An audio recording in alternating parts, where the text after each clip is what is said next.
be the next to shine on the Asian Games stage. Contestants fight for the honor of their regions while we cheer them on from the stands. Double kill.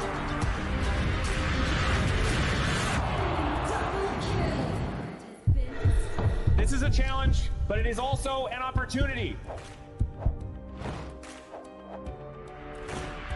The tide has turned.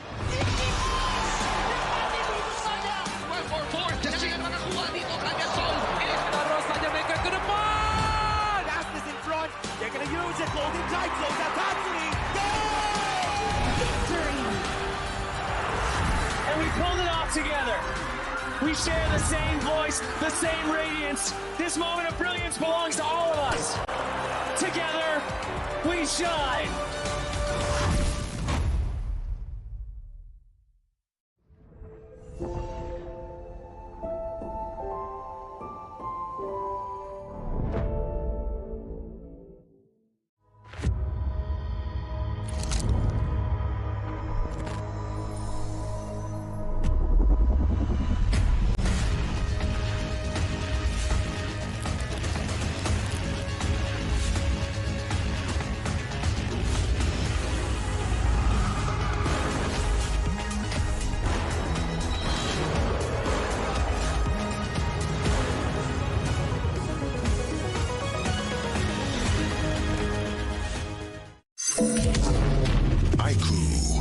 The new Honor of Kings version is here. Let's take a look at the two major areas of updates: hero control adjustments and battlefield balancing improvements. Basic attack targeting rules have been updated. If a player is crowd controlled for too long while using a basic attack, the attack command will now automatically be cancelled, preventing heroes from continuing to chase enemies after the crowd control ends. The movement wheel's dead zone has also been adjusted. After the improvements, there's no longer a dead zone in the center, helping prevent input interruption issues. After improving basic attack and skill targeting logic, even if base attack target priority is set to lowest absolute health, you still prioritize nearby epic monsters, and targeting will feel more intuitive. Next up is an overview of the battlefield balance updates. In the new version, the true damage value of the Crimson Golem buff has been adjusted, with the minimum value slightly reduced. The tower destruction slow effect has also been improved. When a tower is destroyed, nearby enemies will now be slowed. The teleportation portal cooldown has been reduced from 45 seconds to 30 seconds, allowing for more flexible tactical choices. A new lizard platform return mechanic has also been added. When a lizard leaves the platform's area, it will automatically climb back onto the platform. There are even more battlefield improvements waiting for you to experience in-game. See you in the Gorge.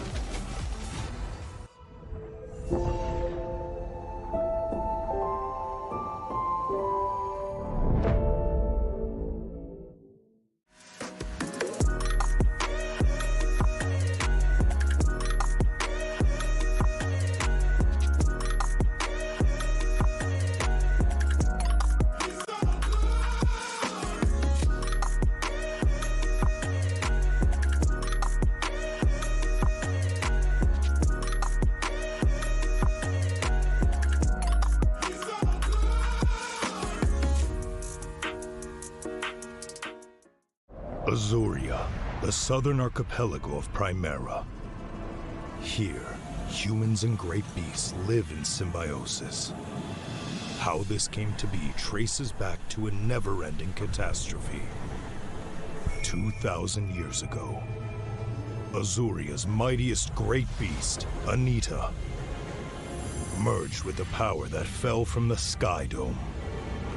That power amplified Anita's strength, but shattered its sanity. Driven mad, Anita transformed into a massive vortex, the world devouring everything in its path. Where it passed, great beasts were torn apart and islands were destroyed. This was the disaster that would define Azuria's history, the Eternal Calamity. In its wake, Azuria stood on the brink of annihilation. This catastrophe became known as the Great Desolation. In despair, the humans and great beasts, once mortal enemies, became each other's only hope of survival. The great beast Devita and humanity's greatest champion, Devara, abandoned their conflict and chose to work together. The great beasts sheathed their fangs, and the humans let go of their hatred. All surviving life grasped at one final power, the churning. Deep beneath the sea lay Amrita, a force brimming with boundless vitality. Through the combined efforts of humans and great beasts, it was awakened, restraining the calamity at the center of Azuria and restoring life to the world. But the calamity was not destroyed, merely sealed within Azuria's center. It erupts from time to time, bringing countless disasters to the land. Devara collected his knowledge and power and passed them down through the generations, hoping that one day the calamity could be ended for good. And so, this has continued for 2,000 years. Chief Elder Devara! The calamity has erupted again! It seems trouble has returned. The secret to life is to just take every punch and keep going.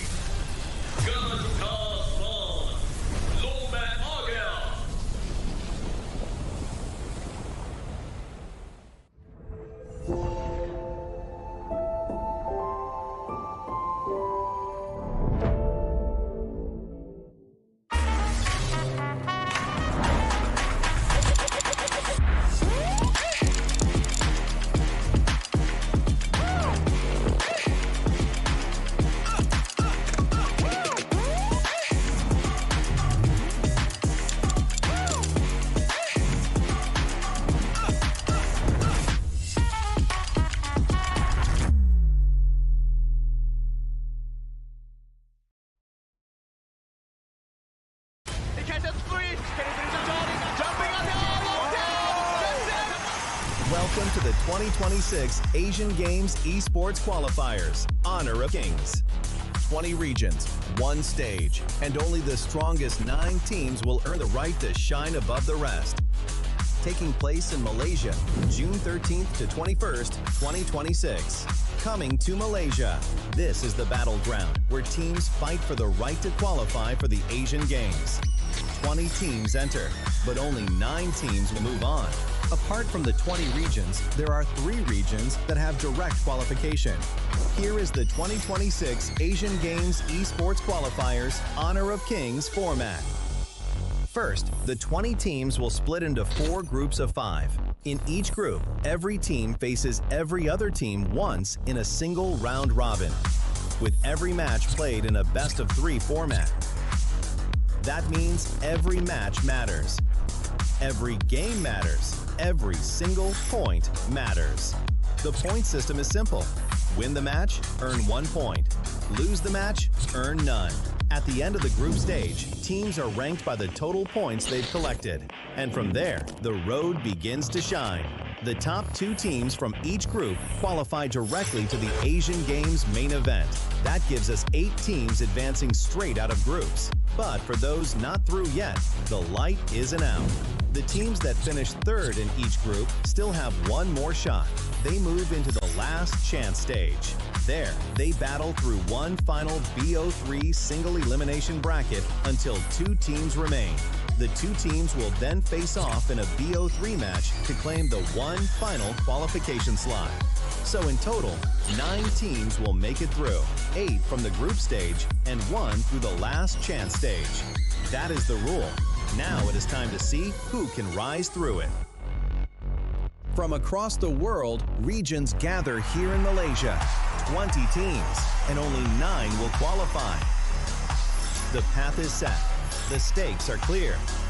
Together, we shine. Stay tuned, and we'll see you at the stage. Itu kontra kita. Relax, bro. Phone aku! Jom kemara. Mountain Dew, mantapkan pengembaraan. Kau boleh!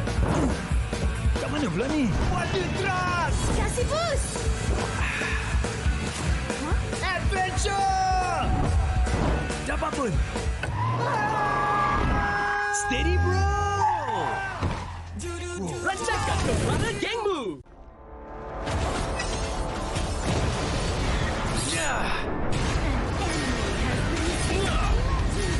Double kill. Shall I compare thee to a summer's day? Slain. Don't engage. Slain. Don't crush us like insects. Slain an enemy. Defend our base. Our light round tower under attack. Amazing. Unbelievable. Ah, the fragrance of romance. Been slain. Rampage. Double kill. Triple kill. Spectacular. Pentakill. Lady Fortune is on my side.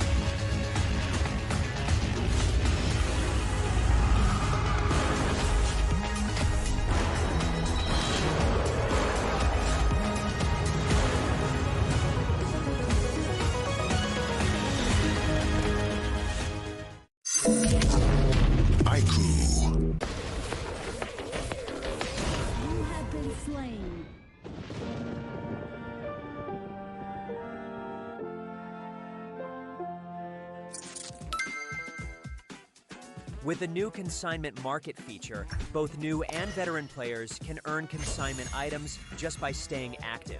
Sell them to earn tokens and purchase the items you've always wanted. Players can head to Dragon's Hoard to get tradable appearances, chests, and more.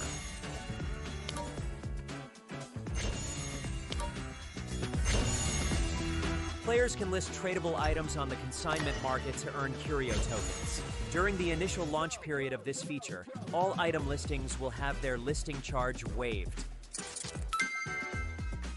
Use your curio tokens to trade on the consignment market, or purchase skins that were available before June 17th directly from the shop.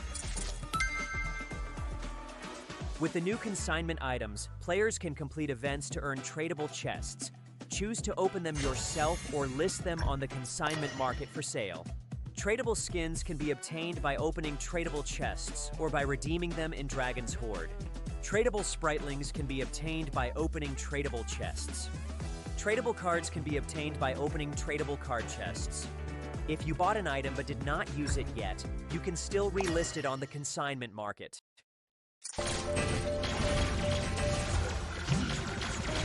Unstoppable.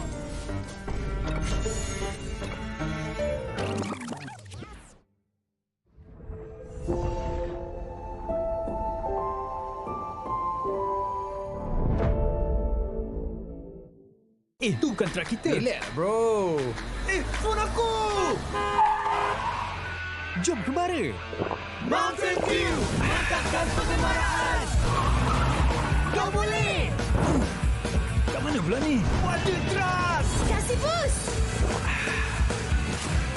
Adventure. Dapat pun. Steady, bro. Rancangkan kekuatan gengmu. Ultimate not ready yet. You have slain an enemy. My magic murmurs in ecstasy.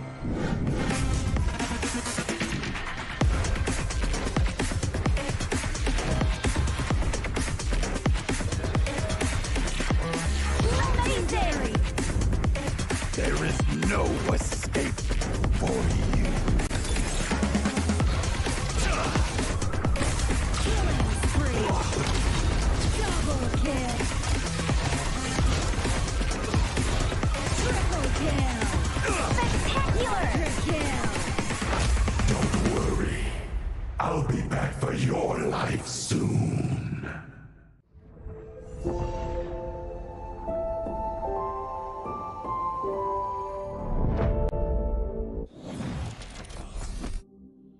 In this world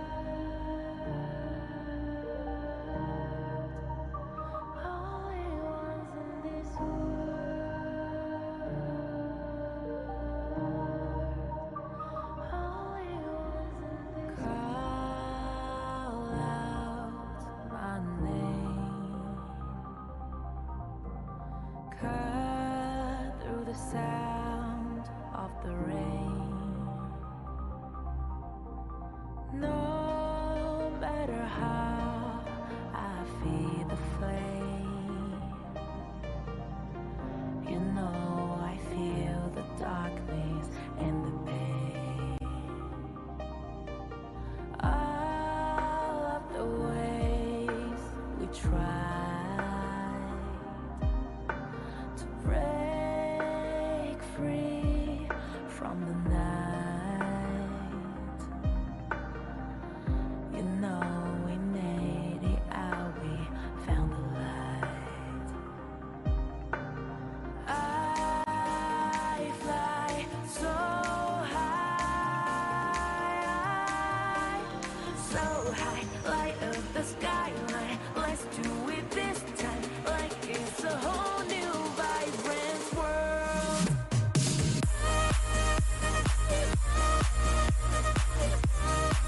Like we're the only ones in this world. Like we're the only ones in this world. Now I see that I got everything I need. It's alright, I'm on fire, I'm alive, 'cause now I fly so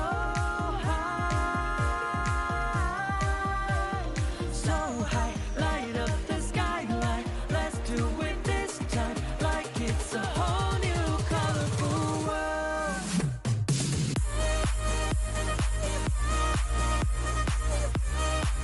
Like we're the only ones in this world. Like we're the only ones in this world. Never thought we'd get this far, burning like the stars. How we get this far, like we're the only ones in this world.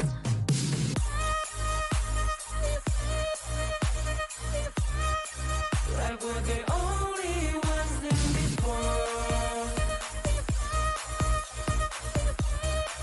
Like we're the only ones in this world.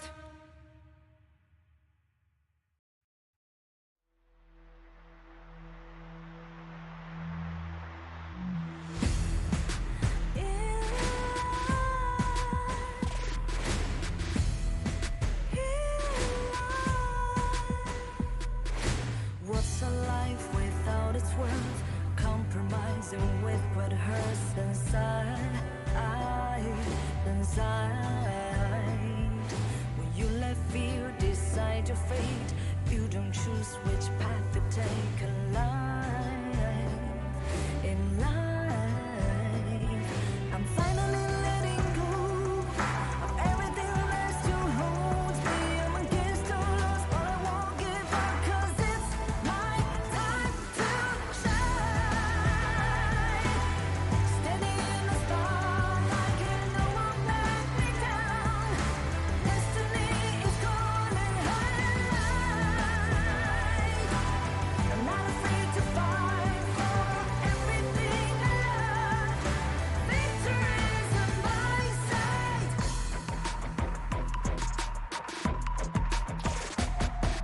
The more we lose, the more we gain. The more that nothing stays the same. In time, can't love ever, can't forget. What you see is what you get. Sometimes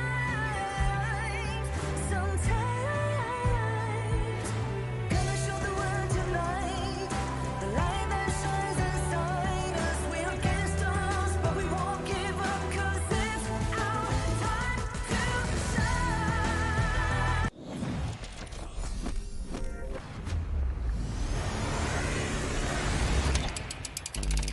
Day 2 of the Honor of Kings Asian Games Qualifier brought a fresh group of contenders onto the stage, each looking to take their first step towards qualification. Republic of Korea opened the day against Singapore, remained composed under pressure, gradually regaining control before mounting a comeback to secure a 2-0 victory. Myanmar followed with a dominant performance against the United Arab Emirates, with a convincing clean sweep and one of the most commanding performances of the day so far. Philippines delivered one of the most convincing performances of the day, overwhelming Mongolia with relentless pressure and complete control. India and Kazakhstan provided a very different challenge, where momentum constantly shifted between both sides. Neither team was willing to give an inch. Indonesia rounded out the day with confidence and discipline to secure a clean 2-0 victory, finishing day 2 on a strong note. And as more contenders emerge, every victory becomes more valuable, every match more important, and every step closer to representing their nation on one of Asia's biggest stage.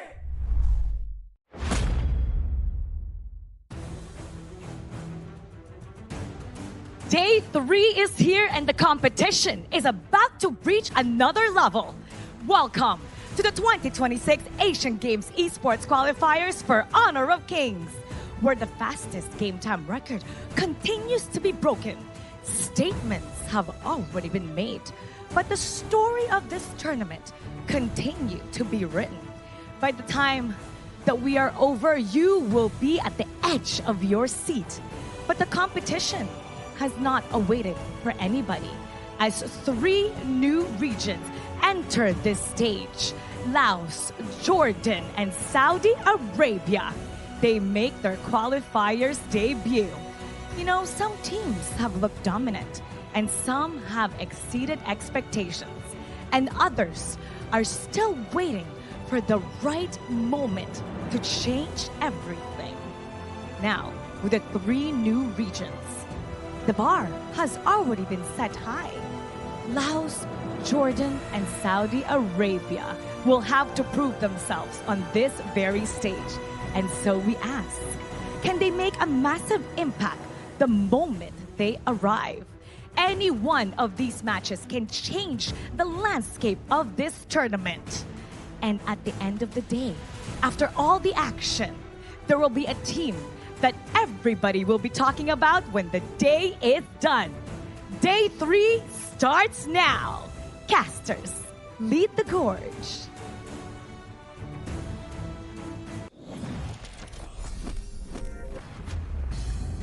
This is day 3 of the 2026 Asian Games Esports Qualifiers for Honor of Kings. I'm your guest host for today, Sagi, and we welcome 2 same faces coming into the broadcast from yesterday, our casters of the Gorge, Holler, and also Adam. Welcome back to the broadcast. Happy to be here. I mean, excited to continue on with the momentum that we've all kind of built up within the teams itself. They've kind of played very well. And I think going into day 3, I think that there's some surprises because we've never seen these guys play. We've seen a lot of games yesterday, definitely, and all sorts of types. The fastest ones, the most interesting one, with split pushing and such. Oh, yeah. So we're going to be expecting a lot of the same things today, or maybe even better. I think definitely yesterday has been a roller coaster. We had fast games, consistent games coming in from Indonesia and also Philippines, but we also had tempest games and also very heated up matches, especially from Kazakhstan, and I think definitely that spirit will be carrying on forward into day 3. Yeah, actually that was the biggest thing, right? We saw 2 extremes, like again, quickest games, and then like the tempest, really long games. Yeah. Like we just want like middle games, right? I think my heart would be best in that situation when we're kind of just able to kind of mosey on at least into day 3 here. We were expecting that maybe split pushing meta would be the fastest one, supposedly, but something else managed to get the fastest one afterwards. I think the true story coming here for Philippines, right, is that whatever they play, they can play with style and mastery and pushing it on to a fast end. But then you come over to the Indonesia side. They still have yet to falter a single elimination on their side for the remainder of the tournament. Yeah, and I think that speaks volumes about some of those teams where they're able to kind of pick almost any sort of hero. But I mean, here come the standings. I mean, we're seeing some a bit of a shake-up and maybe a little bit more solidified positioning, at least in Group A. Oh yeah, check out Group A, right? Indonesia and Philippines, brothers, but also rivals, both sitting comfortably in Group A. And we know for a fact, if you are first and second place, you qualify directly to the main event. But judging from the remainder of Group A, 0-1, 0-1 coming in from Pakistan, Uzbekistan, and Mongolia sadly still yet to find that rhythm that you're looking for. And in Group B, Myanmar debuted yesterday and had a fantastic first series, 2-0 against UAE. And Nepal, they played on the first day. So we are still looking to see them more coming into today as well. Group C, Kazakhstan and Vietnam. To be honest, Kazakhstan really shocked me yesterday as they defeated India in one of the longest games in our entire tournament thus far. And to proceed to clean house against India in the second game, they really did really well. And in Group D, Republic of Korea played their first game against Singapore and it went really well for them. It was back-to-back clean games coming in from the Korean squad. And for Syria and Sri Lanka, they both had their series as well. So right now, Hong Kong, China has yet to find their first game coming into the Asian Games qualifiers. Yeah, and I do agree with what you said about Group C just now. The game between India and Kazakhstan seems to be one of the best that we've seen so far, and we're going to be expecting more or less the same for today. Yeah, today I would say that we won't be covering any Group D games. We will start off with Uzbekistan and Pakistan's first game in Group A, and then the debut of Jordan in Group B afterwards against Kyrgyzstan, then Nepal and UAE. Following that will be Vietnam and the debut of KSA, and finally Laos debuting in Group C against Kazakhstan, which had a fantastic series from yesterday. Yeah, and while I think all of these games are going to be good, I think that the main highlight, at least for myself, is going to be Jordan versus Kyrgyzstan. That's going to be the second matchup that you're seeing here. I think that, again, Jordan potentially has that, that ability to surprise Kyrgyzstan right now. We're also seeing, they might be of the same level. So if we're talking about a very competitive game, this is probably the best series to watch today. Just like the same surprise that we got from Kazakhstan, between Kazakhstan and India yesterday, I think we might see one of the same things here, because we don't know what they're good with right now. So we're going to be seeing a lot of interesting games for sure, and I want to see, are they going to be bringing a totally different heroes, or maybe more or less the same, such as what we've seen in the first 2 days? I think so far where we saw the first 2 days, right, a lot of new heroes coming in were mainly the meta picks, right? But then when the Quay comes in, you get extra hype for that Quay, and we have seen some good Quays and some bad Quays, but the good Quays definitely in our mind.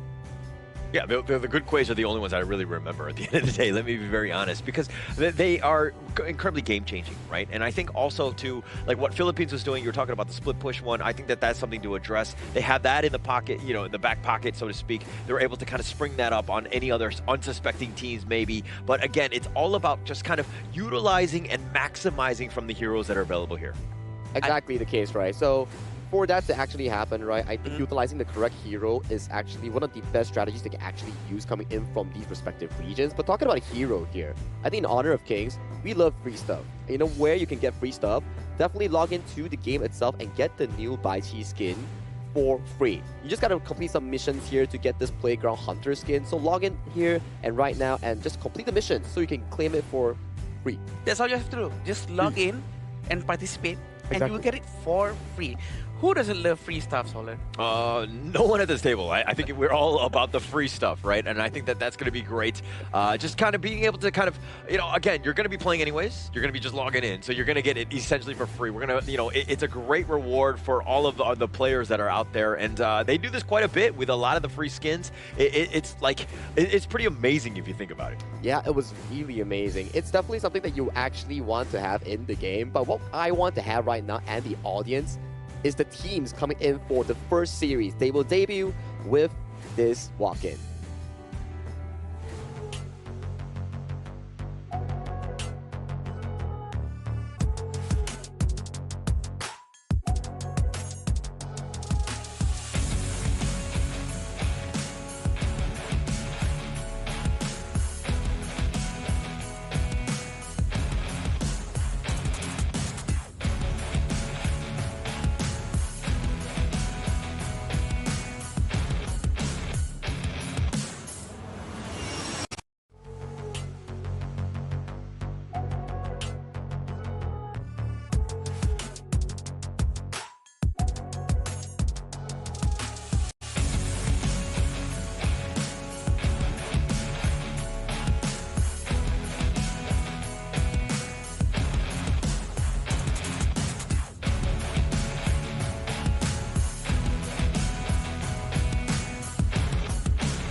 Stepping into the arena, a team that continues to build their story on the international stage.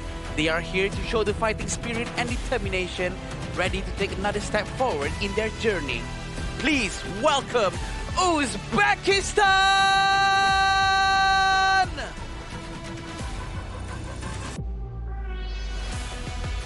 And standing across from them, a team still hungry for victory. Despite facing setbacks, they refuse to back down and are determined to come back even stronger.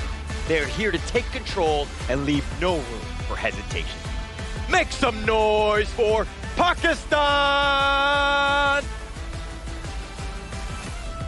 Literal chills here coming in for both of these squads as I want to see how our day 3 unfolds. What better way of doing it than to introduce Uzbekistan and Pakistan in our first series of this Group A? We want to, well, start with a bit of a banger here, right? I think that both of these squads are definitely going to be in the mood where this is probably the most important one for them, right? Because it, again, sets the tone for the rest of the time that they're going to be here. But Uzbekistan, walk me through them here. Yeah, these are the players for Uzbekistan. We have Mahmoud, Farouk, Umijan, Ismail Bek, and Akbar. We do know that they play very well, and this is going to be their second game in the entire qualifiers. I do believe that we're going to start to show up with different standings afterwards because it's going to start to get saturated amongst the rest of the teams. Now, despite the fact that they actually suffered a loss to Team Philippines yesterday, but I still think that they actually played decently well, and they had like pretty good draft coming in with their ideas. So going up against Pakistan, which may be a more level playing ground for them, might be something that can actually showcase their real strength. Yeah, and I think it's just more of like, the draft is there. It just came down to execution where the Philippines kind of just got the better of them. But let's check out the other squad. It's going to be the team from Pakistan, Muhammad, Anwar, Hassan, Muhammad, and of course, Uzair in the roam here. So this is going to be a squad that we want to see a little bit more of. Do they have the potential to take down Uzbekistan? Of course. Yep, definitely, and we do know that these teams are going to be very good, right? Because we do know that they have been selected locally as best as they can, and with Uzair on the line playing Rome, he always goes to the front, very bravely checking up all the vision in the brushes, making sure that his team feels much more comfortable. Oh, I have to agree with you because so far that we did see that both of these two teams, they have their ideas, they have their ways of skirmishing. It's just that the opponents that they faced yesterday was a league above of their own. So coming into towards today, when you have an equal playing ground coming in for both teams, that's where you can actually shine. And when you shine, it rewards you because they are, to be honest, looking for that third place to go for that last chance stage. Yeah, that's definitely the direction, right? Get yourself in. Obviously, you want to be first or second. You just kind of get shoot in. You're going to just kind of move on. But third place is going to be the next best thing. Every team is going to be aiming for that. Obviously, that's going to be a bit of a hurdle in and of itself. But we're almost in the draft. It looks like Uzbekistan are going to pick blue. They're going to be going first. Yeah, drafting is the most important part before every matches start. It's going to ensure that the entire team has a much more comfortable play if the drafting goes well. Being on the blue side for Uzbekistan, they're going to be picking the first hero. But for the red team, for Pakistan, they're going to be able to take two good heroes instead of one. So they're going to be able to counter whatever first hero has been picked by Uzbekistan. That's the pros and cons that you mentioned there just now for the blue and red side, right? For blue side, it's always about landing the perfect first pick. You set up the bands, you set up the picks, and then maybe you look into something like a Guan Yu, a hyper carry like the Chano. And then on the red side, we've seen some of the combos that are actively picked up, the Fatih Yuhuan, the Zhang Fei Chano. All these are available picks for both of these squads to actually venture and look into. We haven't really seen like a Dolia first pick though. And most teams generally have been, the ones that you've named, plus Yukio is another popular one. Yeah. But is that something that, like, if you were the team and you had first pick, what are you picking first? Okay, since we're playing with 85 heroes in the Asian Games version, I think a strong jungle and side lane is really important coming in for teams. Hence, we see a surge in Ukyo Tachibana here. For me, I would definitely put more focus on that Ukyo pick that you just mentioned here. But let's jump right into the draft here coming in from Uzbekistan and Pakistan, both from Group A, looking for their first victory in the first match of Day 3. Actually, that's a very good point, Sagi. In this current patch that we're going to go with, Dolia probably don't have one of the best combos that she can do. But Probably the closest one would be Dune, but I'm not sure if that should be the primary focus right now. Ukyyo Tachibana definitely is one of the best jungler for sure, with a very fast rotation speed, very fast jungle clearing speed, and I'm not surprised if they're going to go with Ukyyo right now, but there's quite a lot of other heroes still open here. Yeah, looks like they're going to go the Ukyyo. I think they're going to go the tried and true. This is something that they definitely like to prioritize as much as possible. Get Farouk kind of going, because in the series against the Philippines, it was very difficult. They didn't have any space. Farouk definitely suffered because of that, because he wasn't able to kind of get going. And you need to kind of balance farming and kind of going for those gank attempts. Farouk never was doing that. He was just farming in that last series. And he wasn't really given a lot of chances, right? Every time you tried something, your other half gets invaded coming in from your opponent here. So it actually puts a lot of pressure coming in from Uzbekistan's jungle here. But I'm liking the response coming in from both teams. We have Ukyyo Tachibana being locked in by Team Uzbekistan. And then coming from Pakistan, you lock in the stable picks here, the Chano, the Lapu Lapu, some of the premier picks thus far in this tournament. Oh, having Zhang Fei, Fateh, and Ukyyo in one side of the team is going to be very good for Uzbekistan for sure. We do know Zhang Fei's win rate is actually quite up there, and having Lapu Lapu going up against Zhang Fei is going to balance things out, plus an Atta on top of it. But we do have to remember, if Fateh already has his Doomsday, Atta will be melted quite easily. Yeah, and you definitely need to take him down. I think he's going to be very tanky, kind of somebody that you need to prioritize, because once he gets in those fights, yeah, he's just tanking everything up, but he's able to kind of just create so much chaos. And adding him plus the Lapu Lapu, now you have like a way, like so much disruption that you have to kind of answer that. So this is, again, Pakistan, they're looking for that team fight. It's like those two stone walls just looking at you coming from Team Pakistan on the hands of potentially Anwar, Muhammad H, or Uzair, right? Because this Atta, yes, it's a strong pick, but it comes into another strength where you can flex it into the jungle or the clash, depending on the matchup that you want to be playing with.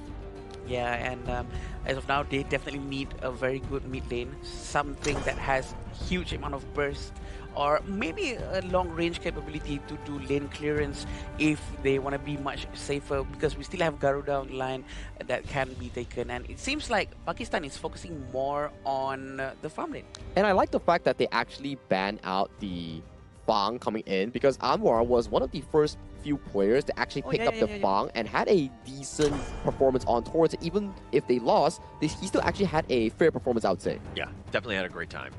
Definitely was able to kind of control. You don't see it too much from the jungle, but they will plop that one out whenever they need to. But you were kind of talking about, Adam, the Zhang Fei being this high pick rate. It's actually 6-2. It definitely has a great win rate. A lot of the heroes like this, but you know, on the Pakistan side, they actually went with the Lapu Lapu first. Why would they prioritize that over the Zhang Fei? Good question, actually. Probably because Zhang Fei might have a little bit of a problem for not just anyone can use Zhang Fei, right? Because we do know that Zhang Fei has to collect the madness, it's called madness, the stacks, before he can actually use the unbridled outburst. So I do feel that sometimes having a hero that doesn't need any prerequisites, something that you need to have first before you can actually use your ult, releases the problem of, okay, I need to go first. You guys take care of yourself. I need to go to the jungle and collect my passive before I can start the war with you guys. It's funny because I thought you were just going to say he was the Philippine national hero and that was going to be it. But your analysis was much deeper and definitely more I'm sorry. appreciated. I'm sorry.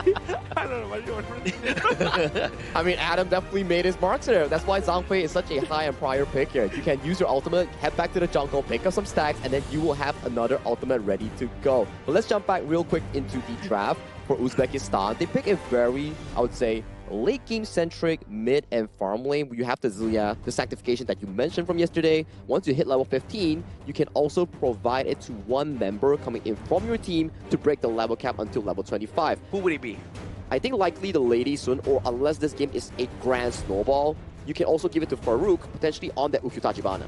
Yeah, I think both of them very prime targets, right? Once the Lady soon gets going, also it's going to be incredibly scary late game. Why not Zhang Fei? Sorry? Why not Zhang Fei? Because they want to win.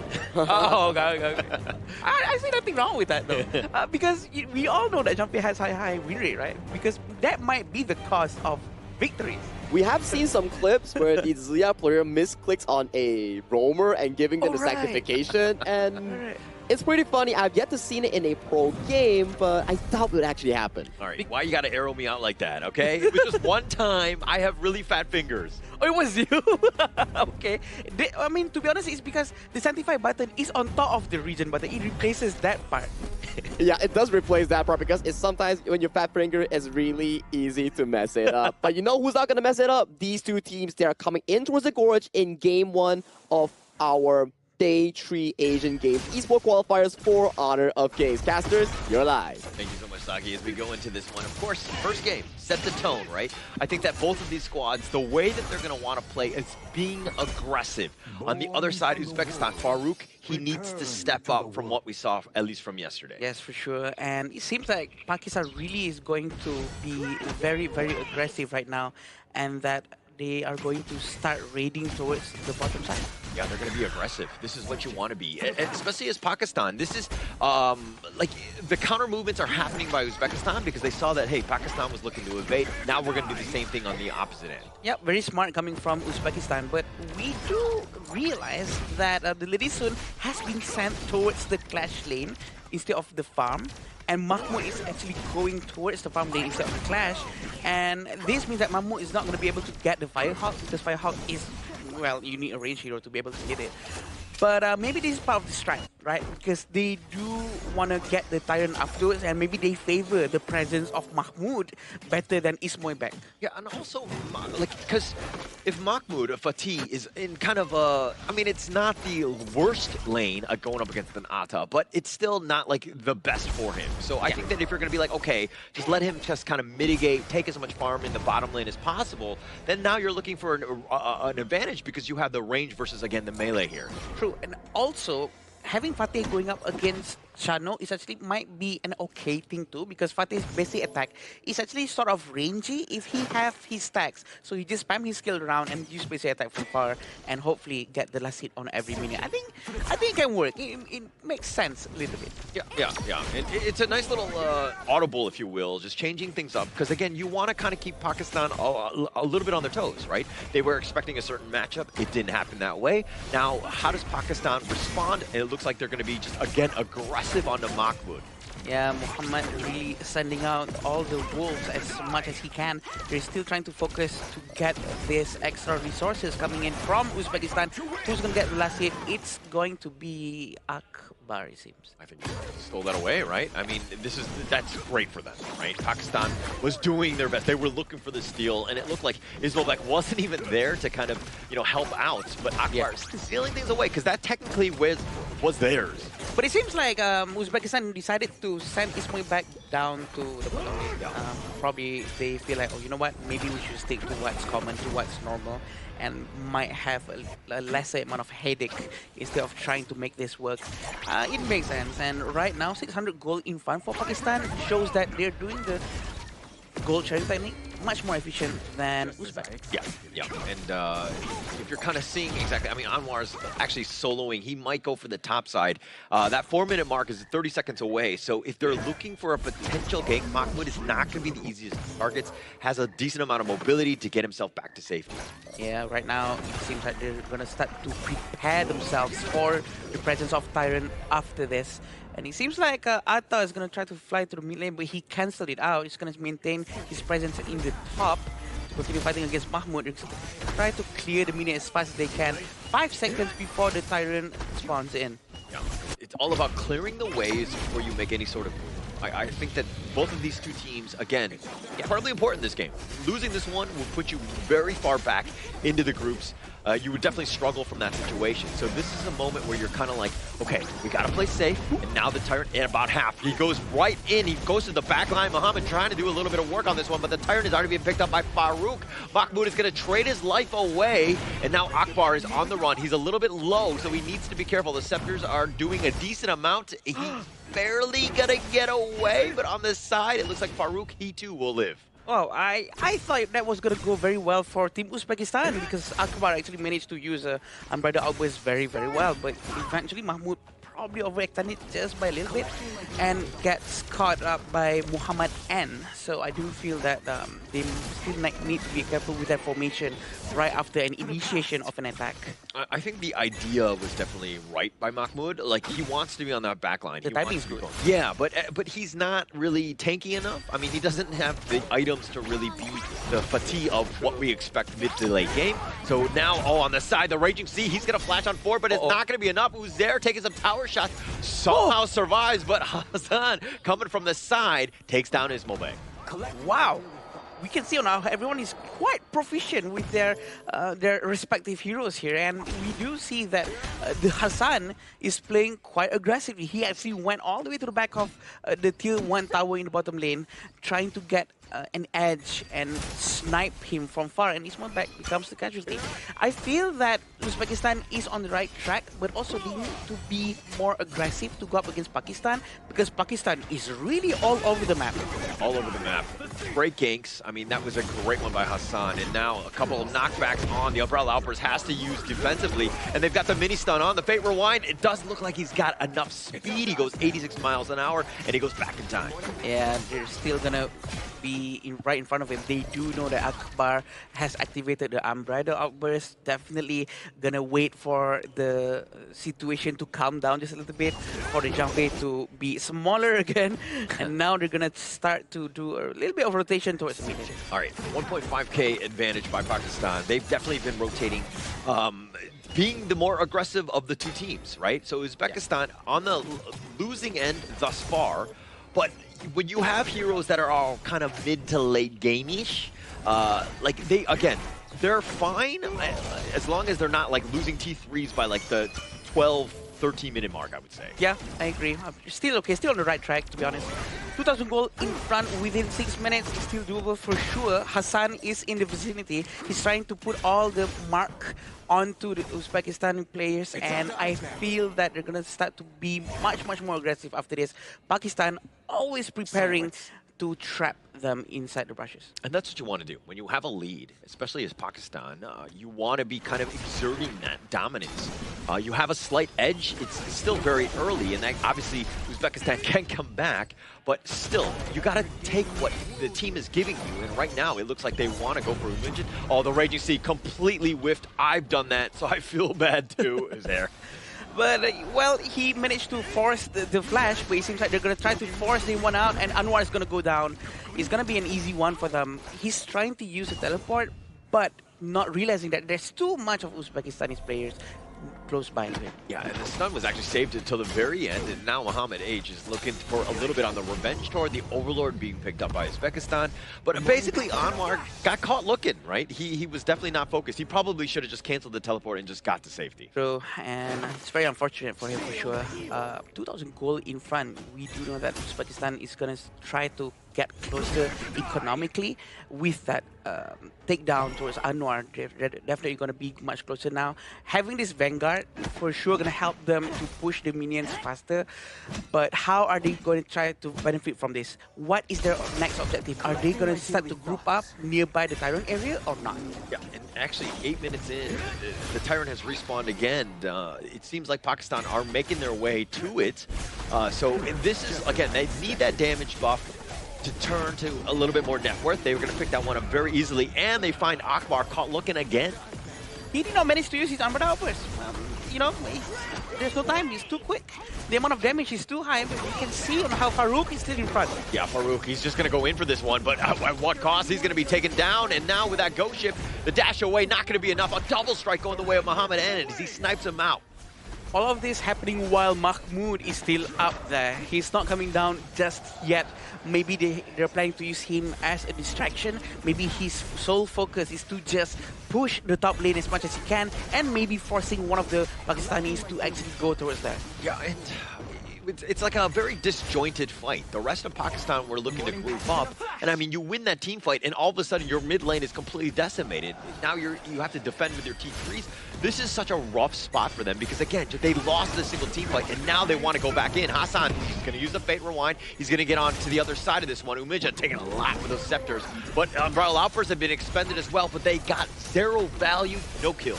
Yep, definitely a high amount of damage coming out from them, but unfortunately the Jump Fate already lost his madness. He doesn't have his Umbrella Outburst anymore.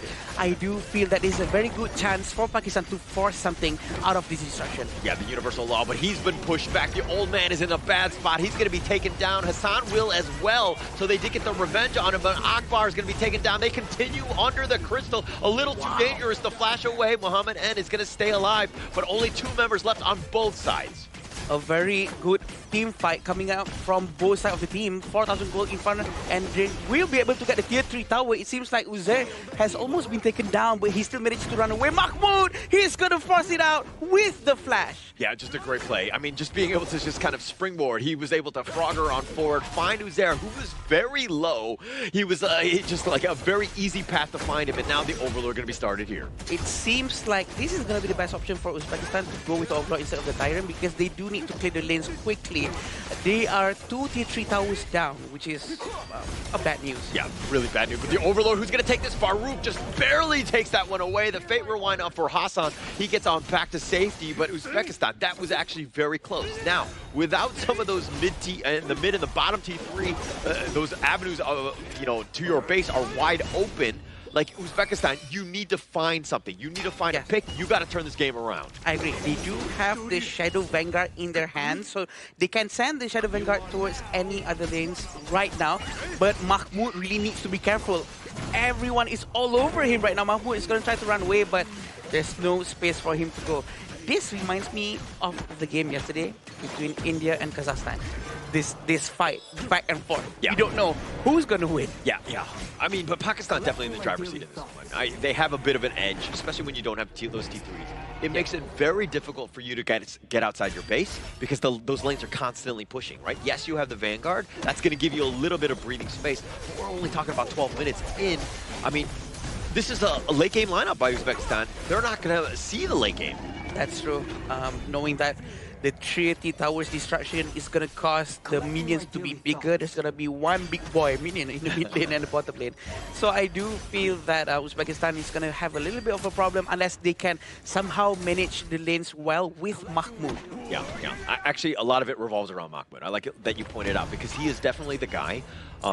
When they're going for those team fights, I mean, they lost that one big team fight in their jungle, and then Mahmoud wasn't even there, right? Yeah. So he was looking to split push. But now, I mean, when you're looking to take any sort of fight, you got to go 5-on-5 or 5-on-4. Maybe you get an advantage. Especially when they have Atta being used by Muhammad. Mahmoud needs to join just to melt down Atta with his Doomsday. And Mahmoud have not yet have any Doomsday for now. Oh, but they decided to turn this around. Mahmoud getting a little bit low. Muhammad N gets the snipe. The Umbrella Outburst is not going to be enough. They found Farouk as well. The Universal Law will do some work, but the triple strike already happened by Muhammad N, and they will look to end this game as they just need to wait for those minions. But this game has been Pakistan from here on out. For sure, Pakistan is really on the momentum right now. Minions coming in the mid lane. And I think they're going to try to force the win right now. Yeah, the Raging Sea finding Umijan as well. He's going to be back, but Ismobek has already been taken out. They're going to take the Crystal, and Pakistan will strike first. They're going to take game number 1. Congratulations, Pakistan, with their first point. Almost losing it just now because of that last swap, but you know what? It's not bad, Saki. It was really not bad, especially for the fact that Pakistan came back from a loss yesterday. Their performance today is actually really good. The way they play their early game skirmishes, that Tyrant fight that we talked about at the first 4-minute mark where Muhammad N, he got that first kill on the channel and everything just went so well from there. And there's a player that I need to really prize, Hassan on the Hano. He really carried the early to mid game super duper well for Pakistan. Yeah, and that's what you want is the Hano, right? With those scepters, you're poking and you're also taking a lot of damage, but you're not dying, right? He used so many Fate Rewinds to clutch himself on out of there, staying alive more than anything else. Key as that mid lane. Yeah, and we really love to see these fights coming out from both sides of the team. Back and forth. We can see on how Uzbekistan is not backing down. They keep on trying to defend as best as they can. But it seems like they really do well when Mahmoud is around them, just like what Holland said just now, right? I think it makes sense, right? Especially when you saw the fact that Uzbekistan, during the high ground approach coming in from Pakistan, they actually had a way to find those team fights to make themselves come back into a rather comfortable state.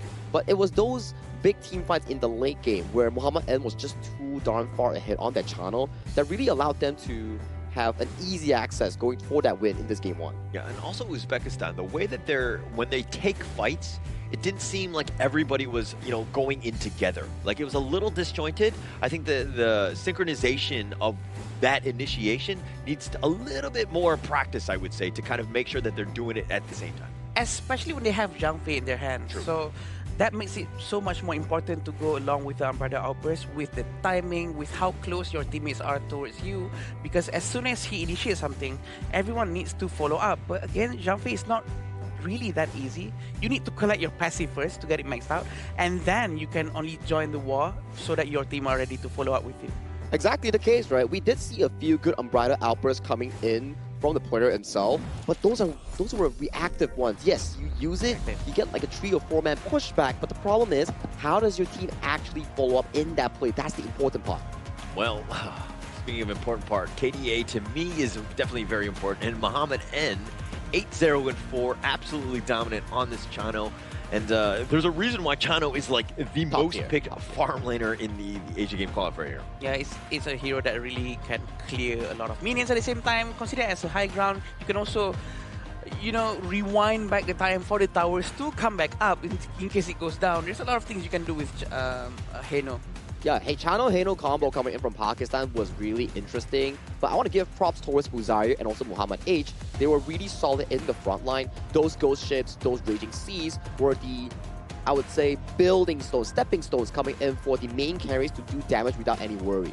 Yeah, and actually it made Muhammad and Hassan, the way that they were able to step it up, they did so much and they had such an impact that it made Anwar's life a lot easier because he didn't have the greatest of games. Yeah, he was farming and all that, but he died 3 times. And you know what I mean? When everybody else is stepping up, it makes your life a lot easier. You don't have to have that burden, so to speak, of carrying it every single game. Yeah, that's why it's a team game, right? So it's very important to have everyone in this together, having the same goal. But looking at this itemization, I feel like not everyone is super well aware on how to properly counter heroes like Atta or maybe like something like Baiji, something that has a lot of HP, which is the item, to me, Doomsday, the most important thing to have going up against HP-based heroes. And seems like no one is doing these kind of items right now.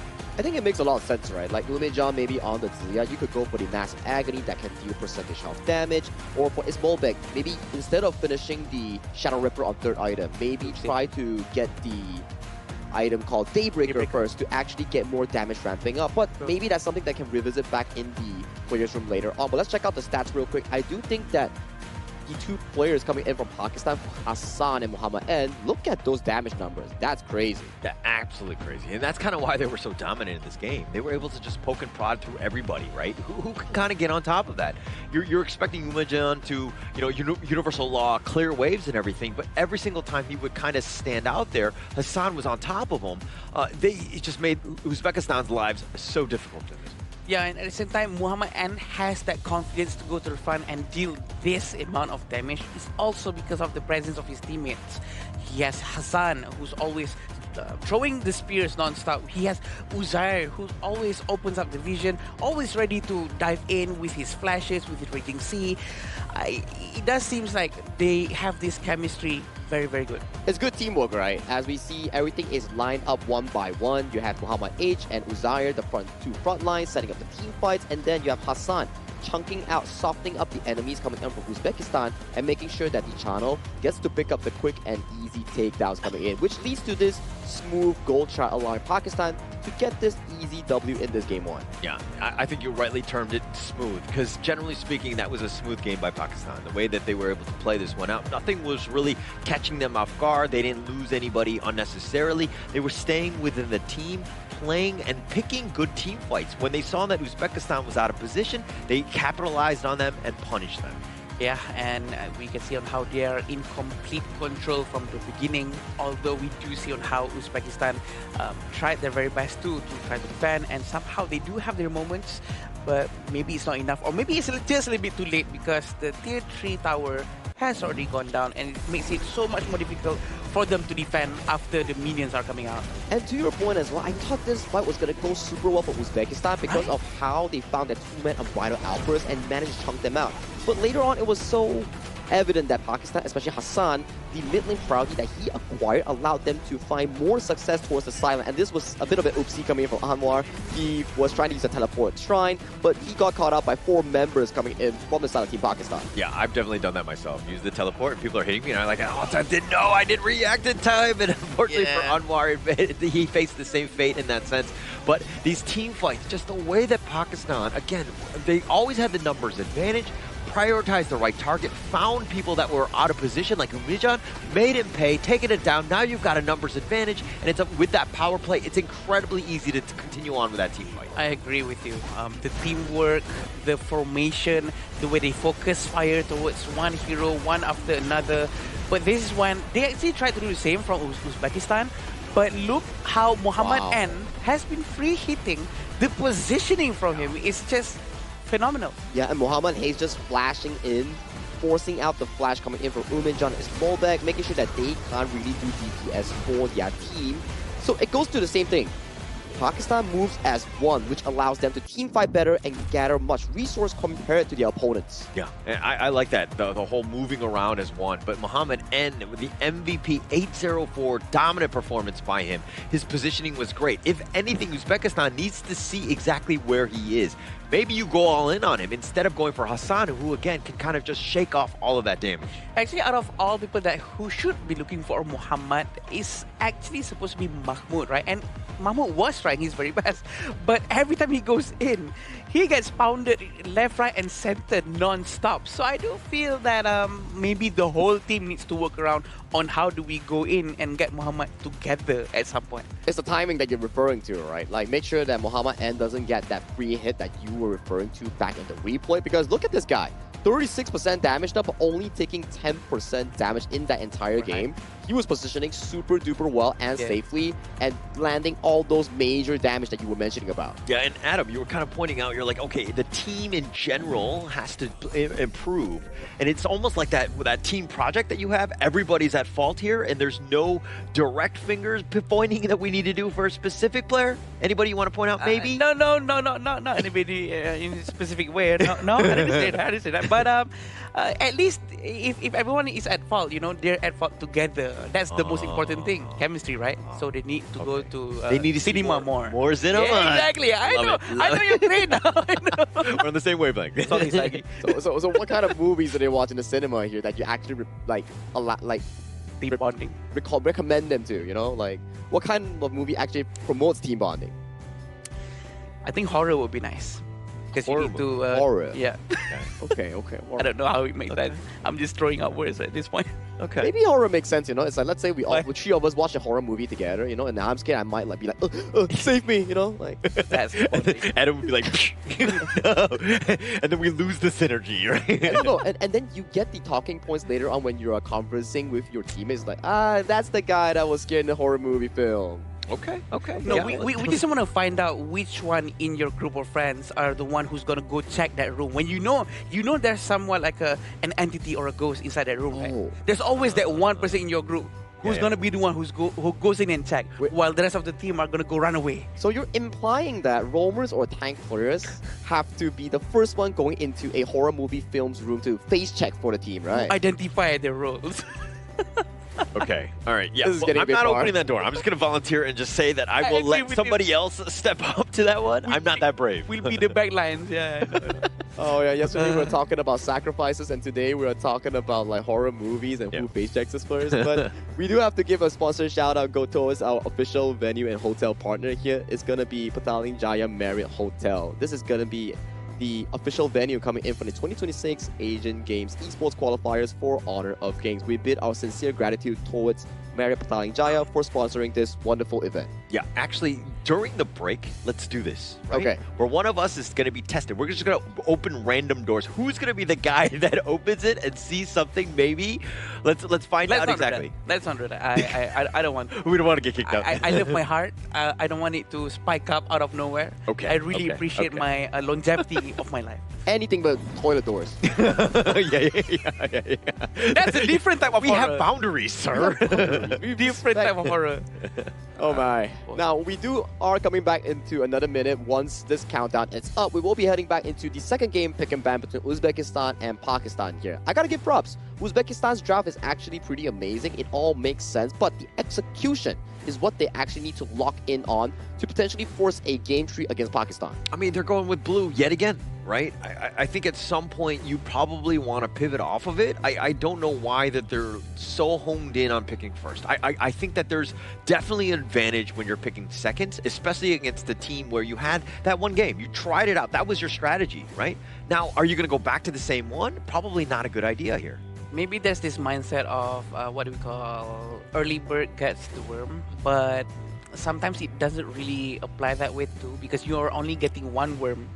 You're not getting two better worms, and while being able to react to the first worm. Heroes. Yeah, I do agree with you, and I have a different idea on towards this. Aside from playing meta heroes, I know meta is like the best in slot for some of the heroes provided in this specific patch, but maybe try something that you're comfortable with. Maybe that's what it's able to bring out the confidence coming in from Uzbekistan. Well, there we go. Our answers for this one is going to be the Dolia. Ooh. It looks like they've got something brewed up for this. Now, Pakistan, on the other hand, they're going to go with the tried and true with the Lapu Lapu. They really like this hero, but they're also going to pick up the Dharma. Dolia first pick. I don't think we've seen this quite recently. This is going to be very interesting because we do know that we're going to be able to expect a hero that's going to be doing a combo with Dolia. It's going to be Kaiser. The invincible warrior is going to be 14 seconds instead of 7. And that's very scary, right? If you don't have burst damage, you can't take down this Kaiser here. And for Uzbekistan coming on the blue side, that's a pretty blue draft. Blue Dolia, blue Kaiser, blue Direnjir. Yeah, just based on theme. They're just like picking colors. They don't even know what heroes they are. They're like, that's a blue one. No, you're kidding. But for real, like what Adam mentioned just now, you have the Dolia Kaiser. That's going to be a very beefy and strong bruiser coming in from the hands of Farouk. Yeah. If you can play well, you can definitely find a lot of opportunities to open up the game for Team Uzbekistan. Coming up for Team Pakistan, though, I am loving the hard engage idea, which is the Dharma and also Lapu Lapu. But Uzbekistan also picked up the Direnjir to try to utilize the legal immunity, the CC removal, to potentially play against those two hard engages. Yeah, and we're seeing a lack of crowd controls coming from Uzbekistan for now. I'm not saying that Kaiser's second scale is a high amount of crowd control. It's not hard CC, it's just a soft pushback, which is not enough in my book. So, assuming that this Kaiser is actually a juggler, we can expect better crowd control heroes on the clash lane for Uzbekistan, but Guan Yu is already out. Yeah, so they're going to have to find some way to fight into this. The Pakistan lineup, I mean, the Dharma and the Lapu Lapu, they've got CC for days, it's AoE, it's just everything that you want in terms of control. They're going to look to shore up or like finish out their draft with a lot of damage. Uzbekistan on the other side, they need to figure out a way, again, how to survive the CC onslaught, the giant ults that are coming your way. And that's a pretty interesting farm pick again, right? We don't know whether this farm pick is going into the hands of Anwar or Muhammad N, because it still serves as a flex pick before we go into that fifth pick. But Uzbekistan, though, this is a really strong draft. You have a Garuda in towards the mid lane, one of the fastest mid lane pushers to gain that priority, and that Fuzi that has really good synergy with the Dolia. You get Sage Might ult twice, and that's the end of the team fight. Yeah. Fuzi and Garuda is definitely a very good hero to be picked.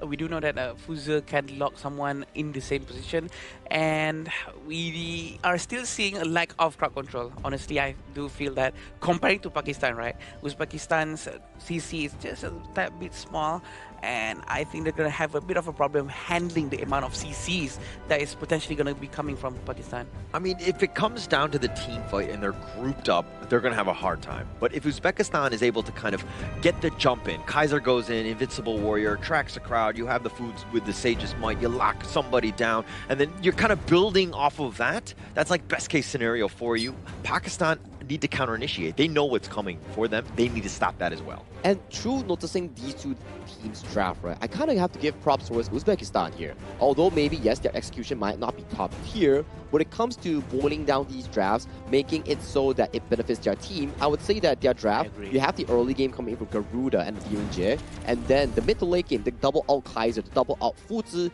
to stomp the game. But for Team Pakistan, on the other hand, that's a lot of setup, but if only they can land those setups that you mentioned. Yeah, we have to remember they do have two different marksmen inside Pakistan right now. I do think that this is quite risky, to be honest. But you know what? It might work because the amount of crowd control is a lot. Yeah, and I'm going into game 2. I mean, you're seeing exactly Anwar. Guys are like everybody's going to be focusing on him as well as Muhammad N. Those are the main two targets. You have Hassan to kind of just to build off of that. I mean, when the big ults are happening by Uzair and Muhammad H, like Hassan, that's like the dream because the Blazing Brilliance is just going to scorch everybody. Yeah, and with the Dolia in hand, we're going to be expecting a lot of Celestial Melodies going to be used towards Farouk.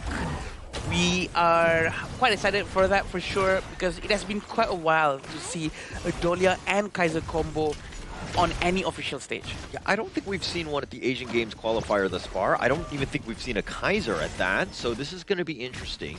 The Kaiser, always a big bruiser, somebody you have to respect. And yeah, there are actually some juicy targets on the Pakistan side. So if he's able to get his farm and to get to that backline, he is definitely to spell trouble. Right, Anwar, Hassan, Muhammad, and all three of them are, well, we could say that a very long-range hero. We're gonna have to stand very far back. It needs a lot of protection. So, can Uzair and Muhammad H really protect them from the potential onslaught coming from Farouk, Mahmoud, and Akbar resetting them? So it's gonna be a big of a problem for them. Yeah, well, I believe, right? I think that seeing what we saw in Game 1, it seems like everybody understands their role. They do a great job, but now they're just going to dive onto Mahmoud, and then he's going to give up first strike, dive in the tower.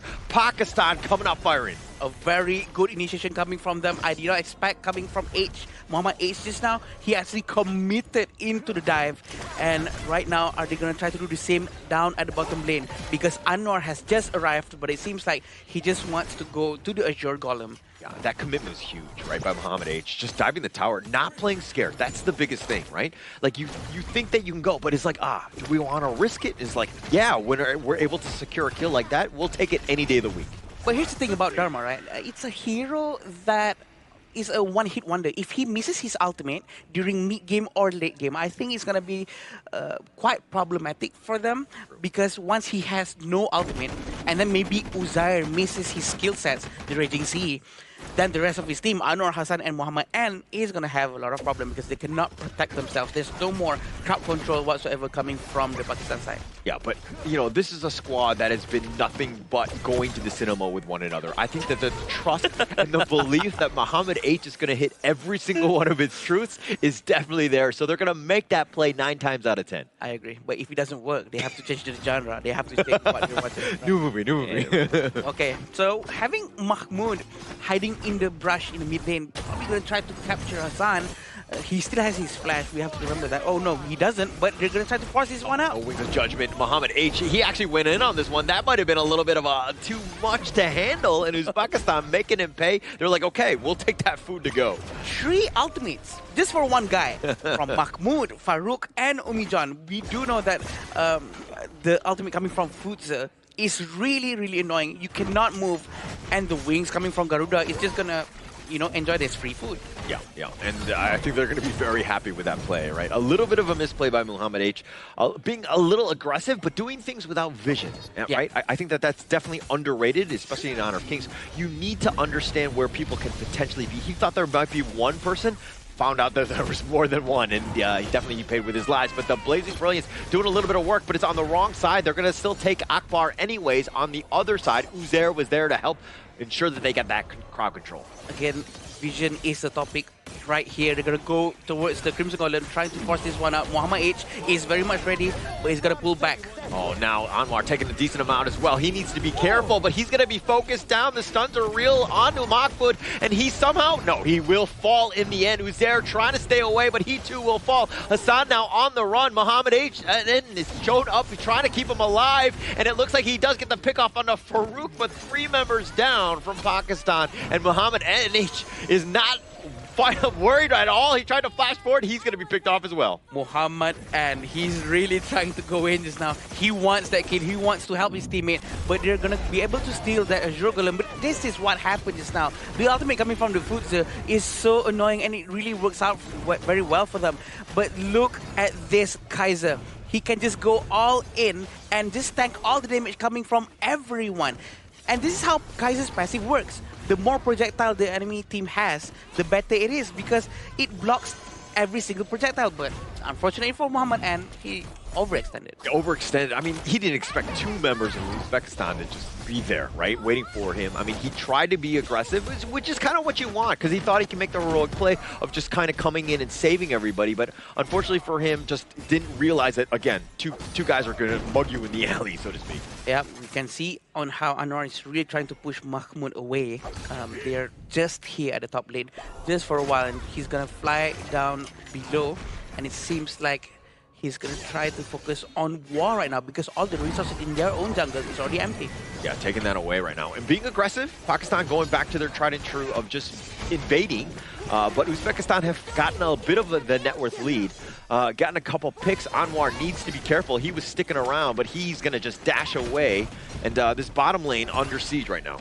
Yeah, they're going to be focusing on the tier 1 tower. Seems like there's nothing that Uzbekistan can do except maybe touch the minion. They cannot. There's not enough time, but the rotation coming from Uzbekistan is quite scary. It might work if Pakistan actually went through the back of the Tyrant Pit. Yeah, but, I mean, they got what they wanted. The bottom T1, I think that they're going to be very happy with that. They make their way into the mid lane here. There, though, needs to be careful. The Regency's on to 2, though, but he's getting blown up. Uzbekistan, when their powers combine, that's what happens. They're able to burst you down. This is what exactly we needed from the previous game from Uzbekistan. Yeah. To group up and really play in a close formation and do this very effective focus fire. And it's working very well for them, especially when they're playing with Futsu. It feels like they need a hero like Futsu to really lock someone down and stop them from moving, so that they all group up closely together. Do you think it's more Uzbekistan stepping up or Pakistan making more mistakes? It feels like Pakistan do make mistakes here. It feels like a bit of both. A bit of both. Oh, the flash on forward. He goes with the truth. He decides to change targets, but he's been locked in with the Sage's Might. Says, where are you going, my friend? As Umijan takes him down. Wow, a very, very efficient teamwork coming in from Uzbekistan. They're still trying to group up down at the bottom lane. We do have Umijan nearby. He is very ready to use his ultimate again once more after this, but it seems like the red buff is not going to be stolen by Pakistan. Yeah, Farouk there had the smite. He was like, I'm not losing this one. I need to keep that. And Farouk doing, again, this is that target. He needs to keep those buffs alive. It helps him with the farm and, of course, any sort of team fight that might happen. But now comes a teleport into the mid lane by Mahmoud. They're going to decide to group up in the mid lane right now. Tyrant's going to come up in 5 seconds. Muhammad almost goes down here, Holler. Oh, he's going to eat the Wings of Judgment, and that's going to be enough as they take it. Uzair trying to use the Raging Sea, but a little too late. The Blazing Brilliance will get the return one, but he too will fall. 3 members down. Anwar trying to stay alive, but he too will fall. Muhammad H is the last man standing. He will deal with the minions. Uzbekistan now feeling it. They're going aggressive. A very good fight coming in from Uzbekistan. It seems like what was happening in the previous game for Uzbekistan is now happening to Pakistan, because Muhammad H hasn't been fast enough in rotating towards his teammates. It seems like his teammate gets caught up every time he's far away. And he already arrived here, but it's only one target. It's not worth it for him to use his ultimate when his teammates are no longer around. Yeah, and actually we're seeing also the step up in play by Farouk. Right, on the Kaiser, the Invincible Warrior has lived up to his name. He's 4-1-6. This is a guy, again, when he's able to tank things and actually get to the back line, he's gonna be scary. I agree, and the rotation coming in from Uzbekistan is so much more effective now. But I think they need to keep up with this momentum. I am a little bit worried that Mahmoud might go back to his default mode of going to the side lane alone and not being too close to his teammate. See on how Pakistan is very much ready, but Mahmoud really needs to be careful of the path that he's going to choose to walk on. Oh, and now they're thinking about the right angle. Mahmoud has joined up.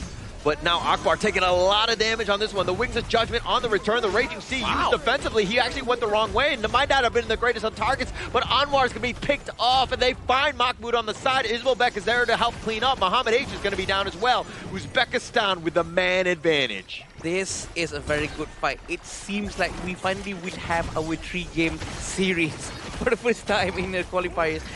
The gameplay coming in from Uzbekistan is very, very good. 2 people got taken down by the Uzbekistan, and they will try to get as much resources as they can and focus down on the Tyrant. They did not go for the Overlord, Hala. Yeah, we've been wanting a game 3 for the past, 3 days now. We haven't really found it, but this is the day 3. We think that this is going to be there. I mean, Uzbekistan in the driver's seat, the potential for pulling off the victory, definitely very high at this stage. Yeah, right now, you can see on how they're rotating towards the Overlord. They're very well aware that having the Tyrant buff, they can try to zone the area of Uzbekistan. They also are very much aware with the primal bond that they have.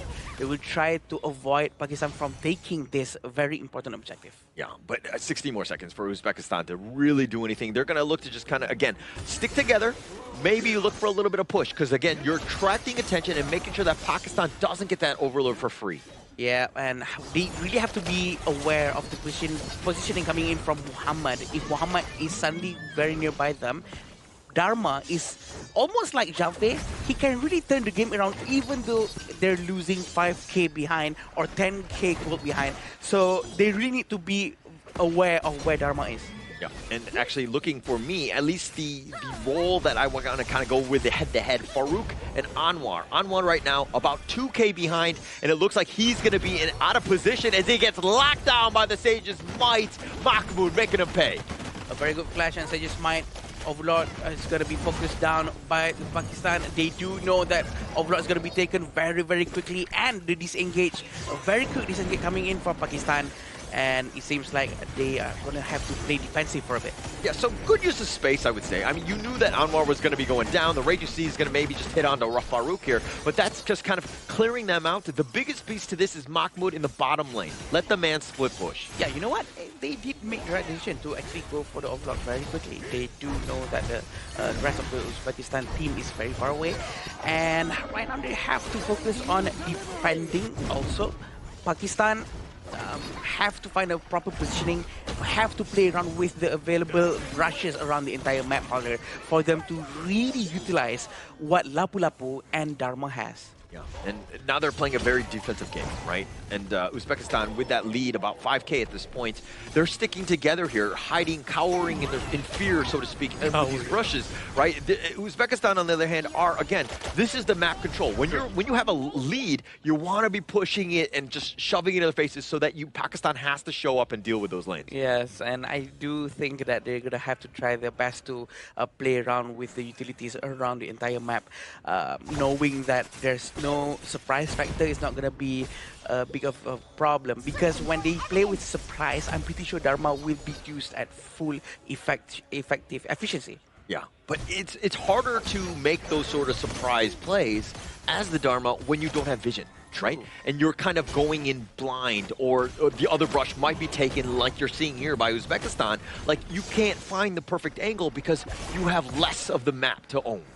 Yeah, probably have to play around with kiting a lot more. And right now it seems like Pakistan is going to play with the 4-1 formation with Anwar doing the side quest. But it seems like he's going to get caught up again in the bottom lane. Yeah, but I mean, he's got some mobility, but they also find Mahmoud, who's all by himself. He's going to look to just try to run away, but the Raging Sea, they're throwing everything in the kitchen sinks, and they finally take down Mahmoud. Everything that they have, which is very important because Futze from Mahmoud has been a big problem all this while. And I think it's quite worth it because the next team fight is going to be quite far away. Yeah, I mean, they lost it in the same way that Pakistan, when they lost Anwar, they got the Overlord. In the same way, they're going to pick up the Tyrant. Yes, it's the Shadow version, and they're going to trade away the top T2. It's very interesting to see this game right now, the way they all rotate is so much more closer and different from the previous one. They decide to go right in. The Blazing Brilliance doing a little bit of work onto Farouk. Does he have enough shields? And he's going to go down. Hassan has been taken down. They find Muhammad H as well. And Uzbekistan wither the storm, and they turn it around. 3 members down from Pakistan. A very good fight coming in from them, and I do think that they are on the right track. The way they rotate together, so completely different from before. The goal difference is really leaning towards more to Uzbekistan, 6,000 gold in front. But I do see that on how Anwar is going to try to force this one out. Umijan managed to find that heal, and he managed to survive. Oh, Umijan just barely staying alive. They find Anwar, though. They get the pull back, and they should get the revenge. You'd say, hey, how dare you go on against Umijan? And now Muhammad, and on the run, Joe runs it to Ismobek, trying to run away, not able to do so. Ismobek making him pay. Uzbekistan hitting on all cylinders. Now they're looking to siege the high ground. 2 of them are down. They're going to try to focus on the tier 3 tower. The high ground tower is going to go down or not. It seems like no, a very good clearance coming in from Pakistan. The long-range clearance from them is very, very effective. That's probably why they have Angela too. They're making good use of Angela, but as of right now, Muhammad hasn't used his ultimate just yet. Yeah, the wave clear is real, right? Yeah. It just completely stopped that. They might have lost those T3s. They would have been a world of hurt. But now the Overlord, they're like, hey, okay, we need a little bit more push. These Vanguards are definitely a little bit tankier. They're going to have a much easier time to push with those Vanguards. But however, we still haven't had a chance to see a good and proper ultimate coming in from Dharma, right? I think they really have to somehow play around him, his presence. I feel like he's not being utilized perfectly just yet. It doesn't need to be perfect, you know. Just one surprise for that one guy who's opening the door. Yeah. I agree. We haven't seen it. He hasn't really made that play, but it could be completely game-altering if he hits the right truth, right? So if he's able to hit that, again, Uzbekistan have kind of largely mitigated that because of the way that they're positioning, very spread out come team fights. True. And I think that they're also aware with Dharma's presence and what Dharma can do, so they have to spread out quite widely, but Mahmoud is actually quite far. They cannot start the war right now. They have to wait for him. Oh, Wings of Judgment doing some serious work on the Anwar. He's going to go back, limp to the fountain. The mid T3 is under siege as well. Farouk deciding to go in, turning it on with the Invincible Warrior, finding them all as they try to go in, but Farouk might have gone too deep. The Sages might locking him down. 3 members down from Pakistan. Uzbekistan, they're going to continue to die in the tower. They're going to...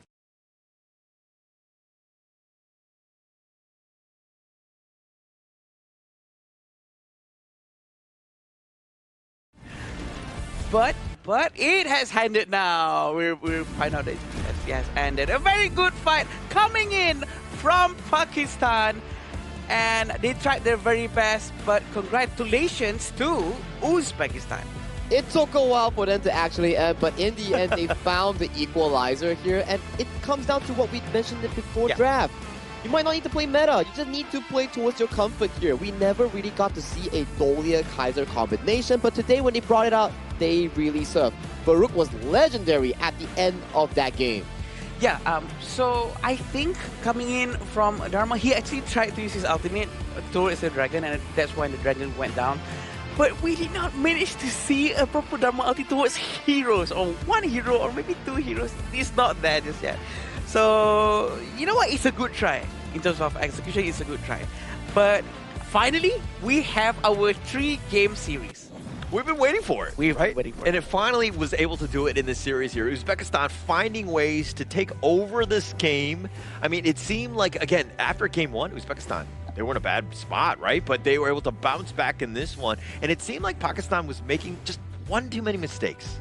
I think one too many mistakes starts from the first few team fights, right? They were like getting caught in the side lanes. At first, we were like, oh, whoa, they got the first kill, first strike coming in on the clash lane against the side of Uzbekistan. Everything seemed really well coming in from Pakistan. But later on in the team fights, they just didn't have any answers for Farouk on that Kaiser and that Futsu coming in from Uzbekistan, those two beefy boys, they had no real answers. I agree. I think that the little bit of mistakes coming in from Pakistan also enabled Uzbekistan to have a good start, and that the fact that they are very much aware of their previous rotation from game 1 and they applied very well in game 2. The quick progress, improvisation and adaptation into the game 2 is so good coming in from Uzbekistan that I think they are on the right track of progressing to be a better team. Definitely. And we're kind of in uncharted territory because you're like, oh, game 3, now they've got momentum. Yeah. They flip things around. Like, what do we do? And now Pakistan are on the other side. They're like, hey, I thought all the series were supposed to go 2-0. How dare they win one? And now we're on the back foot. We're going to go to a game 3. This is crazy situation. Someone rewrote the script, right? Like, oh, isn't it supposed to be 0-2 everywhere? But all of a sudden here, it's like, Uzbekistan, not today. We pulled up with a fantastic performance here. Farouk with that 7-2-12 performance on that Kaiser, being the team's only meat shield and walking and charging front. For Pakistan, they had no real answer for that Kaiser pick. And moving our eyes towards that mid lane role, 4-0-18 on Umejan. Yeah, 4-0-18 is a high number. It shows that he is almost involved in every team fight available in the entire match. He knows how to use the ultimate very, very well.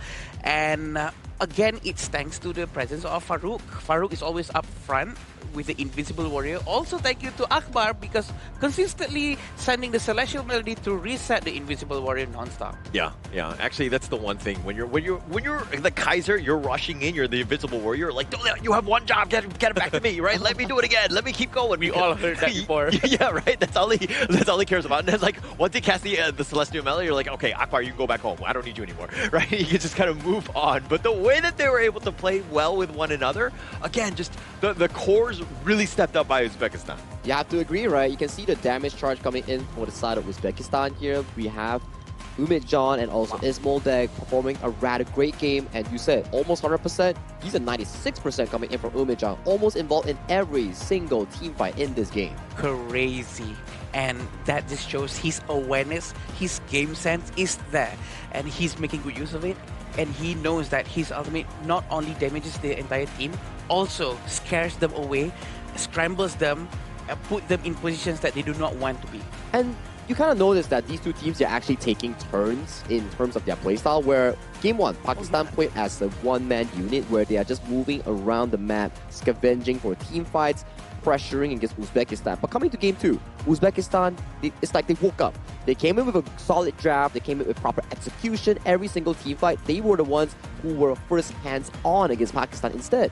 Yeah, I agree. And actually, if you're looking at some of these stats, I mean, the team fight rate, Farouk, way higher. This is like the highest we've seen, and he needs to be in those fights because he's a difference maker come, any sort of initiation. Obviously, it helps when you're playing a Kaiser, but that is his MO. He loves these type of heroes. Yeah, and if there's anything that tells us better about how the match went just now, is this graph for sure. It's how Uzbekistan really waits up all the way to the mid-game around 6-minute mark.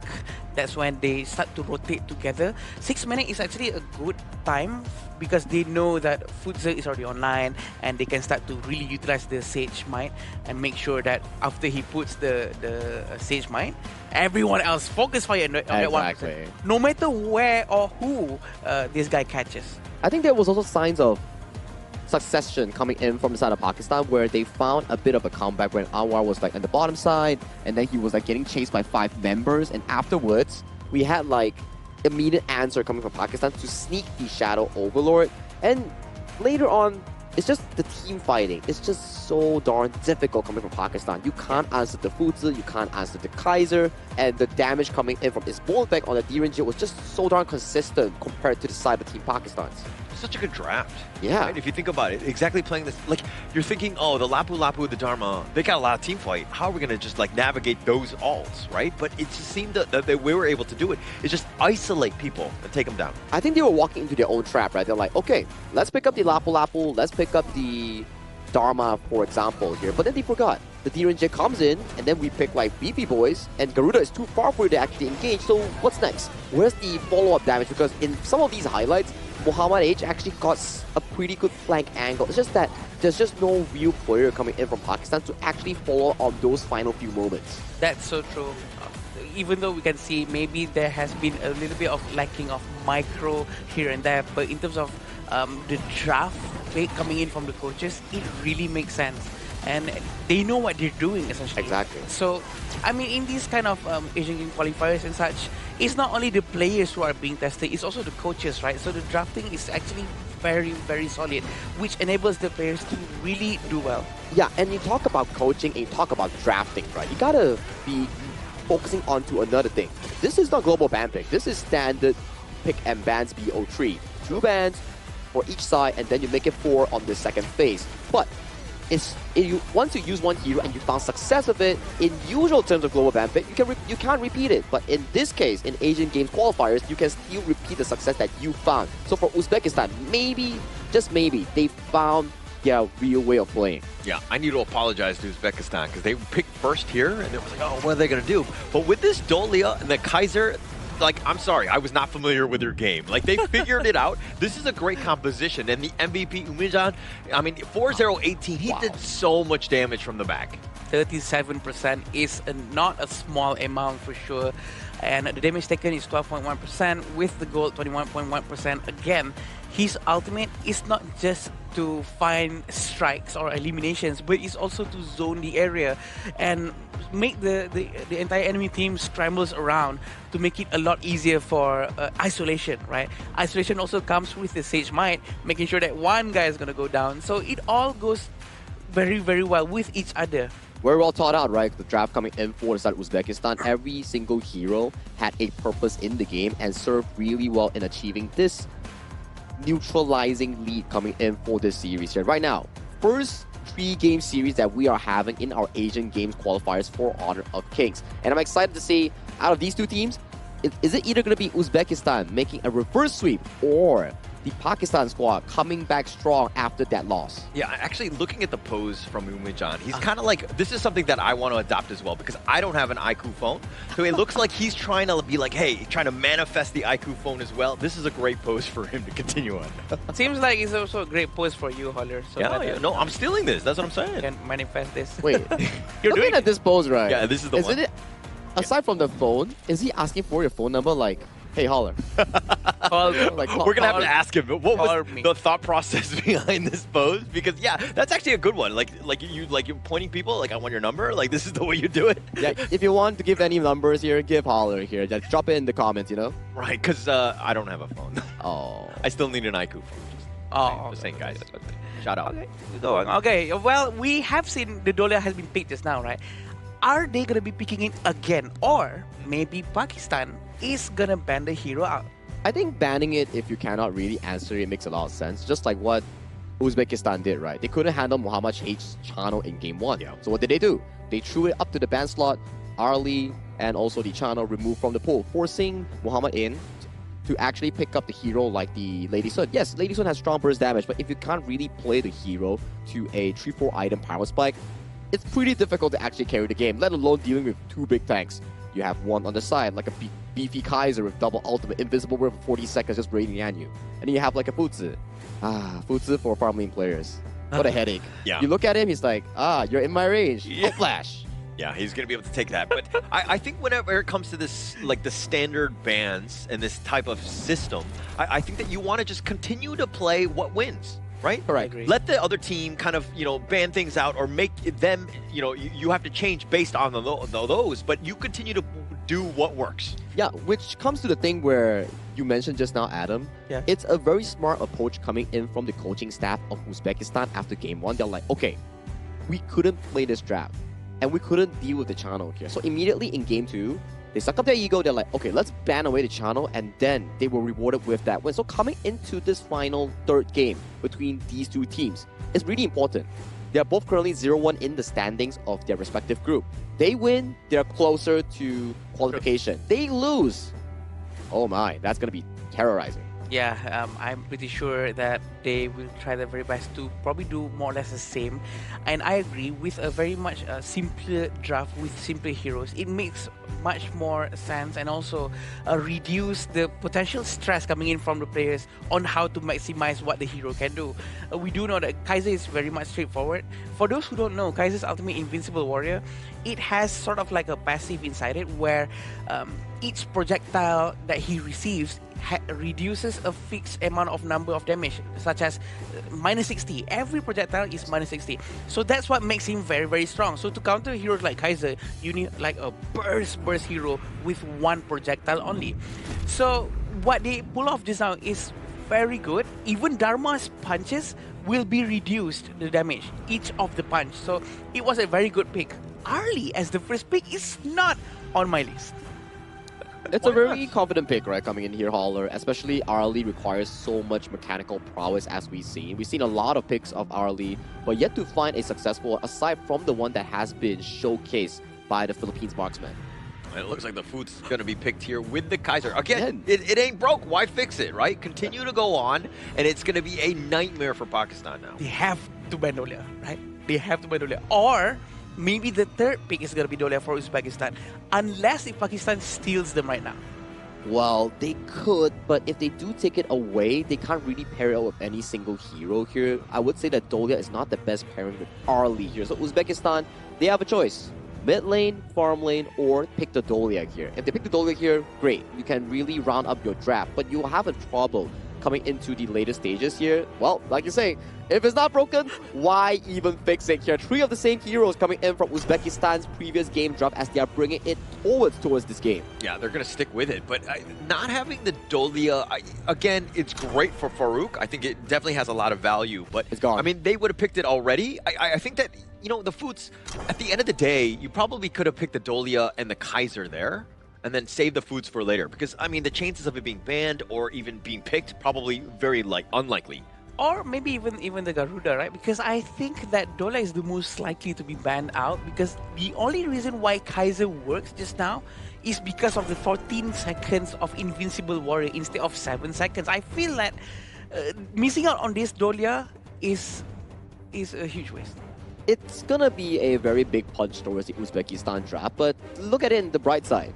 You don't have a Dolia. You have another potentially Zhang Fei or Lapu Lapu that could even beef up your entire team composition, so the Arlie will have an even big trouble in handling those late game team fights here. Who am I gonna hit? There's so many big beefy boys in front of me.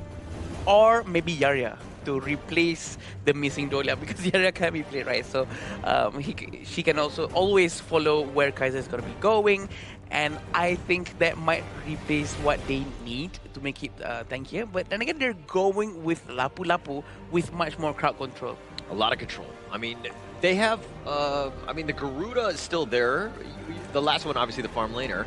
But the Kaiser is the type where, now, this is a little bit of a different roster because it's not the same thing in terms of just how much burst they're able to do.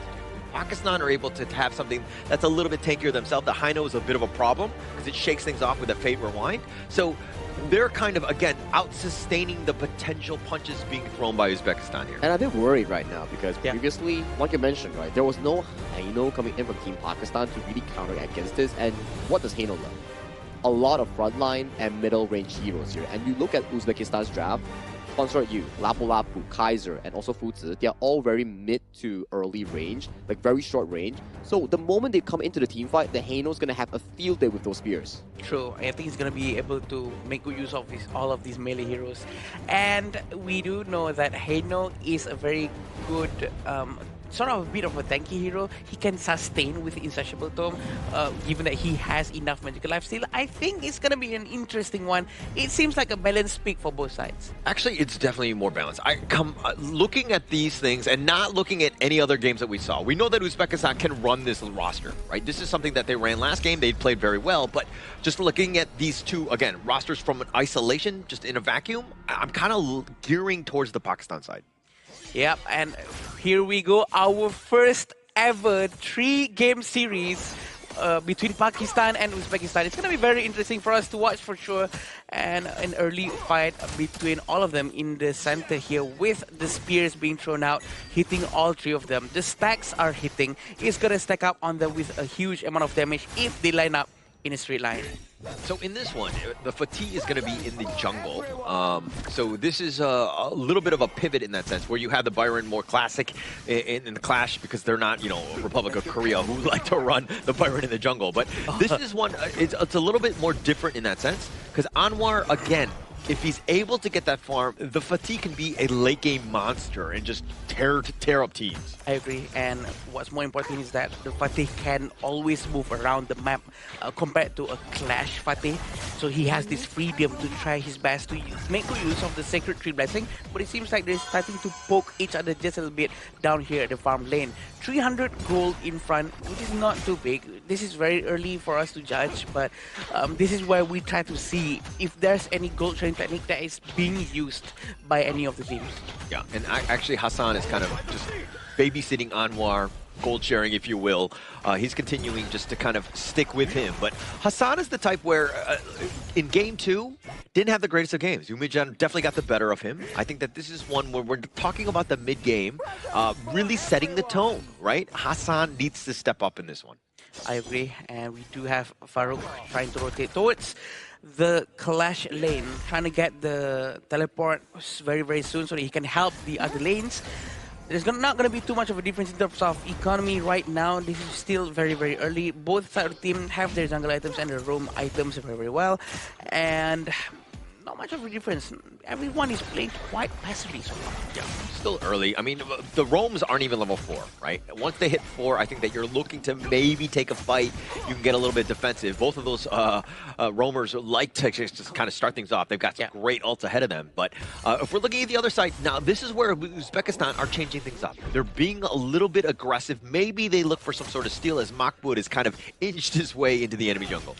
Yeah, and having Uzair who's playing Zhao Fei right now, he's gonna try to use the Umbrella Outburst. This is what we're gonna be focusing on probably the entire match, where are they gonna be following out with the Umbrella Outburst quickly in a close formation? If we remember in the game 1 just now, Uzbekistan was using Zhang Fei, but did not be able to utilize it fully and do a proper follow-up with that Zhang Fei. But this time in the hands of Pakistan, I'm pretty sure they're going to try their very best to follow up in a closer formation. If that doesn't happen, it's going to be a problem. All right, okay. I always joke about Zhang Fei and everything because Cloud is actually a Zhang Fei main, but yeah, I used to be, right? Like, there was a time that, you know, people didn't like me, and that's another thing. But when I play the Zhang Fei, the biggest piece was that you never want to be the initial initiator. You always want that counter initiation. You want the fight to happen. And if you're looking at the Pakistan lineup, you have the Byron, you have the Hassan, and even the Anwar. These guys are looking to start things, and then you have that perfect counter initiation. So this draft plays into Zhang Fei's hands much easier here. I see. So that's what goes through a Zhang Fei main. Yeah, right? I used to be. I have moved on. I'm a much better person now. But we want to see that a kiting gameplay is going to be, it has to be done by Muhammad, by Anwar, to pull all the Uzbekistan heroes in a straight line, hopefully, so that Zhang Fei has that one golden moment for him to use his ultimate. Yeah, but this is that golden moment. He's only caught on to 1 on this one, but now with that Wings of Judgment, Farouk is doing a little bit of work. He's the invincible warrior trying to chase after Anwar, not able to find it, but they find Muhammad, and they do get the snipe. 3 members down from Pakistan. The Fate Rewind, he gets on out of there, but now does he want to go back in? The scepters are still going to be there. Hassan needs to be careful. He has no ult. Mahmoud decides to, but Akbar gets picked off as well as Farouk. He gets the double before he goes 6 feet under. Double strike before he goes down is a way to go for sure. And he was confident that he can get all of them just now for a bit, and he still managed to go down probably because of the damage, AoE damage coming in from the Tyrant. He should have not been in that vicinity a bit too early just now, but this is what happened, yeah, right? The ultimate coming from the Zhang Fei actually hits only 1, and he did not manage to fully utilize the kiting that has been done by his friends, but a bit too long for Hassan to try to get them all out. Probably too early for everyone. Yeah, a bit too early in this. I felt like Anwar wasn't really finding the right targets as well. There was a lot of low members from Uzbekistan, and you could see that Farouk was chasing after Mohammed N. Definitely the great targets. You gotta just, anytime he's prioritized, Mohammed N has to think about running away, survival, as opposed to sticking around and doing that damage. Yep. Right now, Mohammed N is going to try to farm as fast as he can. Pure Sky has been bought by Mohammed H. Futza is going to fly towards the mid lane. Overall, it seems like no one's going to be taking it for now. Mohammed is going to try to poke with the availability of the Parasola. They're going to try to rotate back towards the mid lane. They're not going to force it down right now. And Uzair already has his madness. Yeah, and if you're looking at the net worth, though, I mean, Uzbekistan, 1.5K. This is definitely their game thus far. They've, again, sticking to their tried and true. These are definitely the heroes that they're most comfortable with. And that's what you want, especially in a game 3, when everything is on the line, you're going to play essentially your main. Yep, and this is what where they want to be, right? Because the advantage here is going to be pushing them more towards an aggressive gameplay. And that's what seemingly Uzbekistan is quite comfortable with.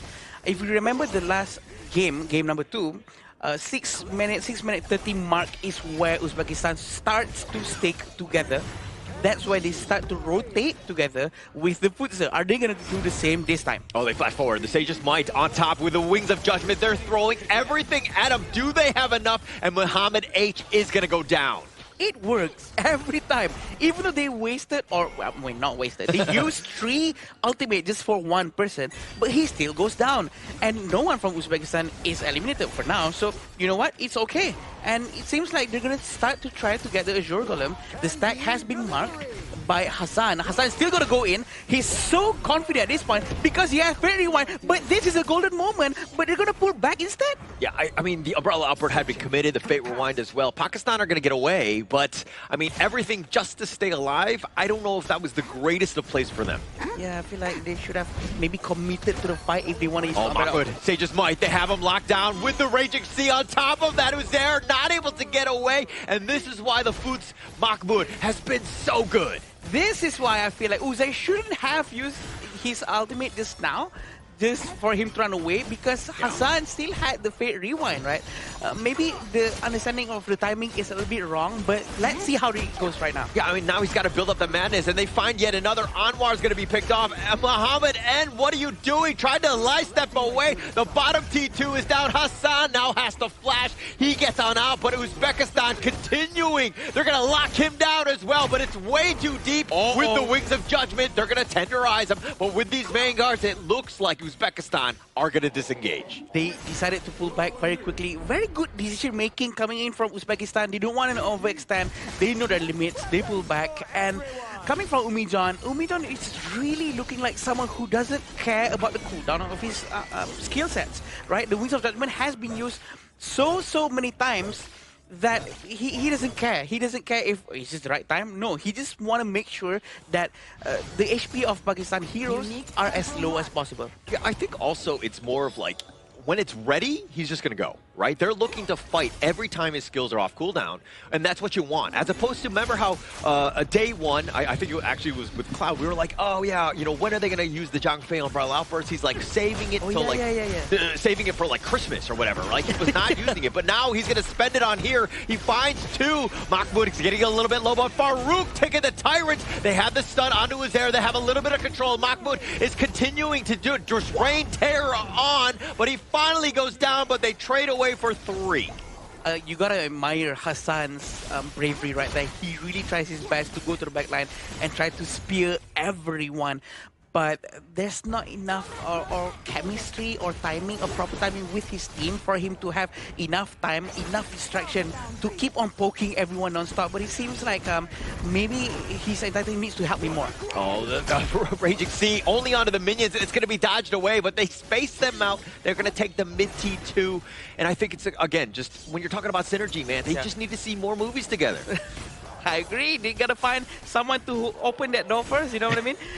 Yeah, having Farouk still trying to steal all the resources coming in from Pakistan jungle side of the top lane, I think that's going to really suffocate Pakistan from all the resources, and it's going to really hurt their economy.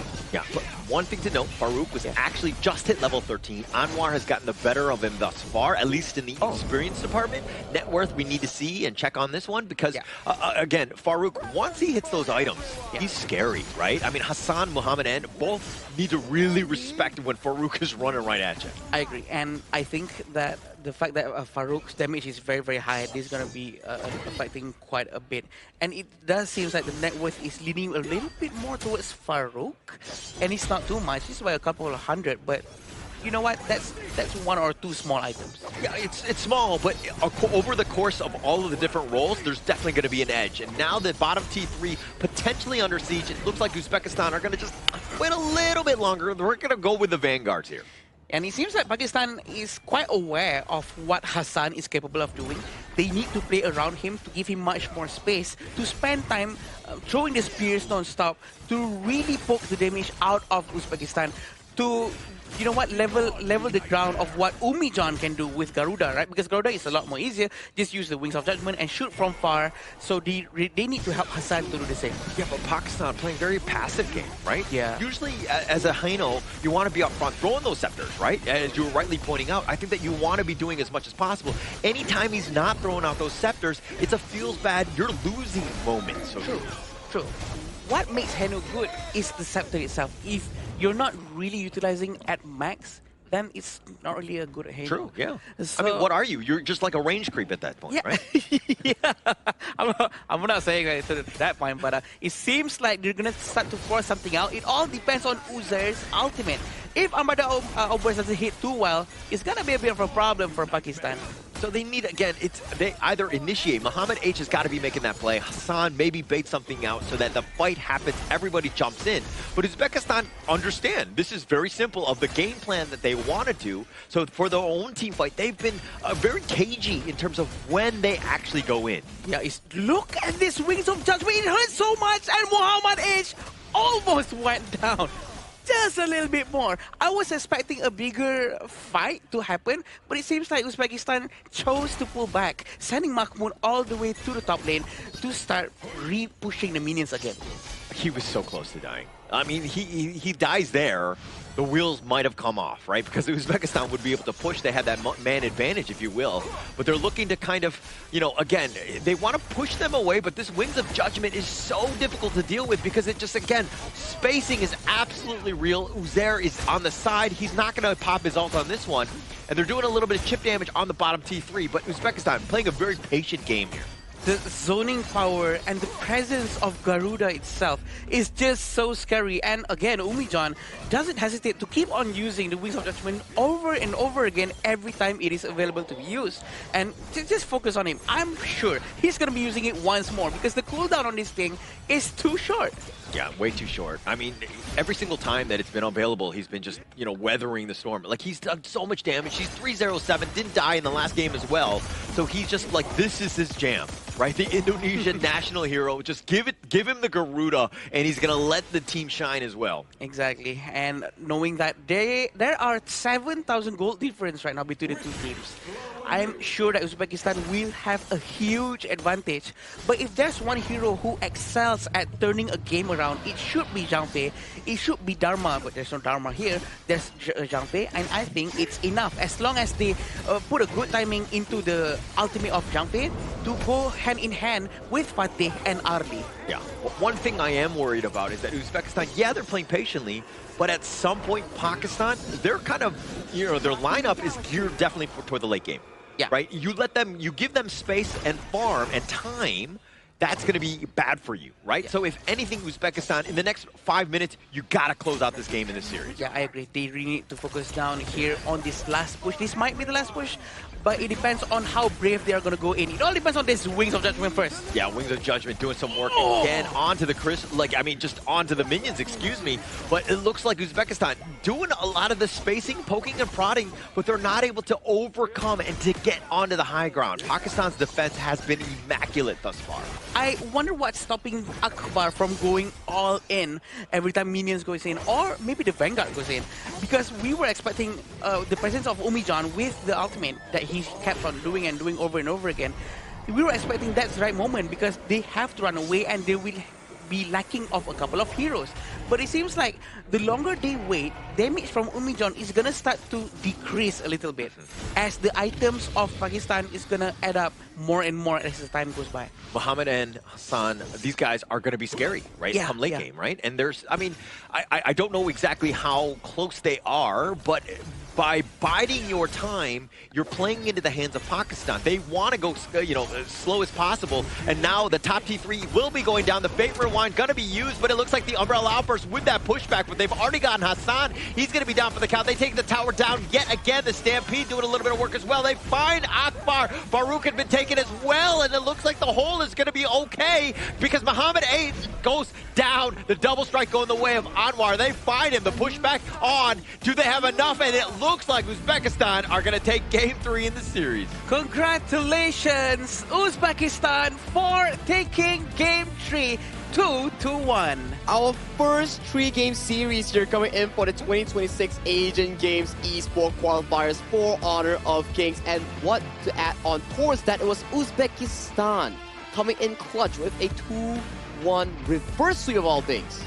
It really came back to their heroes, right? They just picked their comfort heroes and then let them shine, right? They were so comfortable on them, and then the way they were able to just kind of like wait things out, not overcommit, play patiently, and go in when they knew that they were at their strongest. Really well played by Uzbekistan. And they actually managed to prove that who needs Dolia? If they're very good with Kaiser, they can really pull it off. And the fact that they actually excel, even though Kaiser doesn't have that long invincible warrior, it still works out very well for them. And you know what? I'm happy for them. And also, Pakistan also show actually a very good game from game number 1. It's just that they did not manage to bring that momentum, that aggression, the early game aggression into game 2 or 3. I think they suppressed Muhammad H really well, especially as a farm lane player. You can see Muhammad H tried to play early, try to get as much lead as possible, but it comes down to team fights. That's the stressful part. When you have so much front lines against a farm laner, you have so much trouble in actually taking that one by one before the fact that Ismoilbek has already torn down your entire team and is coming for you in those team fights. But talking about early to mid game, Mahmoud on that Futsu, man. He's been getting so many of these clutch plays. Yeah, it was just like complete lockdown. Anytime you went out of position, it's like, yeah, you've got your ult, yeah, your front form, it doesn't really matter. We're going to lock you down. The rest of the team are there to just like take you down with him, you know? So like the way that they were able to play, finally, I mean, there's a reason why they picked the Foots first. Oh, yeah. And the reason why every time he uses his ultimate very close to Garuda, Umijan, is because he needs that help, right, to really get the hero that he's locking in to go down as fast as possible. And I feel like the timing that he chose to keep on using the ultimate is just so good, Sagi. And to your point as well, right, we were praising like everyone in the team, right? I think this is actually a collaborative team win because if we were to break down like Uzbekistan's performance, right, Mahmoud was finding insane catches in the first few minutes just to build the lead for the team, and then you see in towards the jungle side, Farouk was just being this meat shield for his team, finding those big moments and finding to make sure that Ismoilbek and Umijan was always given the enough room to actually play in those team fights. And then you see Akbar, he was very active on that Lapu-Lapu, engaged, flashing in, repositioning his Raging Sea with the flash to make sure that Pakistan did not have the room to even do damage when you have a Fed early on the hands of Muhammad N. Yeah, it completely caught people off guard. I mean, you know, Akbar's engagements, his initiations were very good. I mean, Umijan was like, he's so, like, you know, he was tried and true. He was very, like, always on the backside, always doing what he needed to have done. But he stayed alive. That's the biggest piece. If you get taken down, all of the damage taken away, I mean, who's going to, like, yeah, you have Ismailbek, but like you're kind of lacking in that department, right? So by him just staying alive and everyone from Pakistan very vulnerable, they had a rough time trying to just get on top of this Uzbekistan line. I agree. The damage coming in from Umijan has been unstoppable, and there's no answer to it, right? Because the distance for his ultimate is so far away, and the fact that how he always controls the Garuda's Wings of Judgment very, very well, he predicts the movement of everyone to maximize the damage. And you can also see, yes, Umijan did an insane game from the Garuda, but check out Hassan as well. with how many of these frontliners and middle-range heroes coming from Uzbekistan, Hassan Spears was just doing so much damage in those team fights. But unfortunately, in the end of the day, as much damage as you do, but when there's no finisher coming in from Muhammad N or Anwar, it's just not enough. And it also feels like Hassan would have been a lot better to deal more damage if his teammates actually, try to provide more security around him, or maybe I'm not sure if I saw it right, or maybe Hassan went in too early. But most of the time when we saw him going in, he's usually alone, but trying to fight a lot of people at the same time, which we want to see it work, right? Because he was throwing spears and he was hitting everyone. Yeah, well, I mean, we saw Hassan go to the movie theater all by himself, so he's kind of prone to do that. But I think it also plays into what Heino likes to do, which is be that frontliner, throw out those scepters, and then anytime you get jumped, you rewind on back. But unfortunately for him, Uzbekistan just had too many answers. They were able to get on top of him and to really kind of, to counter the playstyle of the Heino. And to your point as well, right, the reason why we don't see much of the front lines here playing with Hassan is actually due to the fact that Uzbekistan, in the early game, they utilized Mahmoud Futz's ultimate, the Sage Might, to penalize Muhammad H for playing too overly aggressive, making sure that this Pyro, that's supposed to be the early to mid-game strong force coming in from Pakistan, he was shut down so damn early, making sure that this game was out of his reach. Yeah, and this is the goal graph of our last game just now. And it just shows on Uzbekistan's domination. I will have to say the word domination because they win the war, they win the fight from beginning early on all the way to the end at a constant rate. Would we say that is there any mistake from that? I don't think so. The fact that they are so careful to try to end the game shows that they respect and they don't want to do any mistake. Yeah, and that speaks volumes about a good team, right? Yeah. Knowing when to go in, not to overcommit, because then when you do, that's when you get, you punished, you throw your lead away, right? And I think that the way that you're even seeing with this goal graph is like, yeah, there's some dips. We lost a couple members, but we're like, okay, let's mitigate the bleeding, so to speak. Stop, regroup, get our guys, resupply, and then come back in. And I like the push coming in for the side of Uzbekistan, right? It's always 3 waves in, 3 waves in, and these are the first few moments in the game that actually put Uzbekistan on the map for game 3. Check out what Farouk did.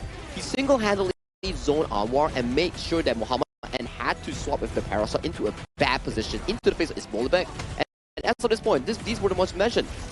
Hassan won against the world, but it's not enough. You're already too deep into territory, and you are forced down. But still, Hassan got a double strike. It was too darn late. Yeah, it was too late at that point. Anwar was already out of there. He wasn't looking to fight. But you were talking about this, the Mahmoud Sage's might.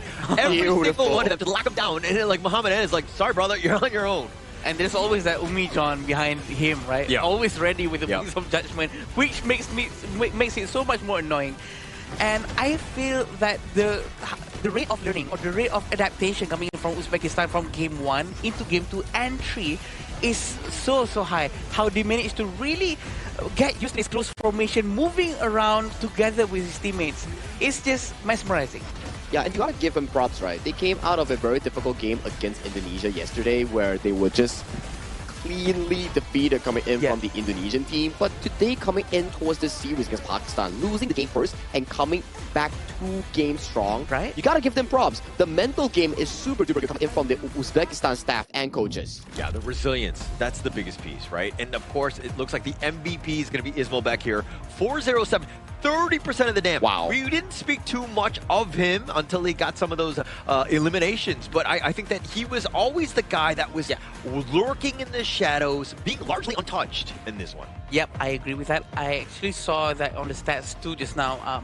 This is why they are using heroes like Garuda, Lapu-Lapu, giving the amount of space to Ismailbek. And Ismailbek keeps on doing all this damage thanks to his teammate, right? Because of the confidence and the comfort that he has to really produce those large amount of damage. Yeah, and how much he just stepped up. Ismailbek really just like the MVP style, the way that he was able to kind of just outclass, like the team. Uzbekistan really stepped up of him. Dare I say, we call him Islargebeck from now on. is... I get what you mean. The door is over there. Okay, come back. I mean, you definitely, aside from the joke itself, it definitely makes sense, right? Because you have to compare from game one. He was against the MVP performance coming in from Muhammad H's channel. And that was a very big difference, right? Compared to that performance that you actually have. But coming to game 2, his DRNG was solid. Game 3 is one thing. On the console, you in the final few moments when Umit John was taken down by the enemy team, he stood up. He took down every single enemy member and forced down the game end. That's how you consider MVP performance. Yeah, you got to step up at the right moments, right? Yeah. And they were like, when a team needs you, game 3, everything on the line, now's the time. He showed up in spades. Again, the how fast they actually adapt from game 1 into game 2 into game 3 almost makes me feel like a proud dad, even though I have no connections with them. It feels like the way they improve in such short period of time is just too good. And I wish this to happen to all of the rest of the team, because the whole point of playing the first game and try to learn as much as possible is to try to apply it to the next few games. Makes sense, right? And especially we did talk about like, meta this, meta that. Some teams like to pick the Ukyotachibana, but they can't really execute it compared to some of the stronger teams like Philippines, Indonesia, Korea. They did really well. But when it comes down to teams that have less experience or don't have enough games, when they bring out the comfort heroes like what Uzbekistan did, it really warms my heart. It's like they can play the game and in their own level, and it shows just now in game 2 and game 3. Yeah, and actually just being able to overcome the jitters that was game 1, because it didn't look great, right? And you're thinking, the wheels completely fall off. Are we able to, do we just lose all momentum, any sort of motivation going into that one? But the way that they were able to bounce back, again, you were like a proud dad. I too will join that train into the proud dad moment, because again, I think it was incredible on that one. Okay, the proud dad moments definitely have to hear what the Suns have to say, right? So let's check out with Mara on the stage to see who she has on the stage to actually interview and let us know more about that amazing comeback. So Mara, your time to lead the gorge.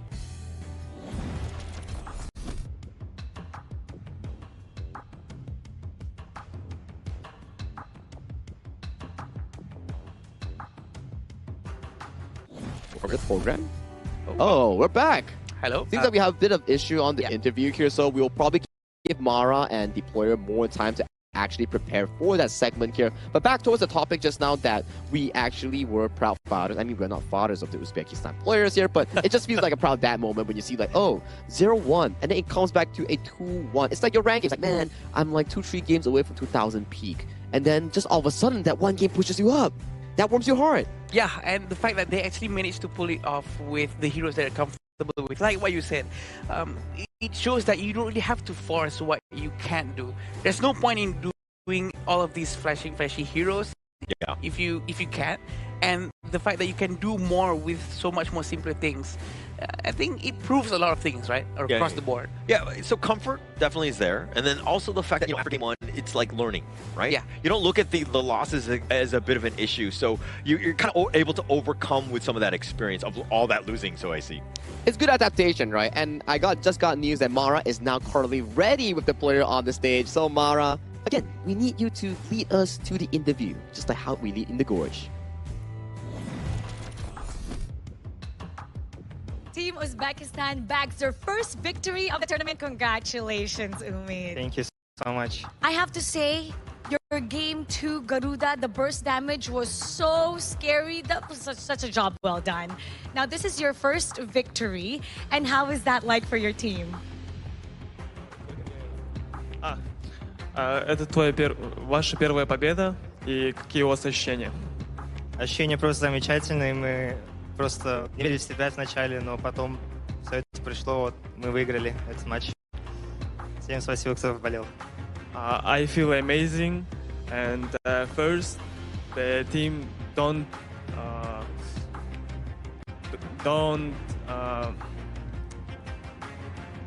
trust themselves, so after that they come back.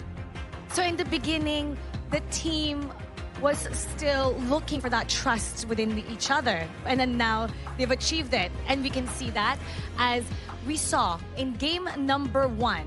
Your opponent, Team Pakistan, was firmly in control, but then you got game number 2 in a dominant fashion and ultimately taking the series. What made the difference?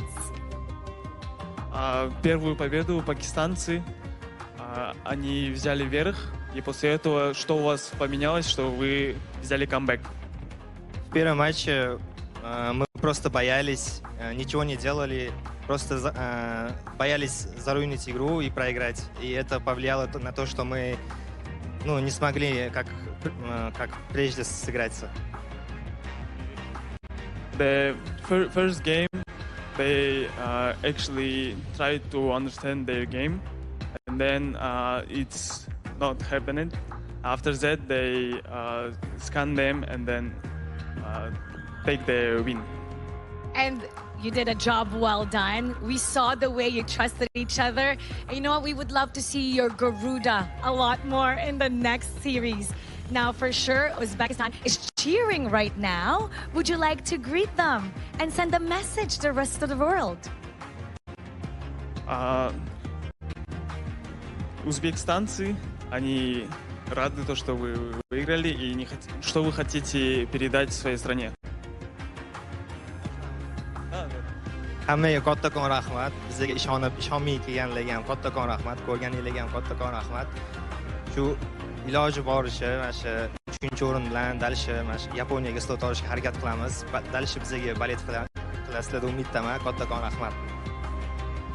Thank you everyone. Thank you for Uzbekistan. We will try to get second or third place to get to the Japan. So we will be great to see how Uzbekistan support us. Well, we're only on day 3 right now. A lot can happen, and we wish you luck for your next matchup. Once again, congratulations. Thank you. And we're going to be talking about that more with our casters. Lead the gorge.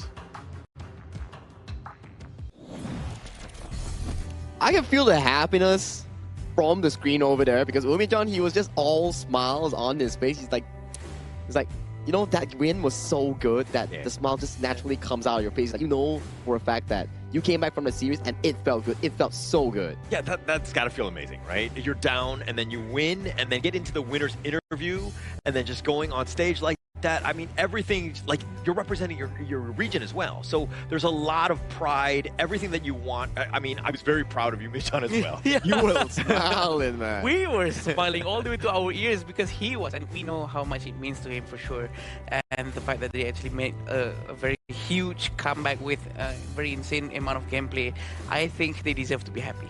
Yeah, it's definitely something that you want to be cheering on, especially when you come back from a game such as that. 0-1 down, and then you come in 2-1 swoop, and you are now putting yourself one step closer to potentially the main event or the last chance qualifiers. Yeah, and actually it took us a while, 3 days to finally get to a game 3, but I think it was worth the wait at the end of the day because that was pretty epic at the end of the day. That's true, and I do feel that they are on the right track. If they continue this momentum, they continue with this kind of mindset, it's going to be very, very helpful for them. But you know what's going to be helpful for everyone is that if you guys all have iQOO 15R, official gaming phone for 2026 Asian Games Esports Events Honor of Kings Qualifier. These are the devices that has been being used by all of the professional athletes that's up on the stage. Yeah, I'm trying to locate my finger to where I can point it better. Like, there we go. In the middle. I'm like trying to grab it. That's okay. No, they'll eventually call it if they're interested. yeah. But of course, if you're interested in a good gaming phone, do check out iQOO 15R. But lads, that was an amazing series. I think one of the best ones that we actually had story-wise. Like yesterday, we had like Tempest Dragons, but out of the series story, right? I think this was the best one because it involved three-game series, our first one ever in 2026.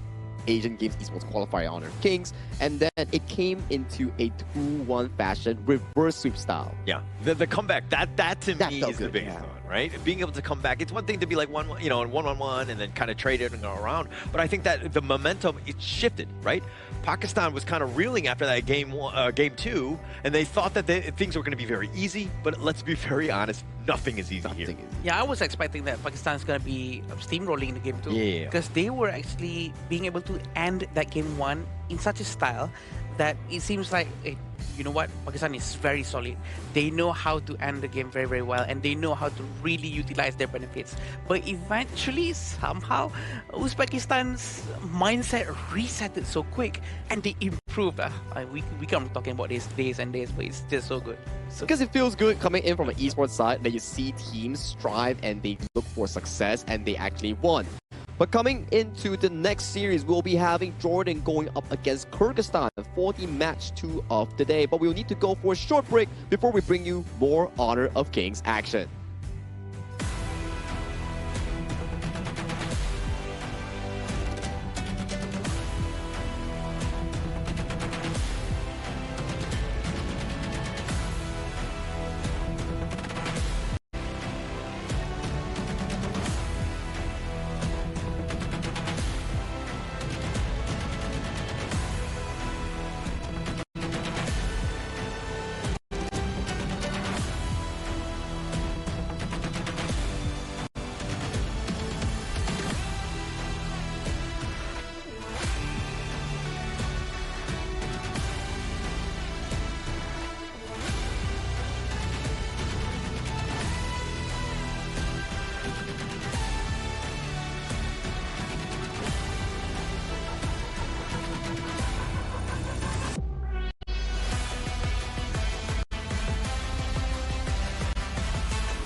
Who will be the next to shine on the Asian Games stage? Contestants fight for the honor of their regions while we cheer them on from the stands.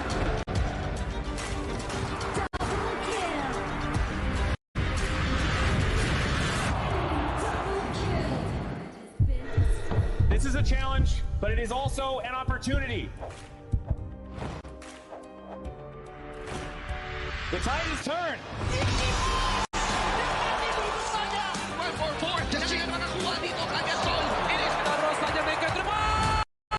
Fastest in front. They're going to use it. Holding tight. Close out Tatsumi. Victory!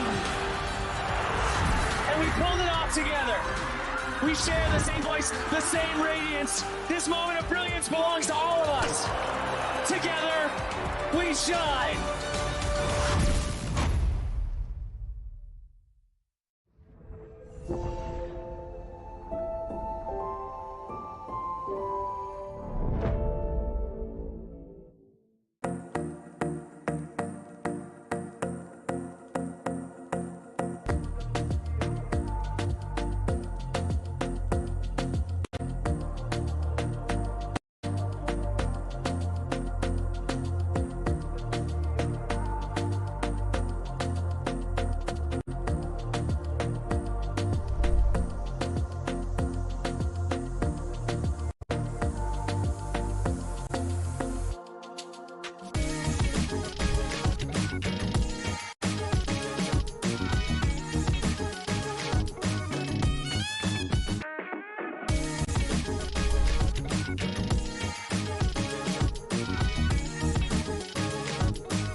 Welcome to the 2026 Asian Games Esports Qualifiers, Honor of Kings.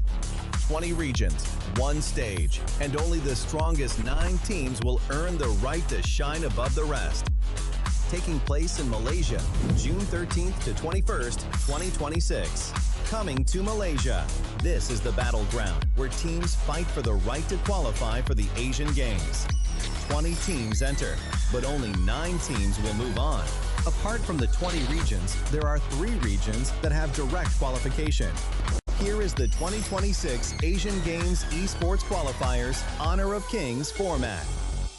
First, the 20 teams will split into 4 groups of 5. In each group, every team faces every other team once in a single round robin, with every match played in a best-of-3 format. That means every match matters. Every game matters. Every single point matters. The point system is simple. Win the match, earn 1 point. Lose the match, earn none. At the end of the group stage, teams are ranked by the total points they've collected. And from there, the road begins to shine. The top 2 teams from each group qualify directly to the Asian Games main event. That gives us 8 teams advancing straight out of groups. But for those not through yet, the light isn't out. The teams that finish 3rd in each group still have one more shot. They move into the last chance stage. There, they battle through one final BO3 single elimination bracket until 2 teams remain.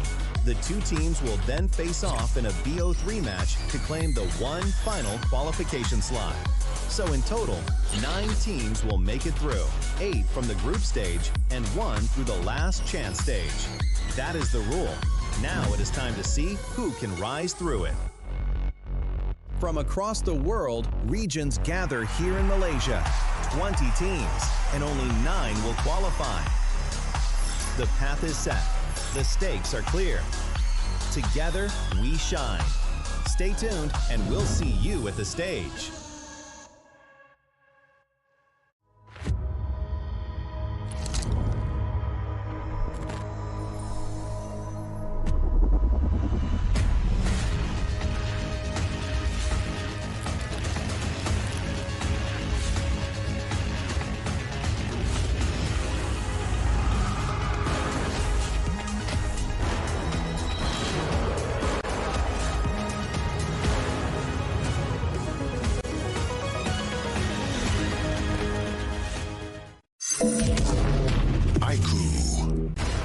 Ultimate not ready yet.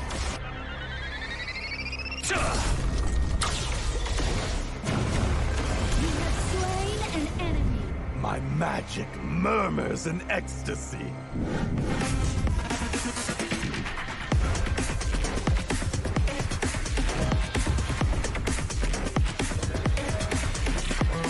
Amazing! There is no escape for you. Killing spree. Double kill. Triple kill. Spectacular kill. Don't worry. I'll be back for your life soon.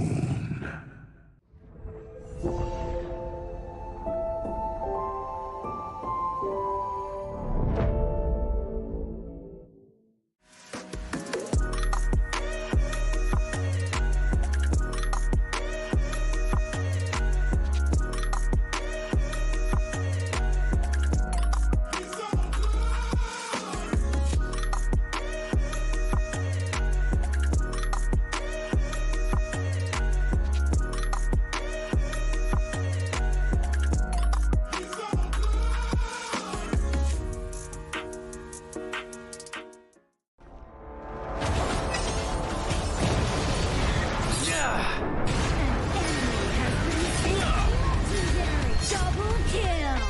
Shall I compare thee to a summer's day? Slain. Don't engage.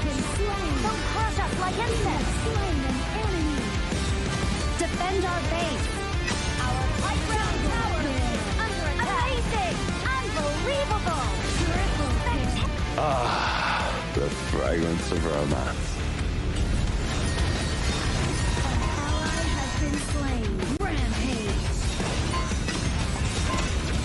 Double kill.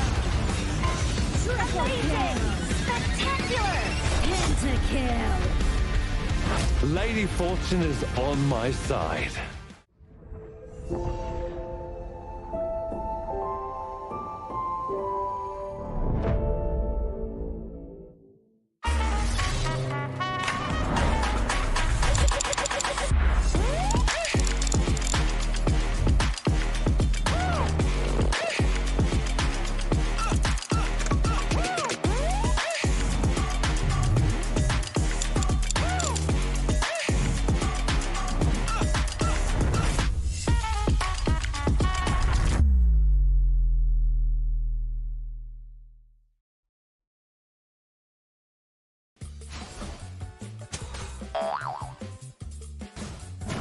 They tried. We felt bad, không về cũng chẳng có xa. Spriteling skill, Dig It, is a passive skill, which will automatically trigger at fixed times each match, up to a maximum of 10 times. The skill grants guaranteed standard rewards like gold, XP, shield, health recovery, and more. There's also a small chance to uncover mysterious grand prize effects during the match. Dig It may also produce tradable high-value treasures. Detailed information about acquired treasures will be shown after the match ends. Each treasure has its own rarity and storage size, and obtained treasures will be automatically stored in your warehouse. If you want more high-quality treasures, make good use of the Treasure Fusion feature. You can also copy and share your code so friends can help speed things up. Treasures in your warehouse can be sold for event currency, which can be used to redeem skins, items, and other rewards on the event page. You'll even have a chance to win physical prizes like smartphones and cash. You can also spend event currency to bid on high-value rewards. The auction uses a hidden bidding system, where you can submit 2 bids for the same reward. The highest bidder wins, giving you even more ways to obtain rewards.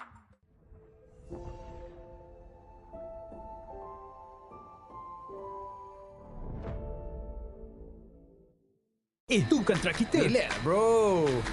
Phone aku! Jom kembara.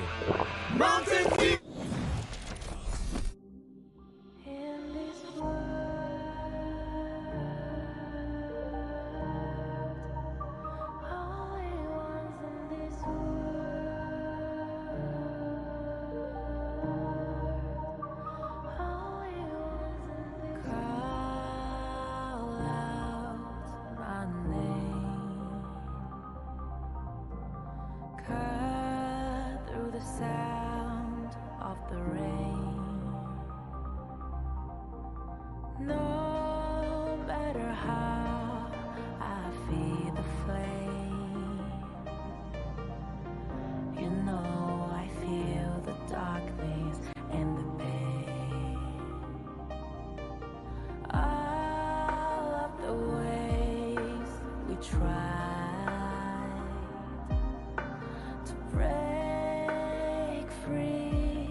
Now I see that I got everything I need.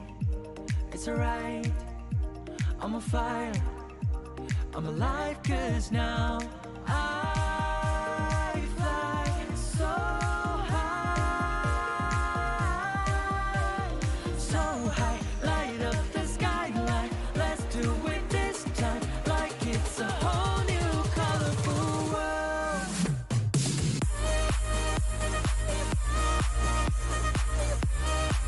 Like we're the only ones in this world. Like we're the only ones in this world. Never thought we'd get this far, burning like the stars. How we get this far, like we're the only ones in this world.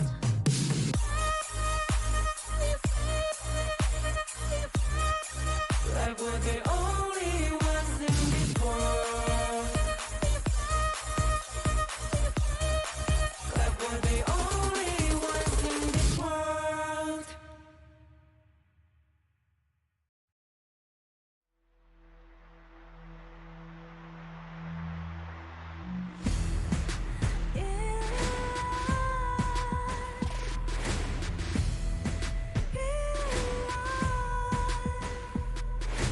What's a life without its worth?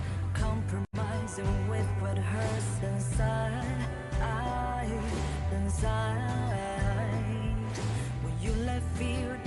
fight your fate. You don't choose which path to take alive. In life, I'm finally letting go of everything that still holds me. I'm against all odds, but I won't give up, 'cause it's my time to shine. Standing in the starlight, can no one back me down. Destiny is calling high. I'm not afraid to fight for everything I love. Victory's on my side.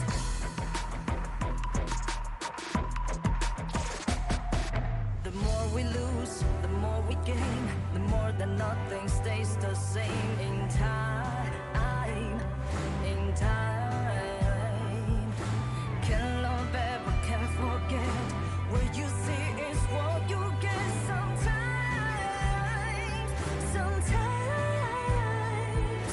gonna show the world tonight.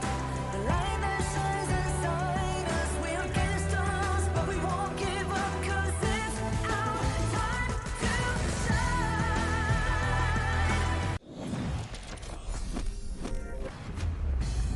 We're back from a short break into the 2026 Asian Games Esports Qualifiers for Honor of Kings. This is Day 3, and we just witnessed one of the best VO3s thus far that it actually brought it to a 3-game series here. But hey, my name is Sagi here, and with me on the desk is our casters of the Gorge. Please welcome back once again Holler and also Adam here. Welcome, boys.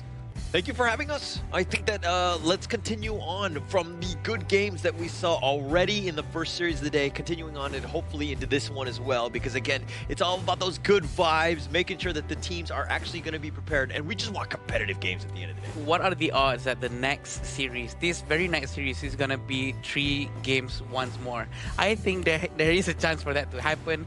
It's gonna be like quite close to between Jordan and Kyrgyzstan. It's very interesting. Yeah, before we go into the exact matchup here, we need to remind everyone at home or on Honor of Kings that a big patch is coming in. The biggest one coming in on June 17 on Honor of Kings. The Grand Venture here. If you've seen social media on Honor of Kings, you've probably seen some teaser already on what exactly coming in for the newest patch. For new heroes, new sprite links, new modes, consignment market, all of those will be available on June 17. Yeah, and actually just...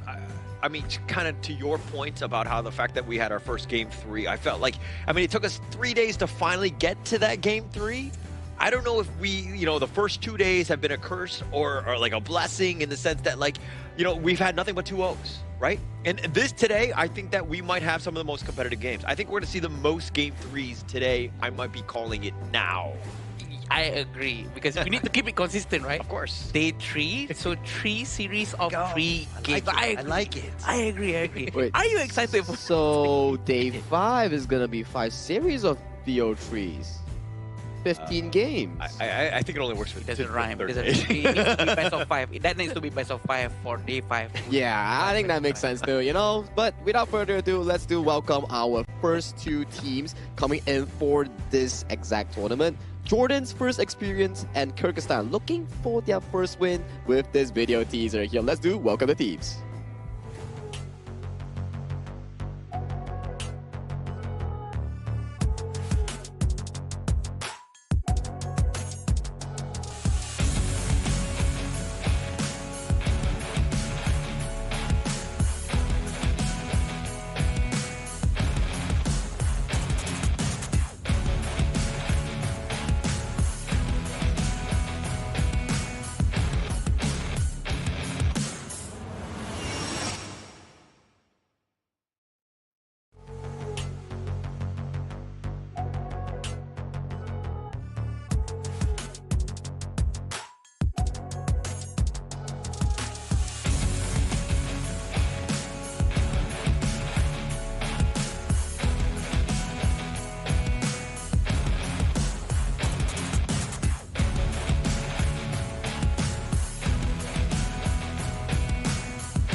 Known for their ability to adapt and think on their feet, Their unpredictability makes them dangerous, and their composure could be the key to unlocking victory. Ready to turn uncertainty into opportunity? Please welcome Jordan!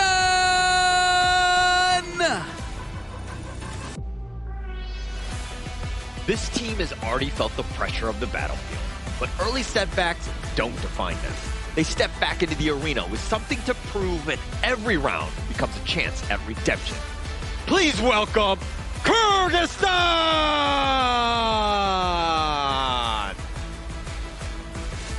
This will be the first game that Jordan will ever have on this tournament here. First experience, first appearance per se. And Kyrgyzstan is looking for their first win. This is going to be a very important game because every single game sets out the entire storyline, the results coming into their group, which will formulate how they will actually go into the main event. So this will be the Jordan lineup. We're going to be having Muhammad, Mahmoud, Yazan, Ahmad, and Salmeh. So it's going to be the first time for us to watch how they are going to be fighting against each other and how each team are going to be performing. So Jordan is going to be a bit of a mystery. We are going to be expecting a lot of unorthodox picks, or maybe they might be attached to some of the earlier picks that has been made by other teams since they have been watching them. I would hope to think that they would have their own meta and not be too heavily influenced of what we've seen thus far. It seems like a meta has kind of already been defining and it's being kind of coming in, but I do feel like Jordan, hey, bring what works for you. Don't change anything at this moment.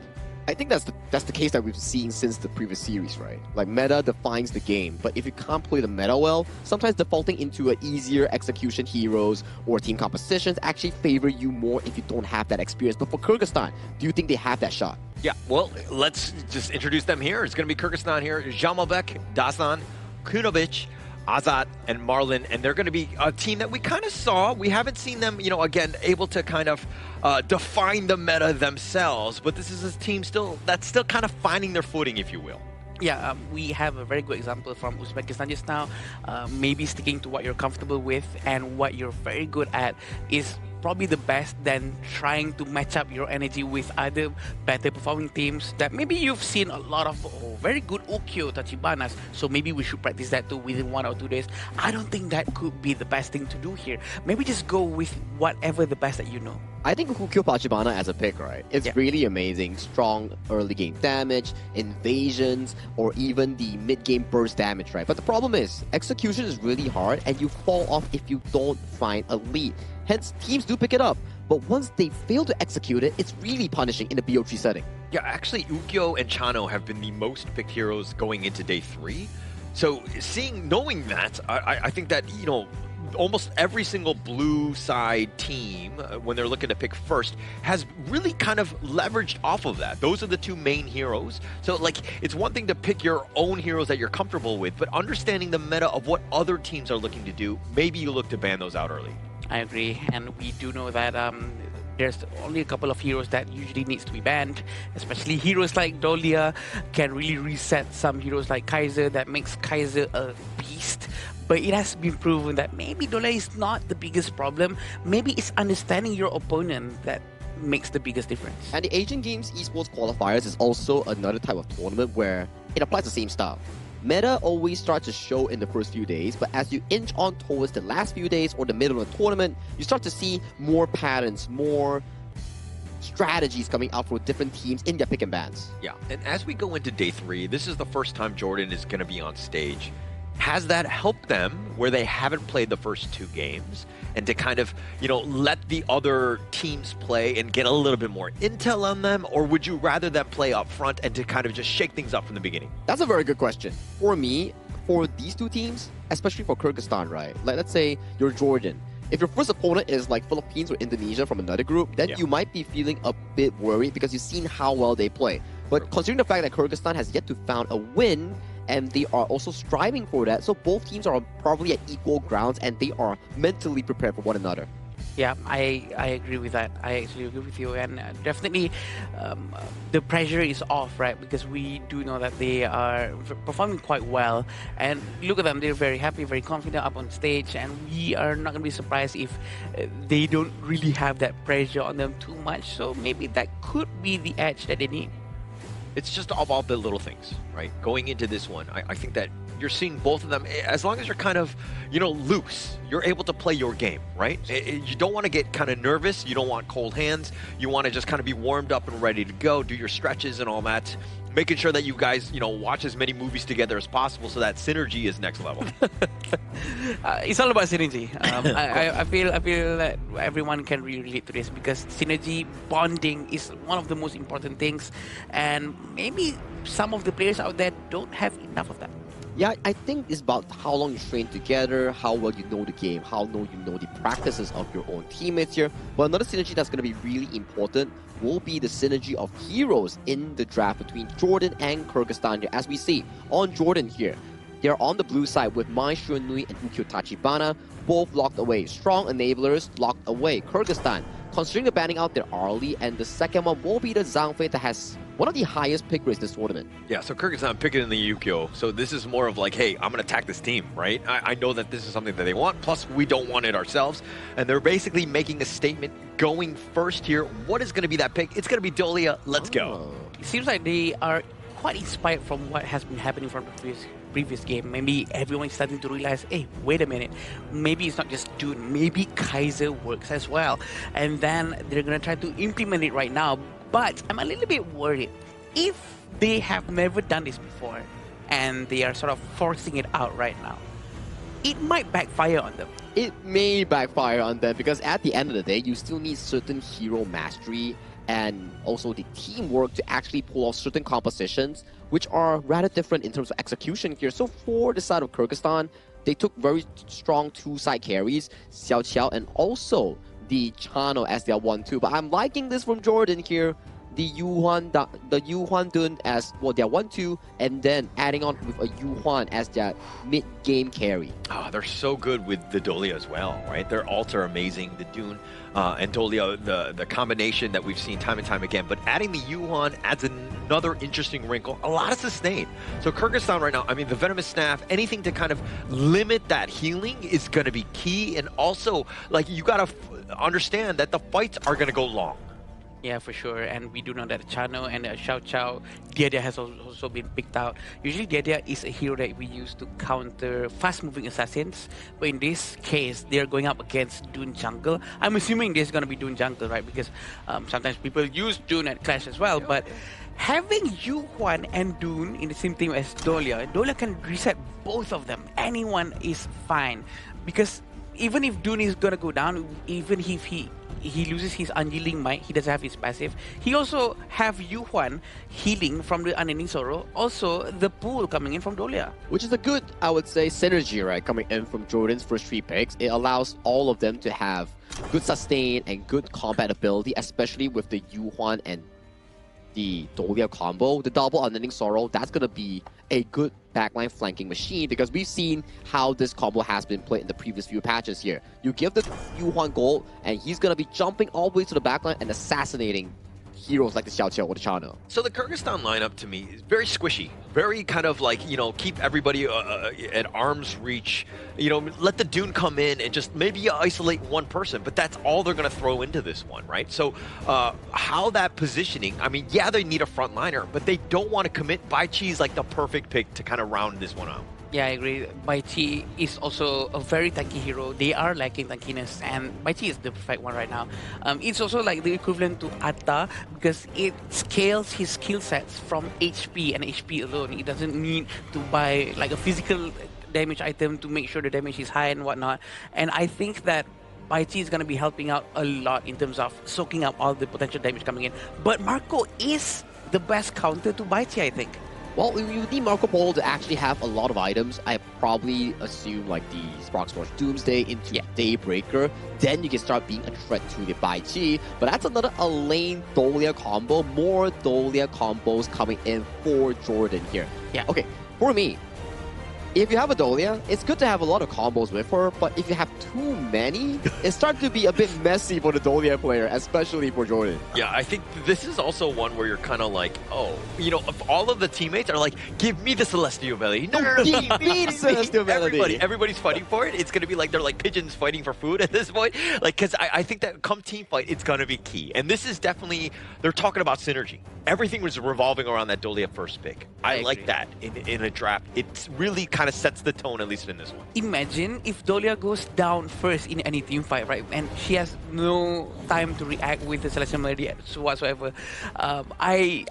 We do know that the Dolia's ultimate is very good, but I'm not sure if it's this good until they have to force out for the heroes that fits with Dolia. Well, you only gotta tell, right? Because at the very least, if all things go wrong, just find the carry, find the one that can actually benefit from the double ultimate for the maximum value here. But the maximum value coming in for both teams will be either Jordan finding their first debut win, or will Kyrgyzstan come out on top and equalize their score in their respective groups.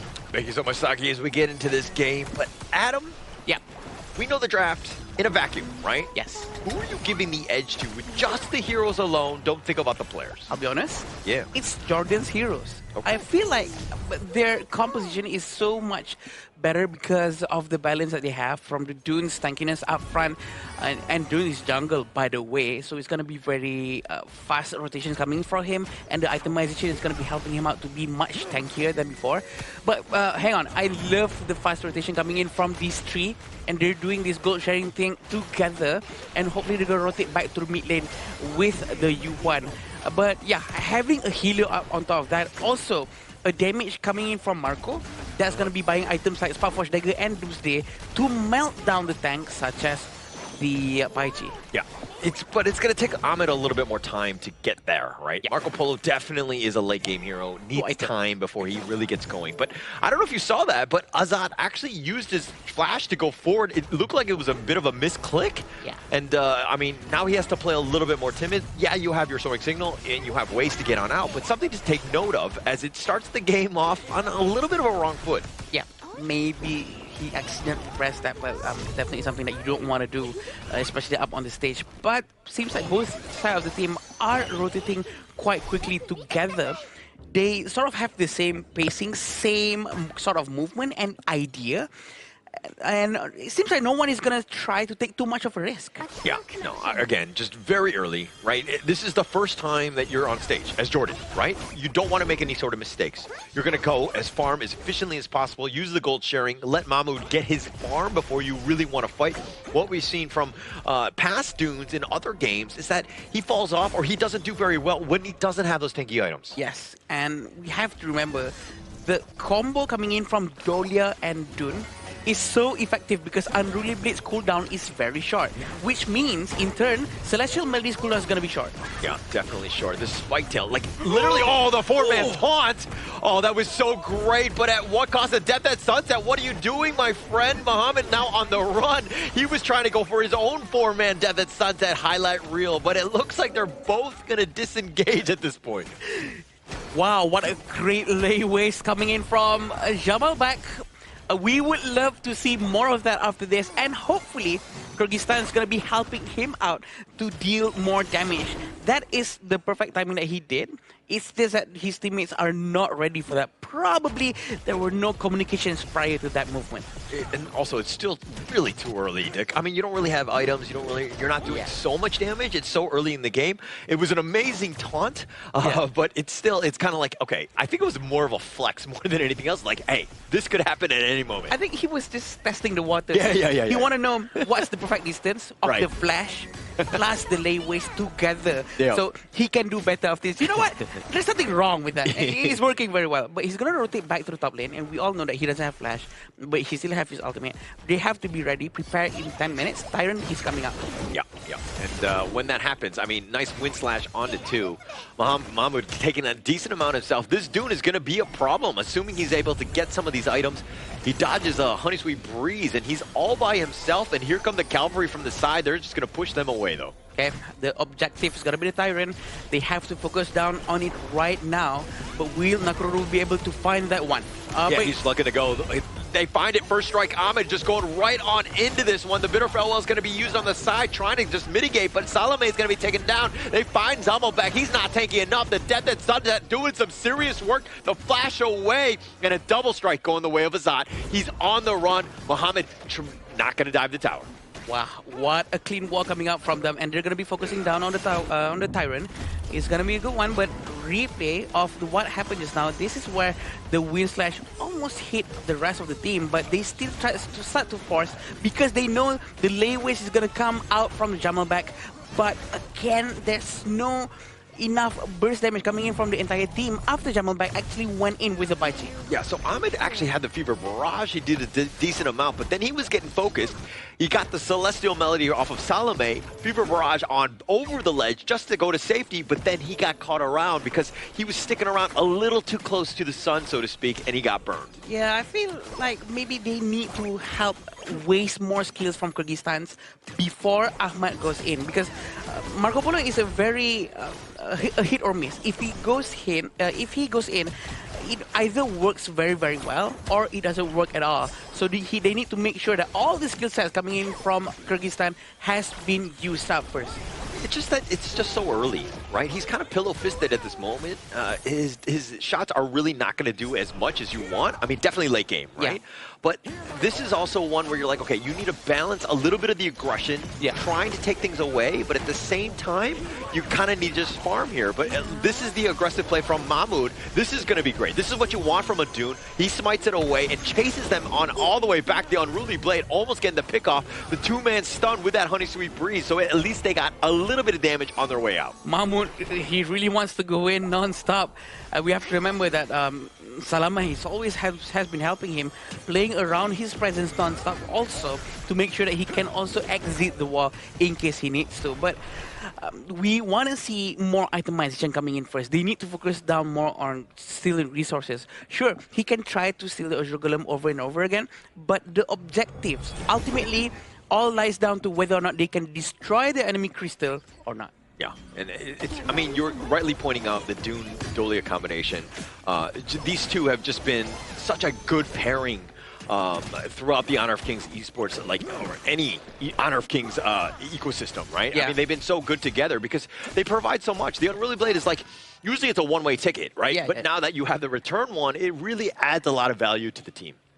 And maybe people don't know this. Celestial Melody's cooldown really depends on that skill that she is resetting. If it's a very long cooldown skill, her Celestial Melody is going to be a very long cooldown. But if it's short, hers is going to be short. So that's how they're going to rotate it. Oh, the Meteor kill. And the Death that Sunset, he has to use that defensively. Mohamed doesn't want to get pulled back, and he does just barely get raked out, but he gets under the tower. That was a little bit precarious for Mohamed. Oh, this is very interesting. Actually, Mohamed is actually going for Blazing Cape. So it's going to be a very tanky ally. Yeah, look at how Mahmoud is so aggressive, just stomping on those wolves as well. But he wants the Azure Golem. I love the way Jordan is playing right now. Oh, it seems like Dasta managed to get the blue buff, but he's going in. He's going to go all out or not. He's going to pull back because he knows that Ahmad is not in the vicinity anymore to give him a helping hand. Yeah, but he still stole some of the jungle neutrals right there. So I think that he'll be happy with this. But again, contest everything. Like, look at how aggressive he is. Space created, if you will. Wind Slash just to zone them away. But Ahmad gets picked off on the bottom side. That's not what you want to see, especially. But now the Honey Sweet Breeze onto two. Mohamed is going to be taken down. And Mahmoud, he's trying to fight all the way, even diving the tower, but a triple strike going the way of Dastan. Kyrgyzstan managed to punish all of them. There's only Yazan left in the Jordan team. Now let's see what Kyrgyzstan's going to do, which objective they're going to go for. Is it the Overlord? Is it the tower? This is a crucial moment for them to really try to gain something out of this win of this team fight. Okay, I was saying that I like the way Jordan were playing, and I would like to retract that because they're being a little too aggressive. Mahmoud, you're kind of putting your team out in a bad spot. You're being way more aggressive than you should be. I like a little aggression. That's a little too much. But the rake back, they find Mohamed. The Death at Sunset will get him on back. They're going to dive the tower. They're not scared. Honey Sweet Breeze is not going to connect. He gets on out. But it seems like Kyrgyzstan is almost doing the same thing as Jordan. They might a bit overextend this now, but Fortunately for them, it's only Yazan right in front of them, but it seems like they're going to try to force it out once more. Spirit Wolf has been sent out. The amount of damage is too high, but they're still in this fight. Yeah, Dastan is going to show up and finds the pickup onto Salome. He uses his Celestial Melody before he perishes, so I guess there's that, but they're down a man. Yeah, they're still okay right now. The minions are still a little bit of more minion for them to finish out before they can try to get the Tyrant as the next objective. But the Tyrant is going to despawn. They have to focus on getting the Shadow Tyrant or the Shadow Overlord. Yeah, so now look at how Muhammad is playing, right? Yeah. He wants to be, you know, just like harrying them, using the Death at Sunset to get him out to safety. Obviously, if you have the Celestial Melody, even gravy, you can be even more aggressive. But, you know, as Sagi was saying in the pregame, you're kind of spoiled for choice. There's like way too many heroes that need that spell. Yep. It seems like Muhammad is going for just one defensive item, but the rest are going to be damage item, which is very good because they are lacking damage for the entirety team of Jordan. The rotation coming in from Kyrgyzstan, are they going to try to force it out on Muhammad? Yeah, Dastan not scared of Death at Sunset, though. We'll keep him alive. But again, ult for ult on this one, and now that space is created, Shadow Tyrant begins. Yes, both of them are getting one objective each. So there's the differences of Tyrant and Overlord, right? Overlord really specializes in pushing the waves without having to bring the heroes there to waste their resources and skills to try to push the minions. Having a very good Overlord will help you with the Vanguard. AoE damage for the dragons will clear the wave very quickly on each wave without the presence of any heroes. Tyrants give you movement speed and damage for the heroes of the team that takes the Tyrant. Yeah, but which version, Adam, do you like better? The 10-minute mark happens, which one are you going for? Well, it's very hard to say. Both are actually good for two different things. You have to choose one. It's like vanilla or chocolate. You can't say both, okay? You gotta go with one. If you like to go to war, right? Or if you like to go to have a very good team fight. I said pick one. Go with Tyrant. Go with Tyrant. Fine, I'll go with Tyrant. Good. All right. We got you on one. Get off that fence. All right, let's go. But now Kyrgyzstan.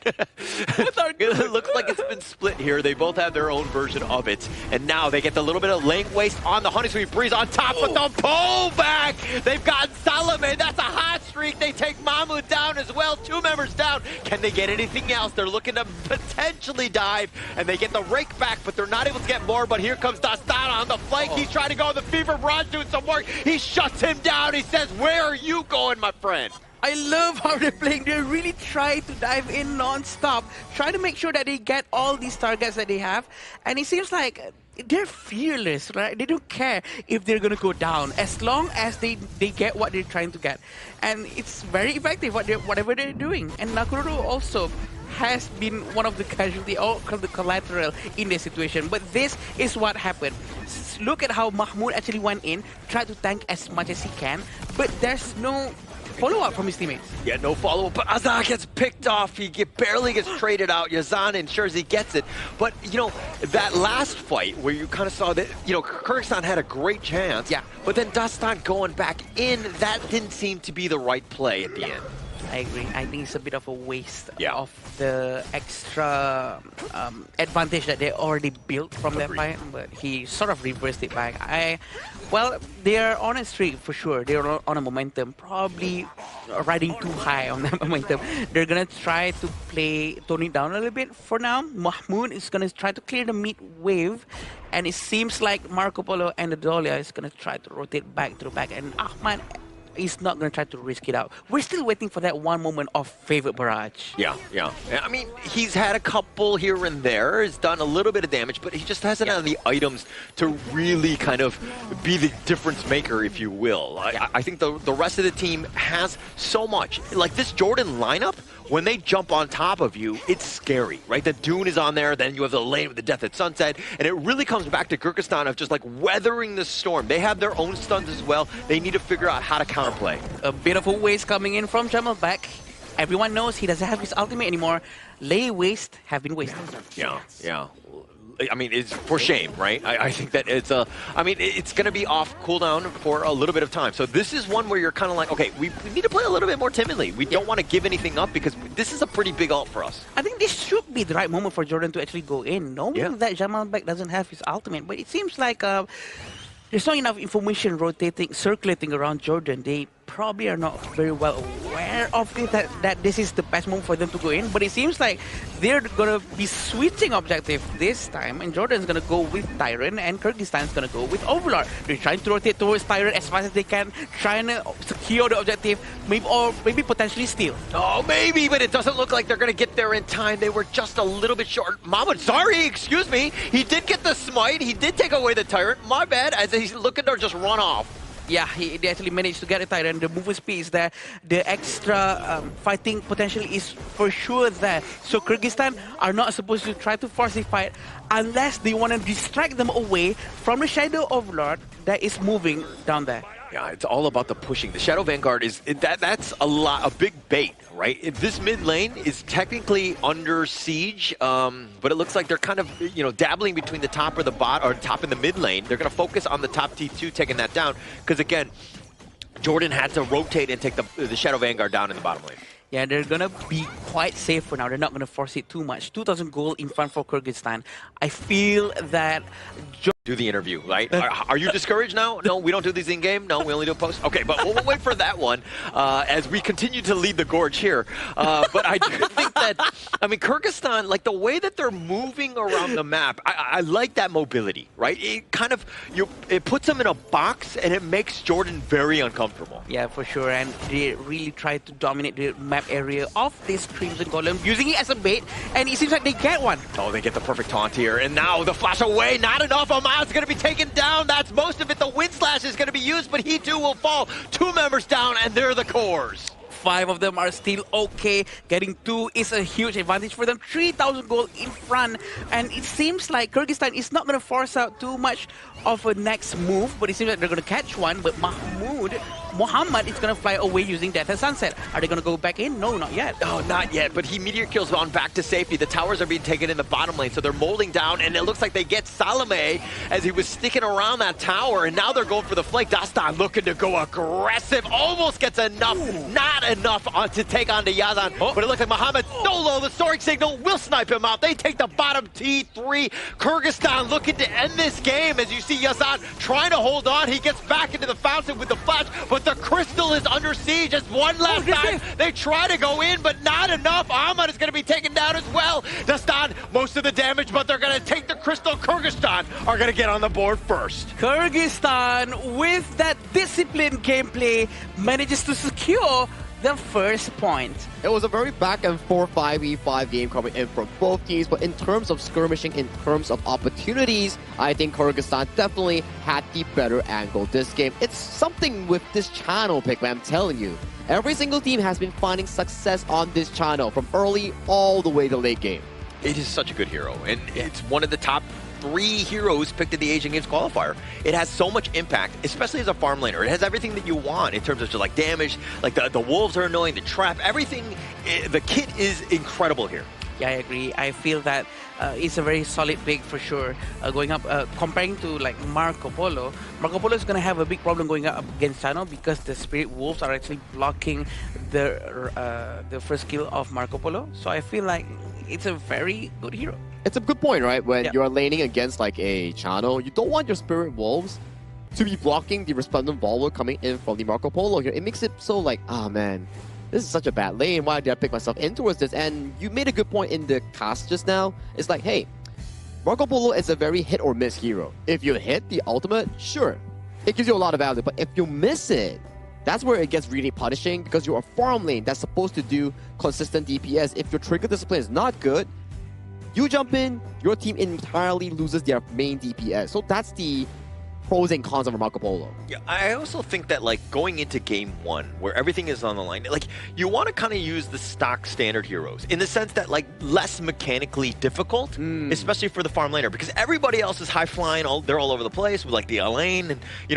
like the Yuan, all these things. But if you're able to just kind of weather the storm and not be out of position or baited by yourself because of the Fever Barrage, I think that you're going to have a much easier time here. I think the early game coming in from Jordan was actually really good. We saw some aggressive jungle invades coming in from Mahmoud and the Dolia refresh, but the problem comes into this specific point. The team fights.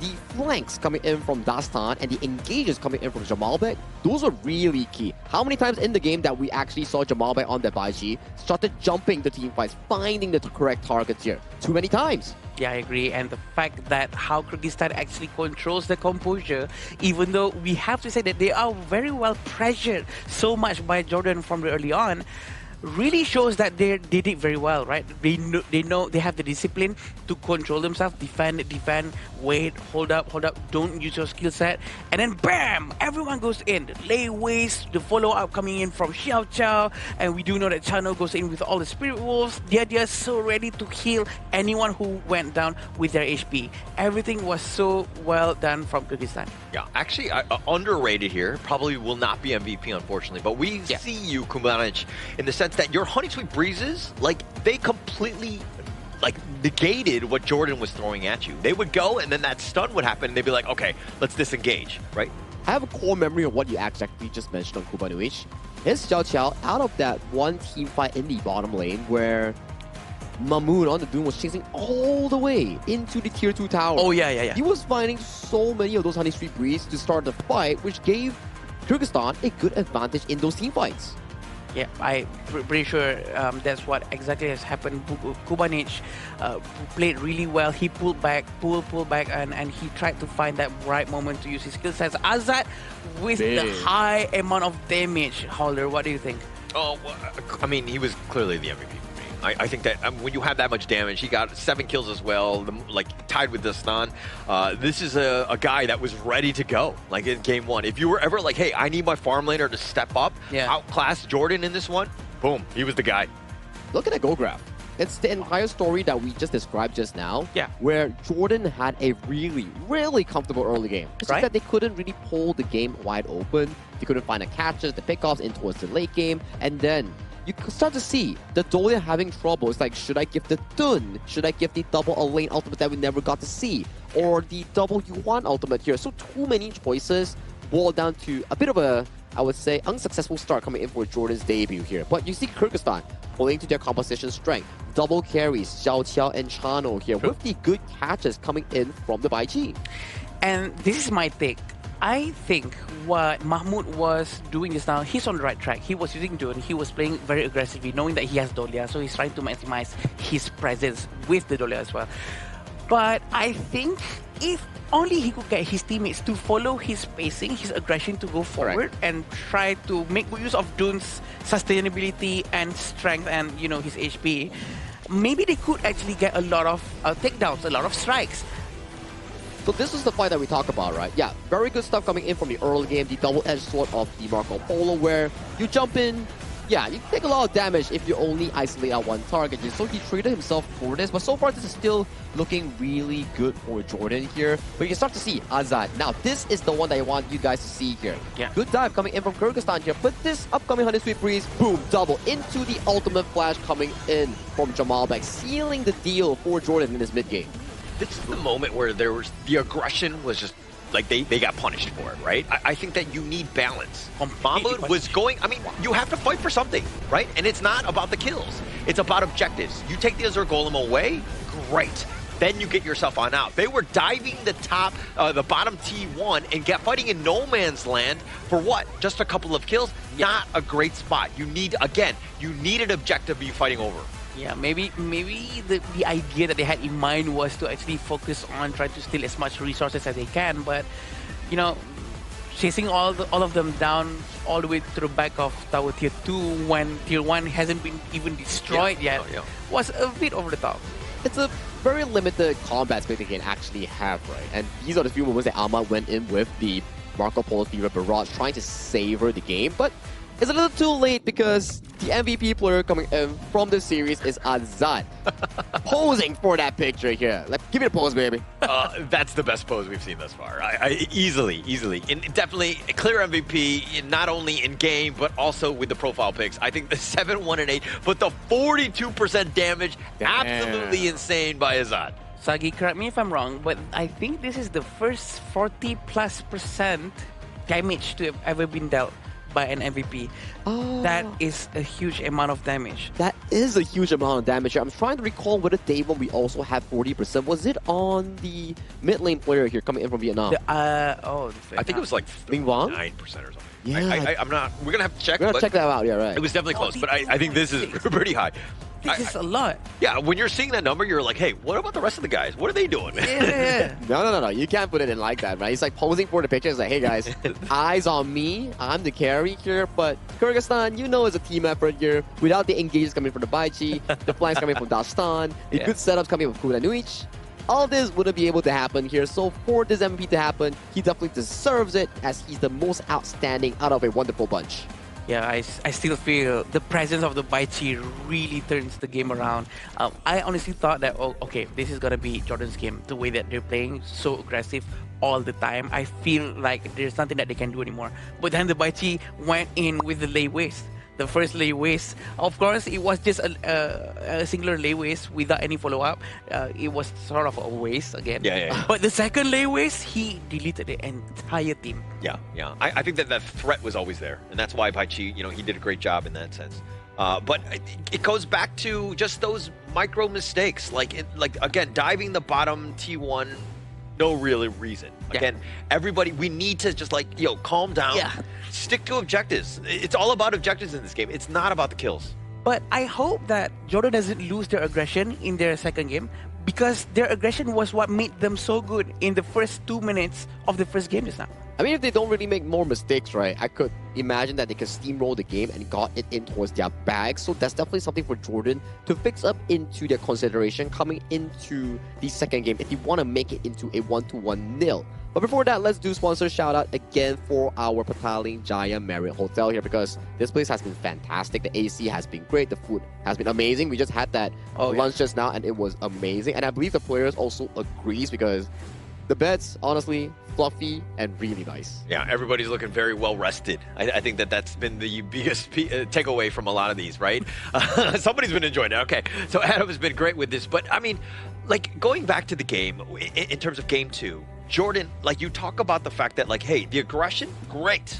It's good for the early game, but, as coach, what are you telling them to do differently? I think that if they want to commit on doing something, do it together. If they want to be aggressive, go forward together. Don't just go with just the Dune and the Dolia. Go with the Marco. Go along with your U1. All in together to make sure that you maximize what you're about to do.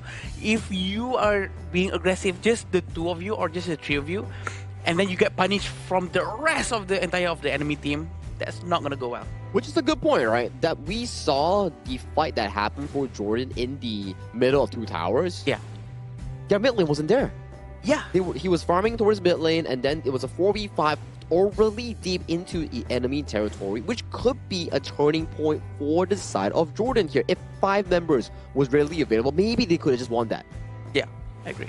I think the team fight, though, going in, the idea is fine. I think Mahmoud, you're seeing this guy. He's completely like a hound off his leash, just going after people. But you kind of need to reel him in just a little bit. Just play. You got to keep the aggressiveness. That's always good as a jungler. True. But you got to do it within the objectives of this game. I think that for him to kind of, to taper that down a bit, get the guys on the same page, so that, again, when we're doing things with a purpose. True.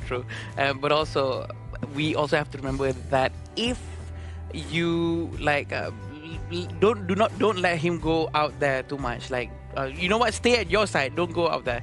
It's almost like you're keeping a lion in the cage, right? You're not letting him go out too aggressively. But I do have to agree with Holler. Don't go overboard.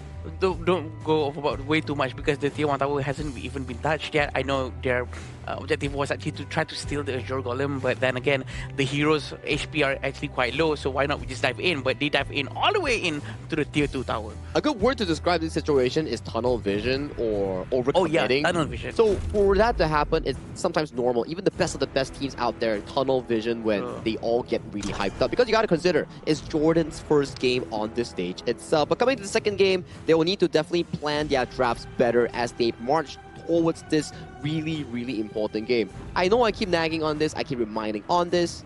It's a BO1, it's a BO3, single round robin. You lose this, the hopes of going to the main event is further away from you. And that is the scary part, right? I mean, you might just play 4 matches and get on mosey on home, right? It's not a great spot to be in. So even more pressure to perform in every single match, right? And if you're looking at this one, you're thinking, I mean, both of these squads are probably looking, hey, I could definitely beat the other squad. I think that they're both very winnable, but now it's up to Jordan to somehow bounce back in this. This is very good picks coming from Kyrgyzstan, honestly, because yeah, Jordan actually took Chano. Chano is a very versatile hero, but knowing that Chano has Spirit Wolves, they're not going to go with Marco Polo anymore. They're going to go with Direnje and make sure that all the skill sets from Direnje to burst down any Spirit Wolves and also the Chano itself and supposedly any forward tanks. But look at this. Finally a Kui for today. Yeah, you've been loving the Kui since you've seen that yesterday here, but Kyrgyzstan actually drafting really well. Yeah. One way to counter out Kui, CC immunity, which Lianpo has in all of his spells, and also Ata on his skill 1. Yeah, and also if you do happen to catch him when he doesn't have that CC immunity up, he's got his Tremor Smash. Like, you're pulling him into your team, which might not be great for him. So I think that going in, like, you're seeing the rest of Kyrgyzstan, you had the Ata, another way to kind of create that go ship, but like, it's about getting to that back line and on top of that Chano. I agree, and Chano has to be aimed from the beginning, from the get-go, or else he will have his automation very quickly. Again, I do feel like the Direnji is a much more mid to mid game, early game and mid game farm lane compared to Chano. Chano is a very super late game marksman because of the critical build, the damage that he's about to be doing. But with Direnji, he should be able to push the lanes much more quicker. It's more of a 50-50 lane trade, right? You gotta see whether the Direnji can get a full commit in, or you can start to see the Chano throwing those Spirit Wolves, which will act as a big counter into the lane against the Direnji. But that's for the farm lane here. Let's check out some of the bans here that has been committed by both teams. Kyrgyzstan banning out the Fang and Lubu, and Jordan removing the Garuda and also the Nakoruru from the pool. Kyrgyzstan still needs a mid jungle or clash lane, depending on where the attack goes. And for Jordan, they still need a jungle and clash lane. Great bans. I think that the Lubu makes a lot of sense. It definitely kind of, you know, the Lianpo and the Ata, both ways to kind of, the shields are, yeah, on point. Wow. Now you've picked up the Guan Yu and you're like, hey, we are going to use, I mean, it's not the complete caveman strat where it's just like melee guys just like running at you, but you have the Direnje. But the Guan Yu is going to change things up because Jordan's lineup right now, they kind of want to stay on the outskirts, right? And yeah, being able to shepherd them in with the Razor Cavalry, it could really just, you know, take over that team fight. And it's really scary, right? Yeah, we prize Chano as a pick that you can go ultra late game, start having so much consistent DPS. But here's the thing coming in from Kyrgyzstan's lineup. You see the Guan Yu, you see the Lianpo. That's a lot of engage that's been covering from both the front end and the flanking end. And we have to remember, okay, Ata's going to be playing jungle, right? So Guan Yu is going to be going at a clash lane. But I'm a bit worried, are they able to use Guan Yu as good as we hope him to be? Going up against Fuzi is gonna be a big of a problem, but Fuzi has to land his Sage Might because we have to remember the skill has an animation channeling time. If Fuzi misses his ultimate, Guan Yu is gonna be rampaging around. Yeah, and actually, I mean, it's a nice, I mean, we've seen it, you know, excel in the first series of the day, right? And I think that it can potentially lock down the Guan Yu as well. You know that those guys are going to get to the potential backline, but this Kyrgyzstan lineup, they have control for days, but do you have enough to knock them down? You need damage. Xiao is just even more control. This is like a protect the president in terms of this Direnje lineup. I'm scared at the same time because, again, Azad, he gets out of position. Yes, he was the MVP, but this Direnje is a lot harder to maneuver around with. Okay, Saki, from both sides of the team, we've seen all the heroes that have been picked. Which team do you think has a more solid composition? Just like what Hodo said to me, choose one.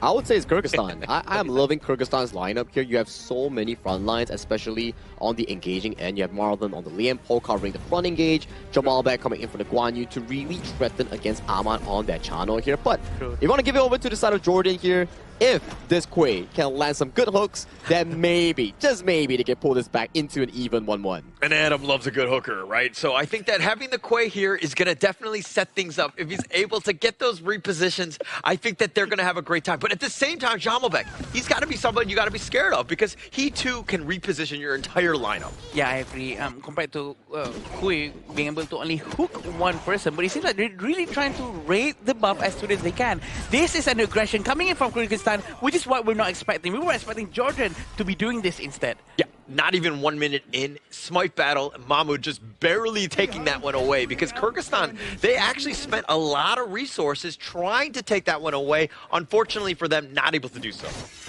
The question is he going to be my favorite hooker? I don't know. I mean, it seems like you have many. Many? Yeah, you like the Sungun yesterday, right? Whoever used Quay. Yeah, whoever used Quay. Okay, you have zero standards then. You just like anybody with a Quay. Got it. All right, my bad. I didn't know.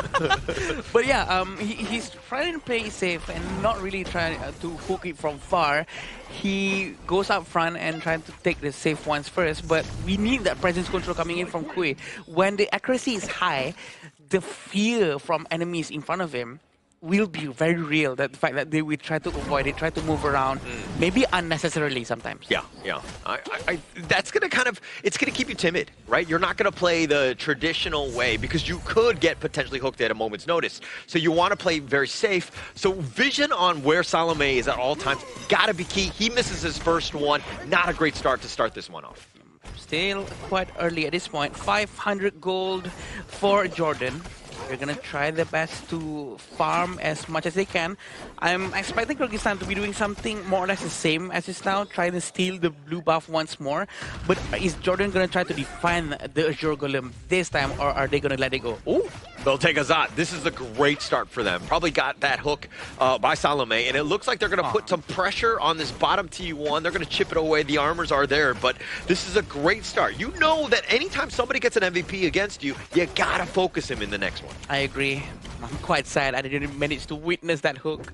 The first one is very important, right? Because we want to see on how he actually managed to deal with the first one. But no, I know you like to watch. So unfortunately for them, we didn't get the camera vision on him. But Salome, I mean, hopefully in the next one we're able to get that. Yeah, we're still with Salome right now. Give space to Holly. Holly really needs to let it go of all of his thoughts. Very problem. Yeah. It's fine. No problem. PG, don't worry. We're still here. 1,000 gold in front for Jordan. But Mohammed in the top lane. I mean, Jamelbek, these two are going to be going at it, right? I think that as the Foots, you want to constantly just like, you want to stay in the lane as much as possible because, again, because Jamelbek wants to rotate. He wants to use his, Razor Cavalry on team fights. I'm very focused on Salome right now. Yeah. I'm seeing he's swinging his hook. He wants that hook. He wants to pull him away. But we have to remember, Azat does have that Purify. But Salome is going to go down, it seems. Yeah, the Tremor Smash is going to be right on top. But the Blazing Brilliance is on point. The flash away, Marlon. Oh, with the shield, the outplay. He completely dodges Yazan because the Blazing Brilliance was facing the wrong way. And Marlon somehow survives. If only Yazan flashes to the back to reposition the Blazing Brilliance, he might have been able to take him down. In fact, actually one basic attack earlier on might have taken him down, but just because of the shield coming in from Liampo, saved him. What a play. But we have to remember the gold is siding with Jordan right now. Yeah, just the gold, but the highlight reel as far as going the way of Kyrgyzstan, that's all I care about. Yeah. But, I mean, this Tyrant is going to be started, and now Salome with that hook gets the pullback as that, the flash away, he's going to be fine. And now Kyrgyzstan, without really your farm laner, how much can you do? And now they found Marlon, he's not able to get away. And continuing on with Mahmoud, he's doing a little bit of work on the back line, but he too will fall. The Tyrant is getting a little bit low, and Jamelbek's going to be picked up. The Honey Sweet Breeze will be used. They found Salome as well. It's a 2-for-3 double strike going the way of Ahmed. What a turnaround coming in from Jordan. They're going to try to get the Tyrant right now. Futsa is not going to continue the Tyrant for some reason. They're going to be focusing now on the tier 1 tower at the bottom lane. Seems like Azza is going to be focusing on the tower in the top lane as well. But this is what happened in the war just now, where they actually managed to get a couple of heroes actually, but the turnaround coming in from Jordan, they really went back and tried to push them back to make sure that they can still secure kill the Tyrant. Yeah, they weren't on the same page. Kyrgyzstan that one. Azat was actually making his way through the jungle to the top side. He wasn't even in the fight, and we were kind of talking about him being the only damage dealer, but you're fighting on, I mean, everybody's still early enough where everyone is able to do their damage. Nobody's so tanky that you can't fight. But taking a fight 4 versus 5, that's pretty much a losing composition. True, and you're going to be focusing down Muhammad getting Azat very easily. And it seems like Muhammad is going to go down as well if he manages to run away. A good flash coming in from him. Where's the knockout coming in from Chow Chow? He doesn't miss it. All he has to do is just use the ultimate. They're all going to be rotating all the way back to the top with that 1,500 goal in front. Yeah, but I think if you take down Azat, and he's been heavily focused this one, I think that's a winning combination. Muhammad, unfortunately for the meteor strike, but now nice little Razor Cavalry, and Jamalbek looking for that speed to go back in, but he's a little bit on the low side. Samalame with enough damage to take him down. Nice little 3-man stun by Dastan, but now they're on the run. Jordan looking and hunting. They're not able to find some sort of catch as they get under tower. Kyrgyzstan has to pull back by a bit. 2,000 gold is quite a big amount right now, but we're still waiting for that hook that he hasn't been doing for now. But the red buff has been taken by Kyrgyzstan quite easily. Yeah, taking that away. And with the zoning, right? Marlon on the side, this is a big piece for him because he's tanky enough. He knows the limits of his hero. He's able to kind of push people away, get that burst ram right when you need to, when that Crimson Golem is getting a little bit low. Yeah, and Overlord is still there. No one's going to touch the Overlord because everyone tries to avoid the sub 10 minutes Overlord. It's not really that good. Oh, nice little hook into the void. He goes, and with that blazing brilliance, down goes Jamalbek. This is exactly what happened with the game 2 days ago, I believe. This is very effective and it works. And they're going to try to do it again. It all depends on whether the hook hits or not. The accuracy is the utmost importance from Jordan. I mean, you turn the game on its head because you get a man advantage if you're assuming you're able to get that pickoff. And now this little blazing brilliance. Marlon's going to feel that one. He's sunburned, if you will. He's under half in terms of HP. Kyrgyzstan, though, still holding on in this top lane. Muhammad is going to be focusing down on the tower in the bottom lane. And it seems like he's going to be forcing Jamal back to do counter rotation. He's going to try to stop the attack, and that's going to create some space for Jordan at least. It all depends on whether or not Jamal Bek is going to be able to flank from the back and push everyone. Yeah, and I like the way that Muhammad is playing. On the foods, he's tanky enough. He has his own ways to survive where he can be a threat in terms of the split push, and you're forcing Kyrgyzstan to react to what he's doing. He's pushing the bottom lane. It looks like Jamal Bek can't team fight. He's got to go in the bottom lane to fix it. 3,000 gold difference now, stretching it even wider apart, but he's going to be forced to use his Triumph Smash. Yeah, but he's going to find one all the way on the side, but Jamalbek is going to be picked off. Muhammad trying to do a little bit of work on the side, but he too will fall. Azat with just enough. Marlon, nice burst ram onto 2. The control is real. 3 members down from Jordan. Dastan really did a lot of work over there. They're going to try to defend their tower, but they did not manage to do so. It's too quick coming in from Jordan. They're going to try to run away to the back, and they managed to run away quite quickly. 2,000 gold difference right now. They managed to closing up the difference. Yeah, and with that space created, that team fight, they were able to take the mid T1. Not the worst trade, because again, we talk about the importance of it, but the flash forward, they find Marlon, they have a little bit of control on, but it looks like Muhammad not enough to stay alive. The old man is down. Marlon never goes down, right? Even though he has his HP all the way to the last hit, he still managed to run away in the nick of time, which is very good.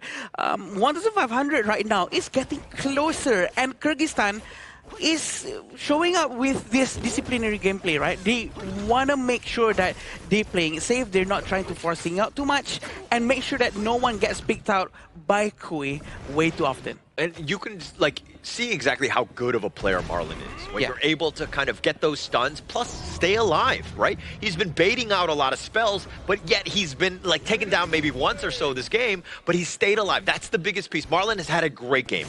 And at the same time, Marlon has been providing vision, which is very important for his entire team, to know where is Kui, where is Fuza, so that they know whether or not the Sage Mine is coming from the left, from right. So the positioning comes better from the entire team because of Marlon alone. So it all depends whether or not Marlon is opening the vision, and the war or the team fight will revolve around Marlon for sure.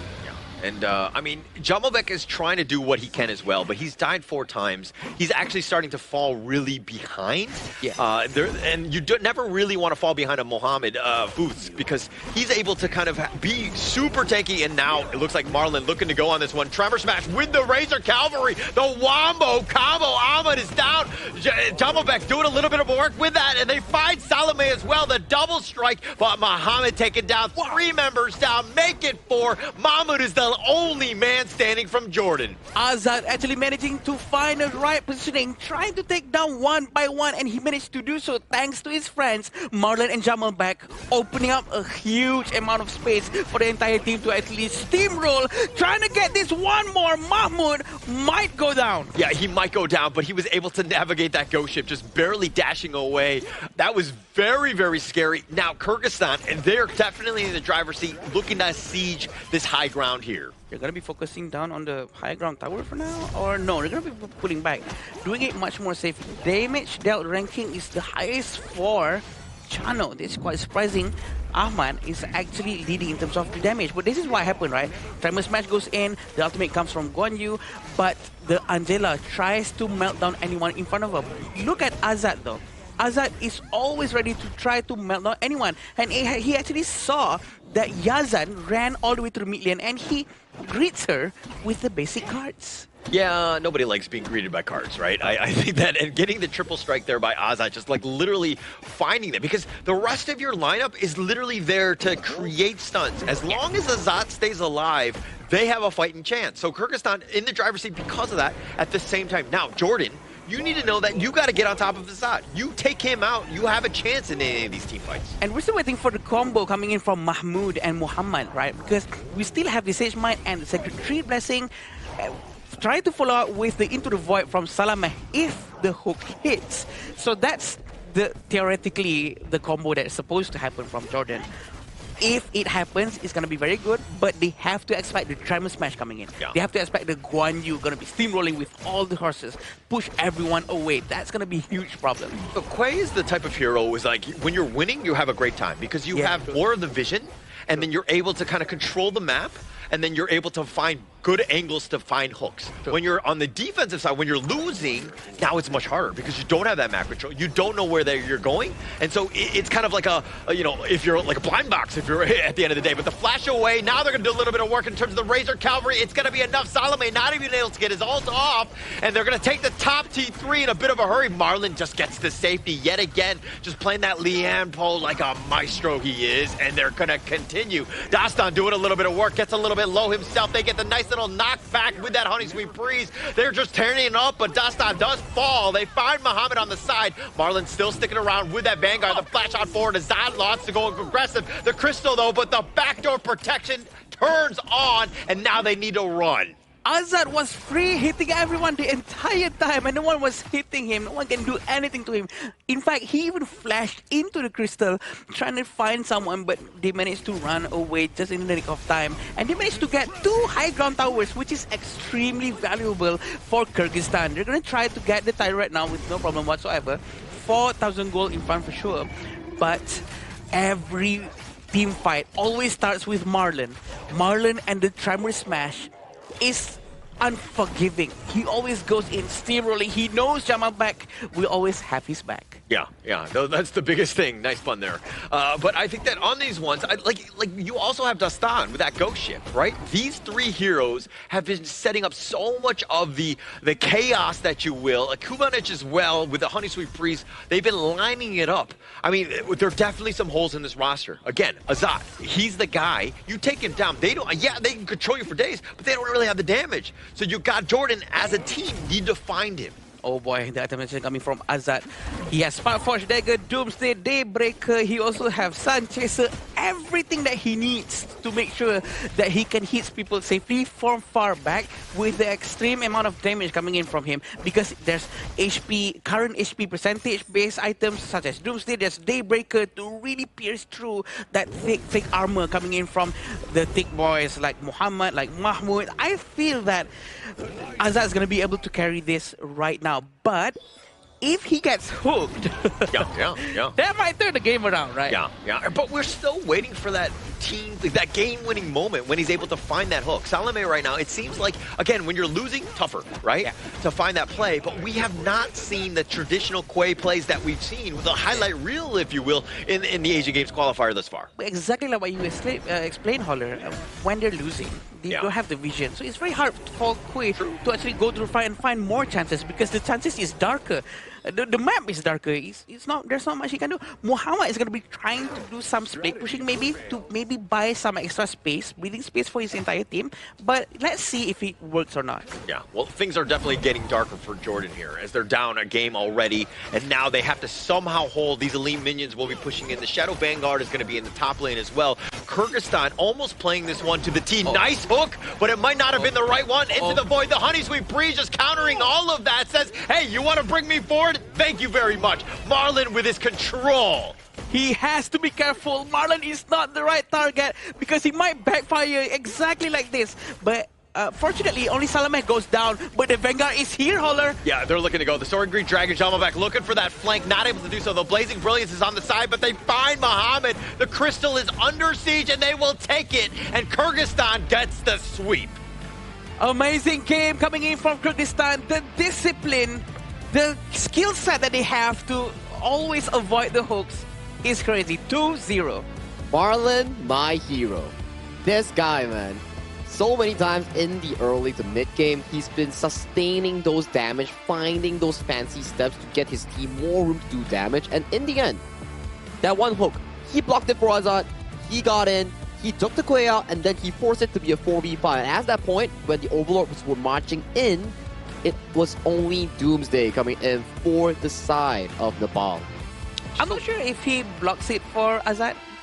Maybe he thinks that, oh, look at this, it's my free ride. So he went into the hook because he wants to get hooked so that he can get a better positioning. Because that's the thing that no one expects the most, for Quay to accidentally actually pull a Liampo towards their team. Yeah, I mean, there was actually some targets that were not great to pull in, right? Jamalbek is one, and then Marlon is the other, right? So you gotta like kind of find them, but it's tough because those are the guys that are always in the front line, right? They are the most vulnerable, and they want to be hooked at times. So it didn't seem like this lineup from Jordan was really able to counter the overall draft of, again, Kyrgyzstan here.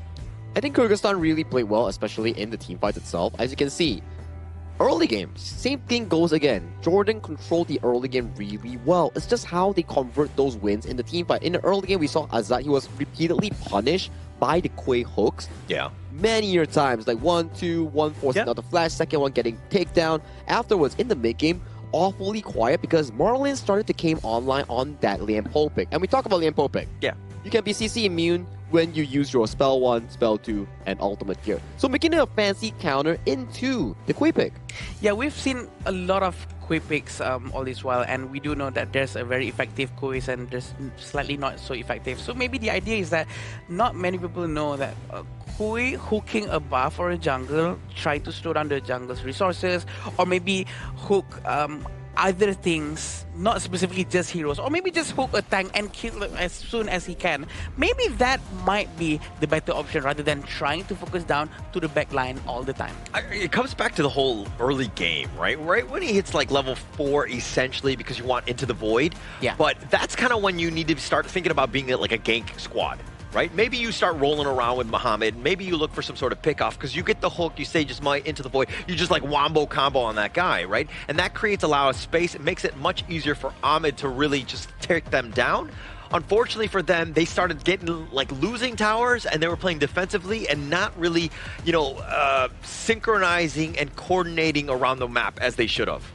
I think it makes sense, right? Like, in this sense, where we saw early game, beautiful stuff coming in from Jordan. At one point, they were leading the game by 2,000-3,000 gold in the mid-game. Yeah. But when the full-fledged team fight comes over, that's where you start to see Ahmad, although he was really fed on the channel, it's super difficult, right?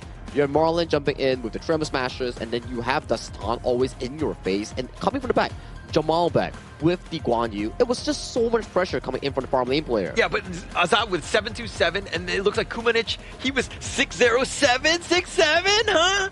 Oh, we're gonna let that one go? No one's gonna say anything about that? Oh, come on, guys. And he did 76,000 damage! Oh, no, wait, wait. And 76% team fight rate. Keep it going, keep it going. You're in this. I'm searching. Oh, but actually, Yazan with actually 67% team fight rate. So we actually have a legit 6-7 there. We got one in the broadcast. Thank you very much. Sagi, I was staring at you asking for your help to please stop this, but then you jumped in. Hey man, You cannot stop this train. It gets worse by the minute. he has to do it later on in front of the camera when the viewers can actually see his face and his 6-7 action here. But save that one for now as we go through this specific stats here. I like the point that you actually brought up Kubanic because aside from that meme that we just brought up on his KDA, the man is just untouched the entire game. We saw Azad, yes, he had a lot of flashy moments in the late game where he kept finding those aggressive trade-offs, pickoffs, and flashing in for damage. But Kubanic, he was consistent. Yeah. Very, very well done on this Xiao Qiao pick as well in this game too. Yeah, the positioning is great, and of course, thanks to his teammates for sure, allowing not just Kubanic but also Azad to do whatever they need to do. And essentially, we can say that Kyrgyzstan actually has 3 frontliners, 3 tanks, Liampo, Atta, and also Guan Yu, and it works so well. And I feel that they can keep on going with this kind of composition even for their next matches in the future because it works well for them. It is a very good early game composition, and it seems like Kyrgyzstan know how exactly to play early game composition.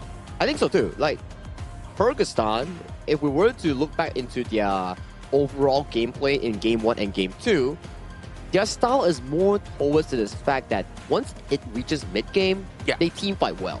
Yeah. But for Jordan, back-to-back early games, the way that they strategize their trades, strategize their invades, it has been really, really good coming in, especially with Salame and Yazan and Muhammad finding those opportunities. But just those 5v5s, how they structure those team fights, Kyrgyzstan is just way better. Yeah, again, you look at the scoreline, 2-0, it didn't look good for Jordan, but I think when you actually dissect the game itself, to your point, early game, Jordan is fine, right? That is hard to do, right, as a team. You got to ensure that you have a good start. I mean, look at this goal graph.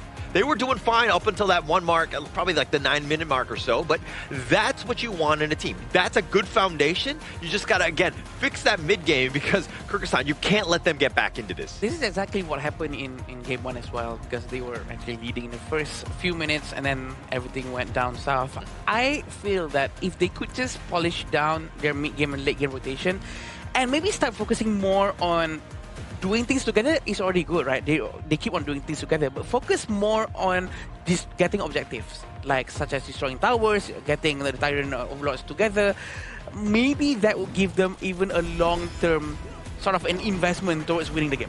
And these are the few early highlight moments that we saw that Marlon, he put on his fancy shoes, put on those fancy feet, and escaped just with a slick of health. And this was really crazy here. And the early game, it was pretty much a 50-50 coming in for both teams. And I would say Jordan was actually way ahead of the curve. You can see that Azad got hooked in the early game and then he was pacing towards the top side. And this was a numbers advantage given over to the side of Jordan here. Hence, giving Ahmad so much room to do the damage, getting that double strike. But as it slowly paces on towards the mid-game here, you can start to see Jordan start slowing down. Despite that, we didn't get much of these hooks later on in the game. Yeah, I mean, this was a great one, right? I think that was probably the best one of the game for them. But look at how Marlon just creates so much havoc. He completely divides the team fight, right? So now you've got the isolation. You take Mahmoud, who's all by himself, and you're constantly just sticking around. Anytime the Lian Po is not being killed, okay.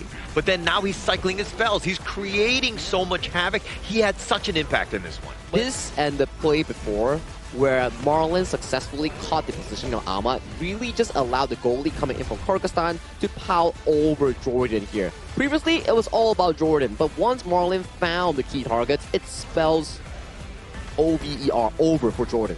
Yeah, I agree. It's one of the best show of discipline coming in for Kyrgyzstan. They know how to handle their emotion well. And it's him again! It's Azad, Holler's favorite poser. Yeah, this is, I have to replicate that. I don't know if my tongue can go that way, but I think that with his 7-2-7, 35% damage, not as much as the last game where he got 40+%, but still a great game. Again, he was the president in this one. He goes down, this team crumbles, but he did stay alive and he just tore him down. If your tongue goes the other way, it's also fine, by the way. No. Does it have to be the I'll practice that. I think I have a homework assignment tonight. I get it. Okay. It's okay. We have a very good mirror at the at the hotel. It's a very great venue, right? So don't worry. You can practice it back at your room later. You practice it, you bring it over to the broadcast when Azad gets another MVP, and then you compare yourself and ask the viewers to rate how good is your impression. Okay. All right. Challenge accepted. Next time Azad gets an MVP, yeah, I will do that. I will do the post. Yeah. Nice. I think that's good. Yeah. But with this win, right, we do see Kyrgyzstan equalizing their position coming in their respective group. If I'm not mistaken, they're in Group B. So they are one step closer, and currently I would say they are second place in their group, with Nepal currently being the first in Group B. I think it's going to be good. It's showing a very good demonstration of where they will be inside the group. And I know that this is not the end for Kyrgyzstan and also Jordan, right? This is just Jordan's first game.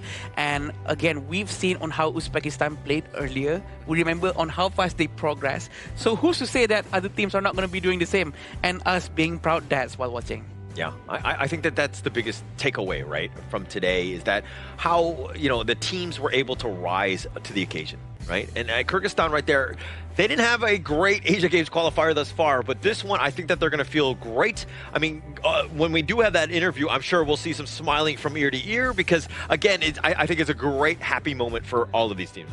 I think it's also a good thing coming from Jordan, right? Sometimes we see opening games from some of these teams not being the greatest, being like a one-sided game. But for Jordan, they were actually in control. Like all the early games from Game 1 and Game 2, they were playing really, really well. Maybe go back to the drawing board, have some scrim games, and then when your second game comes, that's where maybe Jordan can really flourish even better. At the very least, the first few minutes of the game for Jordan, each game, by the way, is very, very good. So I do think that they can try to polish it down more. I don't think it's going to take too much of effort compared to maybe some other teams who almost have no hope of improving whatsoever. But at least Jordan is at this point right now. Actually, that's the brilliance of Honor of Kings, right? You could always improve something.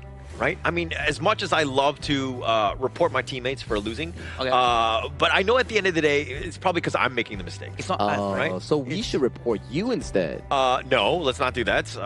My reputation is spotless. But yeah, because, anyways. But I do think that these are things that, again, when you're playing these games, especially as a team, like, are we coordinating properly? Are we communicating? Are we on the same page when we go in together? Right? Like, there are even the moments. Azad, MVP, had a great game, right? I don't want to undersell what he did, but there was a team fight where he actually went elsewhere while the rest of the team was fighting. It wasn't a perfect game by him, but he's still good enough. And you could always find mistakes. That's what I'm trying to say. I think mistakes are what makes players better. If you can accept a mistake, you can definitely improve as a player when it's going for a long-term sort of planning, right? Because in esports, everybody makes mistakes. There's no real perfect players. There are good players, and there are also like lesser good players. But how you improve is through those mistakes, and you know how to improve your gameplay as well. Check out IQ15R, the official tournament phone for the Honor of Kings event, which is the Asian Games Esports Qualifiers here. Players are playing on that phone, good cooling, good FPS, 120 if I'm not mistaken, and also a very high hertz that actually helps your eyes improve better. Yeah, it's a mistake to play Honor of Kings not on an IQ device. See what I did there? Huh? Come at me, IQ. I'm helping you out. He's been trying for 3 days. He's been trying really hard for that phone. Now. What are you manifesting. It's fine. Have you checked your DMs? Have you checked your DMs whether IQ actually like messaged you? Like, have you been checking those? I don't have a phone. When I get it, they have to come up to me, right? What if you buy an IQ phone and then they DM you for another IQ phone? We'll have to think about it. We'll have to figure out. But first, let's pass it over to Mara on the desk to actually get into the interview with Kyrgyzstan.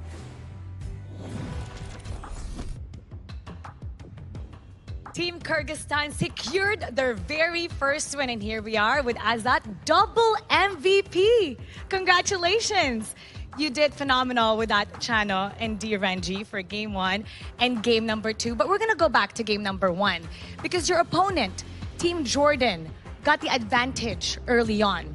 But once Team Kyrgyzstan was able to take the lead, you guys were able to secure that into gold, objectives, and pressure. So how did you prevent your opponent, Team Jordan, from making a comeback in that game and controlling the entire thing from Game 1?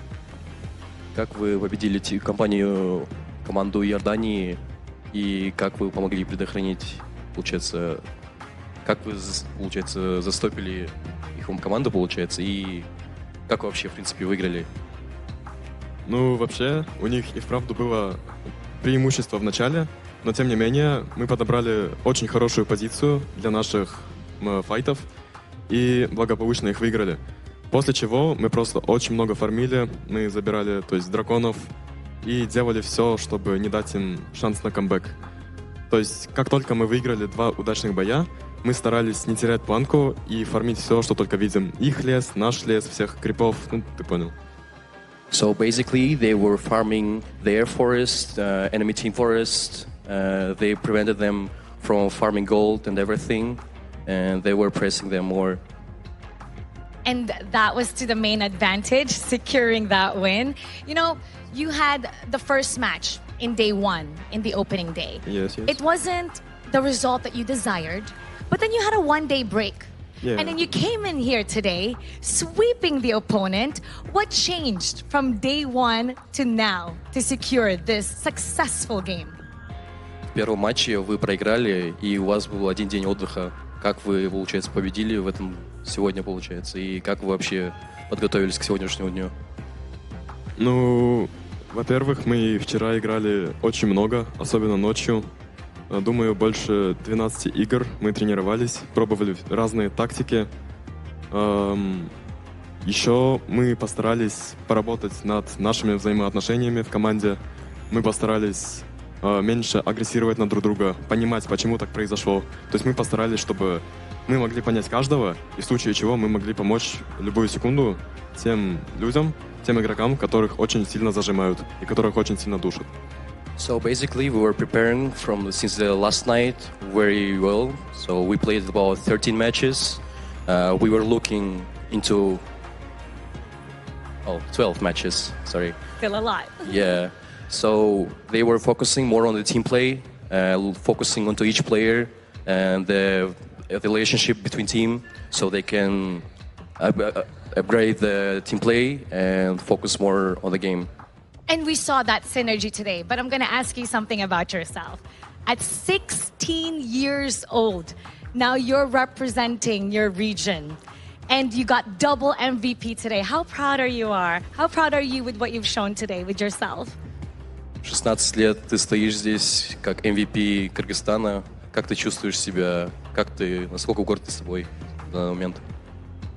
Я очень, на самом деле, горд собой. Я очень рад, что я победил 2 раза, занял MVP 2 раза.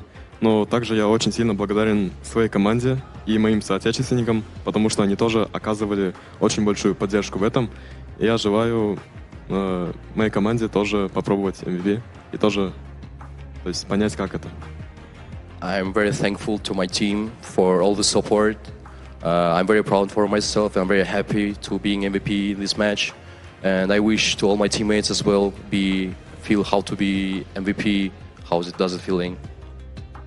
And thank you so much once again. Congratulations. But you know for sure, Kyrgyzstan is cheering for you, proud of you being 16 years old, representing the region. What would you like to say to them and invite them to support you for your next match? Что бы ты сказал бы Кыргызстану на данный момент после того, как победил, и что бы ты сказал бы им, когда пригласил их? На самом деле, я хочу просто сказать всем кыргызам, которые это смотрят, не бойтесь участвовать в таких профессиональных, скажем, состязаниях, потому что это дает очень много возможностей, это абсолютно другой опыт. Не бойтесь, участвовать, у вас все впереди.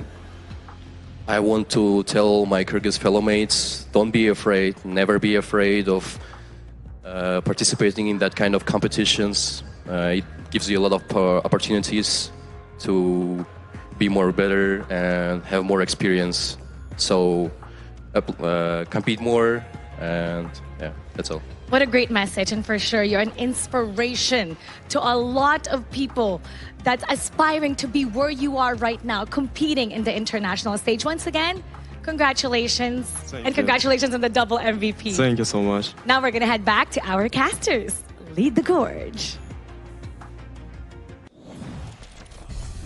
Thank you, Azad, and also Mara, for the wonderful interview. But before we go into the content of the interview, He's 16.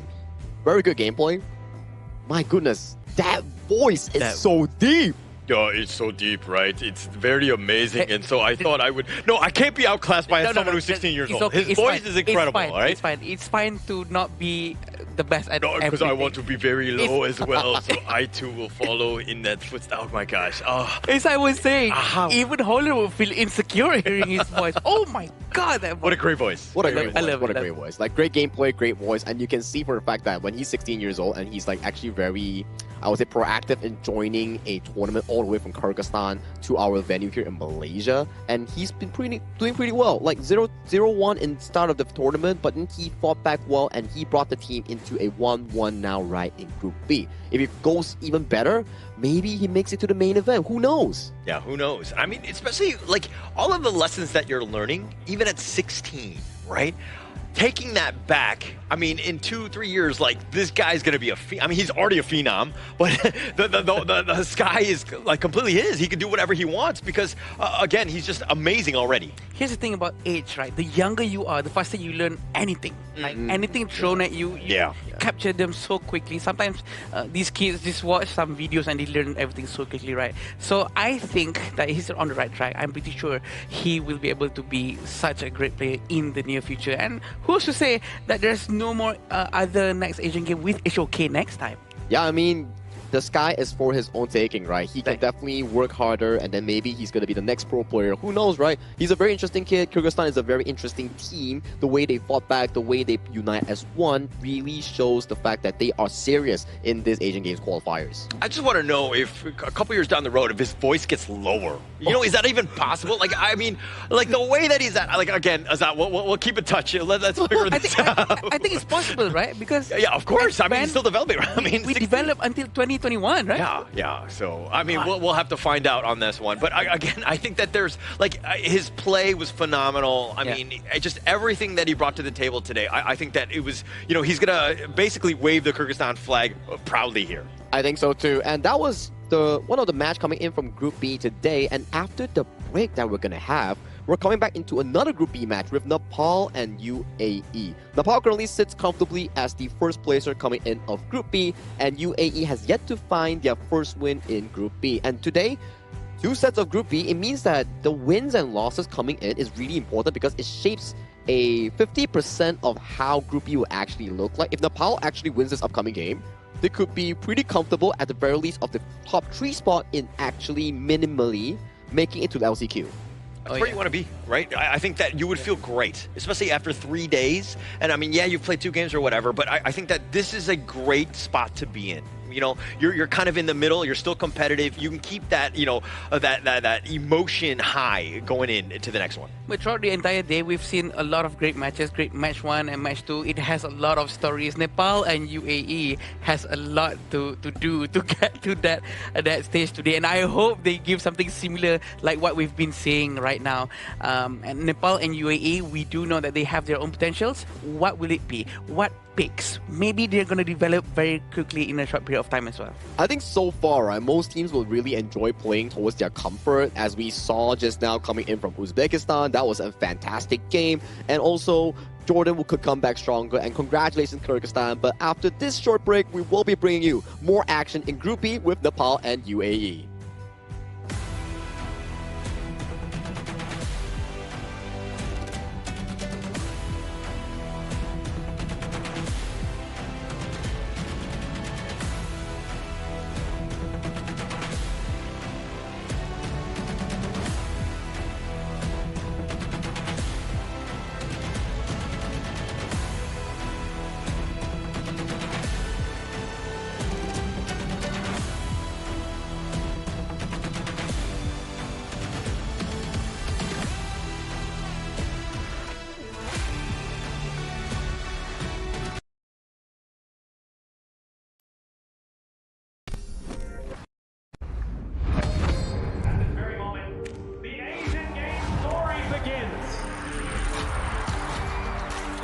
Who will be the next to shine on the Asian Games stage?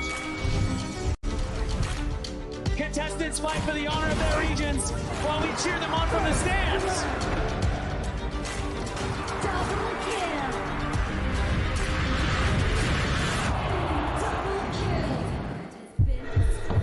a challenge, but it is also an opportunity. The tide is turned.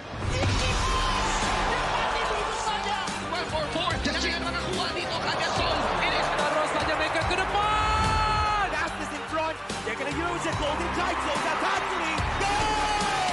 Victory! And we pulled it off together. We share the same voice, the same radiance. This moment of brilliance belongs to all of us. Together, we shine.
Welcome to the 2026 Asian Games Esports Qualifiers, Honor of Kings.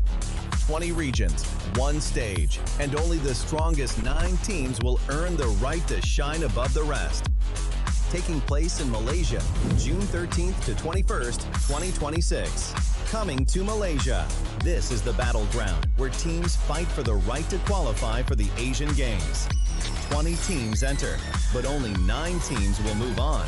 Apart from the 20 regions, there are 3 regions that have direct qualification. Here is the 2026 Asian Games Esports Qualifiers Honor of Kings format. First, the 20 teams will split into 4 groups of 5.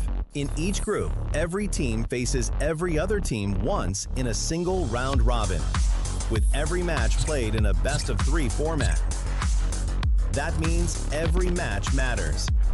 Every game matters. Every single point matters. The point system is simple. Win the match, earn 1 point. Lose the match, earn none. At the end of the group stage, teams are ranked by the total points they've collected. And from there, the road begins to shine. The top 2 teams from each group qualify directly to the Asian Games main event. That gives us 8 teams advancing straight out of groups. But for those not through yet, the light isn't out. The teams that finish 3rd in each group still have 1 more shot. They move into the last chance stage. There, they battle through one final BO3 single elimination bracket until 2 teams remain. The 2 teams will then face off in a BO3 match to claim the one final qualification slot.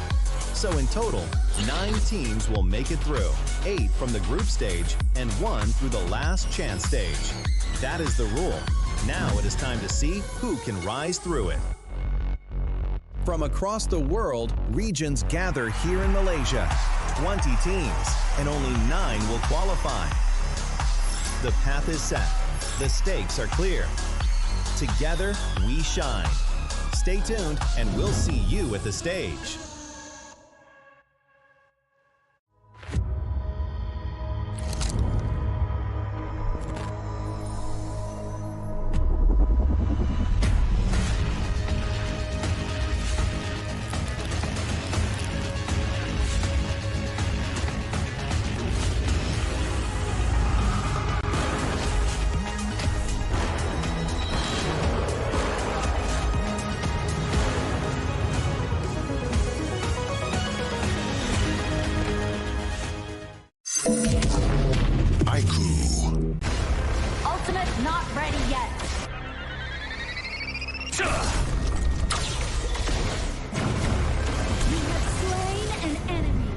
My magic murmurs in ecstasy.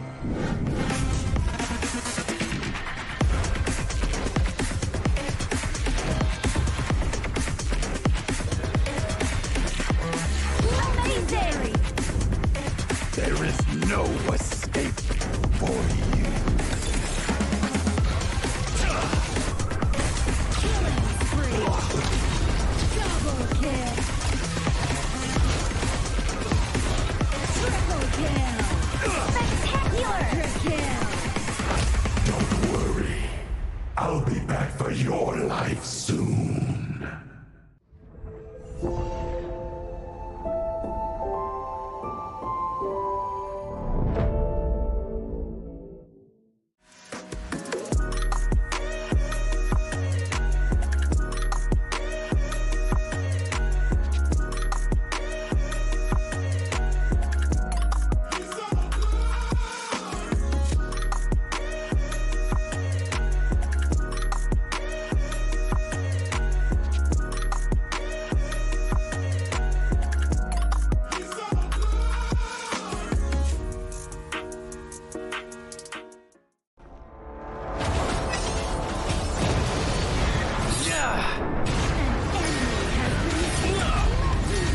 Double kill!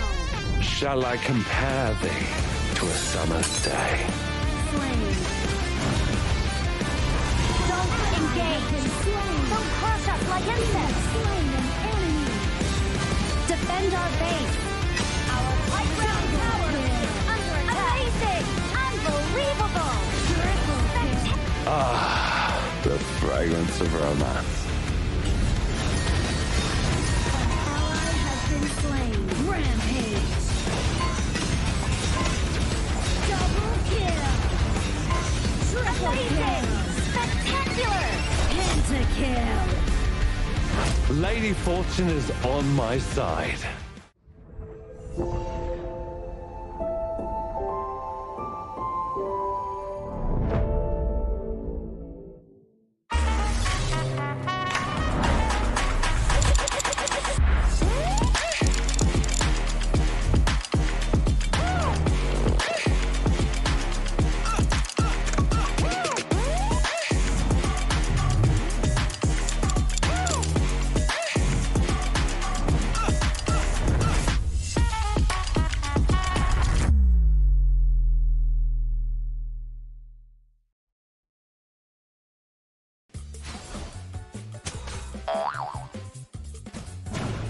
They tried!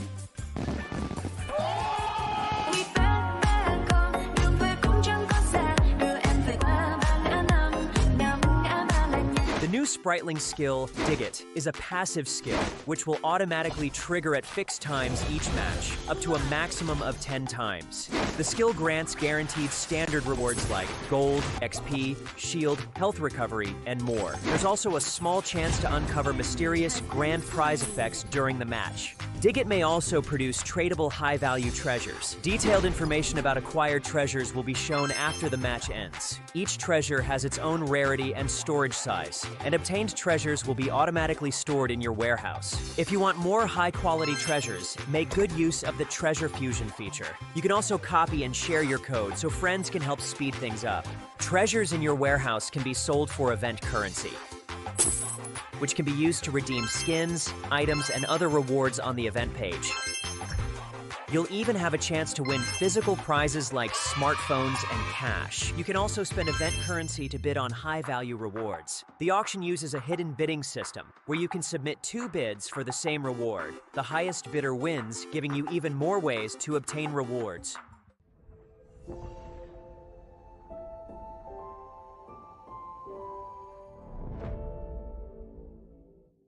Itu kontra kita. Relax, bro. Phone aku! Jom ke bara. Mountain Dew!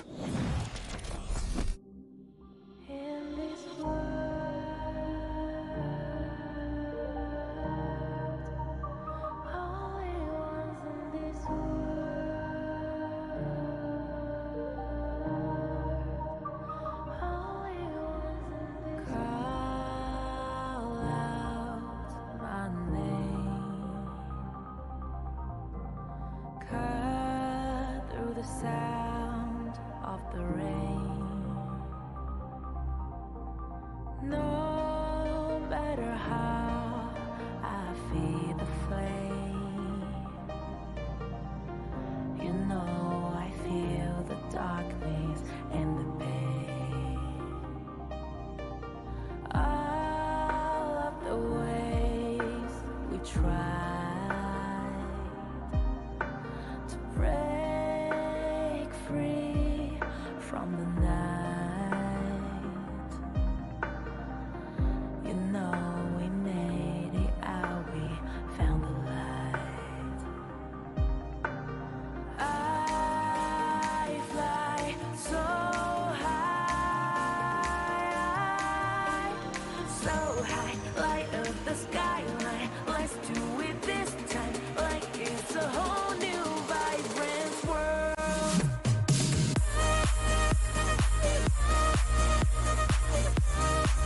Like we're the only ones in this world. Like we're the only ones in this world. Now I see that I got everything I need. It's alright, I'm on fire, I'm alive, 'cause now I fly so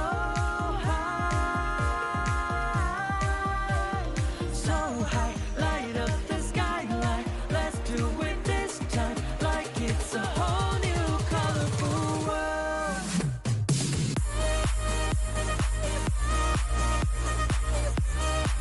Like we're the only ones in this world. Like we're the only ones in this world. Never thought we'd get this far, burning like the stars. How we get this far, like we're the only ones in this world.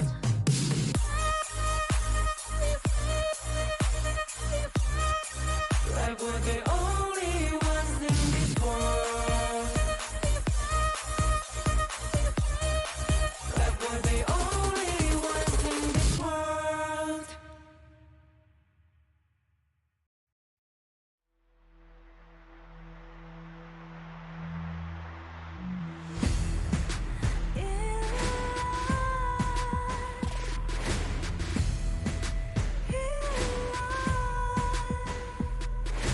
What's a life without its worth?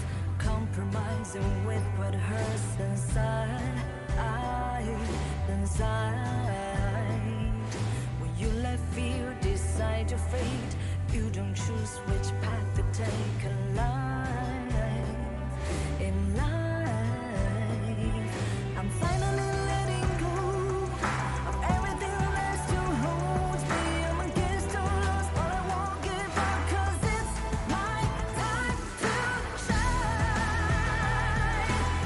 Standing in the spotlight, and no one let me down. Destiny is calling high. I'm not afraid to fight for everything I love. Victory's on my side.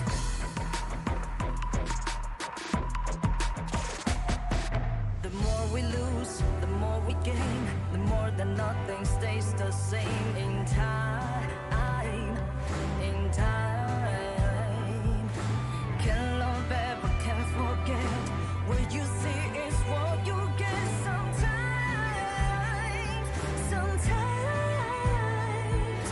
Gonna show the world tonight, the light that shines inside us. We're against the odds, but we won't give up, 'cause it's our time to shine.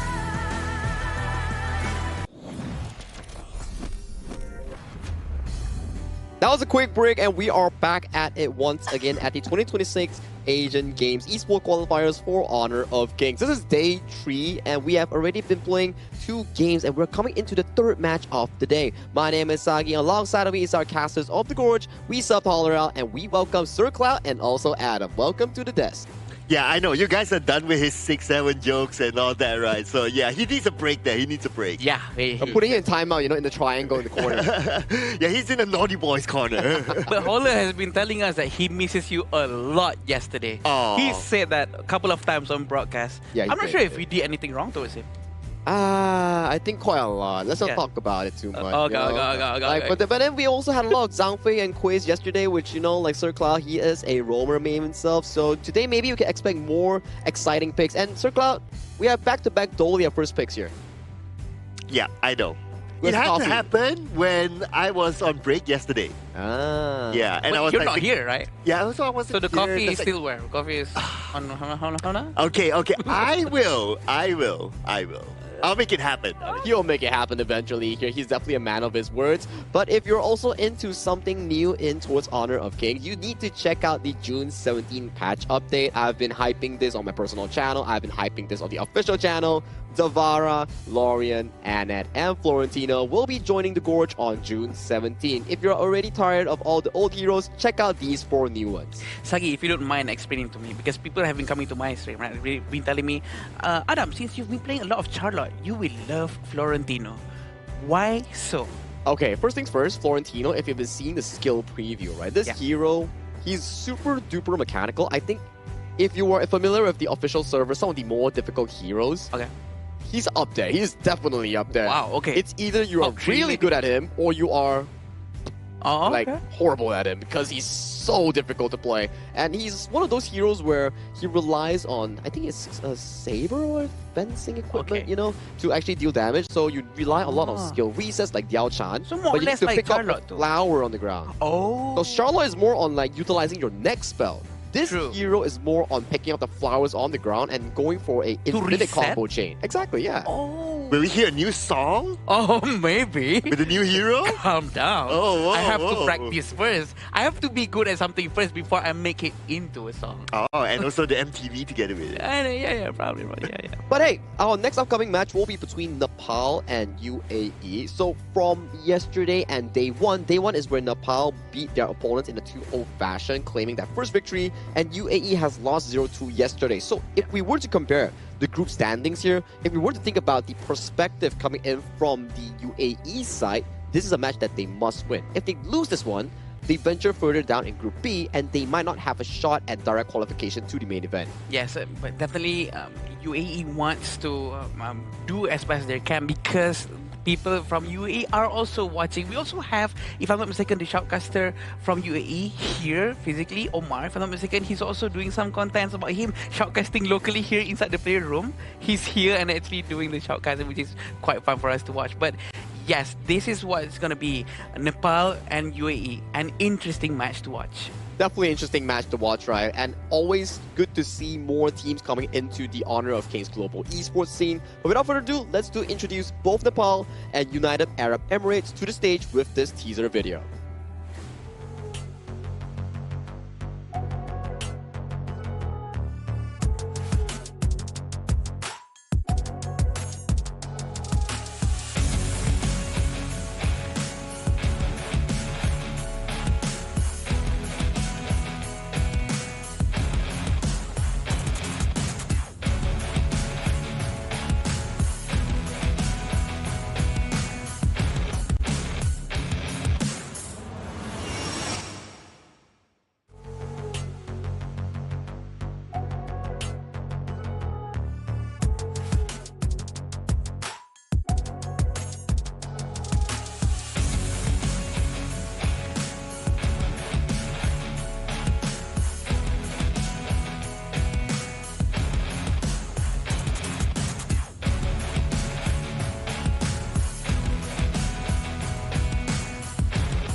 Forged through competition and built on teamwork, ready to let their experience do the talking, bringing discipline and sharp execution into every fight.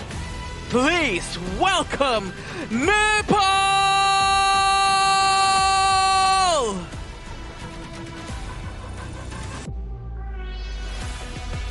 They face early challenges in this tournament. Now, return with sharper focus and intent. Still a team capable of surprises, ready to turn experience into improvement. Please welcome United Arab Emirates! It's the battle of Group B between Nepal and UAE. This is getting heated for anyone that is in Group B itself. All the regions are battling out for that one shot into the top 2 for that main event. And this upcoming series is going to be the most important one that both these teams will be playing today. Sure, and it's gonna be a very nice one to watch for sure. And this is the Nepal lineup with Sushank, Swastik, Bijay, Sushil, and Suyok. We do know that they're gonna be trying their best. They have won their previous match, and what's gonna happen in the next one is what we will be witnessing, Cloud. Yeah, and Suyok's the man here because he brought the pride to Zhangfei users. Oh, Zhangfei MVP, Suyok, he will be the man to watch here. Right. His unbridled outbursts were on point, so I guess if UAE were to try to focus on something, it could be the Zhangfei. So he's going to be the biggest contributor towards Zhangfei's win rate then, because he has been playing very well with the hero. It seems like everyone else has been following him, inspired by his Zhangfei to keep on performing very well. Oh yeah, and these will be the players that we're facing up against them. It will be Abdulaziz, Ahmed, Mohammed, Rashid, and Abdullah representing the UAE. I think there's definitely a bit of a strength coming in from UAE from what we've seen them yesterday. It's just that how they unite as one in finding those big opportunities in getting those leads, finding those objective fights, enforcing that win game condition here. But for now, my coin, I'll put it on towards Nepal because they have been far more consistent, at the very least, in their first day. Yeah, this is going to be very interesting to watch for sure, because Nepal has already proven to everyone that they are able to be up top in their group. So we want to see on how they fare up on the stage right now. And we do know that UAE is going to be trying their very, very best with whatever they have. They have been watching all the matches for sure. Are they going to be inspired with one of the metas at least?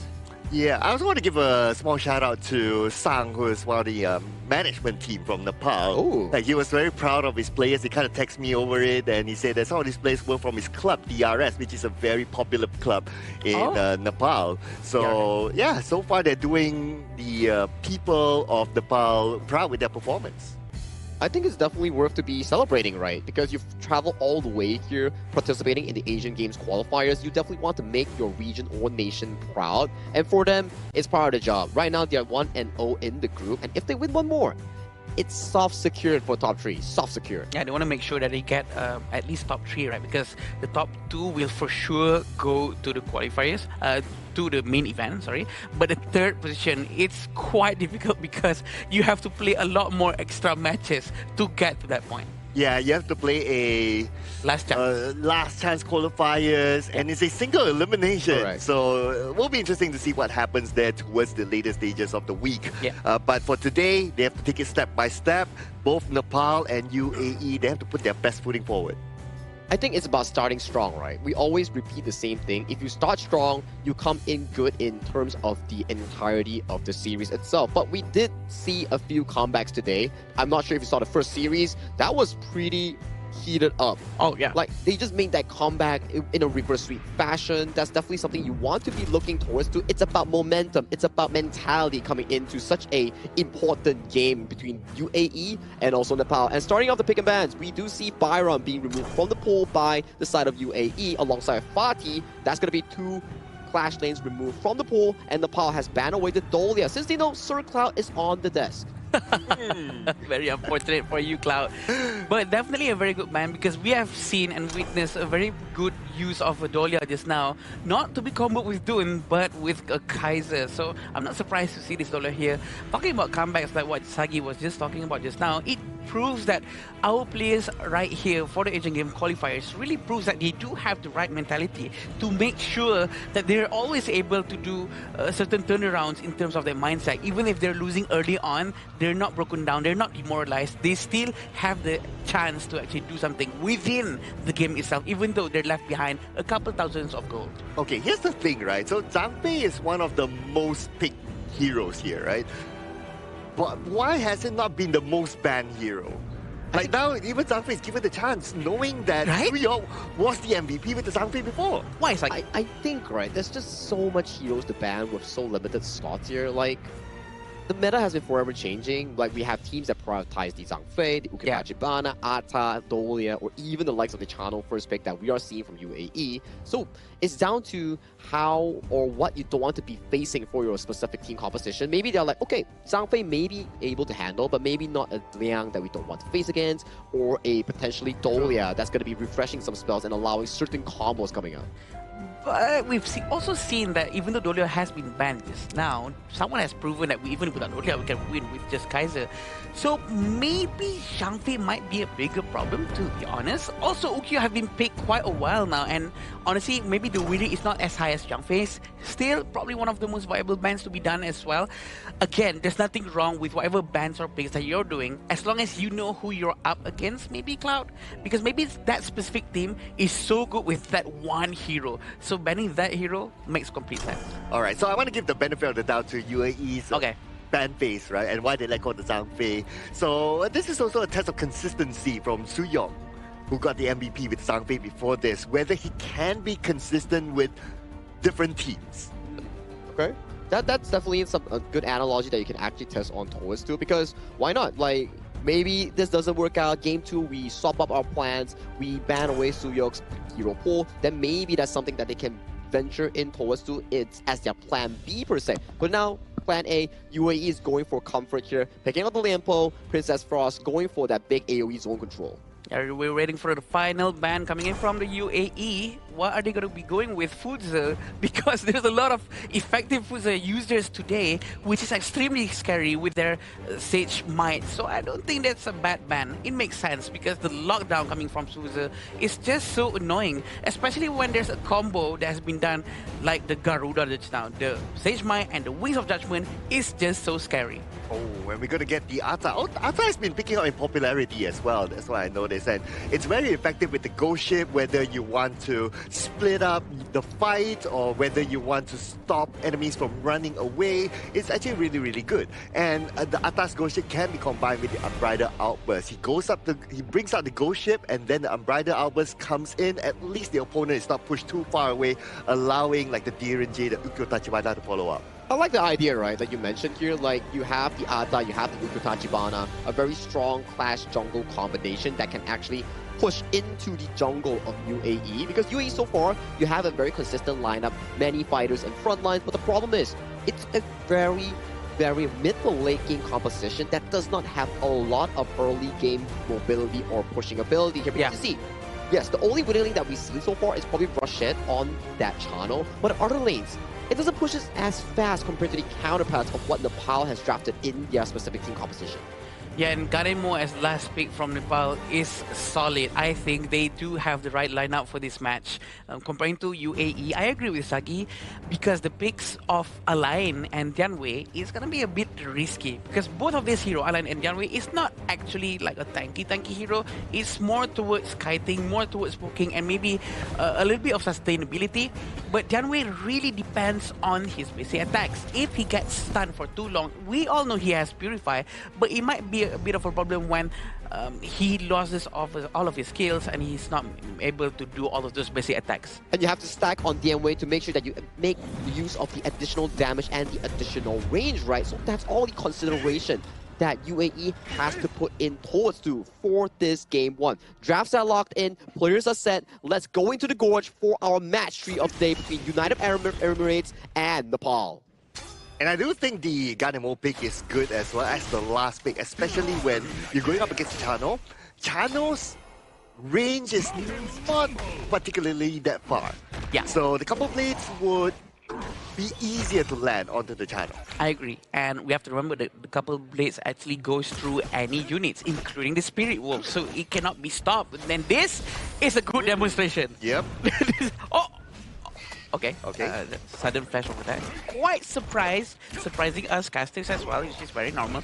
They're gonna try to get the jungle right now. He's gonna be hit by the Gunmo, but he's keeps on missing, and he's still fine for now. Yeah, he's still okay. Suyong actually got the neutral creep, so that's going to be a slight win for Nepal, I must say. Yeah. And now with the fact that they managed to force the channel back, so that's another good advantage. True, and we do like to see these early aggressions coming in from BJ. He knows what he's doing. He wants to be able to get that early game advantage because as a Gunmo, you want that stacks coming in from the passive, from the assists or eliminations. That's where he gets all of his extra damage coming from. 20 stacks equals to 300 magical attack, which is a lot, Cloud. Yes, so that means that there will need to be more magic resistance items coming in? Yeah, Yeah. supposedly. Yeah, but then again, it can stack though towards the end. But oh, first strike very early on by Swastik. Swastik going in very aggressively with the help of BJ. He is always ready, poking everyone around, and Swastik is also ready to do the finishing move. 3 people are still stacking up in the mid lane, leading the goal by almost 1,000 already within 2 minutes. This is quite a huge amount of number. This is actually quite consistent with what you say about Adam, is that their composition allows them to jungle invade very, very early on, especially with the Uko Tachmana. It's shown that, and now they're doing it again and again and again. So what Nepal is looking to do right now is to try to dry up the potential farm from the side of UAE and potentially snowball from there. And rightfully, UAE is supposed to be able to handle this if they group up together at one spot, farm together from one jungle to another, even though they might be sharing the goal a little bit, but that's not the problem. They need to be able to farm safely and farm quickly so that their jungler can have an advantage. Oh man, even Suyong's there just to try to take down the boars at the side, but Abdullah showed up just in time to try to stop him. Still up for grabs though, but with a couple of plays from BJ, he stole at least one of them. Yeah, right now he's still right in front, still pulling back just a little bit. Abdullah trying to open the map. He does have his passive maxed out. He's gonna be healing every time his passive maxed out, but he has to move away out of combat. Look at how sharp BJ's sword is. He keep on throwing this couple's blades non-stop and it hits his target. And Susha is done with the Spark Force Dagger as well, so this is going to be a good item going out against Chano, especially with the Spirit Wolves. But now, engagement onto the bottom again. Rashid forced to turn back. This is his second time that he's forced out of his lane. I agree, and also, actually, Ahmed playing the Tianwei, he already maxed out his jungle item all the way to tier 3 right now, even though the passive from the jungle has not been maxed out just yet. It might be a little bit too early for him to buy that, but he have done so. He has committed with it, and he's gonna buy the shoes next. With 2,000 gold, probably gonna be an easy tyrant for them for sure for Nepal. Oh yeah, I don't see UAE able to challenge this one, but they're still trying to go for it though. But still, the tyrant is taken by Nepal. Right now, there seems to be a bit of an overcommitment there, but lucky enough for him, he's able to get away. But Rashid can't say the same for him. Swastik finally got him, and Rashid, this time, not able to escape at all. Swastik very sharp on the swords, managing to get Rashid without no problem whatsoever, trying to assist their friend Sushil to get the first tower at the bottom lane, giving him a lot of space, and the rotation coming in from them trying to clear the entire resource jungle from the UAE is gonna hurt the economy of the entire team. And look at the farm lane right now. It's totally overtaken by Team Nepal, and they're about to get the second tower. I don't see UAE protecting the second tower. It's going to be gone. Less than 5 minutes, Adam. Very quick indeed. They're gonna try to get the Crimson Golem as well. Blazing Cape has been bought by the Abdul Aziz. Look at the couple sword has been thrown. It's not gonna hit his target. Abdullah managed to run away. There's still 2 minions. It seems like they're gonna get the tier 1 tower in the mid lane very, very quickly. This is gonna be a huge loss because the vision provided by the tower is so valuable that it's gonna hurt them in the long run. Okay. I see what Ahmed wanted to do there. He wants to come in from the side and try to surprise Team Nepal, but then again, there's no opening for him. Somebody has to start the fight before he's able to come in. It's not going to be that easy. Yeah, BJ has 1 stack right now. He has 1 assist. And he's still so aggressive up front, trying to poke anyone, even though he's not going to secure a kill. Maybe he's playing quite aggressively right now, maybe a little bit too aggressive, because he might get punished by Abdul Aziz or Ahmad. But look at this, Cloud! A bit of a whiff there without Bright Albers, but it's okay. They should be able to get it done. But with the day at sunset, looks like Abdulaziz is able to get away to safety. Yeah, 3,000 goals in front for Nepal is very huge number, and within 6 minutes, this is progressing very well for them.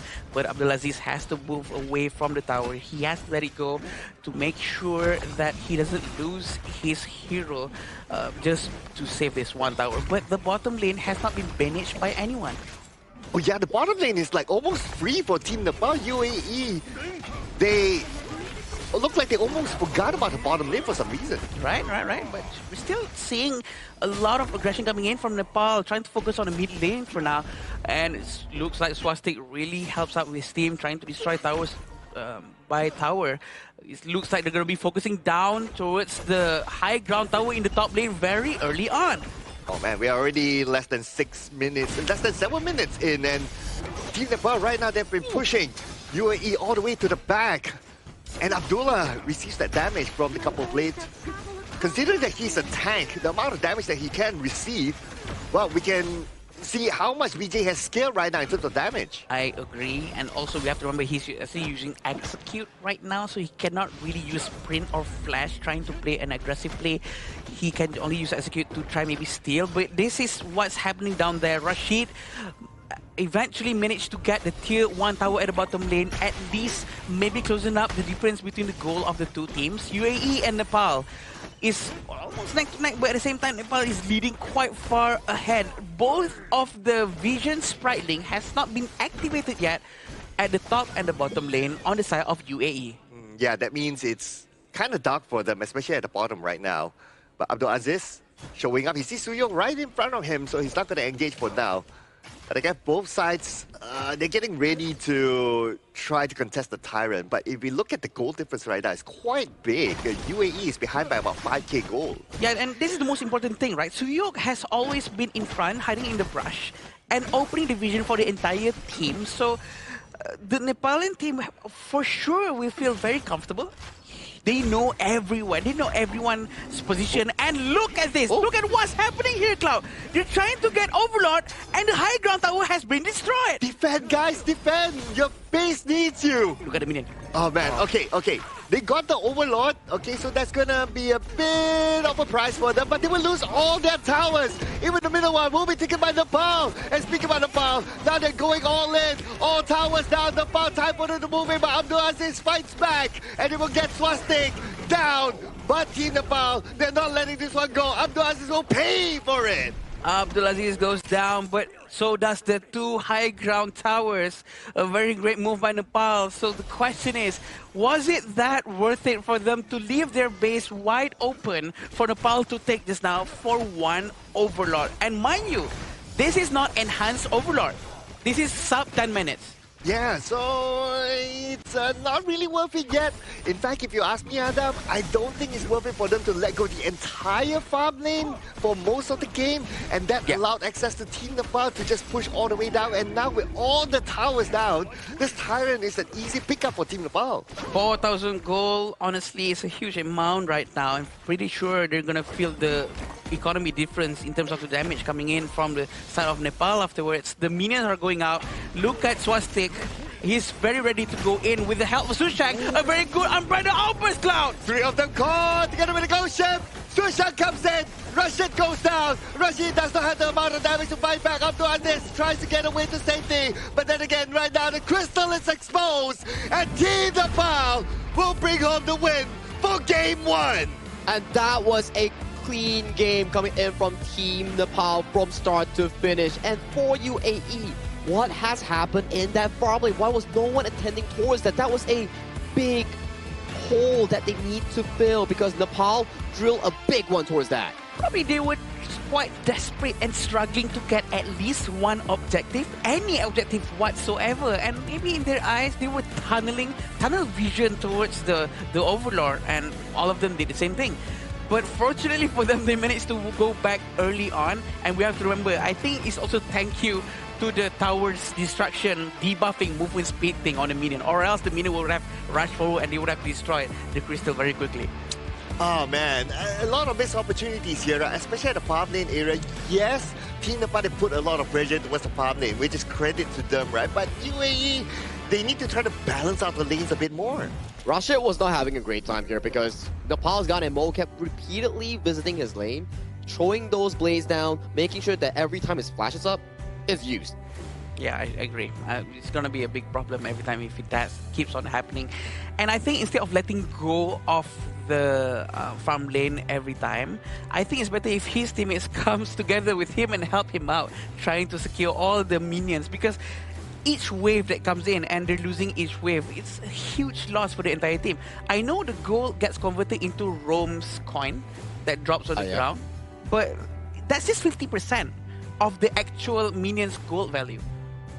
Yeah, so doing the math is not really worth it, right? Yeah. But it's not only about the farm lane as well. Like the jungle buff, the Crimson Golem at the bottom, multiple times been stolen away by Team Nepal. So it almost feels like the bottom half of the map is almost invisible to them. It's a bit stressful, right? When you have a losing lane already coming to the bottom side and it keeps getting punched down, bullied down, especially on Rashid on that channel here, you gotta be wondering, like, hey, Rashid, I know it's not gonna be too good here, but he's really rushed to a Succubus Cloak because that's just how much pressure BJ is putting on that Ganemo. Oh, I would feel the fear as well as he did because Ganmo was playing very well and he was all over the place. And even though there's no one tanky in front of Ganemo, BJ still goes up to the front and make sure that everyone knows I'm here. I'm gonna throw all of these a couple of blades towards you right now. Very scary. Yeah, and Ganmo he actually rushed the venomous staff, which is a good item to counter against all of them. And most importantly for him is, I'm sure what's on top of his mind is that, okay, as long as I get as many stacks as possible early on, when it comes to the mid game, I can boss around. Oh yeah, like on the most passive, the more enemies you take down or you get an assist on, you get more magical power, which funds into your entire skill set, which also simultaneously funds that 7's Wrath value on that passive that gives you extra 35% on that magical attack. Sagi, I have a question. I need your opinion on this. In situations where our team gets trampled a little bit too early and there's 1,000, 2,000 gold difference between our team and the enemy team, right?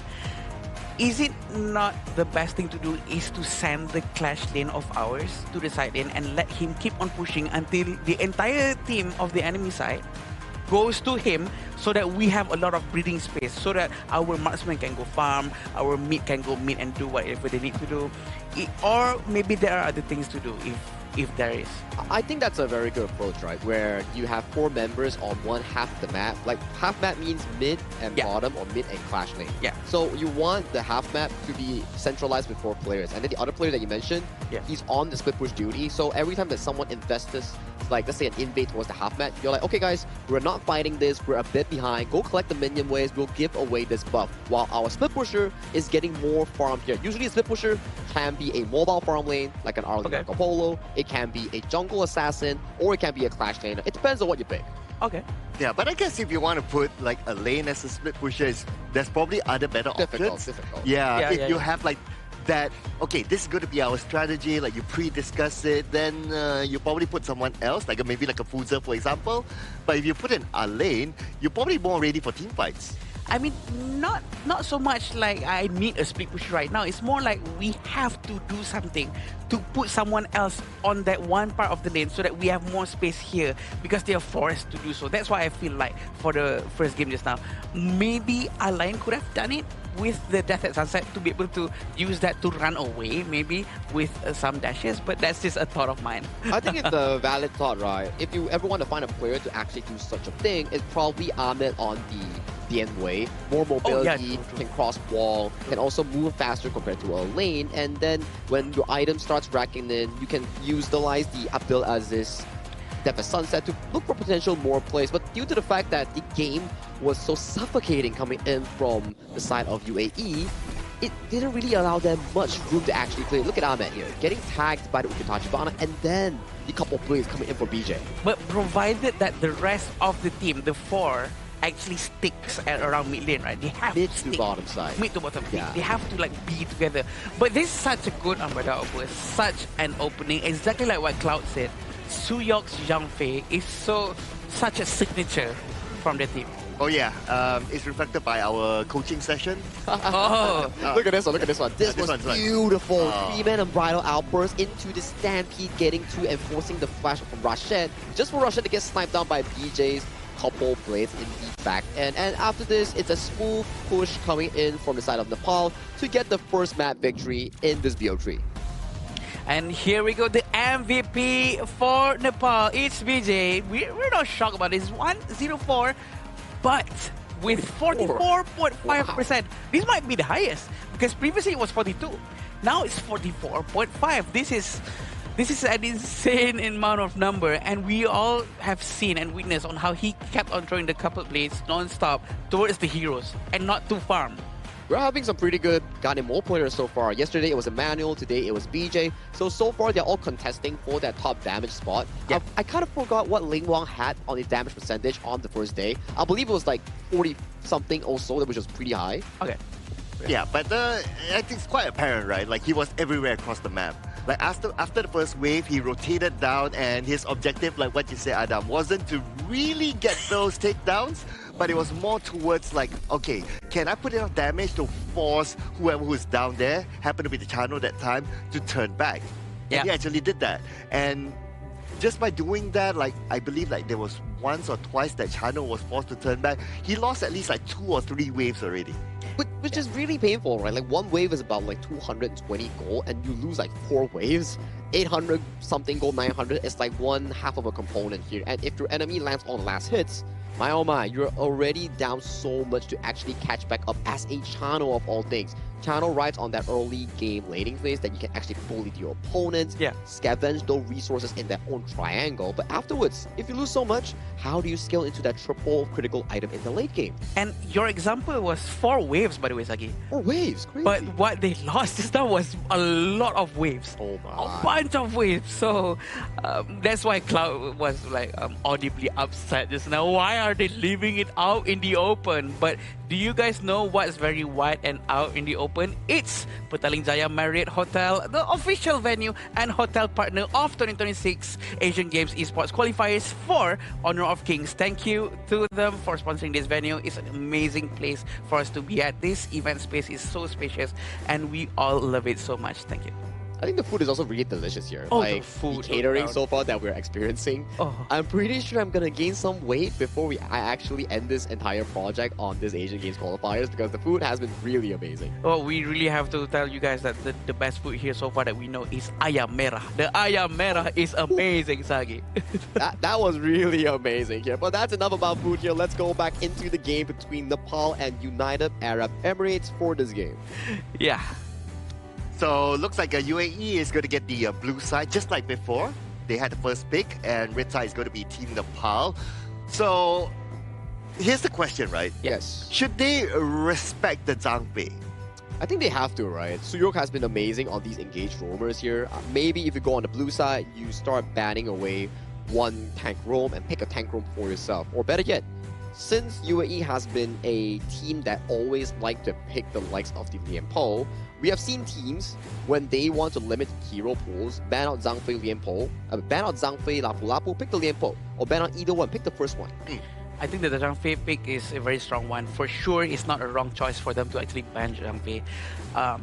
We actually had this problem before in other tournaments, by the way. Back then, when Zhang Fei was so famous in like international tournaments, by the way, Zhang Fei kept on being picked, and no one is banning Zhang Fei. They kept on focusing on banning Mai Shiranui, on Dharma, on Guan Yu, and it seems like we're having a pattern here. We're looking at almost exactly the same thing happening all over again, because our patch is using the more or less the same patch as the one that I was talking about just now. So it seems like many other teams have been forgetting on how useful and strong Zhang Fei is, to the point where I think it might be worth it for us to ban it out. Yeah, because the latest patches, Zhang Fei is still up there, but it's no longer, right? Not like this patch. Not like the one and only. Yeah, the one and only. I remember it was like back then, it was like the one and only. But anyway, no Zhang Fei ban as the first phase ban. So if UAE doesn't pick Zhang Fei for themselves, I'm pretty sure Suyong will be smiling and say, thank you for the pick. And they're going to go for Chano again. Like putting trust on towards Russian, right? Like Chano is still one of the premier picks coming in from the tournament here. Super high in terms of their priority. Strong early game laning phase, strong late game damage output on a single hyper carry here. But Nepal, I'm pretty sure they're going to revisit back the pick just now that you mentioned on the Zhang Fei, because looking at this, banning Dolia, banning the Liang, you're welcoming yourself into different options here for the side of Nepal, and that's the Maestro Nui. We have seen some fantastic performance on this pick, and the second one will be Atta. This is a very strong 1-2 with very strong compatibility coming in from Team Nepal. I wouldn't be surprised if UAE actually steals the Zhangfei away from them right now. But this is probably also because Nepal has a bigger hero pools, maybe. That's why they're quite comfortable and confident to just leave him out there for now.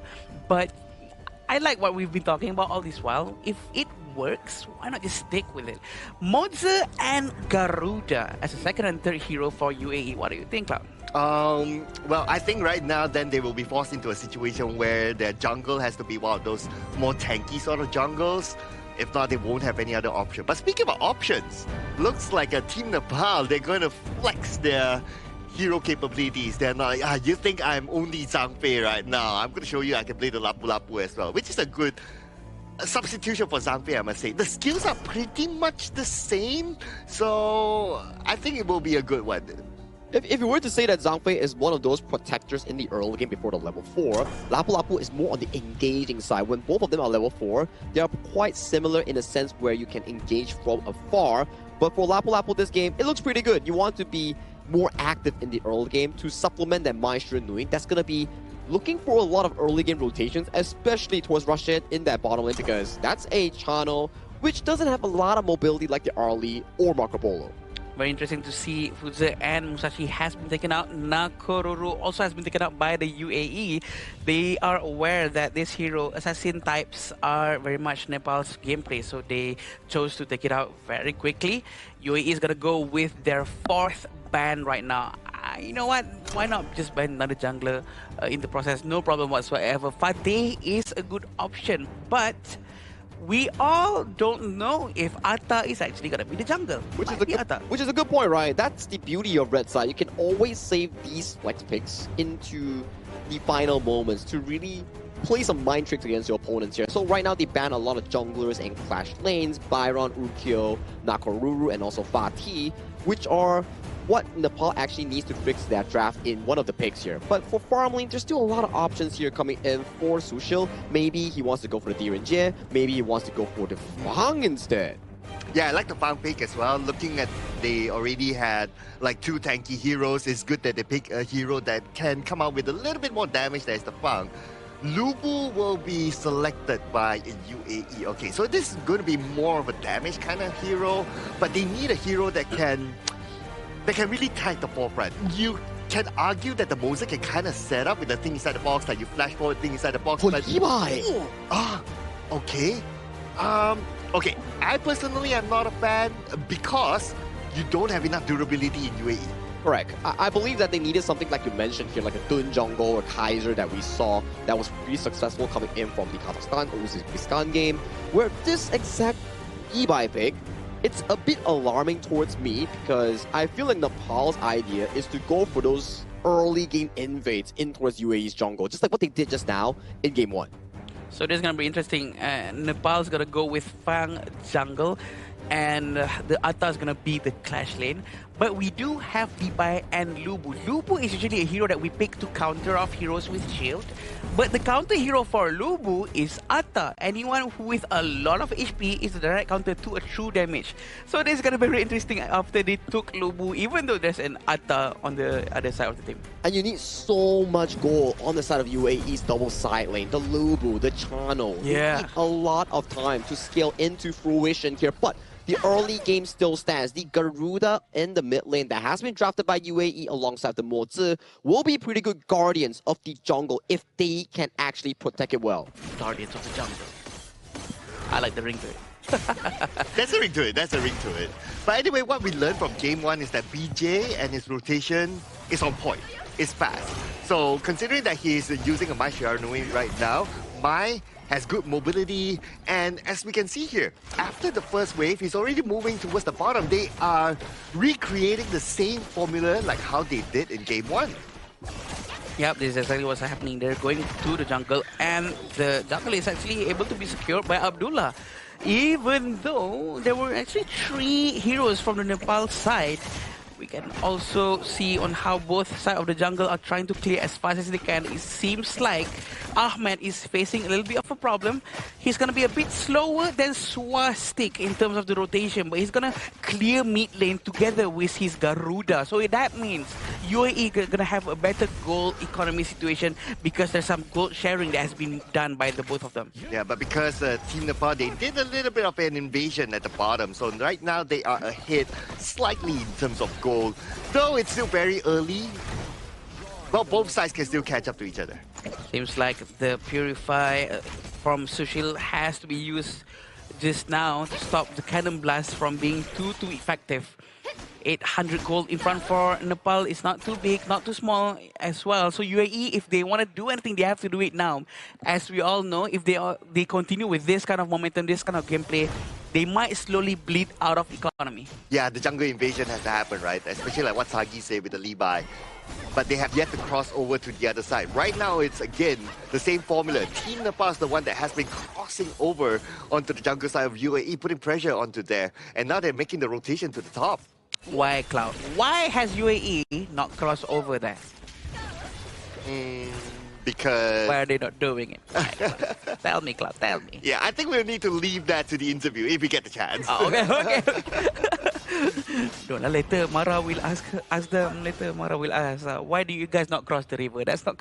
Oh, okay. Not a bit ago. I get the reference there, though. Just saying. Okay. I never got the answer, though. Okay. But Abdullah is still in the mid lane. You're going to be trying to focus down on the minions.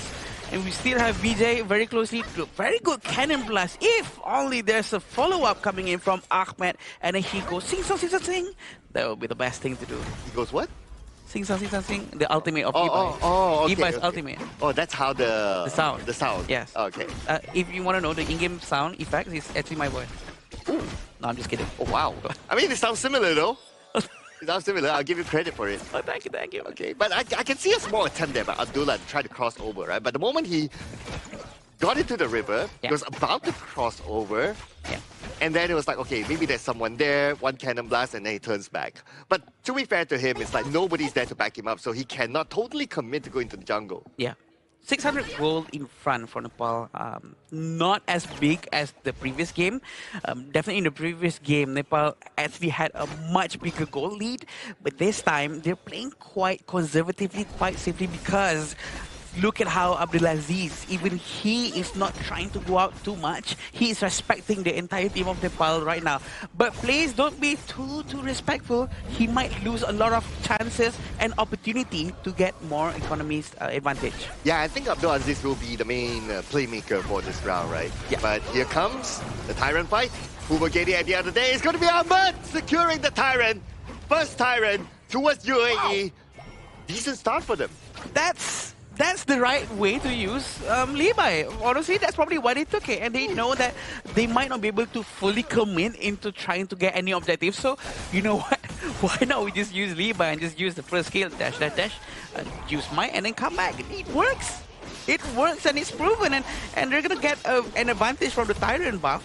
And they can try to do something now. I'm just hoping that UAE would be able to group up and try to catch someone off guard, or at least try to move together between the mid lane and the roamer and the jungle. Rotate together top to bottom.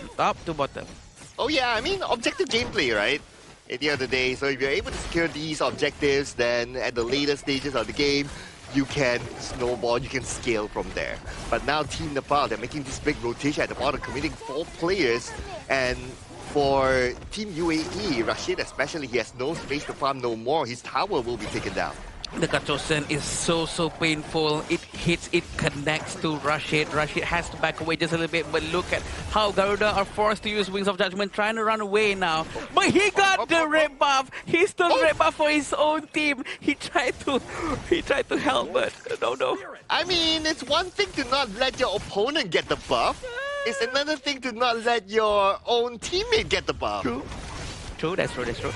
We can also see that very good Tremble Mortal trying to scare them all away with his ultimate.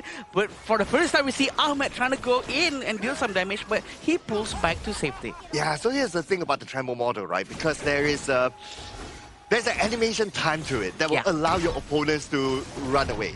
So Swastik, can jump away, BJ can jump away easily, so it's not going to be the most effective against them. The best is that if the Moser can land a cannon blast, and then the Tremble model comes in, then it'll be much better. Yes, they need to time this very well. They need communication. But look at how the Raging Sea has been used. It hits Rashid, but no one does any follow-up from Nepal. They're still playing very safely because they can see Ahmed is on the side, trying to be prepared to get Sushank.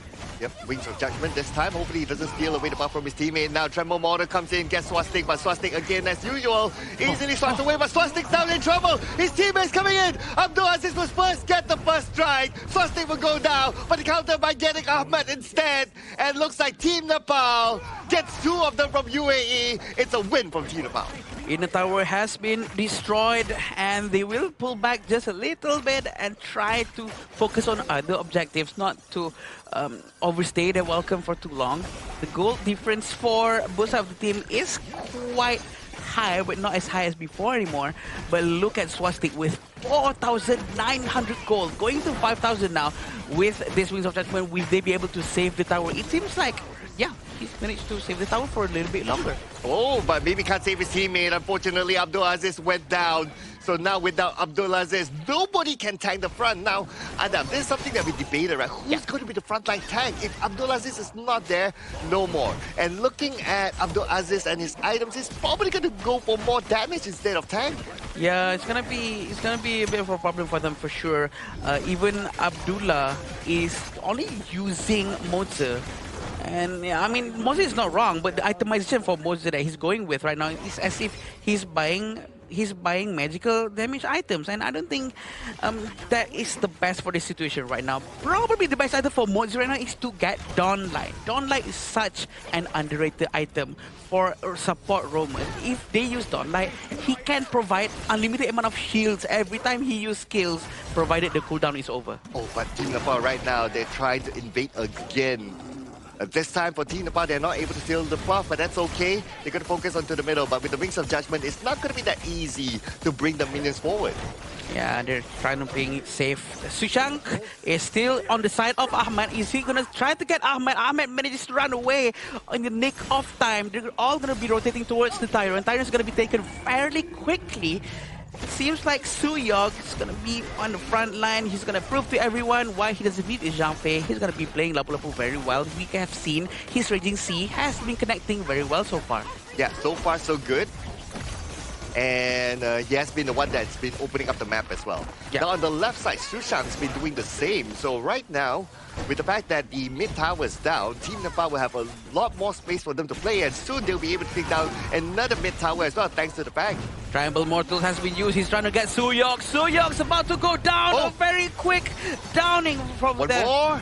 And Abdul Aziz goes down. Ahmed is going to be the final player alive, but not for long, as he gets taken down with a double strike towards Sushil and Ace to Team Nepal. It seems like a very good start. Might end this right now if they have the time, but it seems like Abdullah will come out first just before they start to go and touch the crystal. But I think they might make it. They might make it, Cloud. Yes, the minions are there. The minions are there, and Team Nepal secures a clean 2-0 win! Congratulations to Nepal for securing their second win. They're currently looking clean in Group B, currently sitting tight at 2 overall match wins and 4-0 in their overall match win-lose. Very clean stuff so far coming from Team Nepal, and good job in their gameplay here. I would say that even if, let's say, that UAE did lose this game, but enjoying the stage and enjoying the competition is also part of this qualifiers. And you saw the Levi, he almost made it work. He was getting all those first strikes, getting all the damage in. It's a valiant effort coming in from UAE. Yeah, definitely a good effort coming from UAE. And I think that UAE has a lot of things to improve for sure.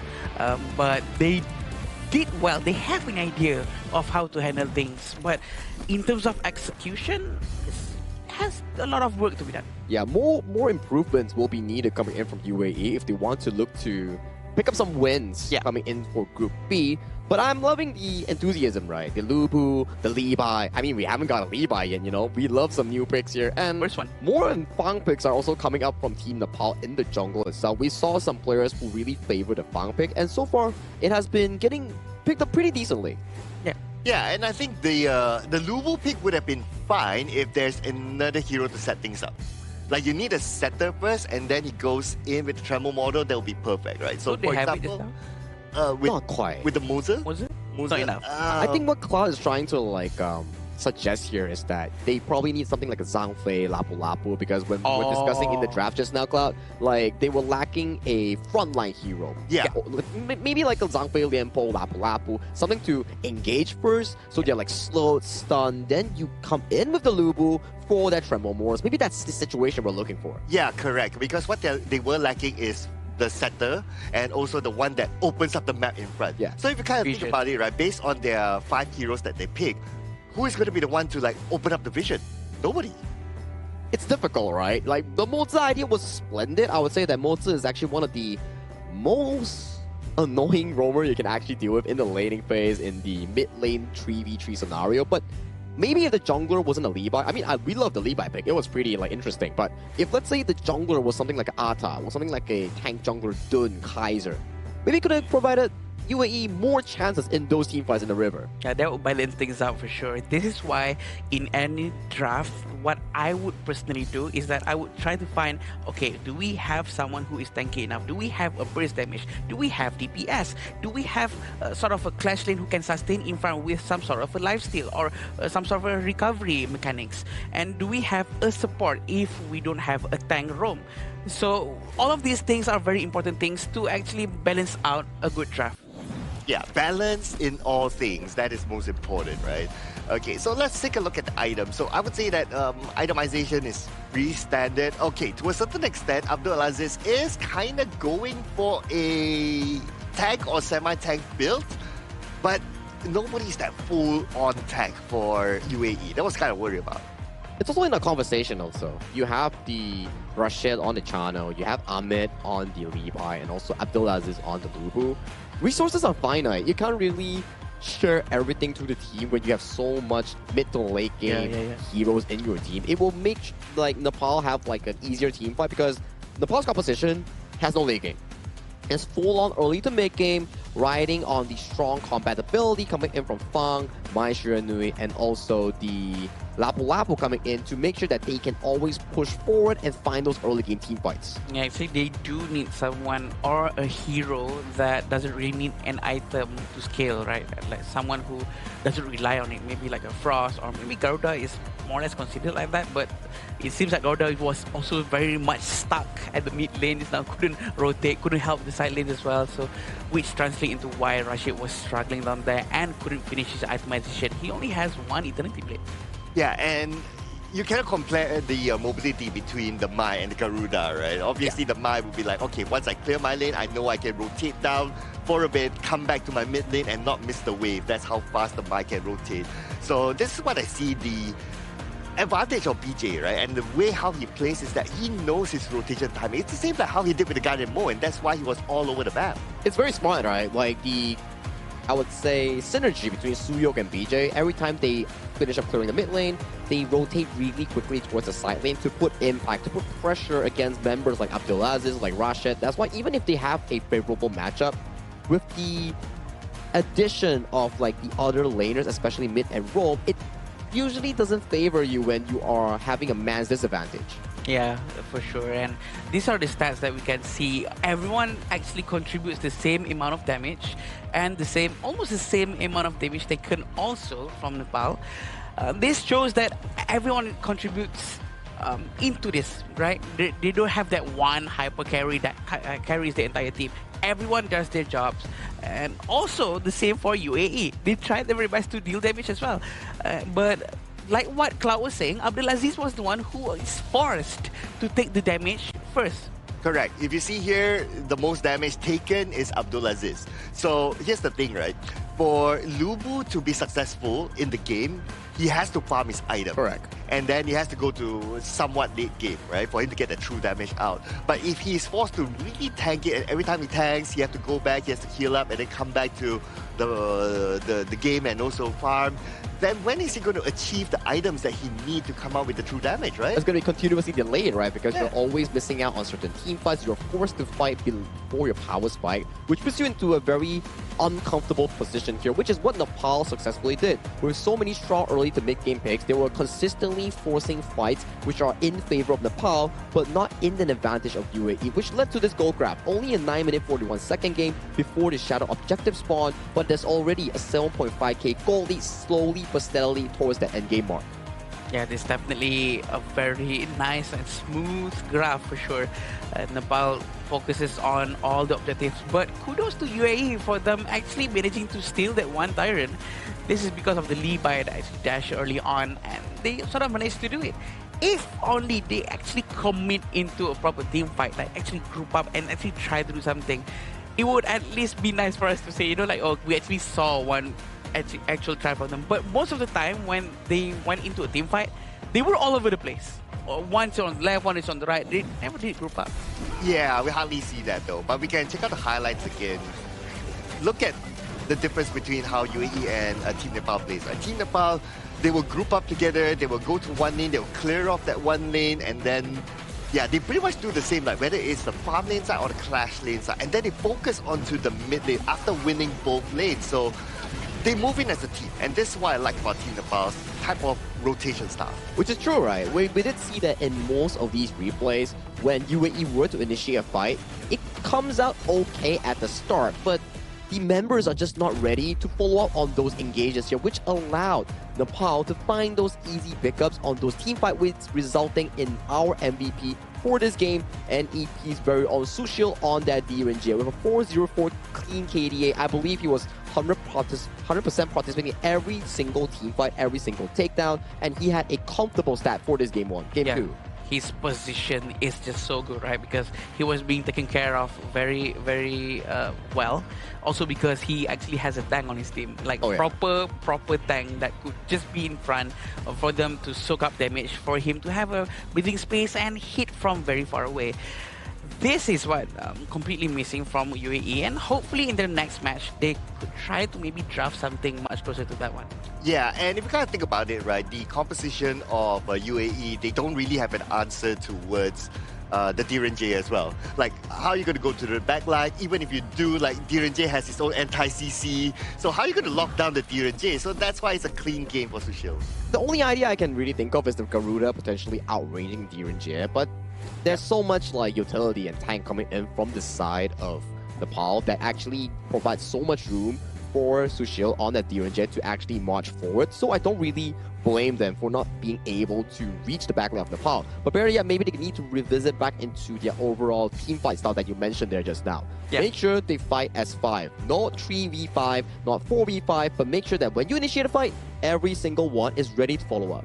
Yeah, also the fact that they were a little bit all over the place and they weren't sure. I can see that they're sort of hesitating. Do I go in right now? Do I go out right now? But eventually they did manage to do the team fight very, very well at the end with the Lubu up top, but did not manage to commit completely because they were so left behind in terms of gold. And they were going up against a lot of dashers as well. Oh yeah. Yeah, the Mai, the Fang. Oh yeah. Yeah, the dashers. So the Lubu. To be fair, he didn't really have like, hey, I want to use the tremble model, but then again, they keep dashing around. Like, he has to really time it. He has to wait for them to use the dash first and then come in with the tremble model. Even that is a 50-50 because, well, you don't know what position they are by that time, right? Yeah.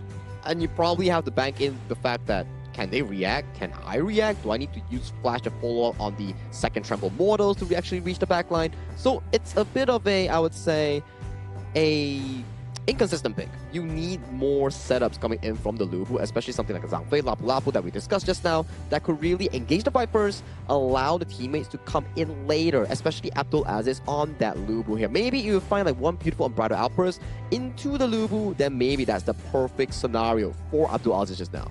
Yeah, for sure, and we would love to see more of that.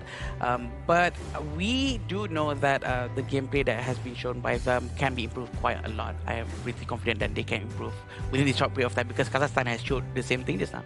Yeah, Kazakhstan's growth was just so beautiful. I mean, Uzbekistan's growth was really nice just now. And Kazakhstan, they won yesterday. Those are amazing experiences and samples that we can refer to. But let's jump into a short interview with Mara and also Team Nepal.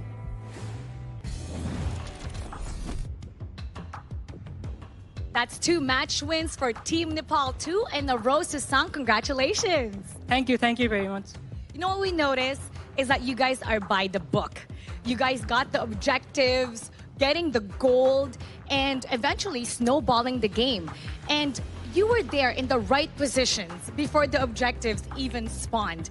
Is that the particular fundamentals that you guys were looking for coming into this game? Yeah, we have specific strategies that we execute, right? Every game you can see that we are doing something very specific. Like the players, like people who know, they can see it, right? Like it's like, yeah, we are trying like our best to like do something, you know, like really good for the games. Yeah. So disciplined, and I think that's one of the keys to your win. Now, you're still gonna go up against Myanmar and Jordan. How confident are you that you're gonna get the top 2 finish for Team Nepal?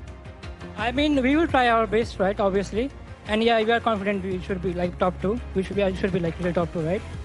But also, like, let's see what happens because we don't really think like that. We like to go game by game, plan by plan, and we don't really want to think about the long-term results, right? So that's how we like play the game.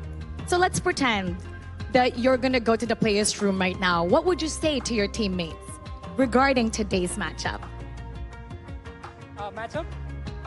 I mean, I'm really proud of my boys. Like they play really good. Also, my coach is like really good. So I can't say any words. They're like super good. So yeah, all loves to them. Yeah, all loves to them. All the love to the players and the coach, and you are so great as well. Now, Nepal is watching you right now. Let's send them a message. Thank you guys for supporting us. We'll keep trying our best. You know, we'll try to break top 2 for you guys. And yeah, please keep supporting us. Thank you very much. Once again, congratulations. Thank you very much, guys. Thank you. Let's break it down a little bit more. So let's head back to the casters. Lead the gorge. Everyone is proud of them as well, right? Because like, who is not proud of some good growth coming in from Team Nepal, where they're currently sitting really comfortably in Group B with a 2-0 overall score. They definitely deserved it because they beat their opponents and they are now currently 1 step closer to qualifying to the main event. Yeah, and it's nice to see that they also give tribute to not only the players, but also the coach as well. Yes. Yeah, so the coaching staff, a good job. Like the players acknowledge that on broadcast. That's good. We rarely see that, right? Usually we talk about players and players or all this stuff, and usually there's a lot of disconnection between players and coach. This is a very rare moment for us to see because coach plays an important role to actually help the players to make a very good drafts, give them a proper mindset before they go into a proper team fight, before they go into a proper match, and eventually help them to think outside the box for the draftings. It's both coaching in and out of game, right? The mental coaching, the in-game coaching, coaching as a person in general, right? Because you can't just be knowing how to play a game without actually being able to collaborate with your friends or your teammates. Yeah, because in the end, it's like work. You need to be able to work in a group project, which is that team fight, which is that in-game play, which is collaborating, like sacrificing something, so you can actually make that team fight, make that project, make that game work as a team. Yeah, I'm hearing all the yes. I'm hearing it too, yeah. Yeah, you can see them just celebrating. Yeah, have a good time after this. So, well deserved. But you know what's coming up right after this? What? It is going to be Vietnam versus Kingdom of Saudi Arabia. Oh, that's going to be another hot matchup here. And Vietnam so far, they are the top dogs in the Group C. They have yet to suffer a loss, and the games that they have played, they've been steamrolling against their opponents here. So we're definitely excited to see what Vietnam has to bring in for this upcoming match. But let's not count on KSA. This is their official first debut match in this tournament. Yeah, I agree, and this is gonna be very nice for them to actually continue with their next matches. But do you know what else is very nice, Cloud and Sagi? What is that? It will be iQOO 15R, official gaming phone for 2026 Asian Games Esports Events Honor of Kings Qualifiers. So don't forget to try it out. It's a phone that has 120 Hz of frames per second, a very good cooling, I might add, and it's the device that is currently being used by all the professional players that is going to be playing up on the stage that you guys watch every single day here. Yeah. I noticed that's how the players held up the phone just in front of the camera, right? Yeah. Yeah, it's to show that, hey, this device is so good. I'm showing it to you right now. I'm using this to play this international tournament. I mean, you were asking how Suyuk was able to like find those crystal clear engages, find those pixel perfect moments, right? There you have it, IQ 15R. Oh, go get that. Makes sense. Yeah, that makes sense. That makes sense. Definitely. Okay, I think we're gonna go to a break first right now. Yeah, we're gonna go to a short break before we come back into our next matchup of the day, which is our fourth one featuring Vietnam and Kingdom of Saudi Arabia. So see you later.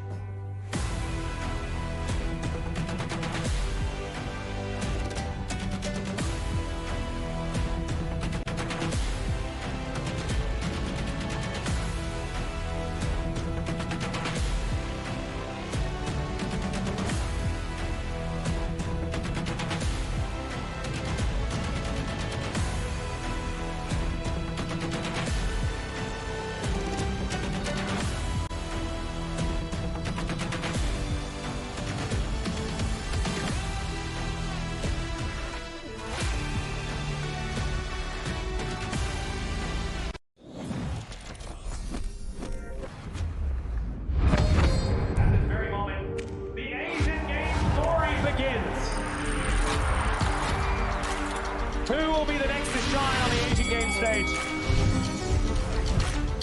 Contestants fight for the honor of their regions while we cheer them on from the stands.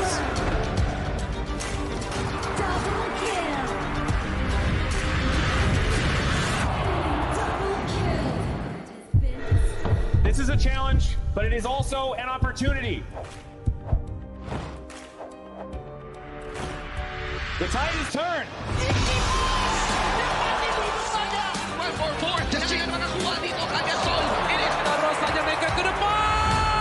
Aspas in front. They're going to use it. Golden Tide close out Tatsumi.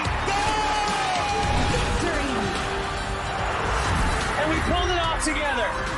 We share the same voice, the same radiance. This moment of brilliance belongs to all of us. Together, we shine.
Welcome to the 2026 Asian Games Esports Qualifiers, Honor of Kings. 20 regions, one stage, and only the strongest 9 teams will earn the right to shine above the rest. Taking place in Malaysia, June 13th to 21st, 2026. Coming to Malaysia, this is the battleground where teams fight for the right to qualify for the Asian Games. 20 teams enter, but only 9 teams will move on. Apart from the 20 regions, there are 3 regions that have direct qualification. Here is the 2026 Asian Games Esports Qualifiers Honor of Kings format. First, the 20 teams will split into 4 groups of 5. In each group, every team faces every other team once in a single round robin, with every match played in a best-of-3 format. That means every match matters. Every game matters. Every single point matters. The point system is simple. Win the match, earn 1 point. Lose the match, earn none. At the end of the group stage, teams are ranked by the total points they've collected. And from there, the road begins to shine. The top 2 teams from each group qualify directly to the Asian Games main event. That gives us 8 teams advancing straight out of groups. But for those not through yet, the light isn't out. The teams that finish third in each group still have one more shot. They move into the last chance stage. There, they battle through one final BO3 single elimination bracket until 2 teams remain. The 2 teams will then face off in a BO3 match to claim the one final qualification slot. So in total, 9 teams will make it through, 8 from the group stage and 1 through the last chance stage. That is the rule. Now it is time to see who can rise through it. From across the world, regions gather here in Malaysia. 20 teams, and only 9 will qualify. The path is set. The stakes are clear. Together, we shine. Stay tuned, and we'll see you at the stage.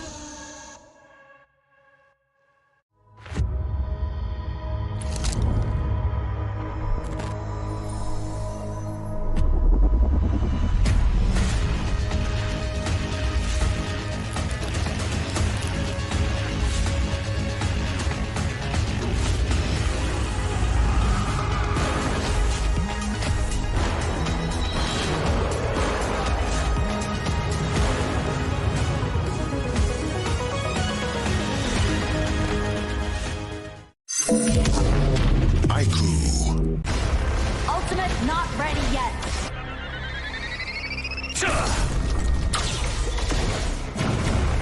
You have slain an enemy.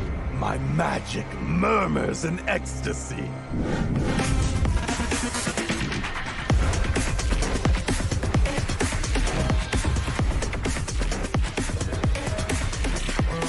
Amazing! There is no escape for you. Killing spree. Double kill. Triple kill. Spectacular kill. Don't worry. I'll be back for your life soon.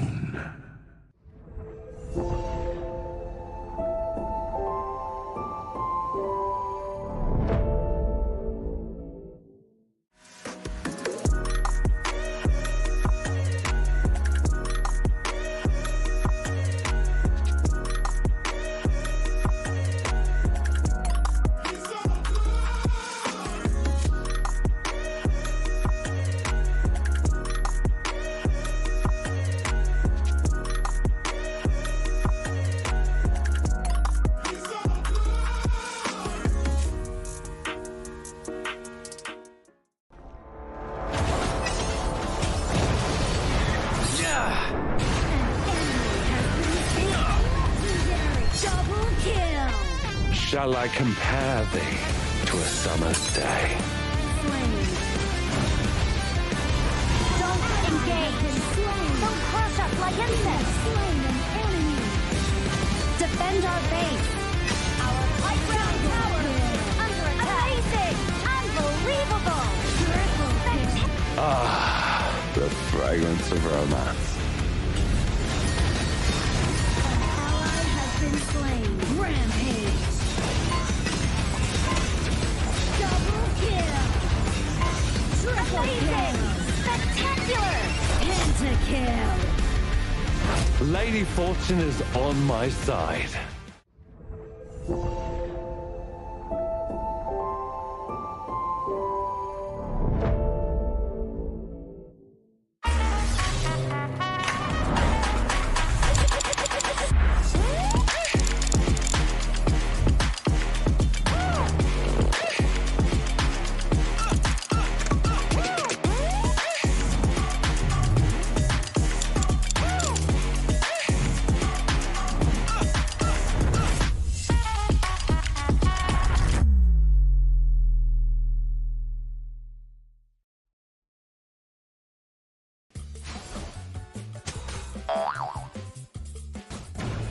They tried.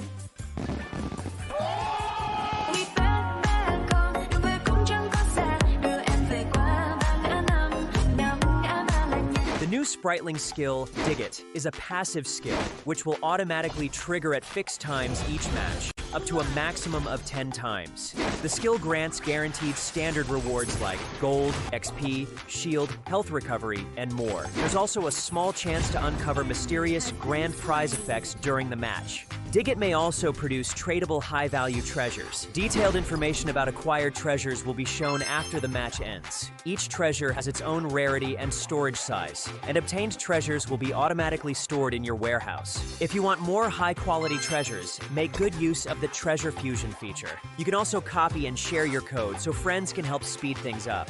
Treasures in your warehouse can be sold for event currency, which can be used to redeem skins, items, and other rewards on the event page.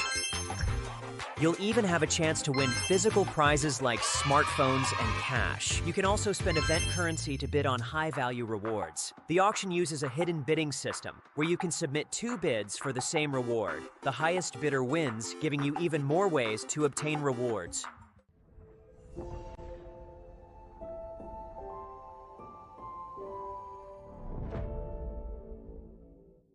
Itu kan track kita. Relax, bro. Phone aku! Jom ke bara. Mountain View!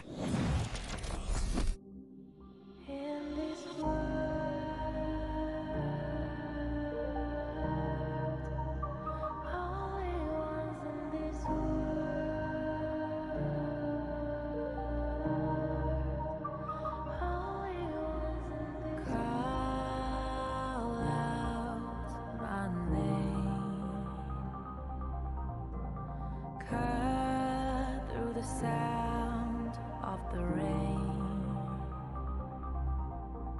No matter how I feel the flame, you know I feel the darkness and the pain. All of the ways we tried to break free from the night.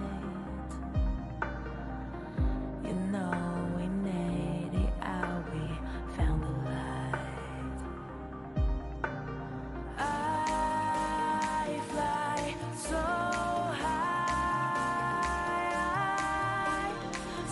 high, light up the skyline. Let's do it this time, like it's a whole new vibrant world.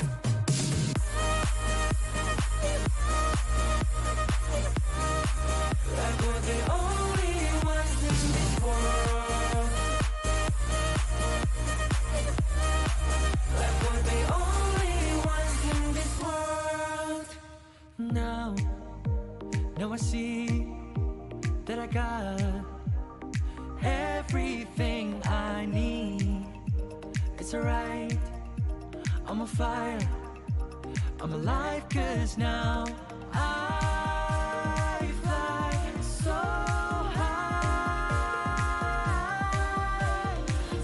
high, light up the skyline. Let's do it this time, like it's a whole new colorful world.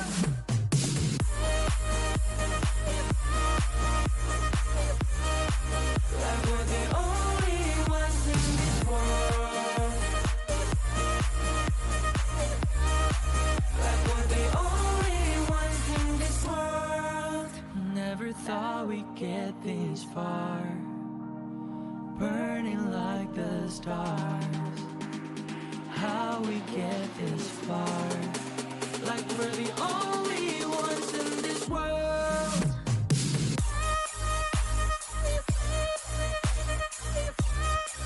Like we're the only ones in this world. Like we're the only ones in this world.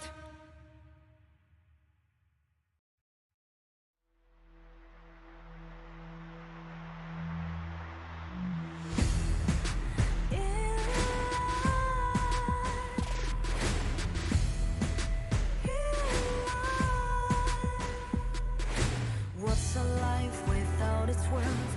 Compromising with what hurts inside. When you let fear decide your fate, You don't choose which path to take in life. In life, I'm finally letting go of everything that still holds me. I'm against all odds, but I won't give up 'cause it's my time to shine. Standing in the spotlight, and no one back me down. Destiny is calling high. I'm not afraid to fight for everything I love. Victory's in my sight.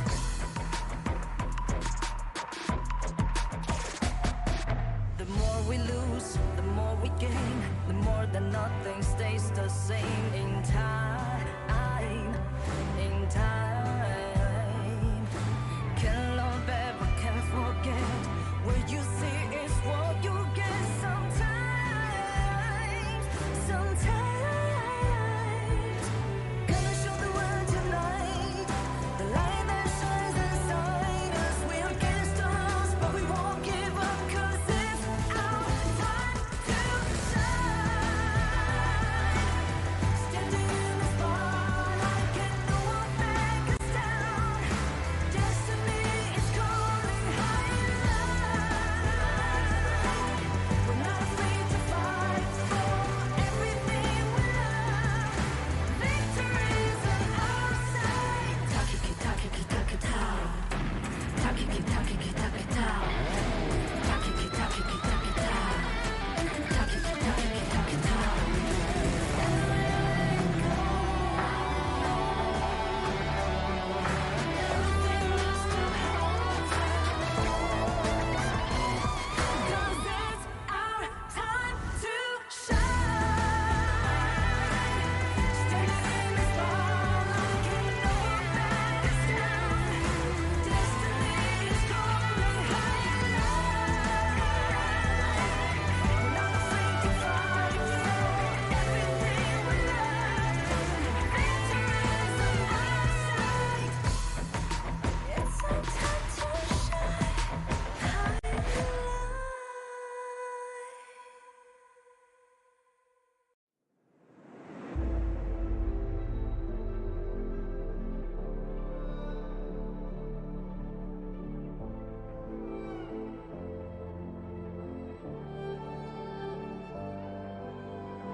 We're no strangers to the fallout.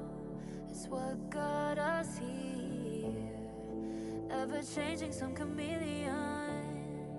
Blood, sweat, and tears. We'll never make it if we fall to everything that brings us down. But the comeback is now. Blood, sweat, and tears. Fight for what we. Hello and welcome back to the 2026 Asian Games Esports Qualifiers here in day 3 of this event. My name is Sagi, your desk host for today, and we have Holler once again back as our substitute onto the broadcast here. Welcome back to the English broadcast with Sir Cloud. Wait, I'm not Adam anymore? What happened? I just had an out-of-body experience. I'm just on the desk all of a sudden, and I don't know what happened to Adam. We teleported you here with a spell. Got it. Okay, I'm here. All right. Whew. Okay, but am I Holler or am I Adam? You're Holler. Okay. All right, cool. I know exactly where I am. Of course, it's going to be the Marriott Patalang Jaya. I'm actually excited to be back with Cloud here again. We did miss you yesterday, brother. Oh, yes. I heard all the commentary. Oh. But then again, I'm always here in spirit every time you see a Zhangpei.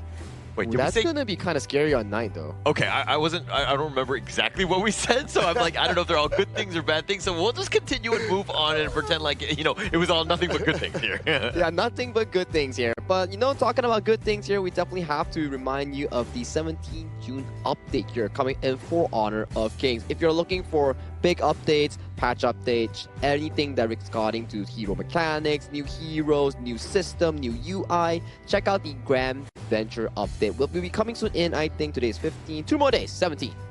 I'm excited, right? Just a couple more days away before we get that giant update. Obviously, it will affect my rank games more than anything else, but I am excited about this one. Oh yeah, absolutely right. New heroes, especially, can't wait to try them out.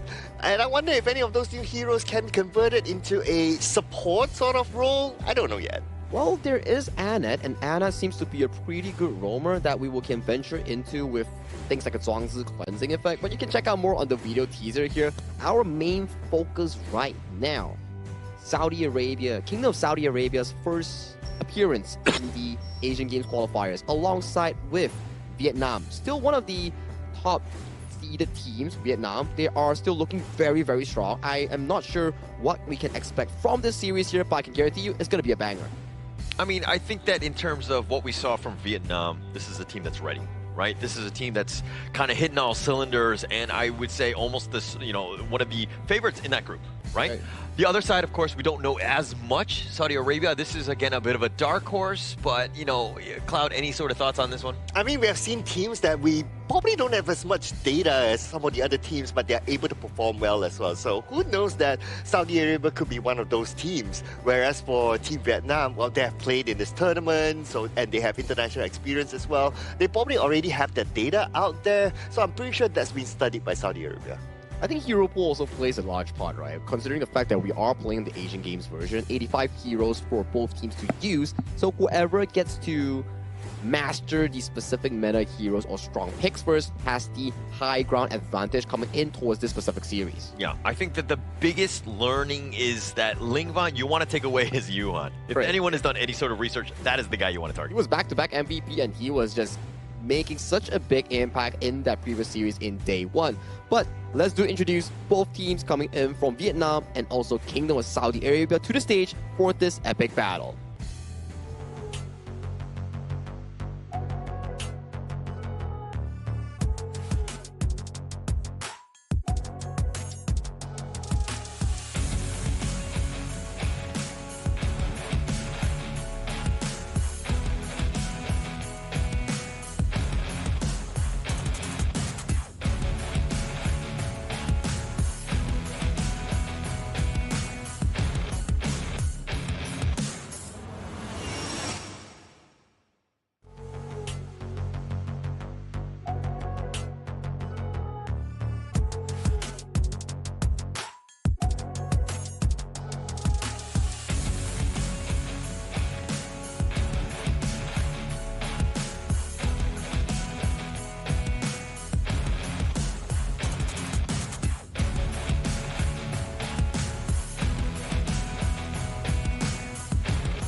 They arrive with deep preparation and confidence. One of the true powerhouses of the scene steps into the arena, built on discipline, speed, and precision in every fight. Please welcome Vietnam!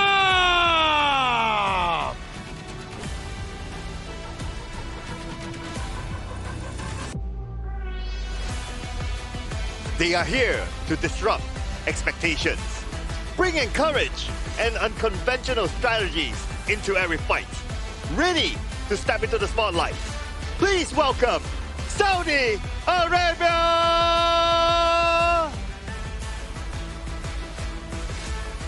This is a battle between known and unknown. Vietnam with their diverse and deep roots into the MOBA gaming experience. Saudi Arabia with a passion and a spirit to challenge against Vietnam in this specific state. This is going to be a heck of a match between these two teams. I know, I think a lot of the eyes are going to be on this team right here. The Vietnam squad, there's a lot of expectation in terms of what they're going to be bringing, what they're going to be looking to draft, and it, of course, it's going to be made up of Hayduk, Bao Hang, Lingvan, Huethon, and of course Nam Phong here in that Rome. But this is a squad that has kind of found their groove, but it really sets off by Lingvan's play in that mid. Totally agreed, right? We've seen from time to time that Lingvan, when he gets his hands on the carry mages here, he always manages to step up and harness all the resources to become that late game carry that we're looking for. And only playing 2 games, so not a lot of data has been displayed here coming in from Team Vietnam in actually being able to deep dive and dissect their pick and bans. Yeah, but because they started the tournament really hard, right? So we can kind of see that, okay, the gameplay is really fast and they know their drafts, they know how to execute as well. So it does look like Team Vietnam is a solid team, but of course, their competitors, well, we don't have much data out there, but who knows what might come out, right? So this is the lineup of Saudi Arabia, represented by Faris, Anas, Yosef, Ahmed, and Mohammed. Yeah, and this is, again, you were talking about the fact that we don't know as much. I think that we've seen, you know, in the Asia Games qualifier thus far, these are the squads that are kind of, like, you don't really know what to ban against them. So you have to kind of just go with, like, a blanket meta-style ban because, again, just no intel. No intel, and maybe they come up with, like, a secret pocket pick and a sucker punches you. Maybe these things sort of actually work when you can catch your opponents off guard.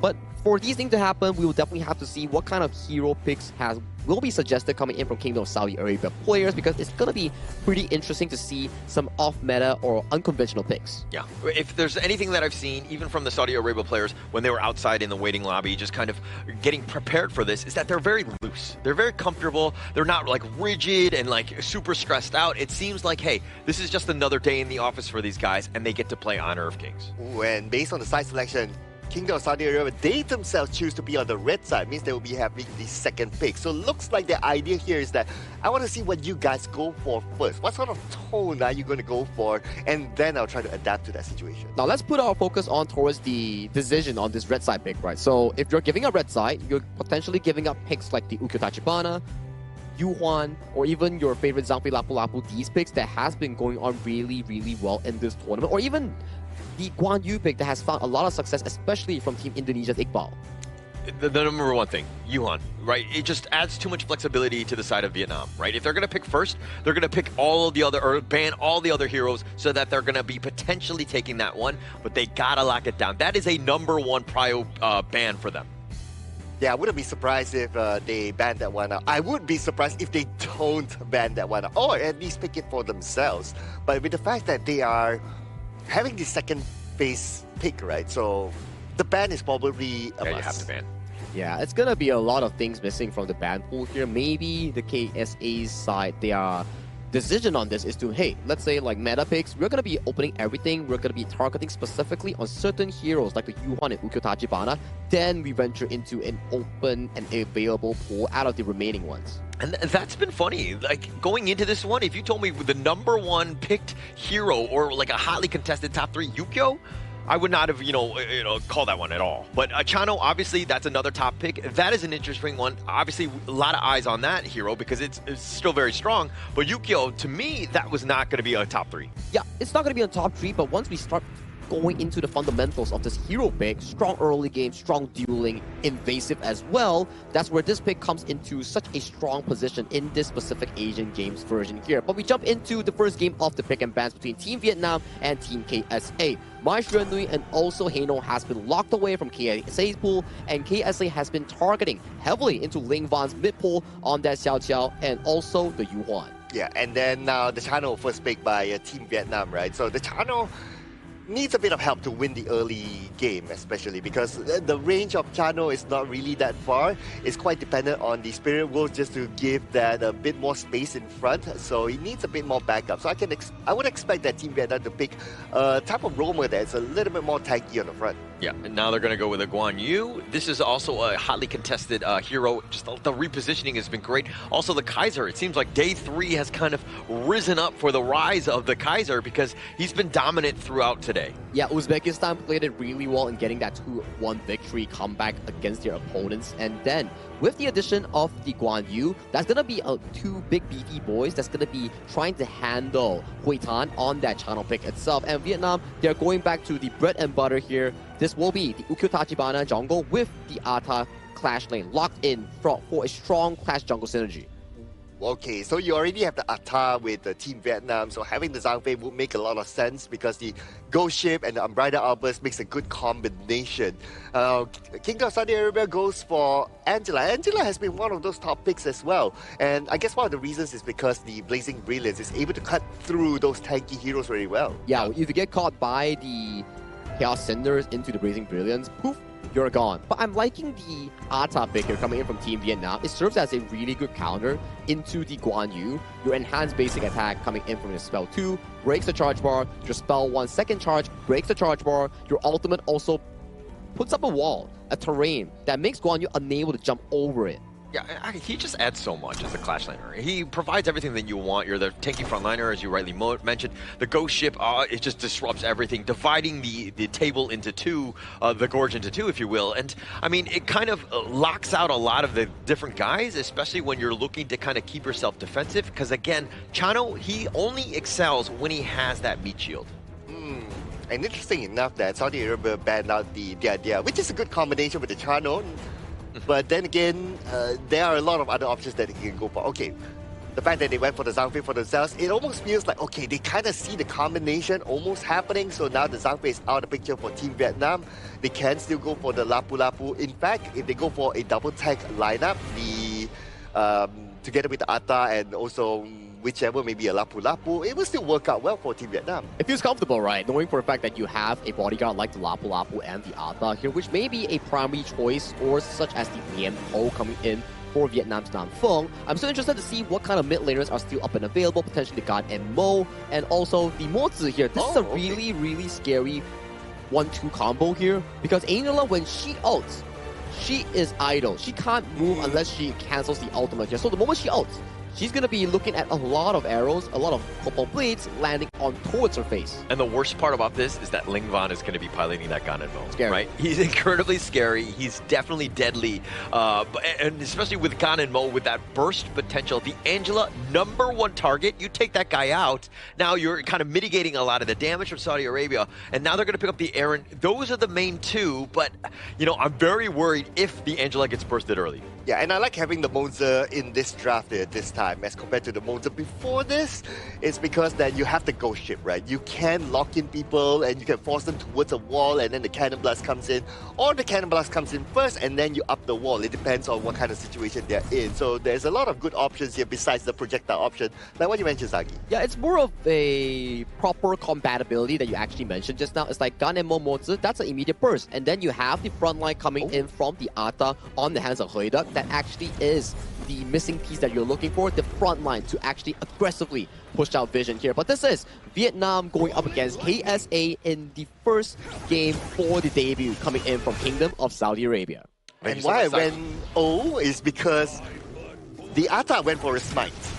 So you have a Clash Lane smite as well. So you have a double smite on the side of Team Vietnam. Yeah, so just kind of doubling up on this one. I mean, when it comes to those big neutrals, it's going to be a bit of a fight there, right? And I think that having two just kind of will help you out. I mean, that's kind of like the, I guess, the ideal place. But that's taking away from, you know, his other common skill. Like, I mean, maybe he wanted to flash. Maybe he wanted to do that, have other ways to kind of, you know, to dictate some of this team fight. But again, I think Vietnam, this is a smart play by them. Yeah, and I like how Saudi Arabia is making their rotation, right? After they cleared off the first wave, they went towards the Clash Lane to support, to try to shoot off Huiduk, and that went really well. So they're showing that, okay, about timing, about rotation, they're there. So, if anything, like, you're kind of seeing a, like, worst-case scenario for Saudi Arabia, right? We're not even 2 minutes in.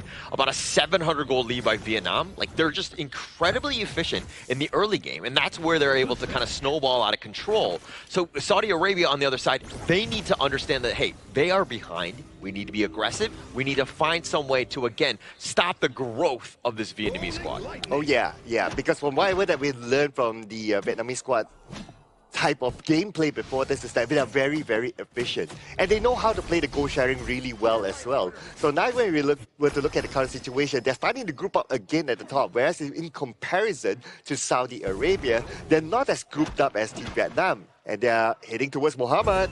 Yeah, they're going to find him on the wrong spot. But the Soaring Green Dragon, he's on out, and it looked like Bao was going for the ambush. They find it with Ling Van there as well. They're going to take first strike. And that's the rotation shown there by Team Vietnam. Now, Kingdom of Saudi Arabia, yes, they group up at this moment, but it's more towards like, okay, we clear up the lanes, we try to win as much goal as possible. But then again, because of that first strike, now Team Vietnam is ahead by almost 2K goal. So it's one thing to get the kill, but then it's another thing to then turn it into some sort of advantage across the map. They were able to steal some boars, and they got value. So every single time you do some sort of gank, you gotta get something. Like, there has to be a reason, an objective, if you will. And at this moment, a bit of a jungle invasion here attempted by the Kingdom of Saudi Arabia, which is great. It just shows that they're willing to take the fight forward. But at the top, yeah, Muhammad just going to get run down. He's under the tower, and it looks like Haydog does not care as he will take yet another. This is looking awfully rough for the Saudi Arabia Sky. Yeah, and while all that was happening, there was another takedown that happened on another lane. I believe it was in the middle lane. So it was a 2 takedown back-to-back for Team Vietnam. Yeah, Umbrella Outburst just to kind of potentially defend the Stampede on top, the flash away, and Namfong does get on out of this one. Anas is so low, but it looks like that's going to be the end. They had to smite to ensure that they secured it, and Saudi Arabia coming out with that blue buff. Yeah, and this, of course, in that scenario, you're going up against a single smite. When it comes to like either the Tyrant or the Overlord, KSA, they're probably going to go up in double smite. Yeah. So that's something that they need to be aware of on how they're going to play the zoning game when the big objectives come. Yeah, and actually, you know, as a Zhangfei player, sometimes you will pick smite as well. Usually, like in some of your, even in your ranked games, right? We know that it happens on the pro scene, so I would have assumed that they would have had double and they would have been able to do the same thing. But Vietnam right now with the 1-up because they've got that extra smite now. Yeah, I do like the Zhangfei stun. Yeah. I personally go for more of a Zhangfei stun sort of thing. But then again, because I play rank and a lot of my teammates are undependable with a smite, then nobody follows up and all that. But of course, these are the pros that we're talking about. But nevertheless, speaking about the objective, the first objective will be easily taken by Team Vietnam. And again, that is without the second smite around. Yeah, they don't really need that. They can secure that for another piece, right? And it'll help him farm. I mean, Haydog is going to just use that to kind of just take advantage of the laning phase. I mean, it's one thing to have that come mid to late when we were talking about big neutrals, but oh my god, those blades. Lingba on the flash forward, he tried to go aggressive, and it looks like Faris just going to survive with the teeth on his very, very, very low life there. Yeah, that was really, really close. He just needed one more blade to land and he would have secured that takedown. But it's okay. Most importantly is that he's able to shoo away his opponent Faris back to the base and allow him to reset, not being part of the game for a while. That's good enough for now. But they're now looking at Muhammad with the ghost ship up. Yeah, and I mean, they're going to ride around on this one. I mean, he's just say, okay, you're going to go for me? Now I got reinforcements right next to me. So the rest of the team there, but Ahmed getting a little bit low himself. He's going to just barely survive. And you were talking about how, yeah, you didn't get the kill, but you're still getting value because they have to waste time walking back, doing the walk of shame, if you will, just to heal back up in the fountain. Shame, shame, shame. Okay, okay. I wasn't going to go that far, okay? It is a little embarrassing, though. but anyway, yeah. At the end of the day, it's also about like securing like the space for your team, right? And if you're able to just do that without overcommitting to try to get those takedowns, it's good enough because sometimes you have to play in a disciplined manner that you know when to back off. Yeah, and now they're going to go for the charge. Instantly burst. Bao Hang is going to be there, and they're going to take the top T1 just like that. You think you're safe under the tower?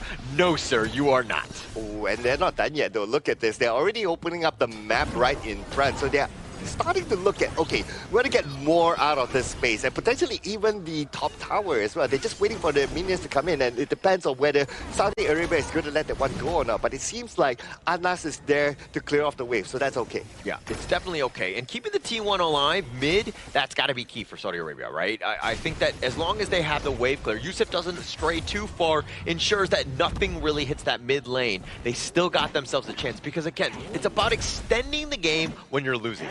Okay, and they even scored the next objective by taking down the Overlord. So right now, Team Vietnam, they are not only ahead by 5,000 gold difference. By the way, they already secured 2 objectives, but this Cannon Blast is beautifully done.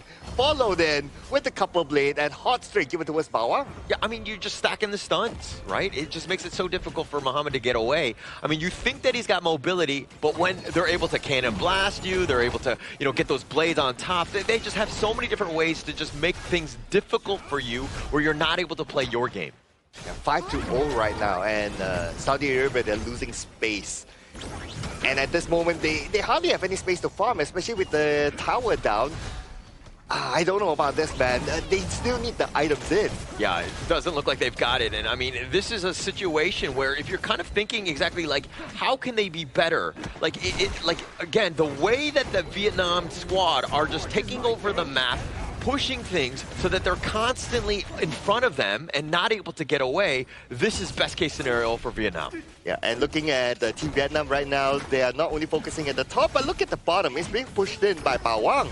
So they're pushing two lanes at the same time. At the top, they're going to take down the tower, and now they have access into the base. Yeah, this is a huge, dire straits for them. I mean, it's not even 8 minutes in, taking the top T3 and taking the bottom one as well, just taking everything at this point. Saudi Arabia just reeling at this stage. They have no space to play. Now, at this stage, if they can't come out to farm, it's going to be really difficult. I would say, at this moment, Saudi Arabia, they're probably banking on like, okay, if Team Vietnam makes a mistake, then we'll try to counter. But if not, it's going to be really hard. Oh, I don't know if you heard my whimper, but I just saw Youssef, and he just barely flashed away. Mohammed is not going to be as lucky as he goes down yet again. 4 members, somehow Saudi Arabia need to hold against this onslaught of a Vietnamese squad here. Okay, now the final tower is down. They have absolute access into the base. The crystal is right open. Yeah, I mean, it is open, but the Blades are doing some work. Youssef is back into the fountain. The Ghost Shift just locking it down, says, where are you going? They're going to take game 1 in a hurry. And there you go, just like that. Team Vietnam, clean win against Kingdom of Saudi Arabia. Such a clean game coming in from Team Vietnam, especially when you check out how the jungle player coming in from the side of Vietnam, Huy Duc, plays the Tachibana. Very crystal clean, very demanding on the mechanics here. And then you have the strong winning side coming in from the Ata versus the Guan Yu counter. I gotta say, they really played that super duper well, especially in trying to penalize the side of Mohammed and trying to play that Guan Yu pin. The biggest thing is just how clean they were, right? That's as impressive as it gets. I mean, in terms of execution, and you were like, hey, winning a game, even in your ranked games, under 10 minutes, isn't that easy, right? But if you're seeing them going up against a pro team that is like the Saudi Arabia squad, this is a feat in and of itself.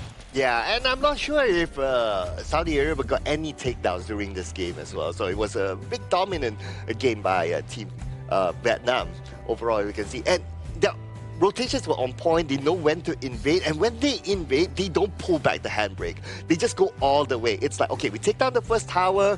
Normally in our rankings, we'll be like, okay, we take the first tower, we turn back, right? But for them, it's like we take the first tower, we push towards the second tower. Now, whether we get the second tower or not is a separate story, as long as they exert dominance on the map. Exert dominance, stealing away camps, taking away towers, and making sure that, you know, the walk-off chain that you guys mentioned just now, it's not always about taking down the enemy. You chunk them down, you make sure that they have to take the recall, and the minion waves get sacrificed into the tower here. So that's still gold wasted from the enemy team. So for the side of Vietnam, they played it really well, winning lanes, invading the jungle, making sure that the side of KSA didn't get much to breathe. And the Angela and the Mozi into the Ganemo Mozi, that was just devastating to watch. And that's kind of why when we're like analyzing game, we always talk about the early game, because these things, the wheels can completely come off if you're not, you know, doing well in that early game. Because some teams like Vietnam are going to completely shut you down, not give you any sort of space to get going in this one. Oh, and look at this, in terms of KDA, right? The Guan Yu 060. So Team Vietnam, they know that, okay, Guan Yu is going to be the playmaker. So if you don't allow the Guan Yu to scale, get his items, and we can see his items are, well, in fact, his goal is lower than Zhang Fei. So in terms of that, right, if he's not able to scale at all, then pretty much there's no playmaker for Saudi Arabia. Yeah, it seems like you're arrowing in on Mohammed. And Mohammed, where can they find you, Sir Cloud, online? They can find me at SagiHOK. That's my handle. Welcome here to actually help him become better.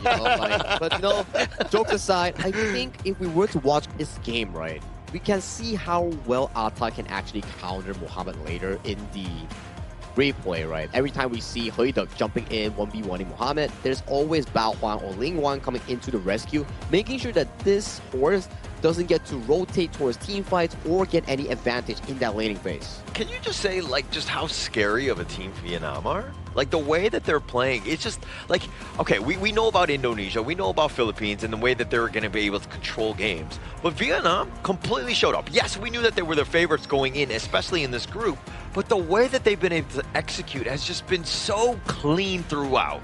I perfectly have to agree with you. The way they play, it's like aggression. If we have Philippines having strong 5v5 team fights and Indonesia having clean games, in the sense of Vietnam's gameplay style, they are the embodiment of the aggression, which is controlled as well. Everything they come in with, boom, side lane takedowns, boom, jungle invasion, boom, towers, rotations. They make it clean and effortlessly, at the very least in this game 1 against KSA.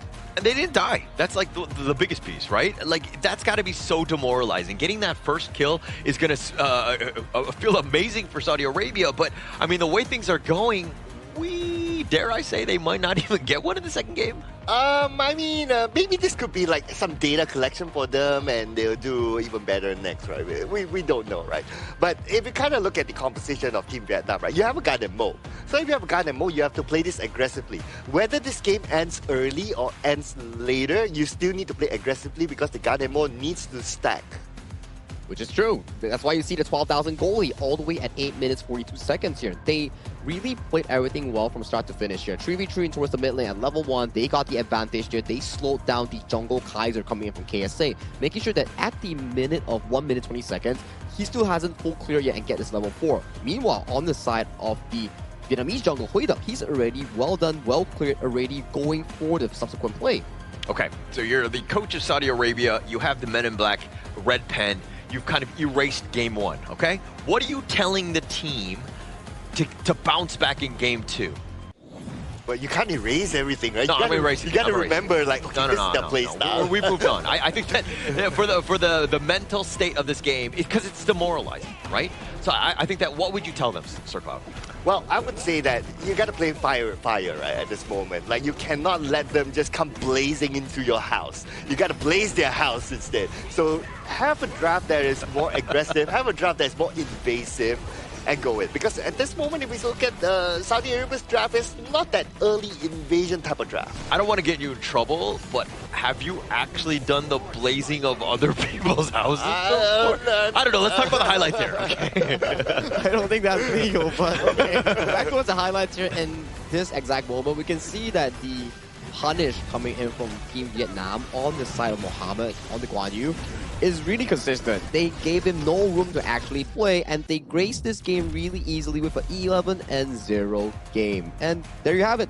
Your MVP played up coming in on that Ata, sealing the deal with a 4-0-2 gameplay. Yeah, and actually this is the first time that Lingvan has not been the MVP, so hey Duck, more props to him, and he does it from the Clash lane. 4-0-2, of course, quite a lot, but the 41% damage taken, the guy was an absolute tank up front. Wow, yeah, and he did not get taken down even once after receiving that amount of damage, so that was really, really impressive. And he played really well against the Guan Yu as well. And to credit, it's not only him playing well against the Guan Yu, he has his teammates to rotate towards him, and that's how they got the good amount of takedowns at the early stages against the Guan Yu. Yeah, which is true. I like the fact that they capitalized on specific laning matchups, and then through winning these matchups, the smite that you saw him take in the game, it started being counter in specific small camps. Then it moved from small camps into big buffs, which caused the enemy jungle from KSA to lose more and more and more gold as the game progresses, leading to a point where team fighting is no longer an option because you are just too far behind in gold. Yeah, so it's a little bit of a strategy in that sense, right? You're talking about the laning phase. It's just like, hey, let's just accelerate that, right? Well, let's just take advantage of that. It might not be great mid to late game when you might need a flash in some of the team fights, but when you're so far ahead, it really doesn't matter. So I do agree with your point in that sense, where that's kind of the thought process, but is that a flex? Is that disrespectful? Like, are you burning other people's houses because of the double smite? Like, what? Walk me through this. Oh, man. I mean, okay, so the double smite at the Clash lane is not something that we're used to seeing, right? And the reason why is because, like, the Clash lane is not expected to make that many rotations, especially at the early stages. You're expected to try to win your lane. But like what Zagi says, right, the smite held by the Clash lane is not necessarily to gain those big objectives. It's to win those small objectives by the side. Just like how we are having our objective of being here at this amazing venue today. Yeah, this amazing venue, of course, if you are interested, it is the Petaling Jaya Marriott Hotel, the official venue and hotel partner for the 2026 Asian Games Esports Qualifiers for Honor of Kings. Thank you so much, Marriott Petaling Jaya, for sponsoring us the event, because this time I'm definitely having good sleeps, and I believe the players are as well. Yeah, definitely. And I think that they all look very well rested. And I mean, going into this one where, again, you're playing like a game a day, right? So you can completely focus on this one. So Saudi Arabia right now, they saw the games from Vietnam. They knew exactly what they were going to play. There was going to be high execution, high strategy, all of the positive things. Now is Saudi Arabia, okay, you faced that wrath in game one. How are you coming back in this one? For me personally, I think as of this point, you already know that there's like a very big strength discrepancy. Game 2, your goal is to focus on the game, enjoy the stage, and just do as well as you can. Okay. So, I mean, kind of sounds like thoughts and prayers in a way. Like what? Okay, give me something a little bit more specific, okay? You're putting Saki on the spot, my man. I mean, you don't get a lot of chances Yeah. when you are competing to play on an offline venue. So if I was the coach coming in from KSA, and I know that there's this unbridgeable or currently unbridgeable gap between two teams, the best way you can actually comfort the players is not to worry. Just play whatever you want, just play whatever you can, and just enjoy the moment. Okay. So kind of stick to your guns of best heroes. Let's not worry so much about the compositions of things. Let's just play what we're most comfortable with, would you say? Okay. So I'm totally on board with that. At the same time, let's talk a little bit about Vietnam then, Sir Cloud. Like Vietnam, this is a squad, again, everything's hitting their cylinders. Do you pick more meta picks, or do you go completely different? Because you're in a bit of a power position here.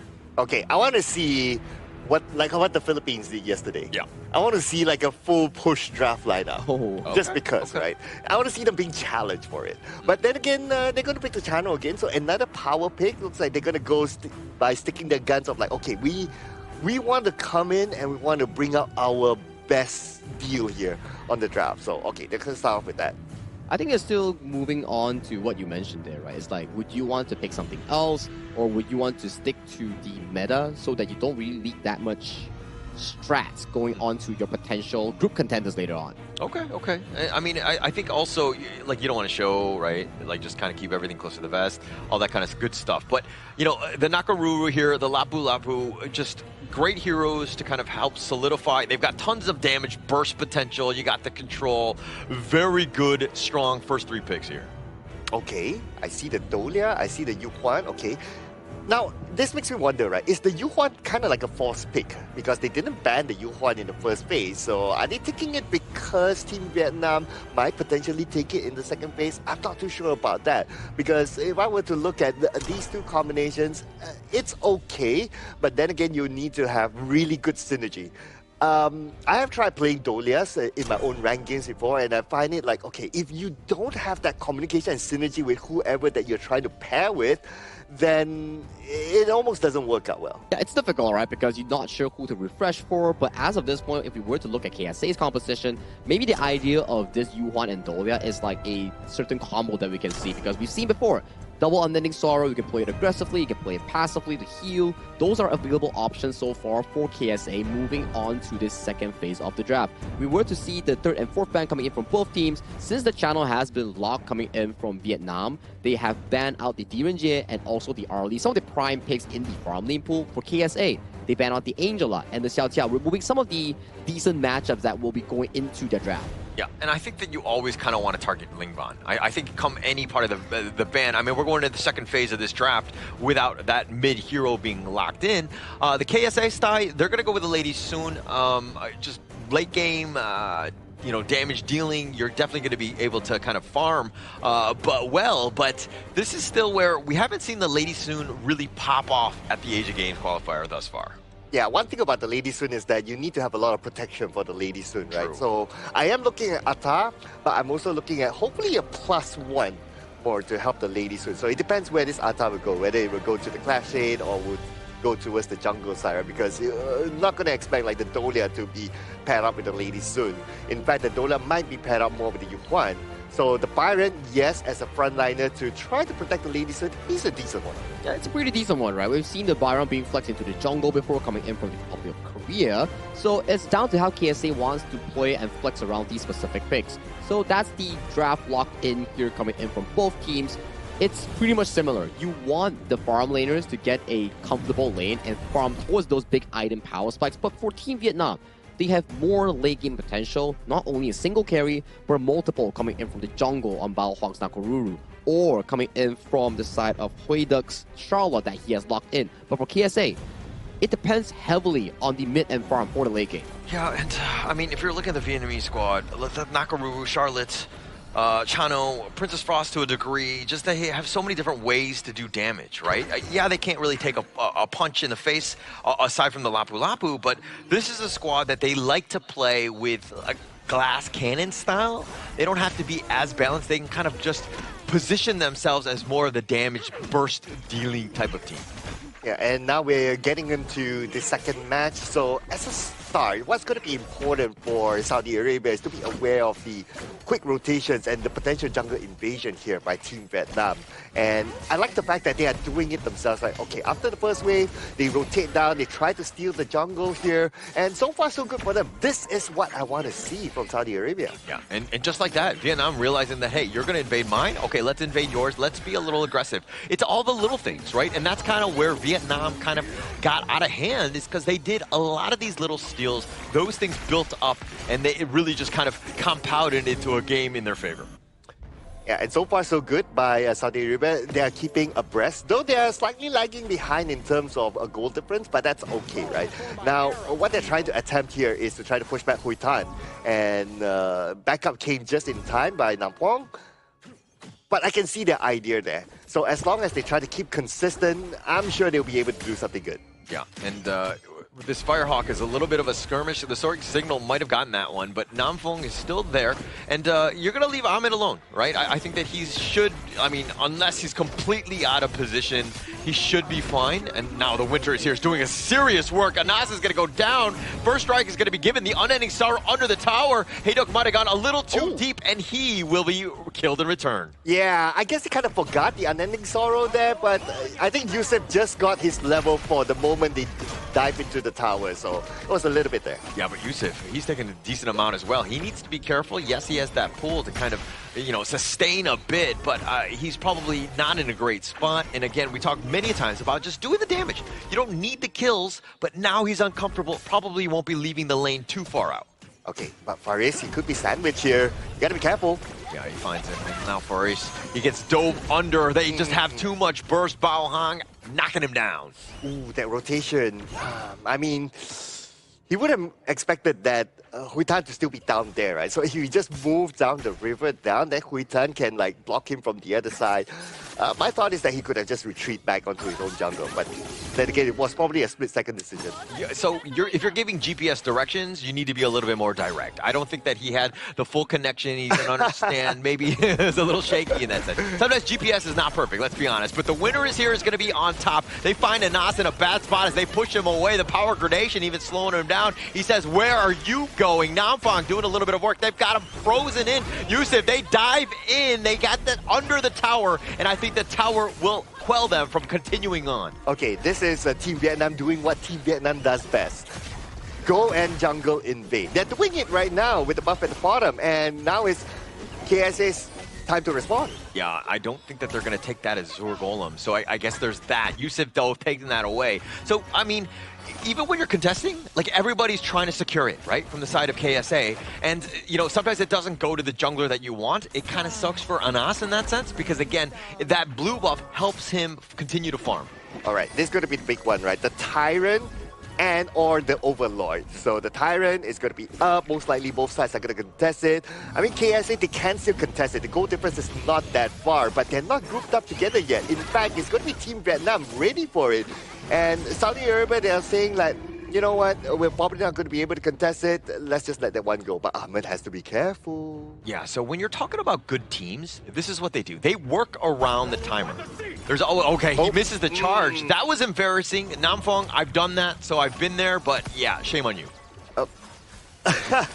It's okay, it's okay. We can do the Men in Black thing. Okay, now they've got the Ghost Ship. They've got him locked in. Hey, Duck, I get stuck on this one, and then no real way of escaping from that. Well, Okay, that's going to be one taken back by Saudi Arabia. And they're looking for more. They're looking to pressure the Chano at the bottom, which is a great move because Chano has been having a pretty good lane at the bottom. Well, he's got the good lane. I mean, you got the kill, but you didn't get anything out of that, right? You have no bottom T1, so you weren't able to continue the push. But Team Vietnam kind of weathering that storm of just being like, hey, it's just a kill. They didn't get anything out of it. Okay, so right now we are looking at the buff here. Is Team Vietnam going to challenge for it? Looks like not. Timer's a little bit off, but that's okay. But this is what we have not been talking about, right? Ba Huang's contribution at the Clash lane.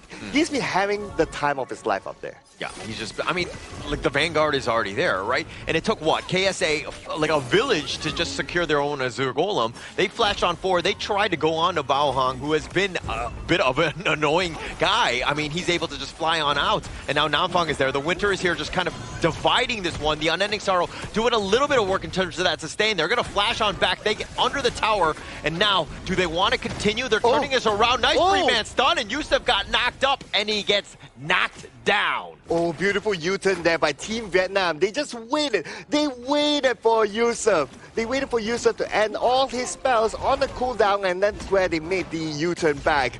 A little bit of an overextension there by Saudi Arabia, but that's okay. It's the attempt. It's the attempt that I like to see. So just because people are running away from you does not mean they're retreating, right? And I think that KSA got baited in on that one. It was too close to the tower. They were looking to just group up, plus the skill recharge on those cooldowns, and they turned it around. Yusuf went a little too deep, and unfortunately for him, he was the only one to have been taken out. Yeah, it's all about timing, right? Yeah. And Team Vietnam showed that they have a really good timing, anticipating all the skills needed before they can dive back in. That's beautifully done. Now, they're probably looking for the same thing in the middle, right? I'm trying to bait out those skills, and speaking about baiting out, they managed to bait out the Ghost Ship. Oh, they found Yusuf in a bad spot. He had been stuck in with that Raging Sea. He just got caught out yet again. He thinks he's safe, but when you're stun locked, you can't even get your ult off at moments. Yeah, and again, same formula by Team Vietnam, right? Okay, we're just going to wait for you to pull off your skills, and that's where we'll come in. They saw the Ghost Ship out, they saw an opportunity, just like that. Yeah, and it seemed like they used the Ghost Ship a little too freely in the sense of like it wasn't the greatest one, and it's also one of those things where you're like looking to hold it, find the perfect positioning, right? And you threaten it sometimes by not even casting it at moments. Yeah, it's really the discipline of when do you cast your spell, or even the communication, like when you cast your spell, are your teammates able to follow up? But in that case, earlier on, he was not able to catch anyone. So that's another case to look at.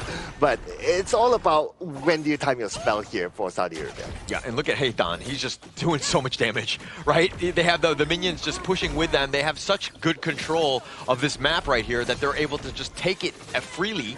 And again, KSA having to hide in the high ground. And this bottom T3 is looking to just go down. Yeah, it's not good right now. If at the 7th minute, you're back against the wall, you cannot come out, you're losing towers, it's going to be really difficult. Now, with the fact that Team Vietnam took the bottom tower, the pressure is going to be onto there, and they can put focus onto the other lanes. Again, Holler, look at this. The Ghost Ship being used just like that. Yeah, just used again. I mean, this is like... Okay, I understand you want to use it, you think that you're just going to lock things down, but it kind of limits you because the team fight is never going to be good because you need it for that moment.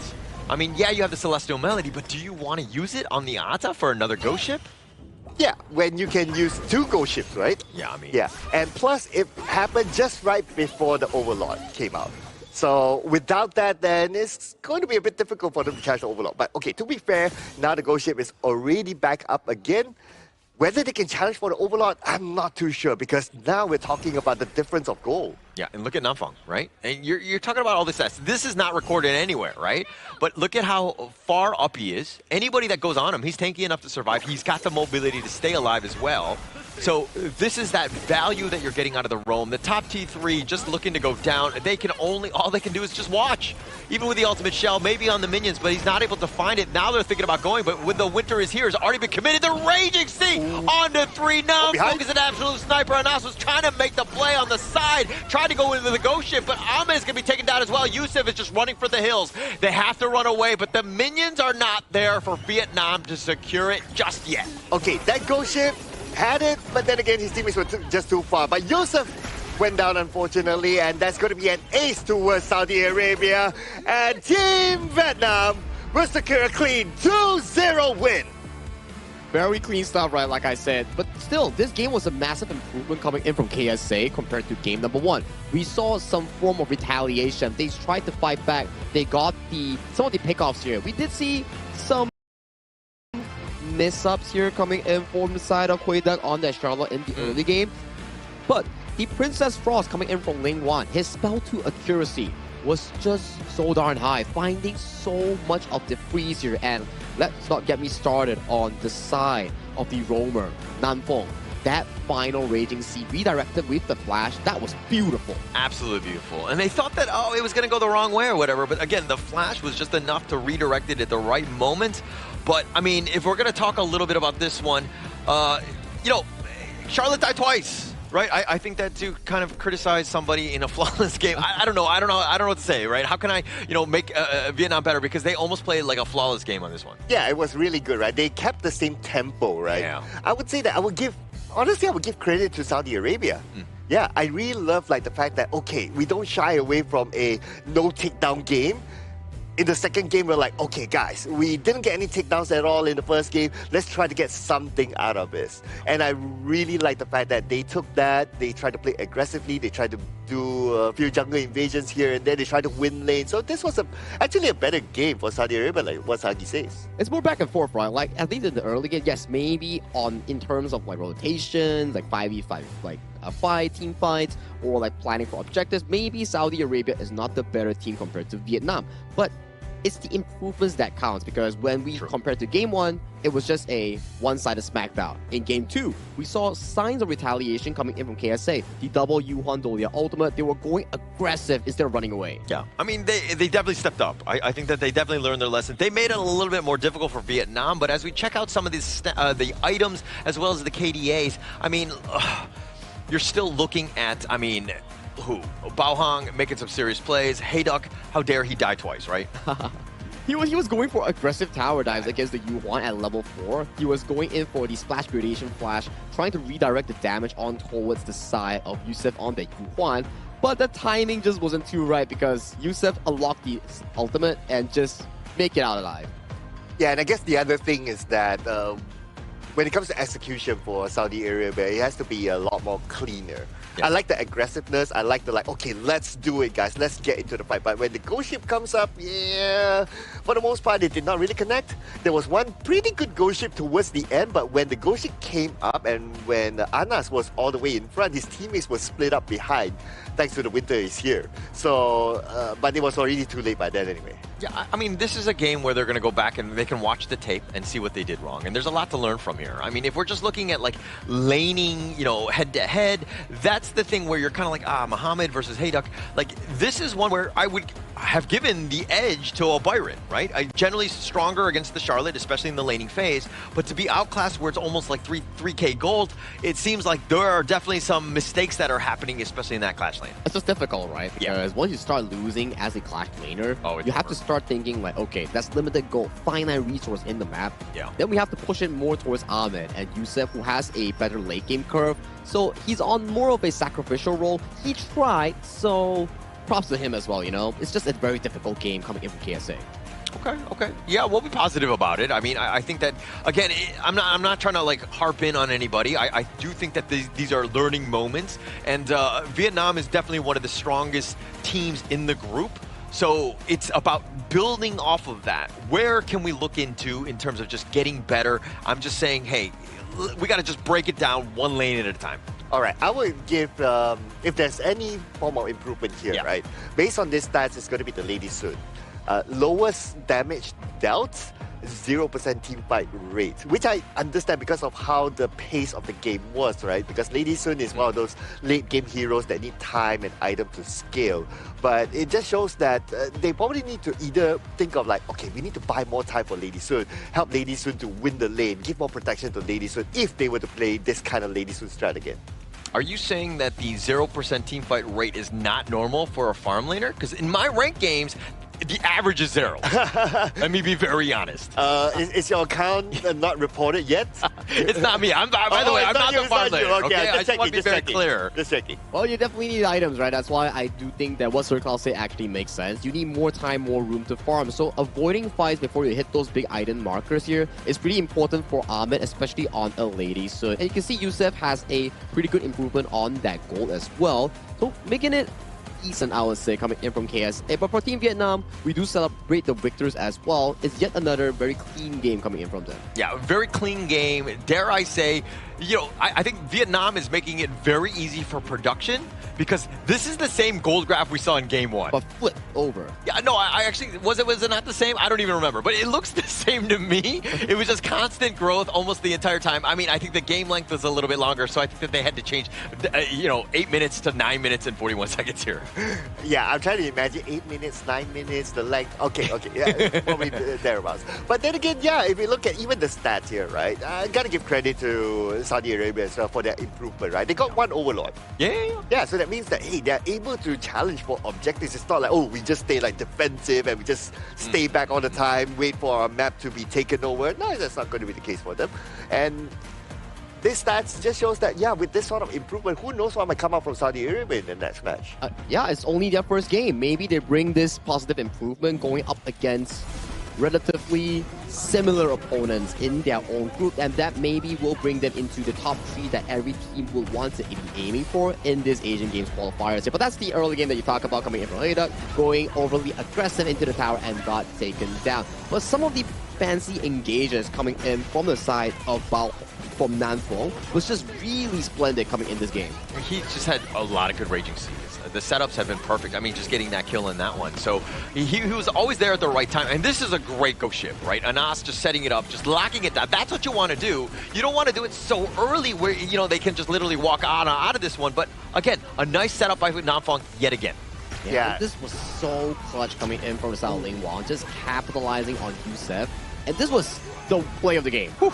That was a split-second decision coming in from Nanfong. He saw like, okay, I'm charging my Raging Sea. Oh, you flash there? That's a freebie, triple for me. Yeah, and actually Anas had gotten the green light. He was going to the back line. He was expecting his teammates to help follow, but when they all got stunned by the Nanfong Raging Sea, it was pretty much all she wrote at that point. Yeah, so the idea was there. That's why I kind of felt like, okay, it was there, like the ghost ship was on point and so on and so forth, but the rest was history. Anyway, Ling Bang, again, as the MVP with a KD of 109, damage output 32.1%, damage taken 60.2%, a total goal of 18.9%. This guy, for now, for Team Vietnam, he's the most MVP. 3. Yeah, 3, right? I think he's match 3 for 3 with Indonesia's Emmanuel. Like, both of them mid laners, both of them exquisite in their expertise in that mid lane role. Yeah, complete domination, right? I think that a lot of, and this is why KSA were banning out a lot of his heroes or trying to target him as much as possible. Not easy to do when he's got a very deep hero pool, literally able to pick up almost anything at this point, but just dominant on this Princess Frost. Did a great job, as you rightly mentioned. Yeah, with the Guardian Mo as well, obviously with the Yu Huan during the first day, so this guy is showing his hero pool is super duper deep. I'll be looking forward to see if we can bring more, maybe unconventional mid laners to the game. Well, something to definitely look out for, right? As of now, with Vietnam winning over 2-0 against KSA, they are in a rather comfortable spot for that top 3 contention here. But for KSA, it's a, I would say, okay debut coming in for their Group C opening match. It's just that they need to absorb from this loss and convert it into a potential improvement when they come into other opponents like India or the other group mates that they have in this Group C. Yeah, you got to learn quickly, right? Even when you're losing, and things might look bad, but I mean, it's just one game, right? It's not the end of the world. Vietnam, we knew we were going to be very strong. I mean, you got to get to top 3 out of 5 in your group. That's what you got to be aiming for right now. Can't be discouraged. Again, the Men in Black pen will probably help with, in terms of just like erasing that game and moving on. Yeah, and Team Vietnam, well, they are one of the favorites, right? So, yeah, it's good to get through that first. Yeah. Yeah, it's perfect. These are the moments that you need to actually absorb and learn from because you can't suck in the tournament here. But let's celebrate the victors here and throw it over to Mara to lead the interview with our Vietnam winners representative. Team Vietnam has done it again. Congratulations! Now, Team Vietnam's strategy seems to be revolving around controlling the resources before Saudi Arabia could even establish a game plan. How successful do you feel the team was in executing this, preventing the objectives of the opponent? Theo như chúng ta thấy thì đội Việt Nam đã kiểm soát rất tốt những mục tiêu lớn trước khi đội đối thủ kịp thời tiếp cận. Thì theo bạn, điều này đã có một lợi ích lớn như thế nào trong trận đấu vừa qua? Theo em là kiểm soát những mục tiêu lớn sẽ giúp team em thăng tiến về lượng vàng và kiểm soát bản đồ, làm cho team bạn không thể tăng tiến theo sức mạnh và giúp team mình kiểm soát trận đấu. Personally, I believe that by controlling big targets, we had a better objective of the whole map by preventing our competitor to approach, and we can also earn more gold and resources. Therefore, we can proceed further and destroy the turrets. You've had very convincing wins on the 2 days that you've been competing here. In fact, you were MVP today. How are you enjoying the 2026 Asian Games Esports Qualifiers so far? Với cương vị là người nắm giữ vị trí MVP và có 2 phần thắng rất thuyết phục, thì bạn cảm thấy như thế nào khi đến đây ngày hôm nay, khi đã có 2 vòng thắng là 2-0 trong ngày thi đấu đầu tiên và ngày thi đấu thứ 2? Ngày một mới đến chúng em đã là lo lắng, nhưng sau khi chiến thắng ngày đầu tiên, em đã có tinh thần hơn và giúp ngày thứ hai chúng em cũng tự tin hơn. So when we first come here, we feel a bit nervous, but after the first day become the winner, we feel more confident about myself as well as my teams. We also enjoy the games as we can see the sport spirit from the other team as well. And we can see that you're enjoying it. In fact, I hope that you enjoy a little bit of a break because of the 2 convincing wins that you guys had the past 2 days. And let's greet Team Vietnam. Send them a message so they can keep supporting you. Bạn hãy gửi một lời chào thân thương nhất đến với người xem và người ủng hộ tại Việt Nam. Em xin chào tất cả khán giả và những người fan hâm mộ của Việt Nam. Các bạn hãy theo dõi và ủng hộ cho team chúng em qua vòng này. Most sincere greetings from Malaysia to Vietnamese viewers and fans. Thank you for watching and supporting our team. We will try our best to be the winner. Congratulations once again. Let's break it down and head back to the casters. Lead the gorge. Confidence is a very important thing, and even strong teams, strong regions coming in from Vietnam, they also believe that, yes, day one we had a bit of jitters, but after winning day one, the entirety of Vietnam started improving more as a whole because they're more confident and they're more daring into making those mechanical outplays. Yeah, and we can clearly see that based on their draft and their gameplay, right? They're not experimenting. They're like, okay, every game is taken seriously. We're going to put out our best draft. We're going to put out our best game. But that, of course, also means that if they meet like more stronger opponents, then they'll need to put out an even better game than now because, yeah, this will be read by the other opponents. Or maybe this is not their best game yet. No, I think that the ceiling is still much higher for this team. We haven't seen it yet, right? They haven't been truly challenged where they have to go to that level. I mean, in terms of draft, and I think that that's kind of what you're alluding to right now, is that they're still playing seriously, right? They're looking at these draft as, not more than just a scrim, of course, because there's definitely something at stake here with that slot into the main event. But they're taking it very seriously. They want to go in. They're in a prime position, 2-0 in the group, so they have a great spot to continue on with this journey. That's the fantastic news coming in from Vietnam fans, especially for Group C, because they're sitting comfortably in the group itself, looking for that top 3 spot to qualify for the main event. But coming up next, we have Laos going up against Kazakhstan in our end match of today. I believe this will be the closest one that we will be having in today because we saw Kazakhstan and how they were able to play flawlessly in the second game after beating India. Yeah, they actually have a little bit of history in the Honor of Kings Esports scene as well. We'll go into that, into a deeper dive as we go into that. But again, I think that, I love the fact that these 2 teams are going to be playing last because we're going to end with some fireworks.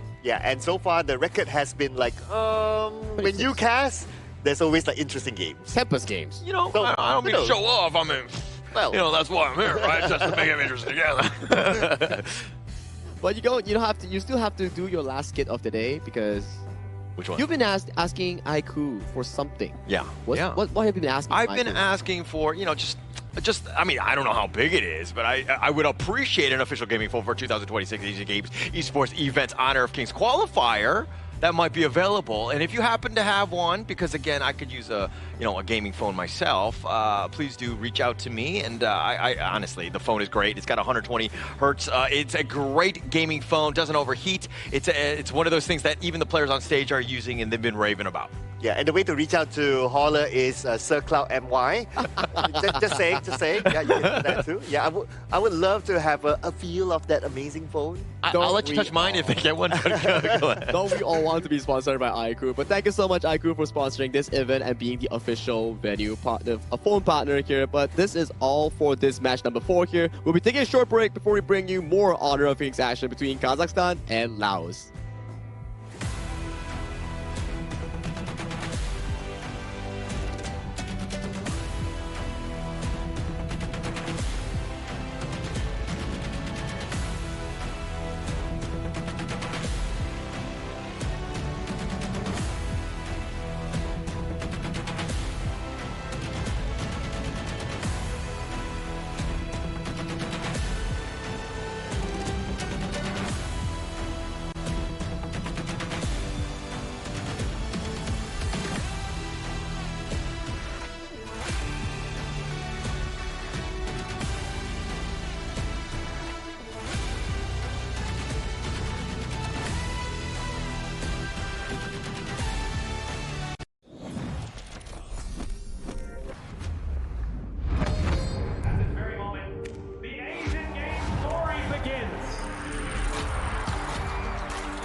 Contestants fight for the honor of their regions while we cheer them on from the stands.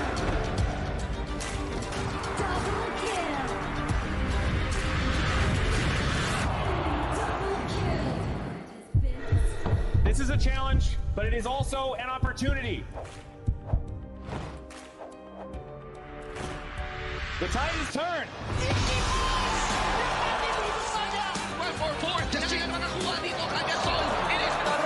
Ke depan! Aspas in front. They're going to use it. Golden titles. That's Victory! And we pulled it off together. We share the same voice, the same radiance. This moment of brilliance belongs to all of us.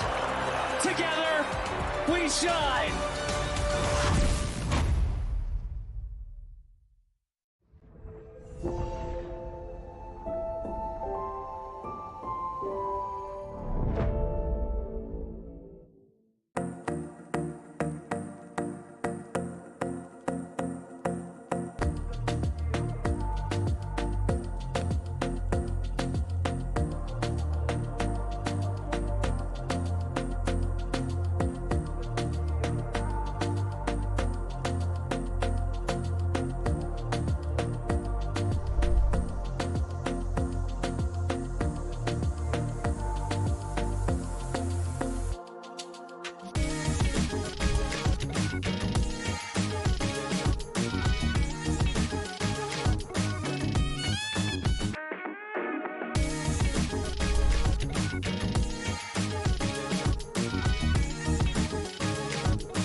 Welcome to the 2026 Asian Games Esports Qualifiers, Honor of Kings. 20 regions, 1 stage, and only the strongest 9 teams will earn the right to shine above the rest. Taking place in Malaysia, June 13th to 21st, 2026. Coming to Malaysia, this is the battleground where teams fight for the right to qualify for the Asian Games. 20 teams enter, but only 9 teams will move on. Apart from the 20 regions, there are 3 regions that have direct qualification. Here is the 2026 Asian Games Esports Qualifiers Honor of Kings format. First, the 20 teams will split into 4 groups of 5. In each group, every team faces every other team once in a single round robin, with every match played in a best-of-3 format. That means every match matters. Every game matters. Every single point matters. The point system is simple. Win the match, earn 1 point. Lose the match, earn none. At the end of the group stage, teams are ranked by the total points they've collected. And from there, the road begins to shine. The top 2 teams from each group qualify directly to the Asian Games main event. That gives us 8 teams advancing straight out of groups. But for those not through yet, the light isn't out. The teams that finish 3rd in each group still have 1 more shot. They move into the last chance stage. There, they battle through one final BO3 single elimination bracket until 2 teams remain. The 2 teams will then face off in a BO3 match to claim the one final qualification slot. So in total, 9 teams will make it through, 8 from the group stage and 1 through the last chance stage. That is the rule. Now it is time to see who can rise through it. From across the world, regions gather here in Malaysia. 20 teams, and only 9 will qualify. The path is set. The stakes are clear. Together, we shine. Stay tuned, and we'll see you at the stage.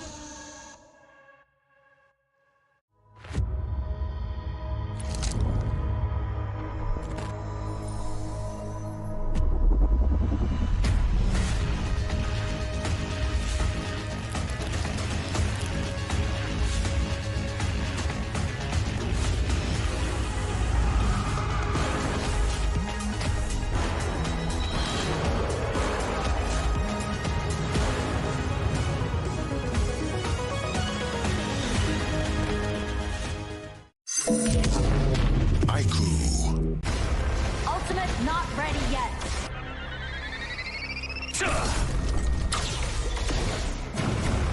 You have slain an enemy. My magic murmurs in ecstasy.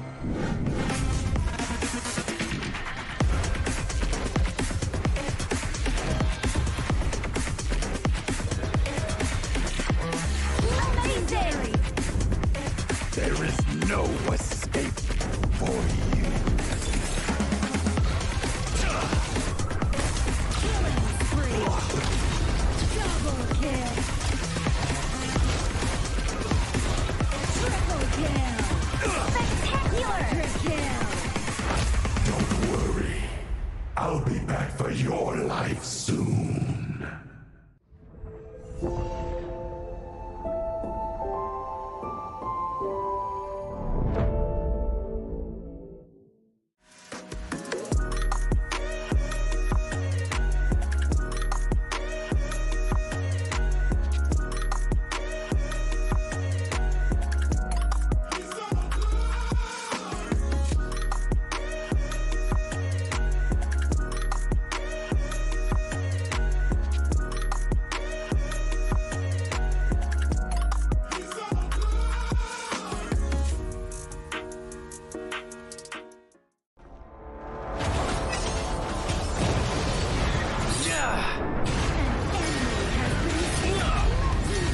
Double kill.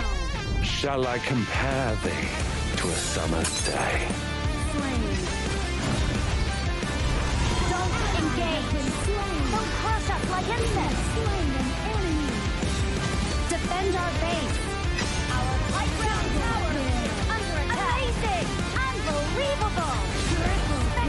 Ah, the fragrance of romance. Ally has been slain. Rampage. Double kill. Triple kill. Spectacular. Pentakill. Lady Fortune is on my side.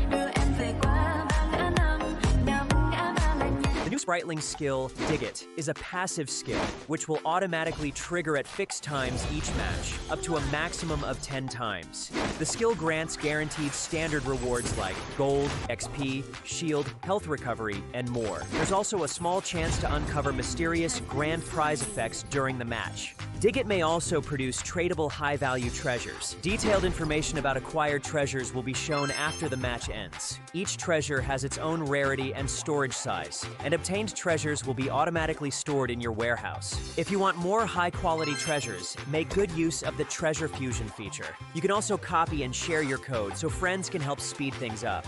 Treasures in your warehouse can be sold for event currency, which can be used to redeem skins, items, and other rewards on the event page. You'll even have a chance to win physical prizes like smartphones and cash. You can also spend event currency to bid on high-value rewards. The auction uses a hidden bidding system, where you can submit 2 bids for the same reward. The highest bidder wins, giving you even more ways to obtain rewards.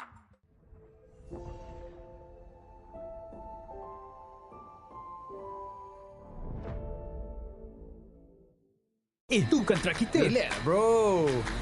Phone aku! Jom ke mana? Mountain View!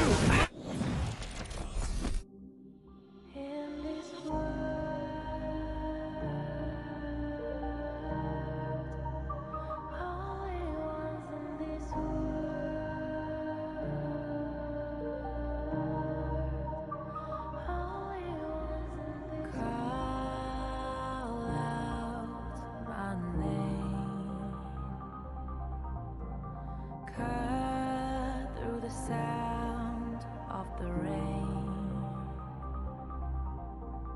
No matter how I feel the flame, you know I feel the darkness and the pain. All of the ways we tried to break free from the night. You know we made it out, we found the light. I fly so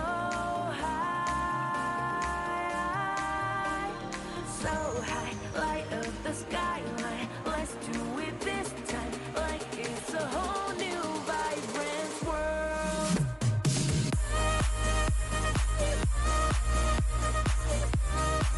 Like we're the only ones in this world. Like we're the only ones in this world. Now I see that I got everything I need. It's alright, I'm on fire, I'm alive, 'cause now I fly so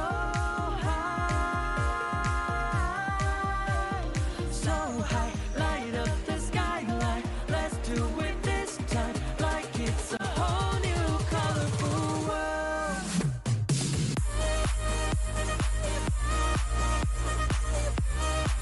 Like we're the only ones in this world. Like we're the only ones in this world. Never thought we'd get this far, burning like the stars. How we get this far, like we're the only ones in this world.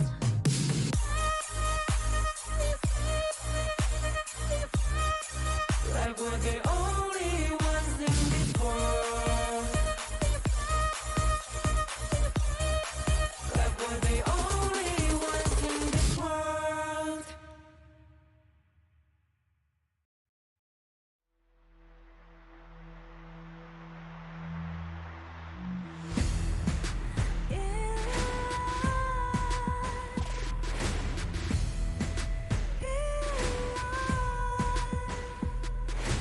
What's a life without its worth?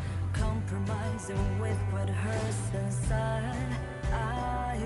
inside.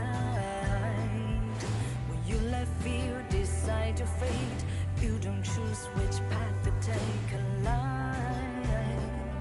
In life, I'm finally letting go of everything that still holds me. I'm against all odds, but I won't give up, 'cause it's my time to shine.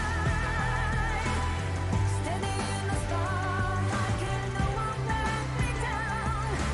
Destiny is calling high. I'm not afraid to fight for everything I love. Victory's on my side.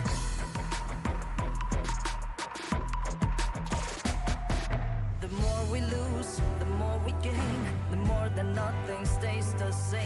In time, in time. Can't love ever, can't forget. What you see is what you get. Sometimes,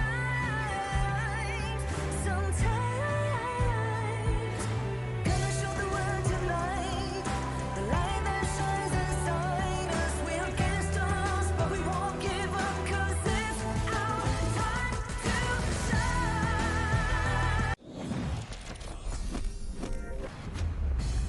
Welcome back to the 2026 Asian Games Esports Qualifiers for the Honor of Kings. My name is Sagi, and this has been, I think, 4 back-to-back BO3s. Some were one-sided games, and we had a very interesting reverse sweep coming in our first series of the day, and so far it has been a splendid day. But talk about splendid day, we must always include our Castles of the Gorge, Sir Cloud, and also Holler. Welcome back to the English broadcast. Yeah, excited. Again, I love the word splendid. I think that today has been nothing but splendid, and I think that I'm super excited again to be casting with Cloud on this desk for this final series. Again, I think that there's a lot of pressure on both of these ones, but Laos, first time we're going to be seeing them on stage. Your thoughts on this team? Yeah, so this is going to be really interesting, right? Especially for Lao, because they're one of those teams that get to kick back and watch other teams play, especially their opponent in the next match, and they get to see like, okay, what are they going to do? What are they going to draft? And they have a bit of an idea here and there. So it will be interesting to see what sort of draft will they put out. Will they put out a draft that is comfortable to them, or will they put out a draft to counter Kazakhstan?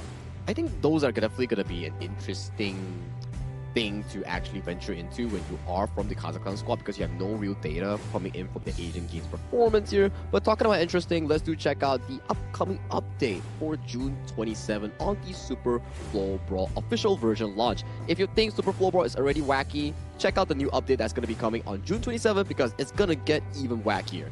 Yeah, definitely going to be crazy on this one. I mean, those game modes have been actually fun to play. It's a very chill. I don't lose rank points, so Exactly. I'm like kind of happy about that, and I'm still playing the game, right? And actually, I would like to apologize to all of my, teammates on that one, because generally speaking, I play heroes that I'm not comfortable in whatsoever, and I play them for the first time in those modes to really test them out. Hey, I mean, likewise, man. Likewise, likewise. I mean, that's our chance to just try out any heroes we like, and not only that, even if we use the heroes that we're familiar with, every game is going to be different because of the abilities is going to be different every round.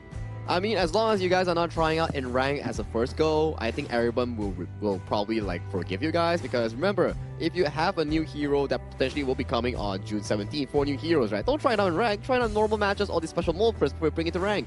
Yeah, definitely a good idea. Yeah, definitely a good idea. I just test it out. I mean, I used to be that guy. I used to be in my ranked, and I just play whatever. I mean, who cares, right? I don't I was going in because again, for me, it was just about the experience. But then I've learned my lessons, and I realized that I was actually a terrible person, and I've been reporting myself since. You can't report yourself. I know. Anyways, no. back to our BO3 here. I do think that Laos, though, we talk about Laos. Yes, we haven't seen them play in the official stage of this exact tournament, but they do have competitive experience coming in as one of the, I think, WKS or KML team back then, which represents Paradise Esports. Yeah, so they were actually second place in the open qualifiers. Unfortunately, they didn't get in because Team Max was there, which ended up getting in 5th place. So that speaks volumes about how good they were at the KML. But it's one of those things where you're the bridesmaid, never the bride, unfortunately for them. But again, I think it's more of just fuel for this team, right? They've kind of understand hey, we didn't get in this time, but now we're here at the Asian Games qualifier. Hey, and this could be their opportunity to showcase what they are really capable of doing, right? So I look forward to see them transferring that experience from that to the stage now. And Kazakhstan was amazing as well, coming in from yesterday as they defeated India in a campus game into a comeback clean sweep. But standing out towards them, it will be Laos here. So let's invite both of the teams to the stage with this teaser video.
They arrive eager to make their mark on the competition, ready to prove they belong among the region's rising talents.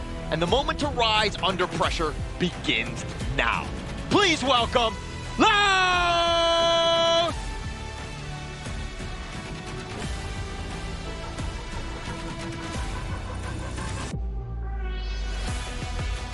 Built on a strong performance and growing momentum, the fighting spirit is clear and the confidence is growing with every match. Now they step forward again, ready for the next challenge. Please welcome Kazakhstan!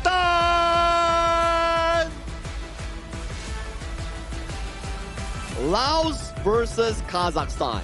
This is definitely going to be the highlight of the day. I believe these two teams are neck and neck close with each other as the new guard. This will be the new clash between Laos versus Kazakhstan. This is going to be one of the most highlighted ones today.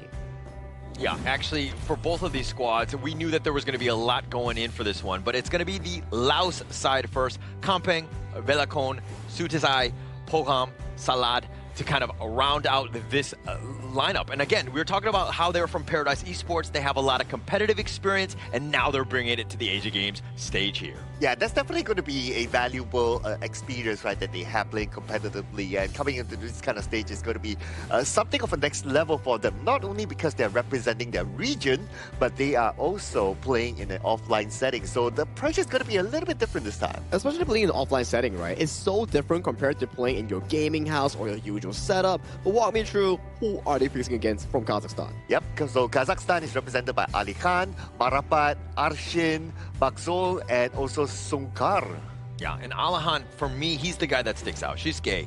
Previously from Virtus Pro, third place in KMW, spring 2025, has that pro experience. The other guys, I mean, this is one where you're like taking the experience of one player, now you're spreading it across the team. And we saw Kazakhstan do some serious good work thus far in the Asia Games qualifier here. When they went against India back in their respective group, that game was really eye-opening here. One game went to Tempest Dragon, it went to the full extent. The second game, when Kazakhstan built up that momentum, built up that confidence, they bulldozed through India in a clean 12-0 fashion. Yeah, no doubt it was the most entertaining game that we have seen, especially at that point of time. And I was watching the game from my home when I was having that break, right? And I saw even the comments like went wild because of that game. It was really good. Yeah, it was one of the best games, right? And that's kind of what we hope to see, at least in this one, continuing on with a very competitive game. But, you know, look, I just actually was walking by and I happened to walk into Marapet and I was like, Marapet, are you going to win? And he gave me the thumbs up. He gave me not just one, but two. Oh, so I know that he's serious. No words needed, right? Yeah, Only no words. actions here. You can feel the aura already coming in from this guy. You know, like what Justy used to say, aura farming, right? Definitely. I was going to like him, yeah. I definitely give him that. Yeah, but this is going to be interesting. Yes, they have the confidence after coming off that kind of win, but they're going up against an opponent that has competitive experience. So that's one thing. Has competitive experience. They have played as a team before. So this is an opponent that's expected to give a good challenge. And there's also more challenge coming to Group C, right? Because Group C so far, Vietnam, undefeated, comfortable for first and second place. Laos, Kazakhstan, whoever wins will tie up the score in the middle side of the segment. If Kazakhstan wins, they splurge all the way up to a second place tie with Vietnam. But will Laos be able to stop them? Will Kazakhstan be able to triumph over? We will have to find out with the start of the pick and ban phase coming in, with Laos locking in Mai Shunui as their first pick. Yeah, the biggest takeaway is that this Group C, wide open, right? I mean, Vietnam looking great. I think that they're going to be probably one of the top two, guaranteed, at least thus far. They haven't played all of the other teams, but they're looking very good. The other ones, this could be, fighting for second place. It could really come back to this match going into those tiebreakers. And the fact that Laos, they pick up the Mai as their first pick, right? This is a highly mechanical type of hero, right? So to be able to pick this as your first pick, you have the confidence to play this one. So I'll be interested to see what happens there. And then you have enough protection at the front with the Dune, and of course the favorite at this moment, which is the Chano, that can give continuous damage. Yeah, it's going to be quite a difficult match coming in for this specific Chano here, because Chano, if you're up against like a Zhangfei and a Dharma, that's going to be a lot of engage piling up towards your face here. And I'm liking this Yuhuan pickup here coming in from Kazakhstan. Very good mid lane 1v1 matchup, especially going up against the Mai Shunui, because the Yuhuan is able to use the ultimate to bail out from the full burst potential coming in from Sutasai's Mai Shunui. Yeah, and just healing everybody else, plus the lane push. I mean, it just provides quite a bot. The Yuhuan, especially in this patch, is a dominant mid. It's going to have a tough time for, Sosuke to kind of make some sort of movement play. Yep, and by looking at the second phase ban, so the Dolia is kind of an obvious ban here for Kazakhstan, because you have the Dune being picked up, so you don't want it to be combo with the Dolia, so that's absolutely fine. But in Laos's mind, now we don't know whether they intend to pick the Dolia anyway or not, or they intend to pick something else. In fact, they can also go for another tank pick as their roam. Yeah, potentially a Lian Po, right? Or even the likes of a Dia to supplement more healing coming in for the side of the Dun. Those are still up and available choices here, whereas the second phase, we see more emphasis coming in from Kazakhstan, banning away the Roamer like Sir Cloud mentioned, the Dolia removal of the Dolia Dun, the Lapu Lapu long-range engage remove as well, leaving only a Lian Po or a Mo Zi Dia. These three options left for Laos.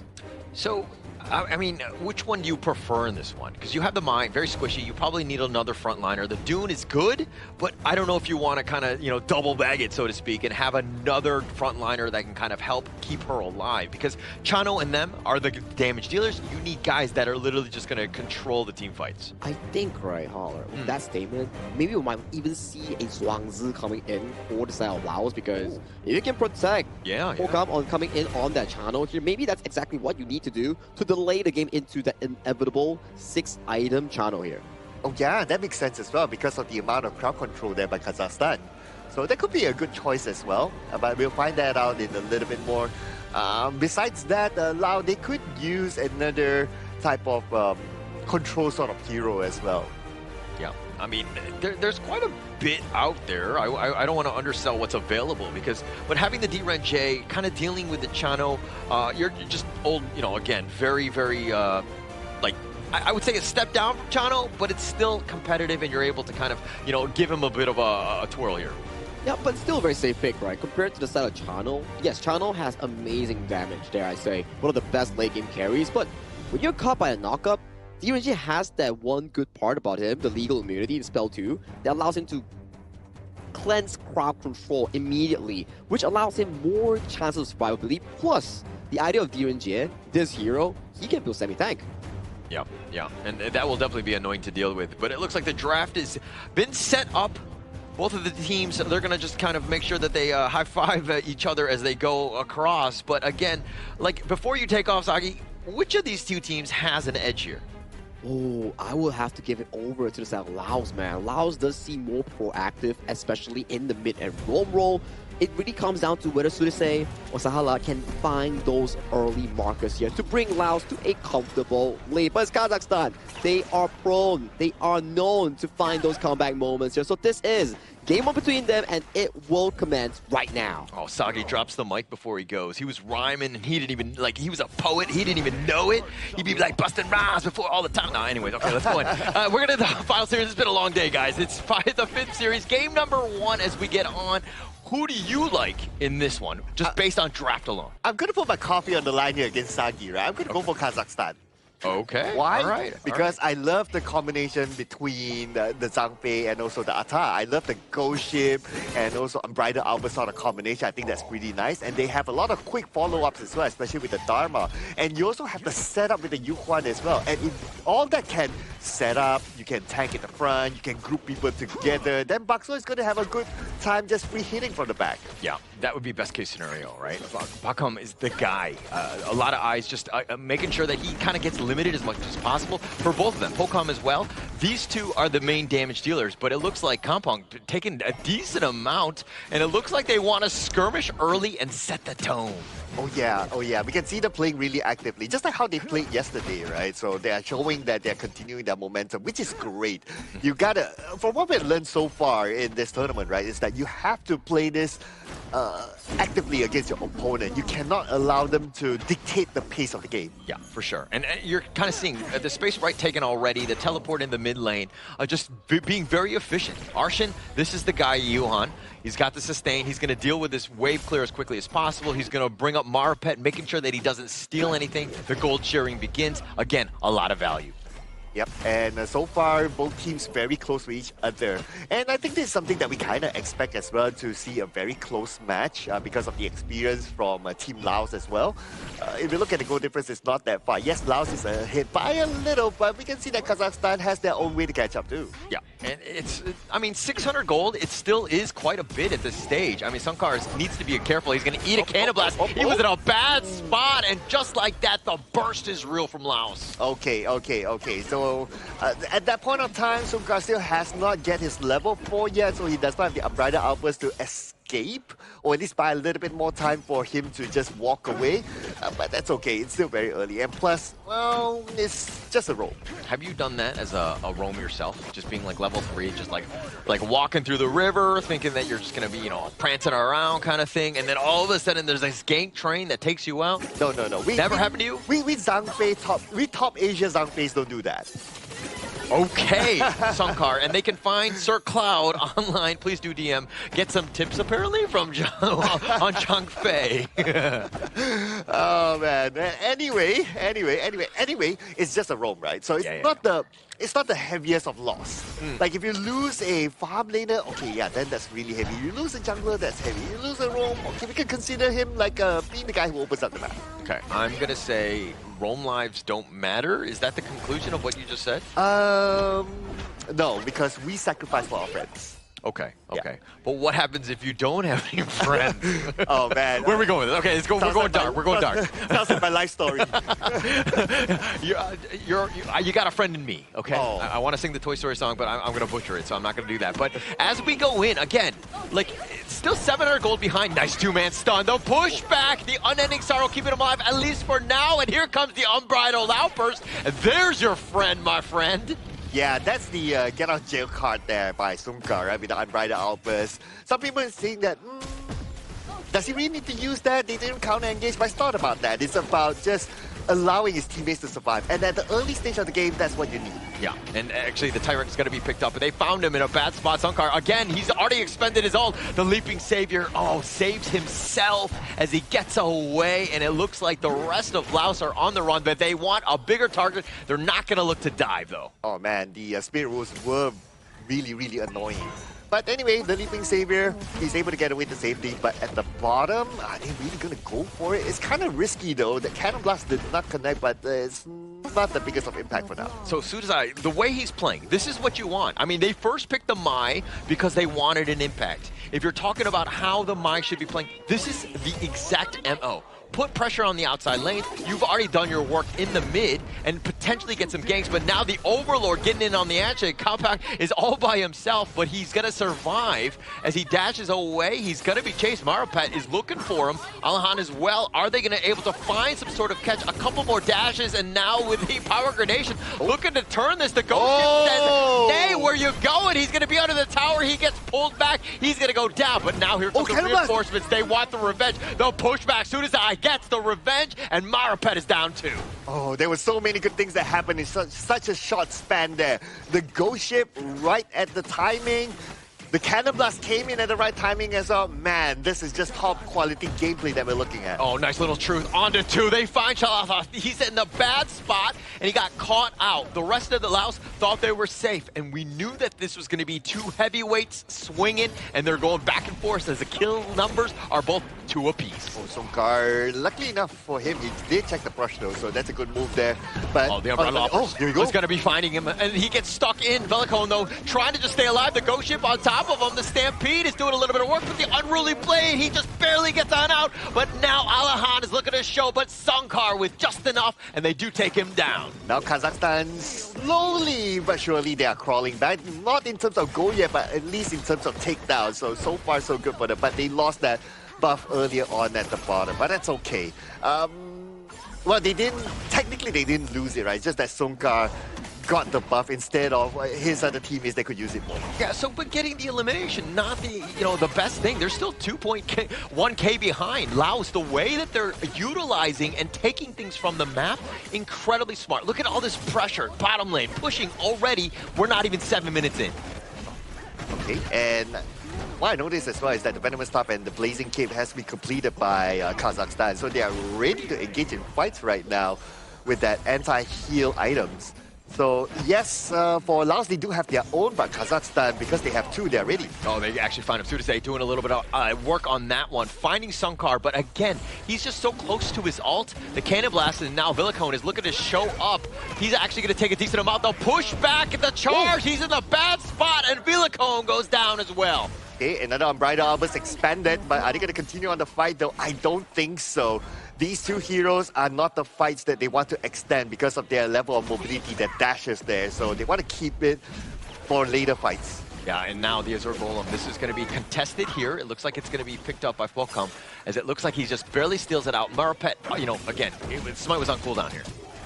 Right, looking for another engagement, it seems. He goes right back in. Sudazai just doing a little bit of work, and this is the problem, but he has to flash away. He does barely survive, but Arshan's going to be picked off, and now it's an all-out retreat. Fulcom, Sorik signals just to safety. Oh man, everything fell beautifully. The Ghost Ship was actually really, really good, but obviously they didn't anticipate the flash to happen. It did happen, it saved Sushi, but the counter happened after that, and that's how Laos get the next kill. Yeah, and the bottom T2 taken down, right? Through that all, the minions were, winions in that sense, continuing the push, but this mid lane is the main target. And look at how Laos is still being aggressive, invading their jungle, the enemy jungle, and turning that, taking things what they can, and now, again, picking up this Tyrant essentially for free. Oh, nice zoning there done by Lao.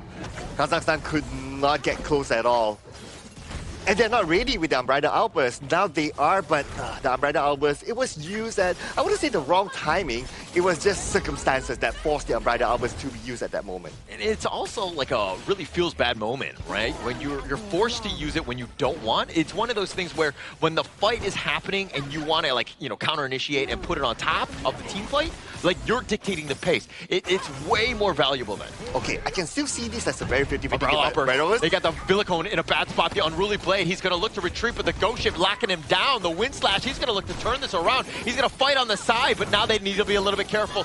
Compact doing some serious work with his own damage. The power grenation is going to be real, but they found Sudazai. He's going to be picked off. He's very squishy and not able to flash away. Falcom, he's going to be taken down as well. Kazakhstan rolling, taking him down piece by piece. Oh, and now they're on the chase. They're not done yet, though. Can they get another one? But then again, the tower is still there, so objective gameplay, they're just waiting for the minions to push in. The minion is one last tick left, but Laos is not ready to take down that minion, and unfortunately, they will lose the tower. Yeah, Villicone, I mean, yeah, he's very tanky. He's got a lot of control, but he doesn't have the damage, and you need the backup. With 3 members down, really, you can't team fight, and that was a bit of a disaster for them, because again, they took the mid T1 away from him. But good engagement earlier on by Kazakhstan. At first, I was kind of worried of the Unbridled Outburst being used on the Dune. I was like, yeah, I was kind of cringing there, but the rest of it fell to place, right? His teammates know who to target, especially on the back lines, and that's where they got 3 takedowns from Laos. Yeah, and it kind of sets things up, because you have also the Truth from Alahan, you have the Ghost Ship when you need to from Maripet, so you have other big ults that can kind of go in, but this Tyrant gonna be a little bit low. There's another good Unbridled Outburst. Can they get any sort of catch? And they get the Stampede on, but the Tyrant has been picked up by Villicone on the other side. That was a bit of a disaster for them, and now Maripet is on the run. He's gonna be focused. He's gonna go down. The Wind Slash is gonna be real. The Stampede is not enough, but Studazai will be killed in return. Arshay gets picked off as well. 3 members down from Kazakhstan. Oh, one thing that Kazakhstan failed to do is that they failed to zone out the jungler. That's why. If only they did that, that is going to be another case. But Rampage, it seems, man, it's going back and forth. Yeah, taking that down. Alahan essentially with a solo, ensuring that he gets at least something. But it's just Salahath and now Alahan. He's going to be chased. Villicone is a little bit angry, goes for the Unruly Blade. The Wind Slash is going to be dodged. He decides to turn attention. He goes for the Truth, tries to get it, and he gets Focum. Are you kidding me? And he's going to, not going to get away. Villicone making him pay, so at least he got something. But now the flash on forward, both of these teams going ham. Oh man, that was a close one there. They almost got a double takedown earlier on. But now, Kazakhstan, they have to win back their jungle. Laos, they're forced to push back. They don't have the manpower at this moment. They're looking at the Overlord, but they don't have the people there. Yeah, but let's talk a little bit about Alahan there. Like, things were not looking good. Villicone was on the chase, but Alahan was like, actually, I can take Focum down before I get killed. So, just setting it up properly on this one. And now with the Ghost Ship, the Overlord getting a little bit low, and Maripet gets the tank. The Unruly Blade on back. It looks like they're going to look to disengage. Kazakhstan taking a big neutral here. Oh, he could have gone either way earlier on. That was a really, really close one there. And Kazakhstan, they secured the Overlord, so that will give them a little bit more space to push forward, opening up the map for themselves because they need the space right now to farm. Yeah, the Azure Golem, this is going to be looking to be taken, at least contested, but they found Villicone in a bad spot. They're bouncing him all the way in the back. The Unbridled Outburst, as well as the Ghost Ship, just completely locking him down. He's been pinballed around, and Villicone down for 30. And that's a great use of the Ghost Ship, right? Just zoning them off, splitting them up, splitting up the fight, and that's how they got the Dune. And now, without the Dune, they can push even more forward. Yeah, they have a lot. Plus, you have the Vanguards, right? This is a huge window of opportunity for Kazakhstan. But now it comes back to Laos. Deal with those Vanguards. Clear it as quickly as possible. Top lane is pushing, but Kazakhstan, all of them are committing towards the bottom. The Cannon Blast is slowing this initial push, but this bottom T2 is definitely under risk. Yes, at this point, even Campaign, he's kind of busy at the top as well because he has to clear off the lanes, and that will allow Kazakhstan to just go around the bottom, clear everything, and now put their focus onto the top. So, Campaign, he has to back off. Yeah, he's going to sense it. I mean, his spider senses were there. Alahan showing up, goes with the Truth, knocking him back, but it's going to not be enough. Kampang looking to just fight. You want to go? Let's go with a power gradation on top of this. Alahan actually had less life on this one. Now Villicone showing up. They had the Shadow Vanguards on top of this top T2. And with those heals, Arshin, with this Yuhan, it's a bit of a problem. Oh, look at the bottom as well. The lane's been pushed up. Now, Laos, they will be distracted. They have to clear off those lanes. But at the same time, they need to focus on to try to win back that part of the map as well. So what they're doing right now is sending 4 players at the forefront while Campang does his own thing at the bottom. Yeah, you gotta just fix the lanes, right? You can't look to just team fight elsewhere. You gotta make sure that the lanes are kind of generally at the river so that you kind of are at that 50-50 mark so that it's not constantly pushing. And now Sunkar taking a decent amount. The Wolves are gonna be on point. The Umbrella Outburst has to be committed. That's a giant ult that's used, and now they're looking to run. Can they get any sort of value? The Unruly Blade, the Ghost Ship does not catch anyone. Oh, and the Unbridled Outburst came out, and the Ghost Ship came out as well just before the Tyrant. So now they don't have these 2 big ults to try to contest this Tyrant. This Tyrant should be to fall into the hands of Lao. Yeah, they can't fight. There's just like too many ults on cooldown, no chance. I mean, Alahan had the Truth, but that's really not enough. You needed to have everything. And Lao's understanding that, hey, those skills are on cooldown. This is a great opportunity. Yeah, I really like how Lao, they kind of like try to bait out those big skills. Yeah. The moment they did that, it's like, hey, guys, Tyrant is ours for the taking. So that was a really good move for them. And they remained disciplined. It's not like, okay, they see those skills, they went on the chase. No. They went for objective gameplay. Secure the Tyrant and then win back the map. Yeah, and this is why, I mean, the Zhang Fei is great and all, right? But when you're dictating the Umbrella Outburst on your terms, awesome. But when it gets completely, like, forced out, where they have to just use it just to stay alive, now that's like a losing proposition. It's not a great situation, and other teams can take advantage of that. That is the weakness. And again, Sunkar very low again. Yes, and very low. He needs to heal up quickly because the Overlord is going to be up really, really soon. But then I don't think Lau will be ready yet. There's still 29 more seconds before they can actually take the Overlord. So they're buying a little bit of time here. Yeah, and look at how Villicone, the way he's playing the Dune, he's stolen this, and now they're fighting. Oh, nice wind slash onto 2. They're under the tower, which is going to be taken out. Now they're going for the flank. The Unending Sorrow is on. The Ghost Ship is not going to be enough. They find Boxol, and that's a huge win. And they have the control. They take down Maripet as well. But Sudasai is going to be taken down as well. A double strike going the way of Falcom. And now how much push can they get out of this? Okay, look at this, right? When it comes to takedowns, Kazakhstan has more takedowns than Lao, but this is objective gameplay by Lao. They know when to strike, what to strike, and that's how they're controlling the map right now. Yeah, and now with this minion wave, they have the numbers advantage. Maripet is up at about 20, which is an eternity. Villicone taking some tower shots. The top lane, it was all a bit of a bait in that sense, but the top T3 does go down. Yes, this is what they're really, really good at. Okay, the strike, the players of Kazakhstan in the middle, and then you send Falcom onto the top lane to push, and that's how they got that top lane, just like that. They didn't get the middle, but that's fine. They got one lane at the top, especially when the Overlord is up. It is perfect situation for them. Yeah, actually, like incredibly perfect. You know, definitely the mid and the top at the same time. You just like pick your poison. Which one do you want to go? And the top T3 was just enough to go down because again, Falcom, this is the guy. This is why Chano is so strong. I mean, he has so much damage. He's able to just burn through towers. Yes, and he does have the protection by Velacone as well. He's been playing a really good frontliner. He's been opening up the map, and he's doing exactly that right now towards the top left side. But now he's getting together with his teammates. Now they're moving as a 5. Now, if Laos move together as a 5, it's going to be really, really scary. You got heroes that can engage. You got heroes that can do crowd control, can do the damage. So they're really, really scary now. Yeah, they've got the, I mean, they've got Villicone in a bad spot. He unruly blades on back to safety, but a couple soaring signal shots onto the bottom T3. It's all about chipping it away, right? That damage is not going to be healed. It is going to lock in there. And with some of those minions here, they're going to be completely decimated by Laos here. Okay, and here comes. Okay, they're going to put pressure onto the middle and onto the bottom at the same time. And they'll definitely take this one tower. Just waiting for the right space. Yeah, looking for the right moment. He's looking to go for the wind slash. Again, the Shadow Vanguard is going to be vanquished, but the bottom T3 took a lot of damage already. They have the other Vanguard, so that should just be enough. Falcom with another soaring signal, and now they've taken this wide open as all of the T3s are down. Look at this, right? Same formula.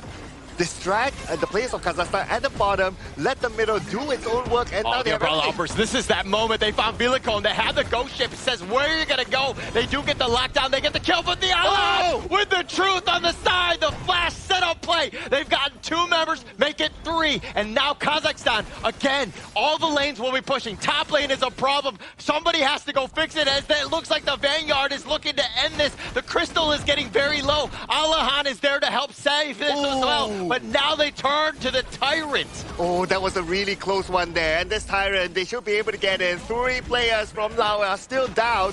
This Tyrant not going to be challenged by Lao. Lao, they might as well back up and try to manage the lanes, as they are not able to challenge for the Tyrant. Yeah, but the top lane will continue to push. We're about a minute and about 15 seconds away from a Tempest Dragon. If Kazakhstan is able to take some of these towers, get to the high ground, best case scenario, probably not enough time as Falcom is up.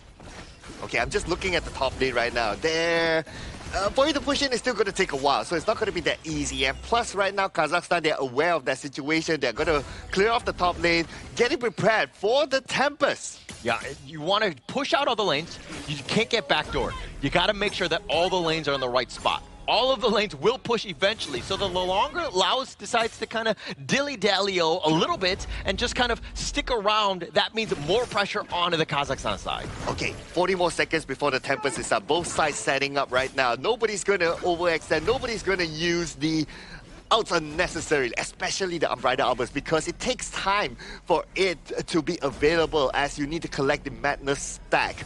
So you're going to keep that for now, and you can see both sides just playing tag now. Yeah, but Kazakhstan, this is not their situation, or not a good one for them, because all of the lanes will push eventually, right? Top lane is already there, and look at how Maripet is already rotating. This is an opportunity for Laos to start the Tempest Dragon. They want to push them back as far as possible. Now I've got vision. Let's start the Tempest Dragon with all the lanes pushing. Okay, so now Tempest Dragon.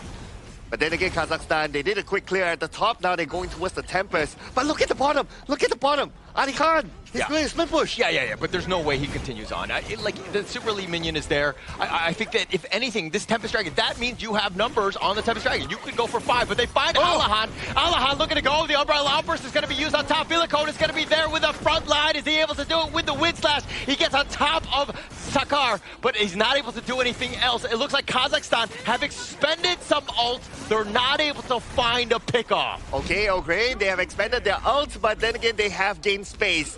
But now without outs, Laos, they still have 5 players. Finding them in the brushes, but Villicone might be a bad spot for him. The Cannon Blast covering his retreat. They're going to look to back off on this one. Sankar, again, no madness, not enough to use that Umbrella Outburst. Into the flash away, Bako. He just dodges a bit of a bullet here. Villicone needs to be careful. The Wind Slash is going to need some work. They find Sankar, and it looks like they're going to have to go golden just to stay alive. But Sasuke, he's going to come back. Sage's Sanctuary looking to turn this around. Are they able to find it? They're trying to go for Maripet, but he's not able to find it. Shalaheb is going to be taking down 2 members down from Kazakhstan. Oh, it's not over yet, ladies and gentlemen. It's not over yet. Right now, Kazakhstan, they have to clear off their lanes. The minions are pushing at the top. While now, they need to reset themselves for the Tempest. 20 more seconds before they're back up. This is a window of opportunity for Laos if they want to go. They're actually just looking to clear the brushes, make sure things are safe before they decide to go. Maripet is still there. If you go in, yes, this is a bit risky because Maripet still has that smite. It's a bit of a 50-50, but he's been spotted out.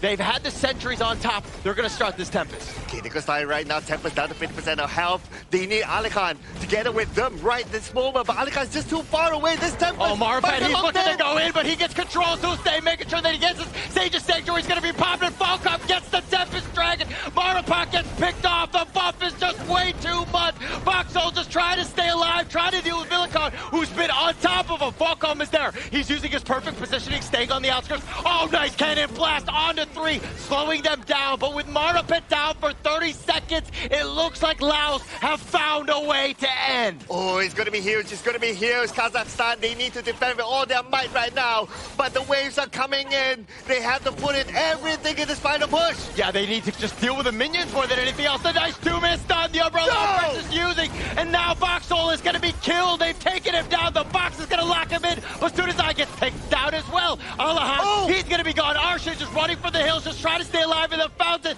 And this is going to open things up for Laos as they will take game number 1. Triple strike to end the game coming in from the channel himself. That was a 22-minute game. Took the Tempest Dragon. 3 towers had to be burned down coming in from Kazakhstan base. This is an absolute cinema coming in from both teams, fighting back from each single team fight. All right, we knew it was going to be close. But we didn't want it to heart attack level of close. That's at least that was my goal, all right? And we had the theory at the backstage, right? Like, who has been casting with Tempest? It's got to be you, So now we know it's Holler, right? Because I love Tempest Dragons, right? Yeah, don't we all, right? We swipe right on each other, right? Dragons. I don't know what that means. I don't know what that means. Okay, we're keeping PG here. We don't I swipe right in the game. That's what I'm Tempest Dragon. But I got to tell you, though, that game coming from Kazakhstan, team fighting is just superb. Yeah. Yes, we did see like some moments coming in that they actually faltered, but Ali Han as a player, the number of truth mantras that he found in the backline on towards Fulham, that was just splendid in pushing all the way to a very late game scenario. He was so good on Virtus Pro. I know that Virtus Pro didn't have the greatest of time, but Shisuke, he was making so many plays. Alahan, that is. And he was just so good. And I love the fact that he's continued on because you're seeing just how amazing of a class laner he is. Oh yeah, absolutely, right? I really like, okay, he knows where to dive, who to dive, and so on. And besides that, honestly, both sides, they play really, really well. Yeah. I think this is a top quality game. Of course. Like, if you talk about mistakes, it's hard to point out mistakes. It's just like who's better than each other. I mean, you can't just be like, oh, that team, you know, they're better than them because they just won this game. That's over, right? But I think that, I want to see like a best of 5, best of 7, because I think that that's the true test between these two teams. Unfortunately, we're only able to play a best of 3 here. I think if you were to really identify like what exactly went down that caused Kazakhstan to be in that particular state, we have to go back to draft, right? Where in the early game, in the draft itself, you can see the channel being prioritized, and you can start to see if the channel doesn't fall coming in from the side of Team Laos, they could always make a comeback, because that's just the damage of what you can actually do on that specific pick. Let alone you have a Charlotte, one of the best late game Clash Days to actually be in the game itself. Now, one more thing. The rotations coming in for the side of Team Laos, way better compared to Kazakhstan. You can say the team fights were 50-50. When it comes to rotations, Laos had every single rotation better over Kazakhstan. Well, is that because they have a lot more mobility, right? Because they have the Charlotte, they have the Mai, so there's mobility there. You can kind of say that the Moza has a dash as well that gives it slight mobility, and that's why their rotations were more quicker. Yeah, and actually, Sudazai, Mai really falls off late game, but he had such an impact as that secondary support of just, again, controlling them, pulling them back, and just having, that secondary stun, essentially, that control, enough for Focom to kind of just knock them down. I mean, there's a reason why they picked it. First, Laos, again, just an absolute monster throughout. I mean, that was a really active pick coming in from the side of Sudazai. Every time he saw an opportunity, he would jump on towards it, gather a lead for Team Laos and making sure that they can continuously get those objective leads. And in the late game, the moment that Bakzol used his legal immunity in front of the members coming in for Laos, immediately Sudazai, spell and flash in, find Sadaka. Yeah, that's the one you want to. I mean, they did such a great job of target prioritization, right? And it's not easy to do, especially because if you're looking at Kazakhstan's lineup, I mean, the Truth, the Ghost Ship, the Umbrella Outburst, you got to navigate these things to find a way to get on top of Boxhole. So it's really about his positioning more than anything else, because you had guys that could be that meat shield, but if you're getting isolated, it's a you problem, not a them problem. Yeah, but I also have to give credit to Velacone, right? Like how he went in to open up the map, and then he starts the engagement for the most part with his Unruly Blade. So he knows what sort of damage he's able to absorb, and that's shown by the stats as well. He has the most damage absorbed here.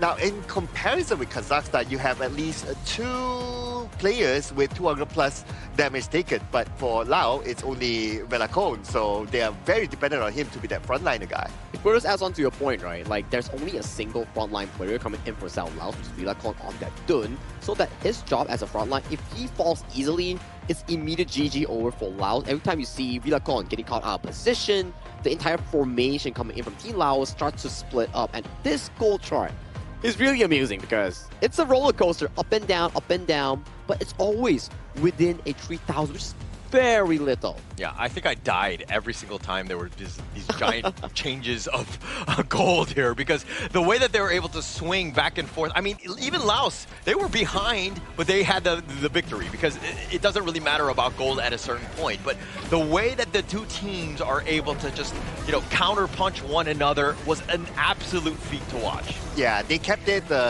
nice and tight, right? And also that's because of the objective gameplay. Both sides are able to play the objective game very, very well. Yeah, you can see Alihan in these mini highlights. You're just finding the markers on towards channel and setting up a team, isolating Velacone all the way to the back end here. And as of this point to the front line, there's just not a lot of fights here. And these are the moments that all was saying about Sudazai. See? The moment that Bakzol uses Flash and Legal Immunity, it's go time coming into the Maestro. They're trading himself for a farm lane, a main carry coming from Kazakhstan. Perfectly worth. Yeah, and this is also the problem with D-Renche. He's he's like this jack of all trades farm laner. He has a lot of different things that he has. Oh, Alihan, that Truth. That was a highlight reel of highlight reels, right? And the fact that it's like 18 minutes in, you see that, you're like, oh, how did this team lose? Exactly right. That play just now stopped Laos from going back and getting the high run, which extended the game into this important Tempest Dragon, where the fight was so back and forth. But you gotta give props to Boham as well.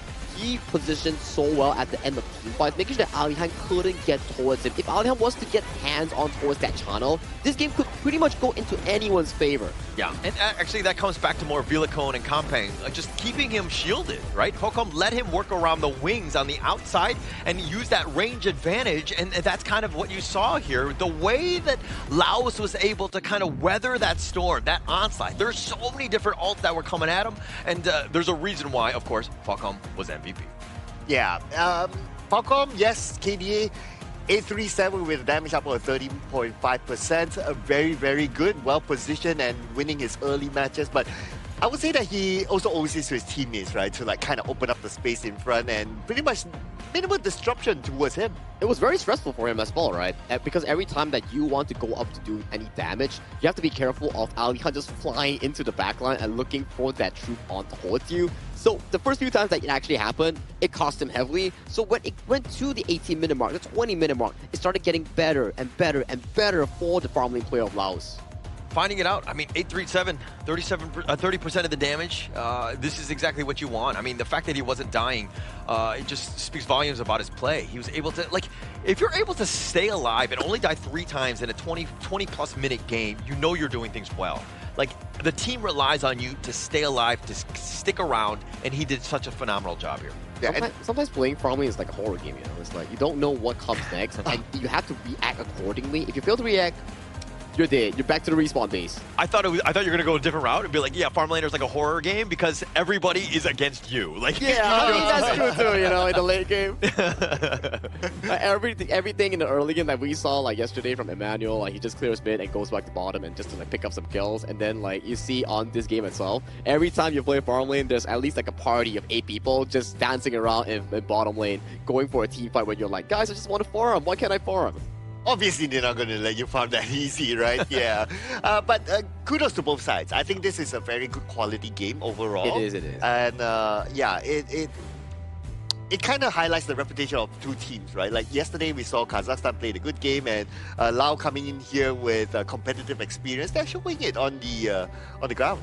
Yeah, and going both ways, right? I think that we wanted to see a competitive game. Both of these 2 teams, you can see the level very similar, right? It was just really come back to the micro plays, that Tempest Dragon, those like little pieces. I mean, it was just so close at the end of the day. Yeah, this close matchup, this epic finale of the matchup can only be happening at one sweet spot. It's definitely going to be at Petaling Jaya Marriott Hotel, our official venue sponsor and hotel partner sponsoring us for this event. We thank you so much for sponsoring the 2026 Asian Games Esports Qualifiers for Honor of Kings. Please do check out Marriott Petaling Jaya if you're interested in a nice day hotel. Yeah, and not only that, like all the teams have been here and just well rested, and we're able to see this top tier because again, the internet is great. The phones have been, you know, flawless in that sense. It's just been really good because again, we're gonna go into game 2 to see exactly how these teams somehow go back into the drawing board, figure out Laos. I mean, Kazakhstan, what do they need to do here, Sir Cloud? Oh man, I think they already did good, you know. But maybe if that's that one thing, right, is to try to play with the pace of Lao. But not to say that Kazakhstan doesn't have good pacing. Their pacing is quite good. So, I don't know, it's really down to those minor details, right? Could it be like who engages first? Could it be like who baits someone first? Like those minor stuff. What do you think, Sagi? I think it's more on like playing as one, right? Because Kazakhstan, we know that they don't really have much competitive experience compared to the whole team of Laos that plays together as a single team. It's more of the cohesion, the teamwork that we always emphasize for such teams. They just need time. But time is running out because if you lose this game, you're 1-1. Not the best of the world because you're still in the competition for your respective group, but you want to be 2-0 if you're Kazakhstan. 2-0 means that you are soft secured for that top 3 spot. Yeah, if you're able to do that, I think that would, like, I want to see a game 3 more than anything else. So Kazakhstan, like, I will do whatever I can, you know, manifest energy for them to bounce back because that was so close.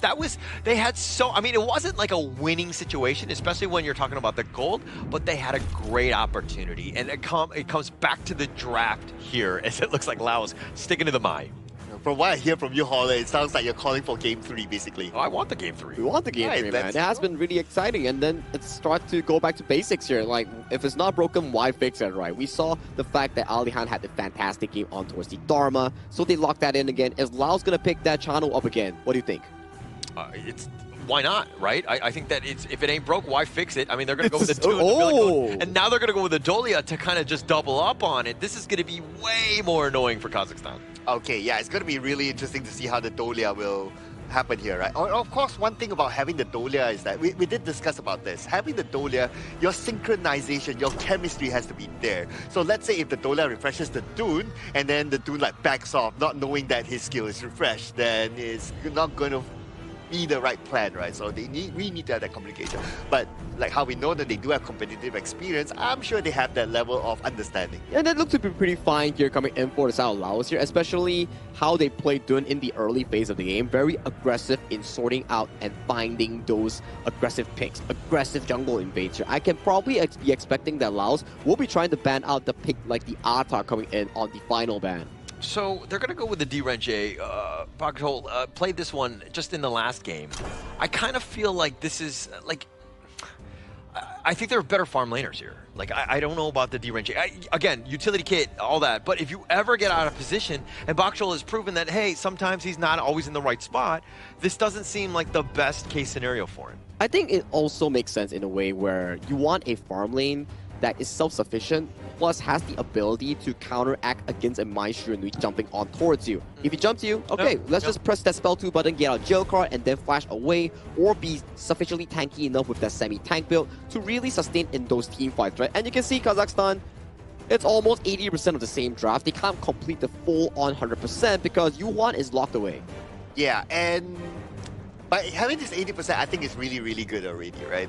Like what we discussed, when you ask me that question, I kind of find it hard to like, okay, what should they do better? The draft looks fine to me and all that, but then again, it's just some small executions inside the game. So for them to maintain all 4, I think it's all right.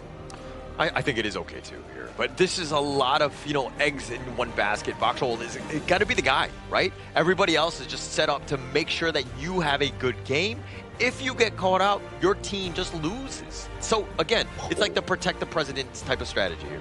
Well, if you're talking about all the engages has been happening on towards the phase, coming in from full farm, coming in from last game, he's picking up a Marco Polo this game. Much more mobility compared to a Channel, but lesser late game damage compared to a critical marksman here. This could be a double-edged sword that Laos has actually drafted for themselves, but I'm excited to see how they actually play this out. Yeah, and also, I mean, the Fever Barrage is like, oh, that's the dream, right? When everybody's grouped up and you're able to get the perfect one. But if you're looking at the Kazakhstan style, I mean, pick your poison. Everybody has some sort of stun, right?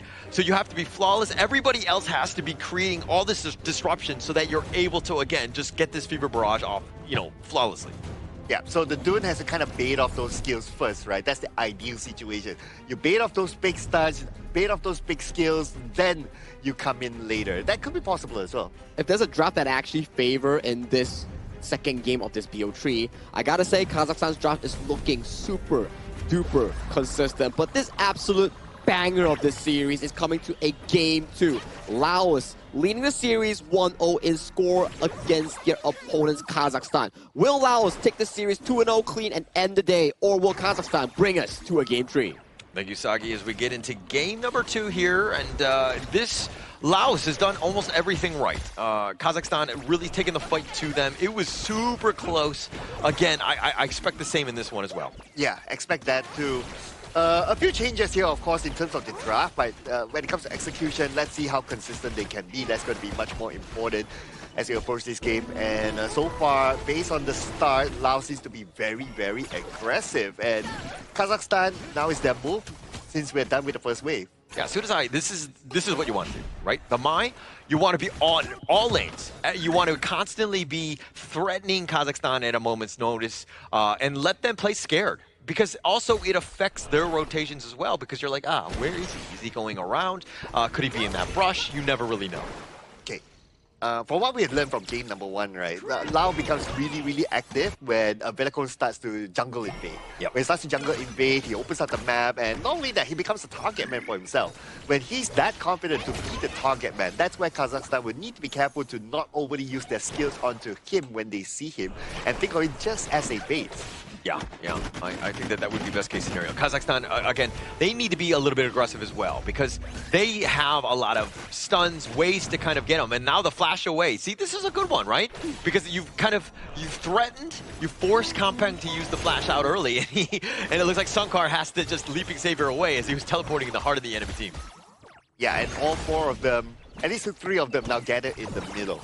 Yeah. Okay, but I don't think they can really engage right now. If we were to look at the 3 that's gathered in the middle, that's not that much. Oh, whoa, that happened just like that. Yeah, just you blink and you miss it. Arshin giving up first strike on that one. Just kind of, again, it's about just sticking around. Laos are very fast. They're going to find Sunkar yet again. The wind slash controlling him. He's not level 4. And is he able to stay alive? Not enough. Sudase with the Kachusen and the wind slash on. They're going to continue this chase. And Bakso, he's going to get dove under. Sudase just setting it up. They're just bouncing off the tower aggro, and that's going to be enough. They cycle through all, but Alahan looking to start up. But what can he do? He gets under tower. The wind slash is going to be used on him, and you wanted to see teams brawl, and they're going at it. Man, they just didn't want to let go of Bakzol at the bottom.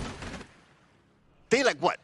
One go in, another one goes out, another one comes in just to try to tag the tower damage so that they deal enough damage to get that takedown. Man, that was just flawless execution by Laos. Yeah, absolutely flawless right here. I mean, this is exactly how, like, Laos are playing fast. They're playing aggressive, and they're playing within themselves, right? This is the discipline that you're talking about, because when they go, everybody's on board. There's no questions whatsoever. Oh, absolutely, right? This just shows the chemistry that they have here. And especially if you're playing like with the Dolia, right? You really need to be on point in terms of your communications and also understanding whether, okay, the Celestial Melody is on to who, when to use it, and all those things need to fall in place for them to come up with a really, really good execution. And they're going to do it again at the bottom, it seems. They're putting so much pressure at the farm lane. It is so much pressure that they have to swap the Dirige to the top. Yeah, that's going to, I mean, you're going to have to take whatever sort of space that's given to you. It's not best case scenario for them. But okay, let's talk a little bit about this whole synergy thing and trust, right? Whenever we talk with Adam, whenever he's on the desk, we're always like, hey, Adam, what do you do if you have an esports team? How do you kind of build that? And he's just saying, oh, we just got to hang out. We got to go to the movies together. What is your thought process? But before, okay, it looks like the tire's going to be taken here, but please answer that question. Well, I guess if it was me, looks like the Kazakhstan players will need to have a good meal together. Yeah, okay. Just starting with food, right? Yeah. I think that just kind of, it builds a bit of a rapport in that sense. But now Laos, it looks like they've done quite a bit, but Sutse misses the Kachusen, finding Bakshol. Nice two-man stun on this one, but he's going to just dodge the ghost ship, if you will, and he gets on out of this. Disciplined gameplay. Velakon is just there to steal away the jungle creeps. That's about it. And once they're done with that, they pull back. And while all that is happening, they are kind of pushing in the middle. But the main key point here is that they managed to steal one jungle creep, and that's about it. Look at how much discipline they have not to overcommit. 2.5k lead for Laos. They're doing everything right at this point. The way that they've been able to kind of even invade your jungle. Everything is not safe. You were talking about how you need to invade and be in somebody's house, and now you need to counter that by jumping into theirs. It doesn't seem like Kazakhstan has been able to do that. Oh, they don't have the space. They don't have the space. And their type of heroes are not the type that can invade early on. So that's going to be another issue. Whereas you have the Mai on the other side that can clearly invade. Yeah, they got the pushback onto him. Sunkar not even able to get his ult off. Arshin taking a lot. He's going to try to turn this. They have the wheel as well. And Alishan doing a little bit of work on side. He finds Falcom, but he's going to be probably taken down as well. Villicone gets the revenge on him. Kampong is going to be out 2 members down from Kazakhstan, as now they're going to look to just retreat. Okay, they get 2. That's okay for Lao. Whereas for Kazakhstan, at least they traded back with 1. But it's not only about like getting that 1 trade back. It's that they also lose a lot of resources from their own jungle. Yeah, they're going to lose everything. And this is why when you take or you get kills, you got to get something out of it, right? If it's a tower, even better, but taking away the enemy jungle. You got something. Basically like a goodie bag on this party on out. Oh, a goodie bag, yeah. That's a big goodie bag here.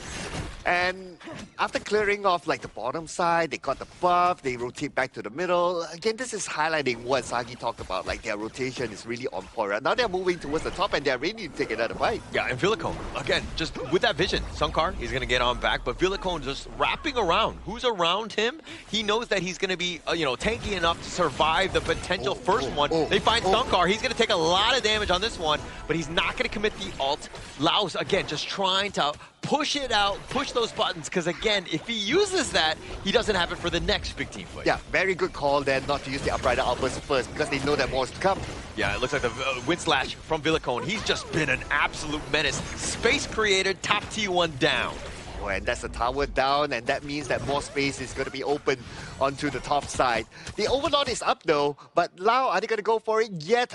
Probably not. Maybe they feel like, okay, it's not 10 minutes yet. So this Overlord to totally commit to it when all 5 players of Kazakhstan is still in the game, it's not worth it yet. Yeah, and you saw the push from Laos in the top T1. They took it down, but you're thinking, okay, Laos is definitely winning, but Alahan is counter-moving. Right, he took the bottom T1 himself. So they're trading towers. It doesn't look as great for Kazakhstan because they're down about 3K at this point. But Laos, the way that they've been aggressive, taking over the enemy jungle, that's been the biggest differentiator. Oh, here comes. On. It looks like they find Marapat. Sunkar has already been taken down. He gets caught out, not able to find any value. Now losing the blue buff. This game has been all Laos here. And now with this mid T1 potentially going to be started on this one, they're just going to wait for the minions. And again, Falcom, he's got so much space. This Marco Polo needs that time and farm, and they're giving him plenty of it. Yeah, Laos is moving as a team right now. Look at this. 5 players not too far apart from each other. Even if like, okay, mine goes up to clear the lanes, because of mine is a high mobility sort of hero, he'll be back with his teammates really, really soon. Well, the Byron is a Crash laner. He can stay down there just to do that split push thingy. So I'm very sure that they will come back as a 5 or as a 4 at least together again, especially after getting this Tyrant. Yeah, this game seems like Laos has really found that flow, right? They've gotten that moment. It's not even 10 minutes in, but it feels much later. They've just been completely dominating. They find Alahan. They get the wind slash on top of him, but he's going to get under the tower. The bottom T2 taken down by Kompang, and it looks like Laos with just yet another big objective. Right now, they're probably trying to bait out the Unbridled Outburst. Unbridled Outburst is on, but no real space to use it. Yeah, like who are you going to go against? Like Villicone is, I mean, they've done it in the past. I mean, you questioned it even in the last game when they actually found him, but that's really not the right target because he kind of wants to be baited in that sense. He wants to go, but now it's going to be used and it actually just pushes back Kompong. They're not able to get any sort of value. They're just like chasing around, trying to find something, but they cannot find a single kill. Oh, and now they baited out the Unbridled Outburst. That's going to be huge for them to continue on pushing. And the Unbridled Outburst, okay, expired. Now they know they have the entire space for them to play. And in fact, that should be enough time for them to even take down the Overlord too. Yeah, taking things away, right? It's a massive cooldown. Now he's got to build it up. That's going to take even more time. You've lost your jungle, all of the buffs. Things are looking very dire for Kazakhstan. Now they took down the buff at the bottom. 20 more seconds before we see the Tyrant. Lao is ready for it. Zongka should have enough time to stack up the madness for him to have that Unbridled Outburst again, but he has to do it really fast. Yeah, I mean, 10 minutes, Shadow Tyrant, that's going to be the next big target, up in about 5 seconds. And now Kazakhstan, again, he's just barely, like, not able to cast the Unbridled Outburst. He needs a little bit more madness, but look at how Kompang is just being aggressive, taking away the jungle camps at this point, but Laos just starting it up. They're going to take the Shadow Tyrant here, again, for free. Yeah. Just sending 2 down, but Unbridled Outburst onto only 1. Yeah, the ghost ship doesn't even catch him. They did not catch a predator. That was Kompang. Unfortunately for them, and now Kazakhstan, they have to walk the shame walk because, again, they've expended so many ults, didn't get any sort of value, and they've been pushed back into their base. Oh, okay. Kazakhstan, they seem to be losing the plot right here. Unfortunately, they wasted 2 big outs earlier on, and that will open up the window for Lao to push. Yeah, Vic alone up in front. The lane in the top lane, they're going to look to just, again, they're doing this. They haven't even taken the top T2, right? So they're just like essentially cutting the creeps, but they have such a huge advantage that they're able to kind of lock in Kazakhstan into their own base.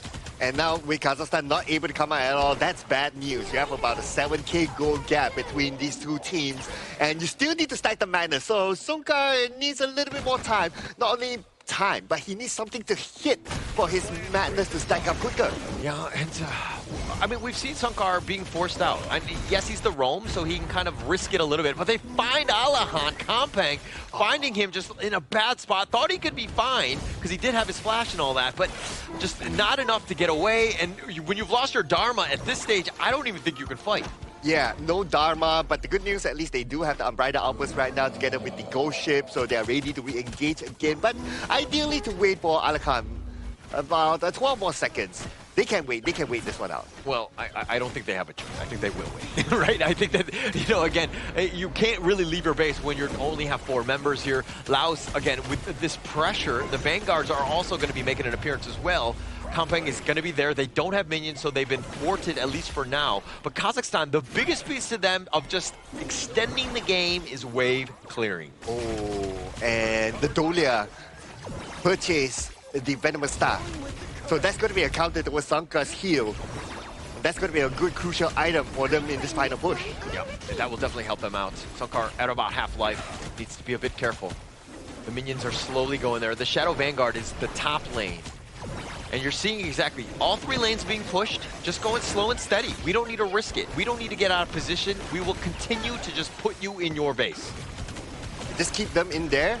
Ideally to bait out those big ults. Those big ults are still not out yet. That's why they're not committing to this fight. They're just waiting for who is going to pull the trigger first. Yeah, they're looking for the right angle, right moments. But, I mean, Marupet taking a decent amount. He gets blown up by the Fever Barrage. He thought he was going to be safe. He thought he was going to be tanky, but it's just not enough. It looks like Falcom has enough to do some serious damage now. Okay, if one Fever Barrage, you're able to take down Atta, that's a message there. That the gap between like damage output and damage able to be received is huge. Yeah, absolutely huge at this point. But the minions, that's the only thing slowing them down. I mean, you still have 4 more players from Kazakhstan, 10 more seconds essentially for Marupet to be on back up. But now this is that moment. Nice 3-man. Now the Storm Strike, he decides to go in. They take the mid T3. The Umbrella Outburst just covering at least the end guys. They've gotten Kampang, so they did get a little bit of revenge. They've traded away the mid T3 as well as the top. Both of those are down. Can they get anything else? Okay, time for Laos to pull back. They already got 2 towers, which is good enough at this moment. The bottom tower is a critical situation, but that's fine. They can come back again later because the tower is going to be up again. That should be their main focus. Yeah, they'll just take this one because, again, Kazakhstan can't go and they can't contest because they have to fix the lanes. They have to do that housekeeping back home, ensure that they just don't lose this game. So, again, Kazakhstan on the back foot, down about 8K at this stage. This is a rough situation. They're down 8K and they have to collect again the Madness stack for some guys, so that's going to take a while. And now they're being pushed back again because after getting the Tyrant, obviously Lao is going to push all 3 lanes. So they are prepared inside their base. They have to keep all their skills. They have to be the right chill mindset at this moment to execute their plan well. Definitely need to be patient. I mean, all the lane, the top and the mid will auto push. The bottom lane is the biggest target here because it still has that T3, but it's teetering on the edge of its own life right there. So they'll deal with these minions as quickly as possible. You know, Laos doing everything right, but the biggest piece to this is Villicone. He's just had so much impact, and he's been this guardian, this troll under the bridge where nobody can pass. Oh, okay, they took down the tower, so now everything is open for the side of Kazakhstan.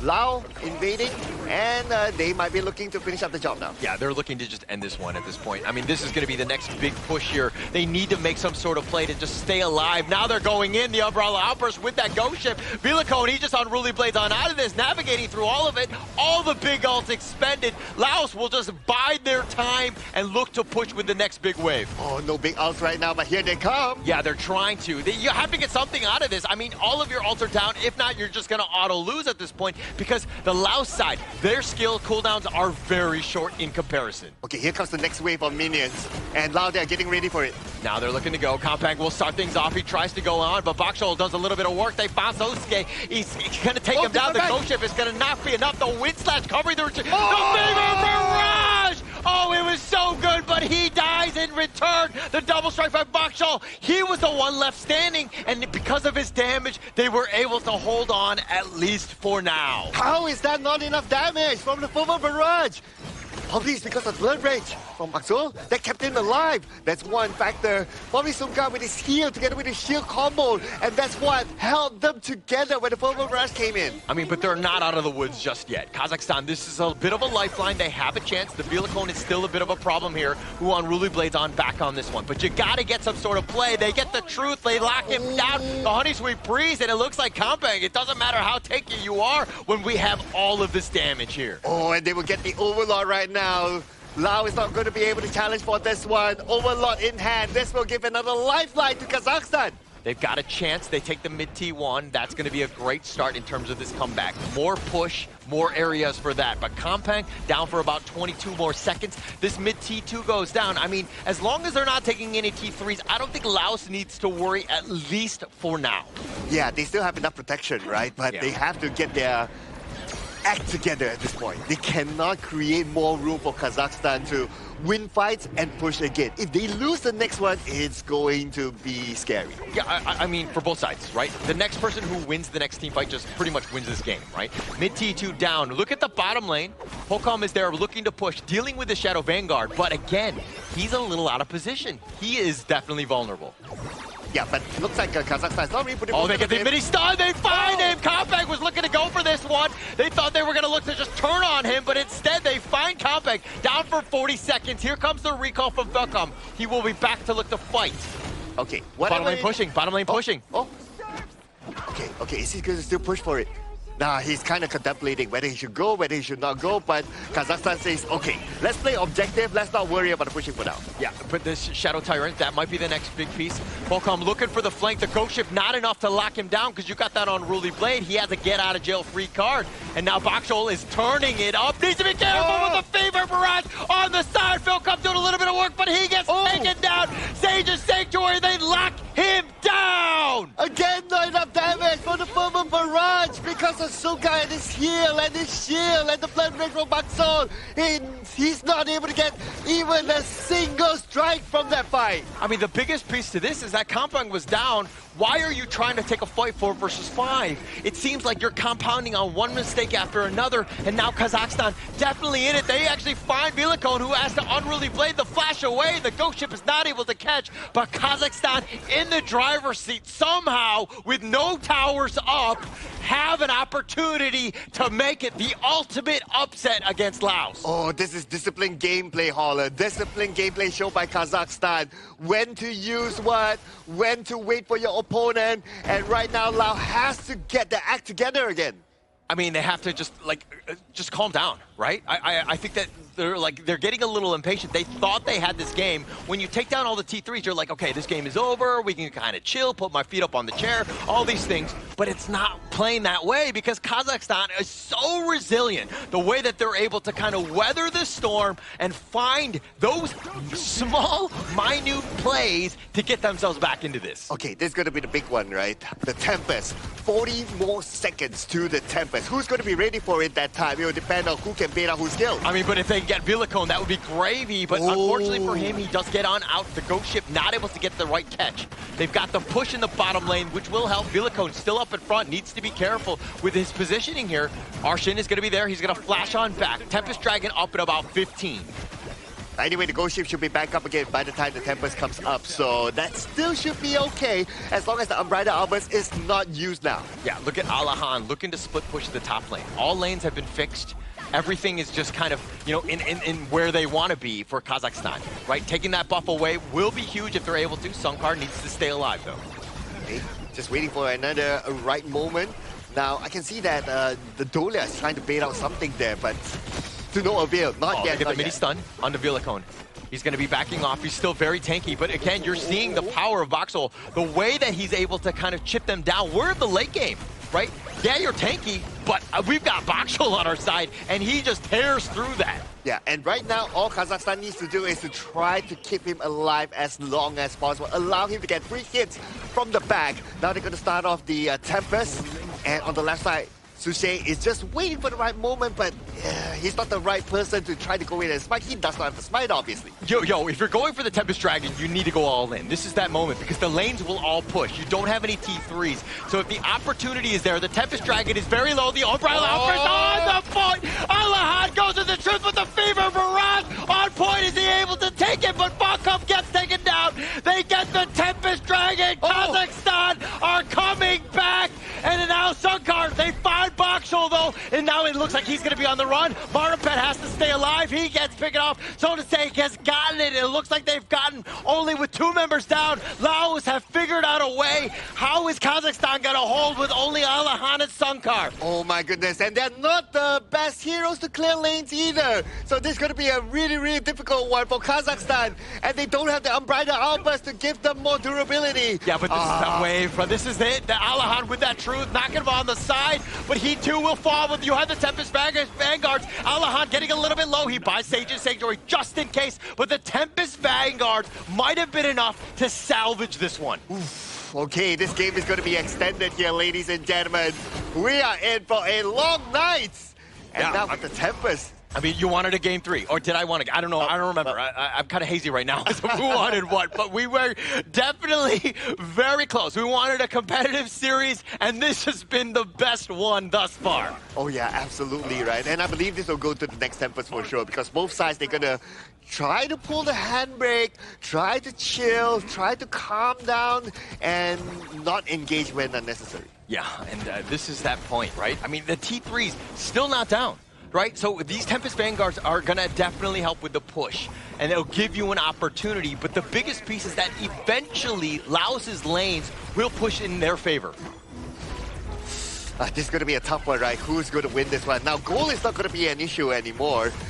Whatever goal it is, it doesn't matter. It's all about execution. Yeah, it doesn't really matter at this point. Villicone, that's been the problem. They take the bottom T3, they're gonna equalize. Villicone about half-life, and they're trying to deal with the elite minions, but they don't have any more Vanguards to continue this push.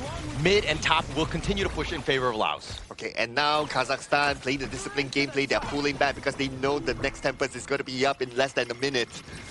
Same goes for Lao as well. They cannot go out and try to search for the Kazakhstan players. They have to okay, let's play this discipline. Let's just clear off our lanes and get ready for the next Tempest. Yeah, Laos have to just, they need to just push waves themselves, right? And at least at the same time, Kampeng needs to play a little bit more timidly. He's been going out of position, which has created the comeback because of, the single players that have been picked off. Okay, look at this, right? So Suche is going all the way to the back. He's probably looking at an opportunity to get the backline. Look at him, look at him. He's going to come anytime soon. Yeah, he's going to potentially go, and now he defines it. He goes with the passing. He's going to go golden. But now it looks like it's Sage's Sanctuary is going to be popped for him. The ambush is going to be on his favor. And now it looks like the Unruly Blade Villicone is going to be running for his life. Laos is trying to, again, stay alive. They tried to go for the play, but they got caught out. So to say, he tried to go for the ambush, and he got killed. Oh, so to say, I see that idea, but it's not over yet. Oh, the Wind Slash Villicone is still a bit of a problem. They're doing a little bit of work, but the return play, Villicone is going to be down. Kazakhstan over the wall. Ghost Ship is going to be set. They take the mid T3. Now they want to end the game. And this is where they could potentially end the game, but then again, Lao will not make it easy for them. They're trying to go as they back all the way to the back line. But still, wait a second. Can they actually defend this one? Down to the last hit. But Lao, they don't have this. Wait. Not over yet. Not over yet. They have back door. They have back door. They have back door. There's no way. Maripat's trying to wing on it, but it's been locked in. Lao somehow hold on because they didn't have any minions. Alahan, sliver of life. He's going to look to recall. He will be there, but at what cost? Can he hold on this one? Oh, man, I can't believe what I'm saying. It was down to the last hit, and still they're able to defend it. I mean, this is the backdoor protection. This is why you have to deal with the minions. They rush right in. They want to go for Alahan, but they don't have minions themselves. They need to deal with the super elite minions in the mid lane. They're going to look to clear this up. They will be patient, but again, they don't have time. Arshin is back up. Bakshol is up as well. Sunkar is there. Kazakhstan back at full strength. Laos has to go for the Tempest instead, and that's exactly what they're doing right now. Now Kazakhstan, they have to rush towards the Tempest. Tempest now, okay? Almost about half-life. They're getting close. I mean, They don't have enough. They're going to look to rush this. Kazakhstan will look to start this one. Over the wall, Falcom is there. So they have that damage. They're trying to zone them away, but Falcom is trying to distract, but he's not able to get it. They get the pushback, and who gets the Tempest Dragon? Falcom takes the Tempest Dragon! Arshan is going to go golden. He's going to try to stay alive and weather the storm. Alahad gets a little bit low. He needs to be careful. The flash away. Alahad has already been taken down. The Tempest Dragon buff is just way too much. Laos taking him down, and it looks like Laos, with 4 members down from Kazakhstan, have taken the game. And this is the moment for Laos to end the game for sure. All they need to do right now is just push down the mid lane, and then once and for all, 26 minutes, ladies and gentlemen, 1 more to go. All he might do is to defend, but what can he do right now without him on the gorge? Laos will take home this epic victory. Play coming in from Nanfeng that he found the double Fever Barrage, cleared the wave, deactivated the tower just to make sure that he found the finishing blow on towards Kazakhstan. It's such a hot breaking loss for the Kazakhstan team members, but what a valiant effort. What an absolute cinema for these 2 games. I don't know, I mean, I'm still recovering from that game. Like, that was intense. There were so many different moments where Kazakhstan, like, they had that chance. There was like one last hit on the crystal, not able to do it. They didn't, I mean, the minions weren't there. They had backdoor protection up. Laos just hanging on by a thread, but that's all you need. And if you wanted cinema, you got it tonight. Oh man, that was absolutely insane. No cap. Absolutely insane. No cap. That was some different roller coaster compared to game 1. If game 1 was a bit back and forth, depending on team fights, that crystal rush coming in from the side of Kazakhstan, just for the side of Boham to just double Fever Barrage it at what, 5% HP? That was the best thing that happened tonight. I was like, okay, game 1 was epic, and I was like, there's no way. There's no way, right? Right? I was like, okay, the game is over. I mean, with the way Laos was playing this early to mid game, everything was kind of just in their favor. But then, small mistakes. Back and forth. They were just stacking up. And then you saw that Kazakhstan had that window of opportunity, and it was just so close. It's a game of inches, my friend. And unfortunately for Kazakhstan, they were just that close. Oh man, I don't think any other game can get as close as this. That was like, this is super. That was insane. Like, this top, the one that Abdulaziz stole the Tempest Dragon with the Angel up, was the Quadra Strike, because we were expecting like, okay, game 1 was like pretty good, right? And then game 2 is like, okay, maybe Laos woke up, and then they're like trying to pack the bag, send it to 2-0, and then we have a good night. But no, the composition coming in from Kazakhstan was so solid. No one could answer the DRNG in the late game, and then we thought, okay, the Marco Polo probably fell off. We saw the fact that the farm wave Foham found like a good flank, but then he made the mistake. He faltered one after another, and then the late game comes. That backdoor protection, my goodness. Can I just say, let's welcome Laos to the stage, right? I think that we wanted epic games, and Laos more than stepped up to it. What an absolute crazy game. Everybody's stepping up. So to say, that flank attempt to try to go for that ambush, and one of his 2 deaths, that was the moment where I was like, oh, they're screwed. Kazakhstan wins, but apparently you need backdoor protection to keep yourself alive. I mean, that game, insane. And you know what? This is something that we did discuss during the drafting phase, right? It's like, okay, it's not broken, don't fix it. And it just shows again, although Kazakhstan, unfortunately, they didn't win this one, but they're showing that when it comes to the draft, there was nothing wrong about it. Nothing wrong about it. Yeah, there was nothing wrong. I just stick to the same heroes. I mean, they were all good. It was about execution, and it came down to the late game decision making. That was like the biggest differential.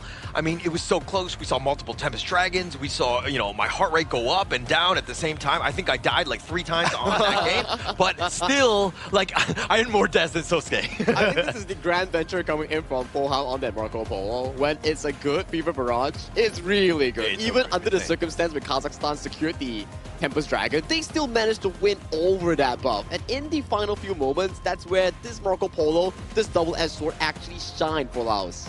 Yeah, at some point, I thought that Marco Polo goes in with the Fever Barrage. Oh, where's his damage? Oh, there's so much sustain on the other side.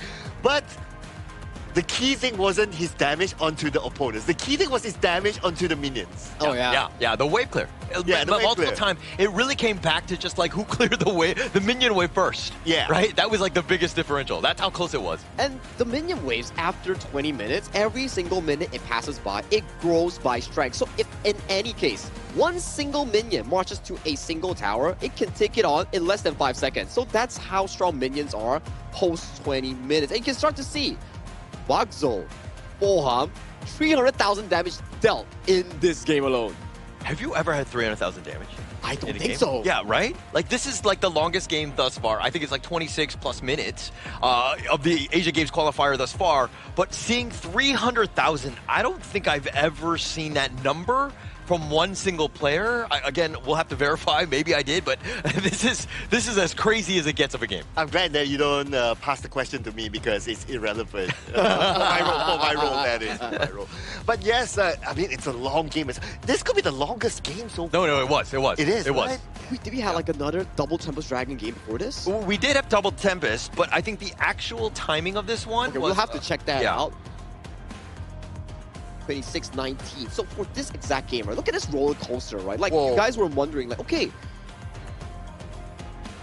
so this is the second longest one. No, this is the first. This is the longest one. There was another one that was 25 minutes. 35. No, 25, 35. There was another game that was a little bit shorter than this. And then this is now the longest. This is now the longest This game. is the longest. All right. You know what? If you can't break records by getting the fastest game, you might as well break records by getting the longest game, right? Oh my. That's actually a terrible idea. Let me be very Well, let's go back to this gold graph. This is exactly our caster's heart rate monitor. It was looking like very steady chill. We're going up to a nice slope up until those trolls start coming in. But let's break down with these highlights here. The early game was looking super duper good coming in from Team Laos. Every single play, every single rotations, everything was in their control. They got all 3 towers in the early game very, very early. This is when some of the mistakes started coming in from Kampen. You can see, okay, this stuff justifiable because you still got the 2 towers. But this one caused it a lot. Yeah. It's a good theoretical position coming from Boham, but then you burn the Sage Sanctuary, and you know Sage Sanctuary. Yeah. That item only has 2 charges. Exactly. Actually, Kampeng was dead, right? And they decided to make a play 4 versus 5. Terrible decision in hindsight. Exactly, and this is the highlight of the game. This one. Like, okay, 24 minutes, minions are marching in. First Fever Rush goes in with the Purify, stuns everybody with the Winter, and then comes in with another one, with a Brink of Health. Nobody got him with the last hit, and he still managed to swap it to a Sage Sanctuary at the very last, coming in for the side of Kampeng. And then they have Doomsday here to take down the Ata. That was just marvelous. And at this point, you can see the Ata slow respawn coming in from the top side from Marapat. So this is a 4v5 up front in favor of Laos. So this fight is a no-brainer here, rewarded towards Laos with the Tempest Dragon with a Team 5 victory in the 26-minute mark. Crazy game. I mean, the Tempest Dragon buff, like this was that buff was enough for them to overcome Kazakhstan in the end.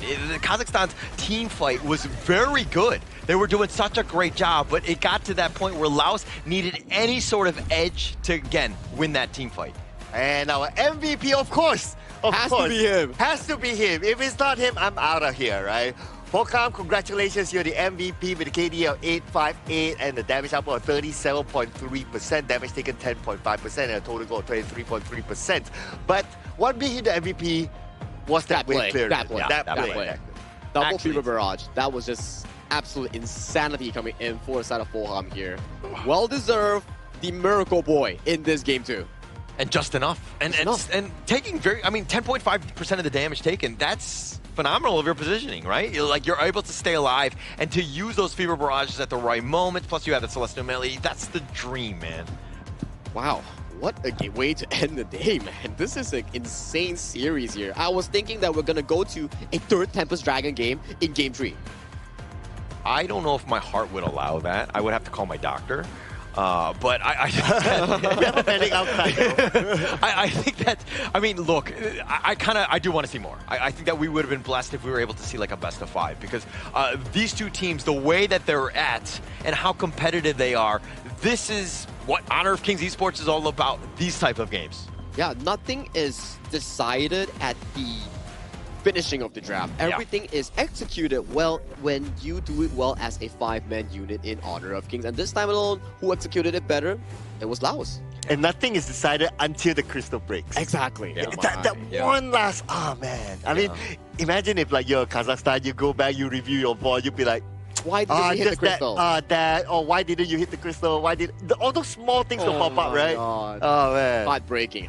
Yeah, Sagi, you've been into enough like team discussions, you would know. But it's one of those things where like the crystal, like they probably should have attacked it. But when you see the Fever Barrage on top of it, you're like, okay, I gotta stop him. You're so tunnel visioned on trying to stop him more than anything else, so that you know what I mean?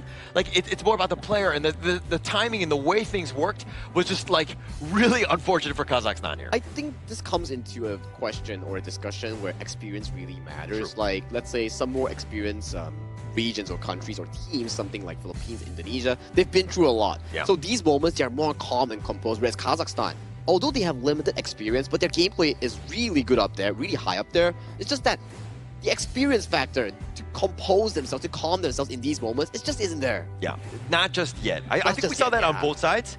They were like, when you see teams and it's like, 5-10 minutes into the game and they're willing to skirmish, like, you know that there's a little bit of fire in them and they need to kind of rein that in a bit. You got to be very smart in terms of the movement. Not to say that both of these squads are going to be, made mistakes, but you can tell that they're willing to fight at a moment's notice. Yeah, willing to fight at a moment's notice, willing to do it all for the win, for their region or country. But let's throw it over to Mara on the interview stage to check out one of the best series that we had so far with the winner Laos.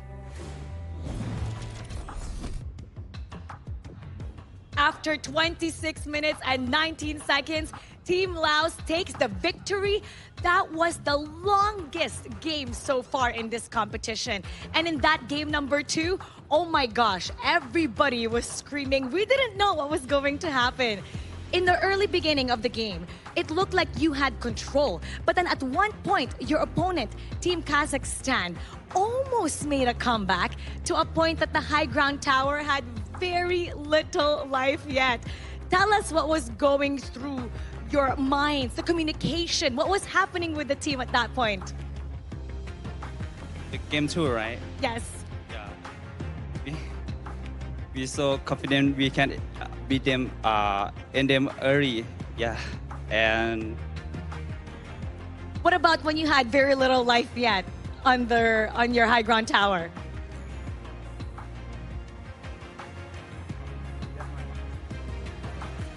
It was back and forth, back and forth. แบบตีกลับไปกลับมาเถื่อบ่ตายเถื่อนะเขาเกือบชนะรอบแรกแล้วเกือบตีป้อมกับเจ้าได้แล้วแล้วก็ป้อมเฮาเกือบถึกแตกเกือบเหลือเลือดน้อยเดียวนะพวกโตรู้สึกจังไดจึงคัมแบ็กได้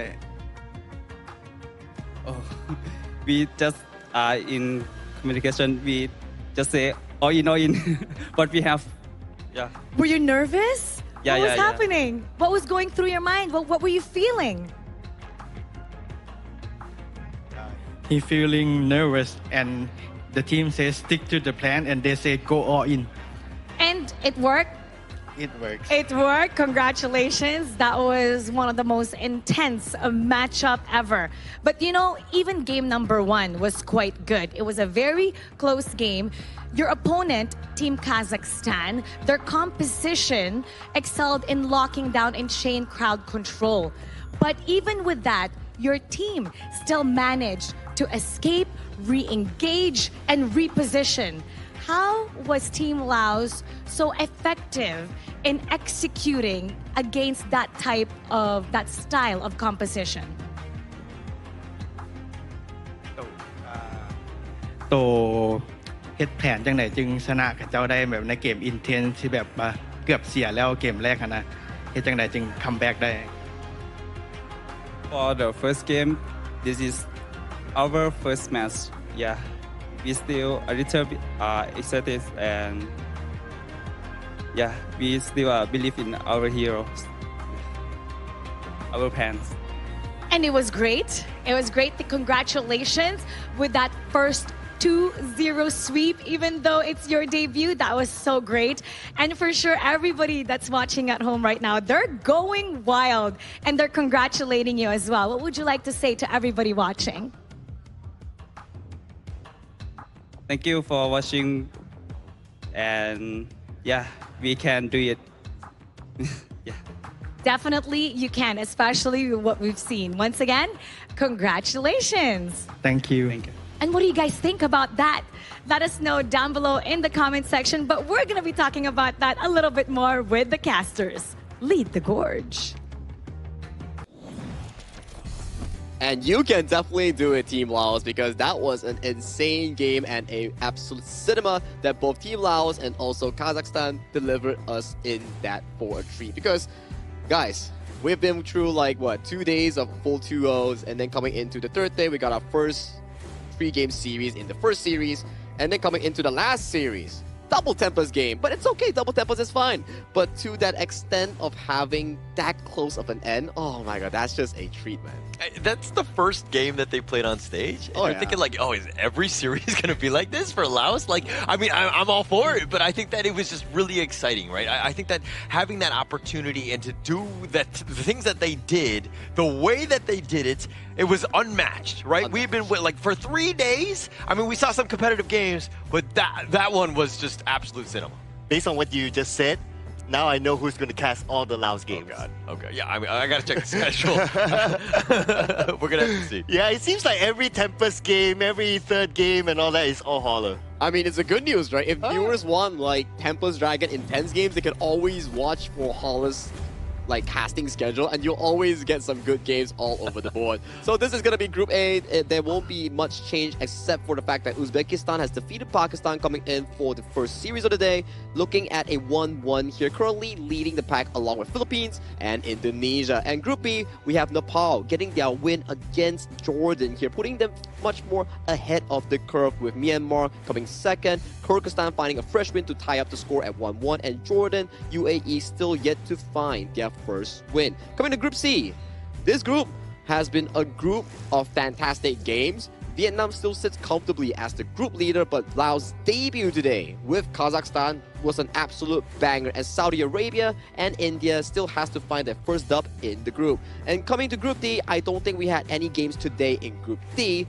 but it's still no shifts towards the standings. Republic of Korea 1-0, Syria 1-0 tied for first. Singapore and Sri Lanka has played against them, but yet to find a single win, and Hong Kong, China has yet to play their first game. They will find their debut likely tomorrow. Yeah, and actually, I'm very excited to see them. Hong Kong, China. I think that there's a lot of expectations in terms of this team as being one of the favorites in Group D, but walk me through at least the schedule for tomorrow here. Well, for tomorrow, we can see Group A, B, C, C, D. Oh, A, B, C, D, everybody will start playing here. For the start of the day, Pakistan will take on against Mongolia, both looking to find their first win. Myanmar against Jordan. India will come up against Laos. I think that 4 p.m. game at UTC +8, that's going to be an interesting one. Kazakhstan will take on KSA for another Group C matchup to see whether they can solidify their spot in their respective group. And finally, the debut of Hong Kong, China will come at 8 p.m. against Syria for the closing game. Yeah, so to answer your question, Sir Cloud, yeah, I will be on the Laos series. So I guess I got what I wanted? I don't really know, but yeah, I will be there on that series with India.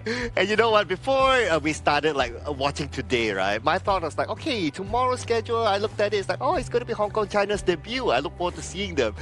Now, on top of them, I look forward to seeing the India-Laos game. That's going to be packing a big punch here, considering that Laos and also India, they all have like a pretty similar playstyle, where India like to play specific picks that like to drag towards the late game, and Laos is really, really dominant in the early phase, likes to invade the jungle, likes to capitalize off early game leads. So we're definitely in for a treat for a third series of the day, and a lot of the Hong Kong China fans are waiting for the debut of the team, and that team is also a monstrous one to look out for because they have so much competitive experience. Yeah, and I mean, coming all the way from Fearless Esports, AG, AG Global as well, so they have that, and bringing that onto the stage where Group D, where, again, there's a lot of other titans in that one. It's going to be an interesting watch. We have so many good games every single day. Please do stay tuned because, again, we have like 9 days in a row of this Asia Games qualifiers, and they've been bangers of days. Absolute bangers here. But if you're also fans of updates coming in for the Honor of Kings official app, do check out June 17th for the comprehensive improvements for the lobby interface. New UI and in-match controls are definitely coming in with a lot of new heroes, with a lot of new stuff, new events. So do check out the new game of Honor of Kings coming in on June 17th. Yeah, June 17 is like what, 2 days from now? Yeah, 2 days from yeah, now. 2 days from now. Yeah, lots of good stuff there. But of course, you can't only like just play the new update on just any phone, right? You have to play the new update on the best phone possible, which is the iQOO. Yeah, the iQOO 15R, official gaming phone for the 2026 Asian Games Esports event for the Honor of Kings here. So you gotta give it props, right? This phone has been sustaining 26-minute games and still going well, back-to-back Tempest games, and you know it. It's been trial and tested, and if you need a good phone, check out iQOO 15R. Yeah, I think that we should get access to them as well, especially on the desk, so that we can kind of get some stats, or just because I need a phone, that's all. On the desk? You mean? I was going to say just the room? desk, that's an excuse, but yeah, I'll just take it with me just to test it out, right? I mean, it's been a long day, guys. Like, today has been a roller coaster, I would say. Vietnam still continuing with their dominance, and then we had like Uzbekistan coming back from a 1-0-1 like deficit into a 2-1 convincing win. And to end the day, we have back-to-back Tempest games with like crazy tower defense, with crazy crystal like inches. I don't know, man. If today is not one of the best series that you've been watching, you can count on Holler to bring you even more action tomorrow. I don't know if it's a blessing or a curse at this point, but I'm super excited to just watch competitive games, and we definitely saw some today. Yeah, exactly right. I mean, lots of good games. Oh, man. Now we're still somewhere in the middle of this competition, right? But yet the games are really ramping up right now. I'm sure there are a lot more to come tomorrow onwards. But hey, that's probably the end of the show for today of Day 3 of the Asian Games Qualifiers for Honor of Kings. My name is Sagi, your desk host for today. With me are the casters of The Gorge, Andrew and also Holler. We will say goodnight. Ever changing, some chameleon, blood, sweat, and tears. We'll never make it if we fall to everything that brings us down. With a comeback is now. Blood, sweat, and tears. Fight for what we want. Doesn't matter the cost. Every day, put in work. Blood, sweat, and tears. Nothing comes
Turn it back.